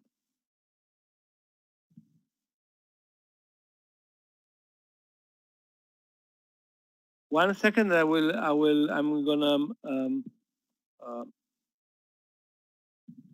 okay. This is session number 3, intraday trading decisions, sector-based and stuff. Okay, so Joy is talking about if the SPY is very strong and there is a stock that is very weak, doesn't that show that the stock is incredibly weak? Yes, it does. Yeah, it's incredibly weak. But that's why it makes it so attractive to short, because it's really very, very weak, and not even the market is picking it up to the upside. But you are one Joe and I am one Michael, so we have, we cannot be focusing on longs and shorts. And if we focus on a trade, it takes some time. So the idea here is, won't it be better in this case to long a very strong stock in an uptrending market versus shorting a very weak stock in an uptrending market? That's the question here. So you have the very, very strong stocks and the very, very weak stocks. The market is moving up. Okay. The idea here is, why won't you in this case spend your attention to or focus on the very, very strong stocks, which have a better chance of becoming big winners versus very, very weak stocks, which are, a good trade, but in this case the market is moving up, helping, of course, the strong stocks. Now let's talk about a couple of interesting concepts, and those are sector-based trade decisions. Okay, sector-based trade decisions. We don't use the concept a lot in the room, but sometimes we do talk about the concept. The idea here that there are very, very clear and distinctive sectors that work together. Over the last 4 months, guys, everybody knows that airlines are pretty much a bunch, okay? UAL, DAL, AAL, LUV, SAVE, and many others are pretty much trading like one. Let me show you what I mean. Just today, okay? Let's take a look. UAL, okay? Close the trading day down 0.25%. Look at the chart, okay? Now let me bring in DAL.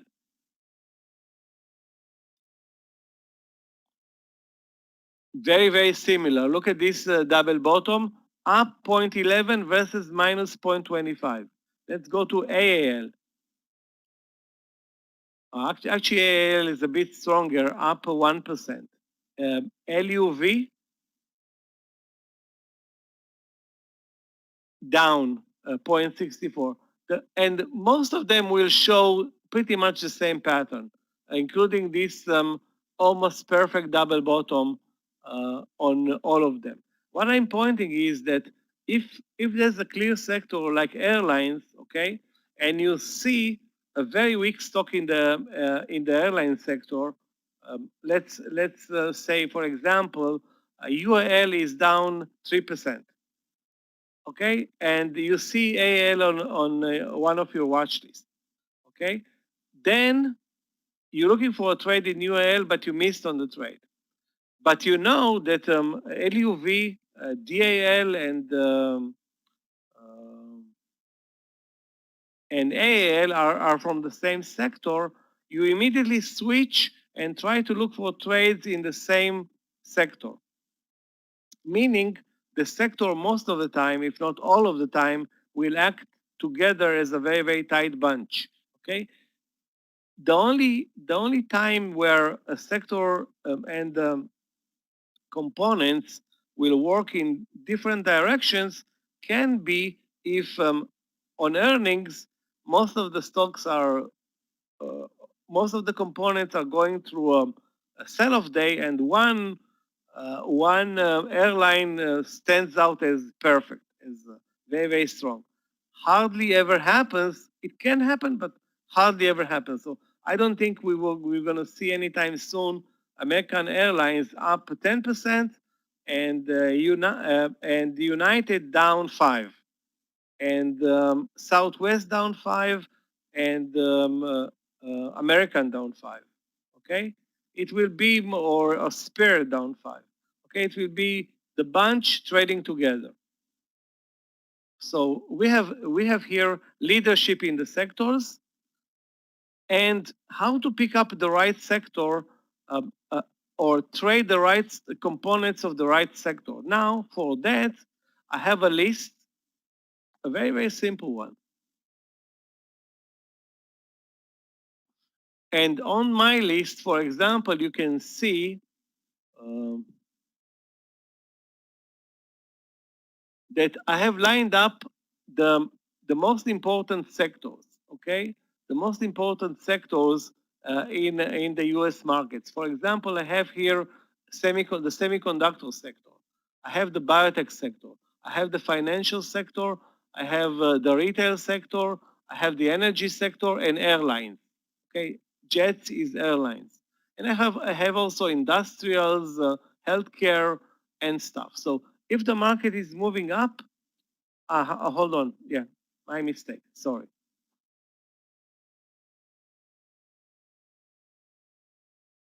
This is the list, okay?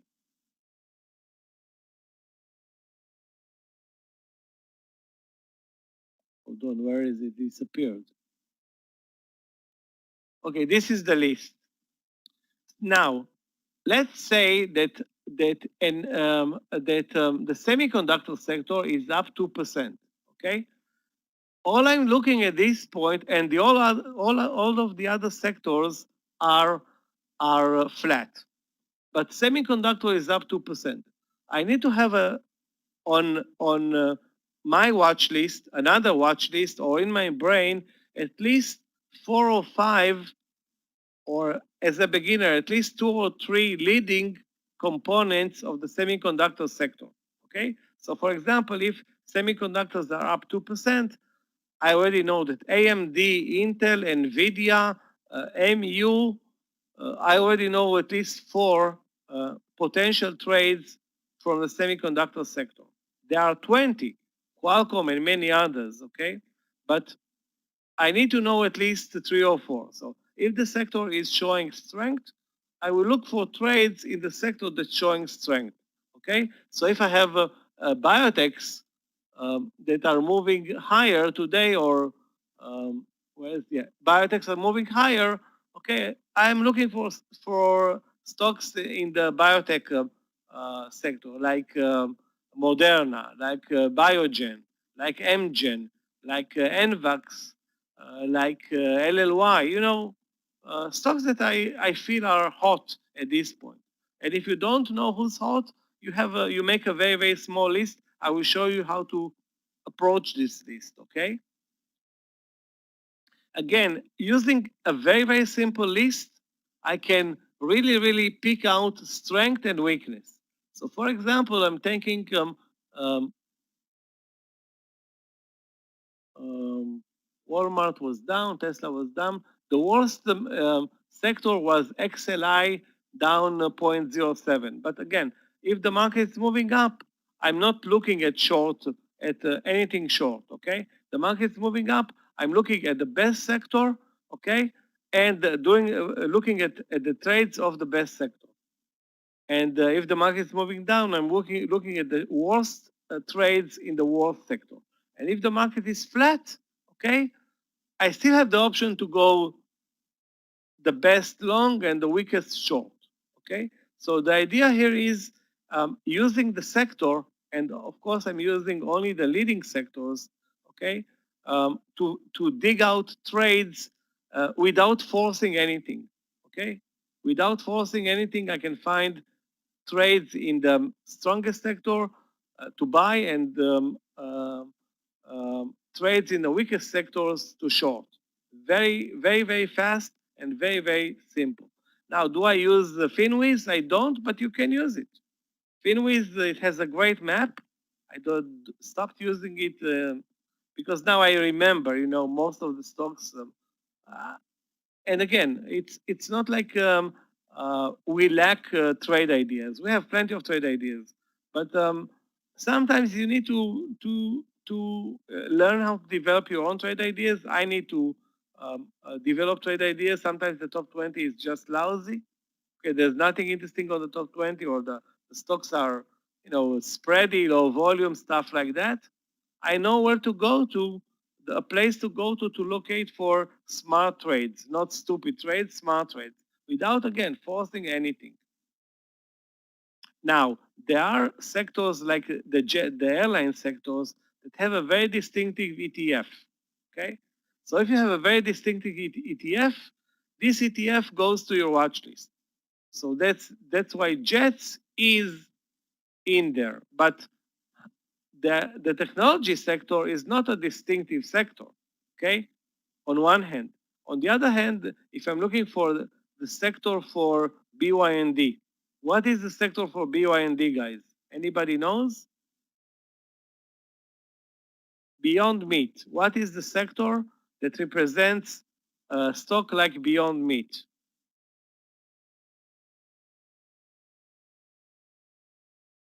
Consumer goods, it's food. It's not consumer goods. What is the food sector, Fernando?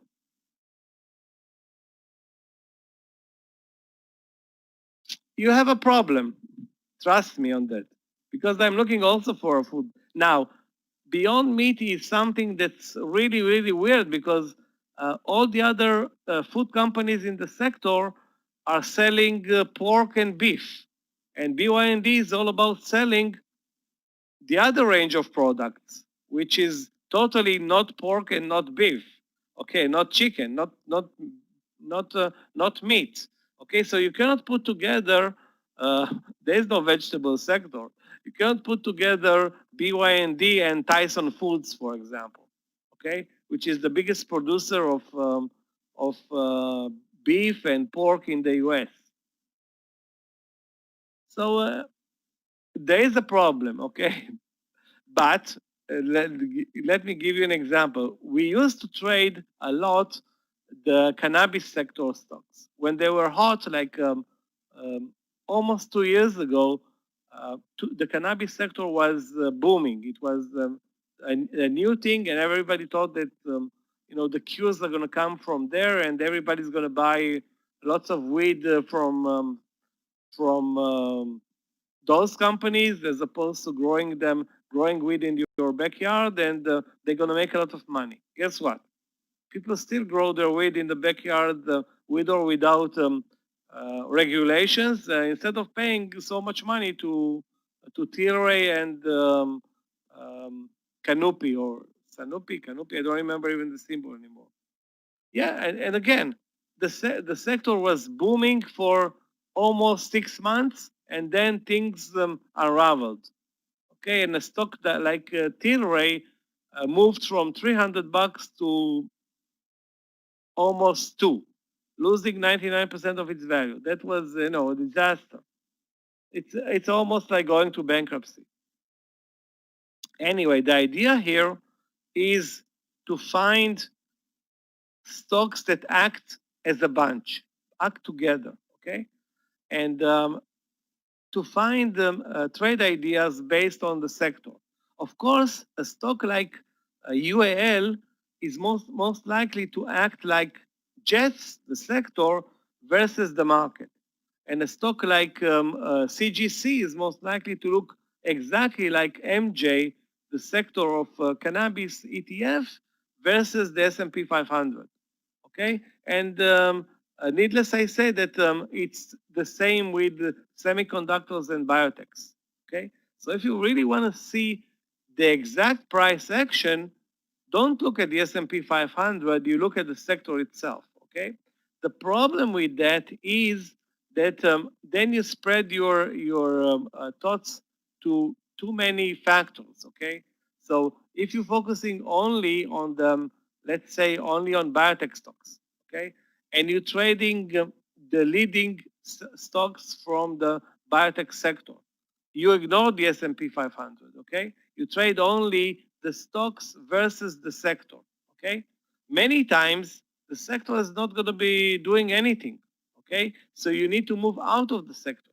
So you lose the connectivity and the correlation of the sector immediately if the sector is not doing very well. And if the sector is doing very well, this is the place to go, okay? But if the sector is doing very well, okay, and you have it on your watch list, okay, it's trivial that you're going to look for the best stocks in the same sector.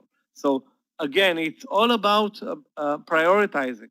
If a sector is very, very strong, okay, look for the best stocks in that sector or have already prepared, being ready with the stock because you're not going to start digging new trades intraday. Okay? You need to know the leaders or the leadership in the leading sectors. That's the idea. Now let's see some examples.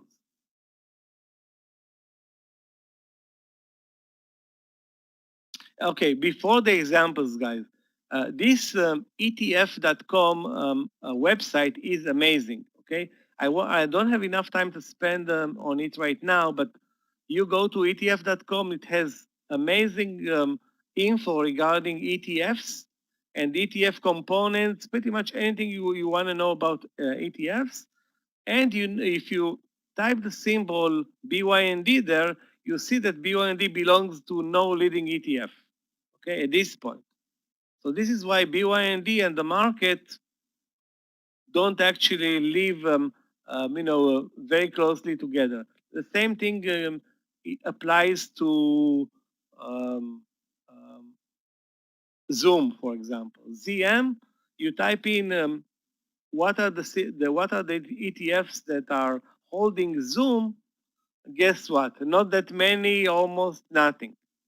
On the other hand, type how many ETFs are holding BABA, Apple, Boeing, Facebook, and such, and you'll see hundreds of ETF and thousands of millions of shares of Apple are in ETF, or hundreds of millions of shares of Apple are being held by leading ETFs. That's why the correlation between the S&P 500 and Apple is so good, because the S&P owns millions of shares of Apple.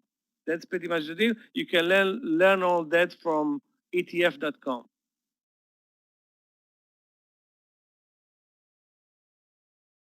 I'm gonna go through this very, very fast because it's really, really trivial. JETS, the airline sector ETF, came out of nowhere. Guys, look at the volumes in the JETS ETF before the crash, before the coronavirus, and look at the volumes after the coronavirus. Okay.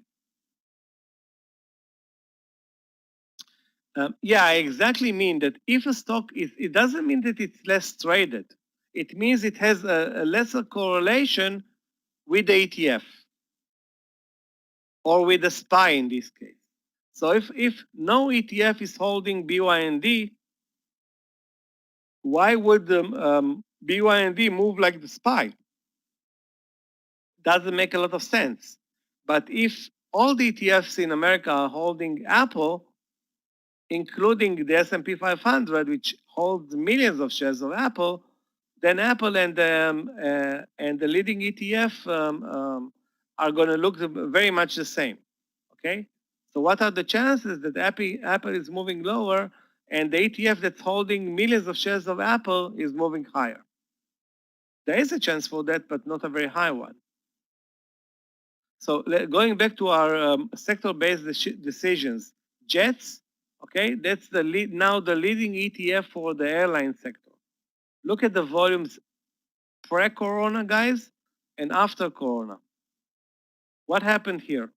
Many day traders, institutional traders, and and swing traders, instead of dealing with United and American, said the hell with that. We're gonna buy the ETF. And the price action in the ETF is now booming because Jets was, I didn't know even about this symbol until 3 months ago. And whenever I was looking for an ETF for the airline sector, I didn't have one. Okay, now I have one. Okay, it's very helpful. Okay, very helpful to have a leading ETF that pretty much tells you the whole picture, looking at one number for an important sector.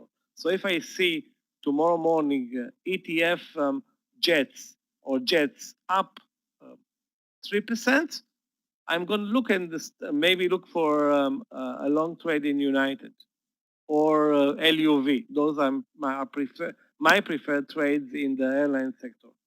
And those who like to trade the American, okay, so be it. You look at what you feel comfortable with. Okay, it's easy to find the components. Again, you go to ETF.com or just write Jets components on Google and you get the list. And now you can see United. Look at United on the daily chart, and look at the ETF. It's a copy paste. Look at DAL and the ETF. Copy paste. Yeah, you can get the list from ETF.com. I don't have the list here to post it, Milton, but just type on Google Jets ETF components. That's it. Or just go to ETF.com. And you'll find it there. You need to look for it. It's very easy to find it. Okay?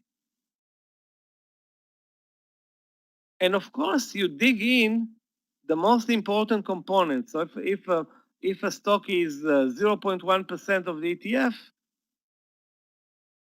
throw it out. But if it is 5% of the ETF or 10%, you know that it's very important. So I pick the top 3. Okay, on every ETF, I pick the top 3 components. That's those components are going to be the most important, and those are going to be anyway the big volume stock that we like to trade anyway.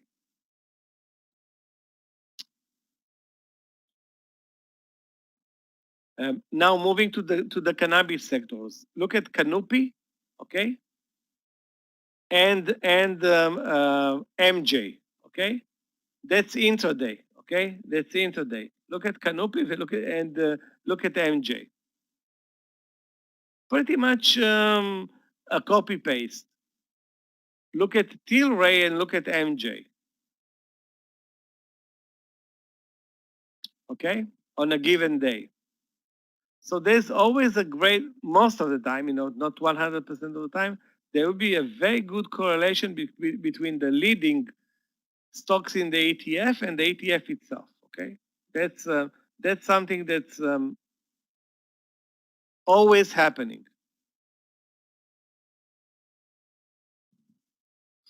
Now, again, if a stock is not in many ETFs, does it mean that the direction of the SPY is less important for them? Yes, it does.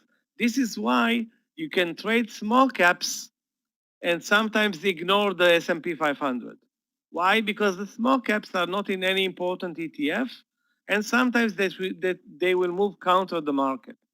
Okay, it's not something that we like to do. Again, and the reason for that because it doesn't make a lot of sense. Because if you do have a trend in the S&P 500, buy the best stocks in the S&P 500 rather than short stocks that are not in the S&P 500. Okay, so you want the wind of the S&P 500 to help you, and not you don't want to take a small cap that has basically no wind. But why is it important to trade the stocks that belong to leading ETFs? Okay, just because the market has a very very important effect on them. Okay, because you want the S&P 500 to help you. You want the ETFs that are buying the S&P 500, and the S&P 500 is buying that individual stocks, and it's a vicious circle where buying and buying and buying creates more buying. Okay, and you want to be on that side of the trade and not on the other side. So why would you spend time here then shorting a small cap when the S&P 500 is moving higher and you should be longing a strong stock? Okay, but let's say you're stuck in a small cap. It's better to be stuck in a small cap short versus be stuck in Apple short when the market is moving lower. If you're stuck short in Apple and the market is moving lower, 100% you're going to lose money. It's no way you're going to make money unless it's earnings day for Apple. And on that particular day, maybe it will move counter the market. But it doesn't happen very often. I would say it's a very, very rare occurrence where the market is moving in one way and the leading stocks in the other, which is a very good thing for us. We want a consistency. The third stock in the sector, CRON, pretty much the same. Or oil producer sector, which is also a very distinctive sector. XOP for this in this example. So Diamond Offshore is not a stock anymore. I think that it has been bought, but all the others are alive. Caruso and WLL and some others. Hold on a second. Let me answer to Joe. You said if the market is moving lower and your you're short Apple, that's no good. Yeah, no. I said if the market is moving higher, there's not a lot of chance that Apple is moving lower. Apple is a huge an important component of the market. It will 99% of the time move with the market, other than one day when it comes up with earnings, and then it can move counter the market. But it hardly ever happens.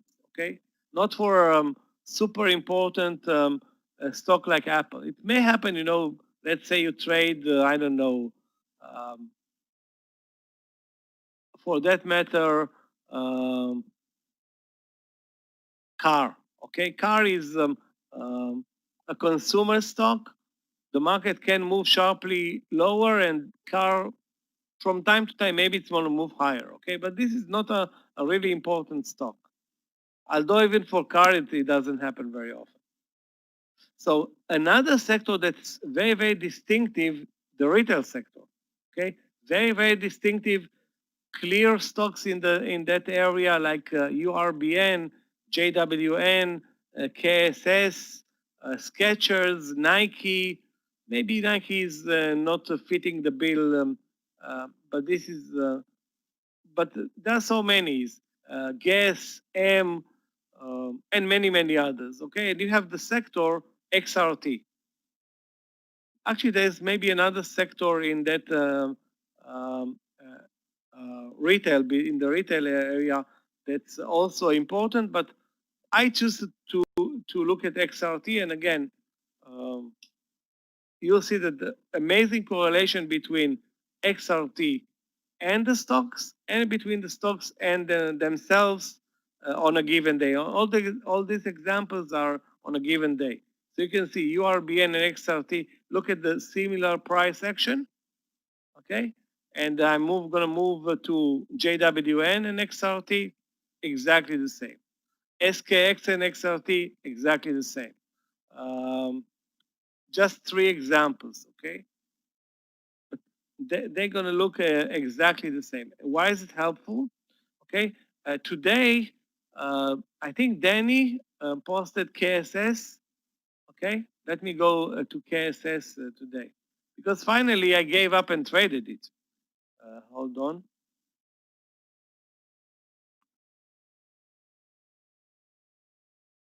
This is KSS.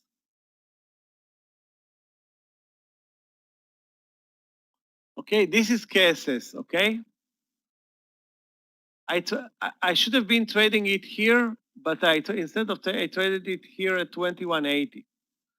So it was a very late entry, but the risk was only 10 cents. I don't remember where Danny posted it. I think he posted it earlier. Anyway, at the end, it worked out fine. Okay, so look at KSS, and now I'm going to post the XRT. XRT, where is it? Look at this leg up in the XRT after 3 p.m. And look at KSS after 3 p.m., guys.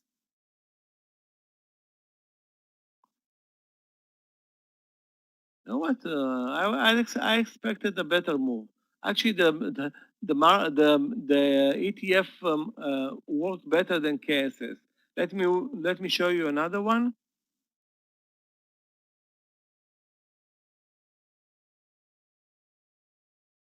Actually, you can see that if I put KSS and JWN one next to another, they will show pretty much the same move up from 130.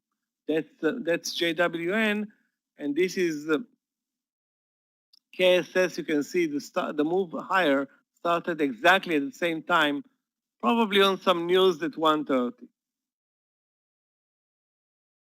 So again, you know that KSS is moving up. You miss the moving KSS, you go to JWN. You know that JWN is moving up, you look at KSS. Or maybe you go to URBN, maybe you go to SKX. So you don't need more than 3 or 4 leading sectors, leading stocks from a particular ETF. If you don't see the correlation immediately, okay, it's not working, fine. Okay, you don't force anything. In this example, of course, KSS was a very, very good pattern, a very, very good trade, and worth for me 30 cents. I didn't believe that's going to happen, but actually more than 30 cents, 40 cents. Unbelievable. But the market was really, really strong into the close. So the concept of sector and how to take advantage of sectors versus individual stocks is clear. If you need my list, just email me. I will send you the list of the stocks and, sorry, not the stocks, the ETFs that I'm watching. Again, only the leading ETFs. You can email me and I will email you the list, okay? Another way to look at individual stocks is to look at twin stocks. For example, what is the twin stock of Apple? Is there a twin stock for Apple? Anybody knows the twin stock for Apple? Not really. Not really. But I will say that Facebook and Twitter should have been twin stocks. Okay, Facebook and Twitter are pretty much the same business. Facebook, Twitter, and TikTok, and what is the other application? There's another one. Instagram. Not Instagram. I don't know. There is another one. I forgot the symbol for that stock. Again, Samsung is not trading in the US, but let's say Samsung trades in the Snapchat, yes. Okay, but there is no real twin to Apple. Apple is doesn't have a twin stock, but Snapchat, Facebook, and Twitter, although I didn't check it very closely, okay, should be like twin stocks. Now, Apple and its producers, I don't want to offend the CRUS, Mehdi, but CRUS is a very, very unimportant stock, okay? While Apple is the most important stock in the world. So I cannot put Mike Tyson and its twin brother, which weighs, I don't know, 25 pounds in the same ring. Okay, you cannot put Apple and CRUS in the same ring and say if Apple is moving up, CRUS is going to be moving up. You can put Apple and Samsung maybe, okay, but we're talking about twin stocks. So I have a couple of examples here. Box, for example, okay, Box and DBX, perfectly the same line of business. Guys, take a look at FSLY. It's not on the platform, not in the presentation. FSLY and Twilio, for example. Okay, so one stock is moving up, and you miss that move. You go and look at the twin stock. Maybe it's doing the same. For example, we used to have Hertz and Car. Hertz is bankrupt. We left only with Car. That's pretty much the car rental business. So we used to have two stocks, and now we have only one. But those were twin stocks. Okay. So the idea here with twin stocks is one is moving up. You look at the other. Okay. That's because they should be doing the same thing.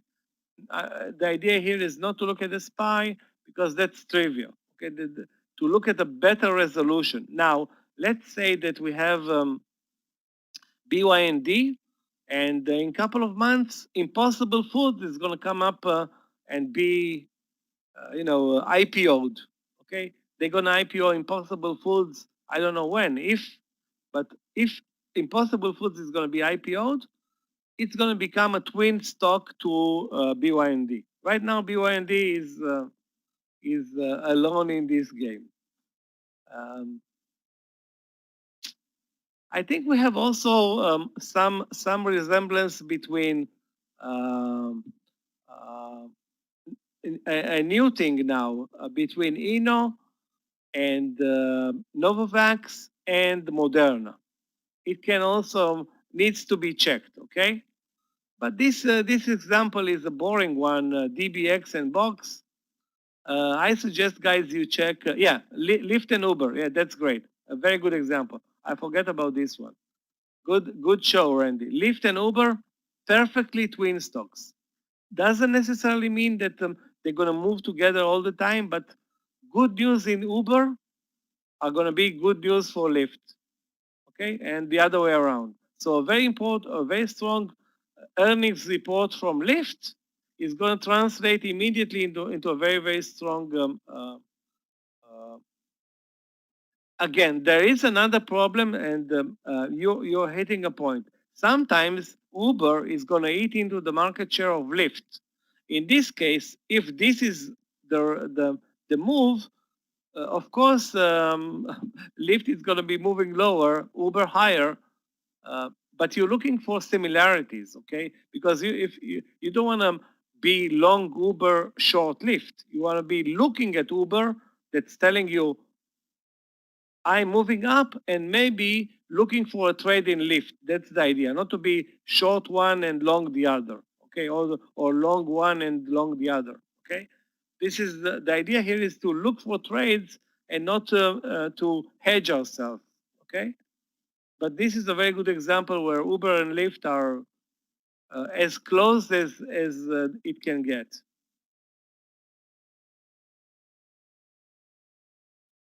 No, take over. No, I won't expect that. But you know what? It's none of my business. I don't worry about that. Okay. All I care if I see a good move in Uber, I immediately looking at Lyft. Maybe there's a good trade in Lyft as well, or the other way around. Okay. So that's the correlation most of the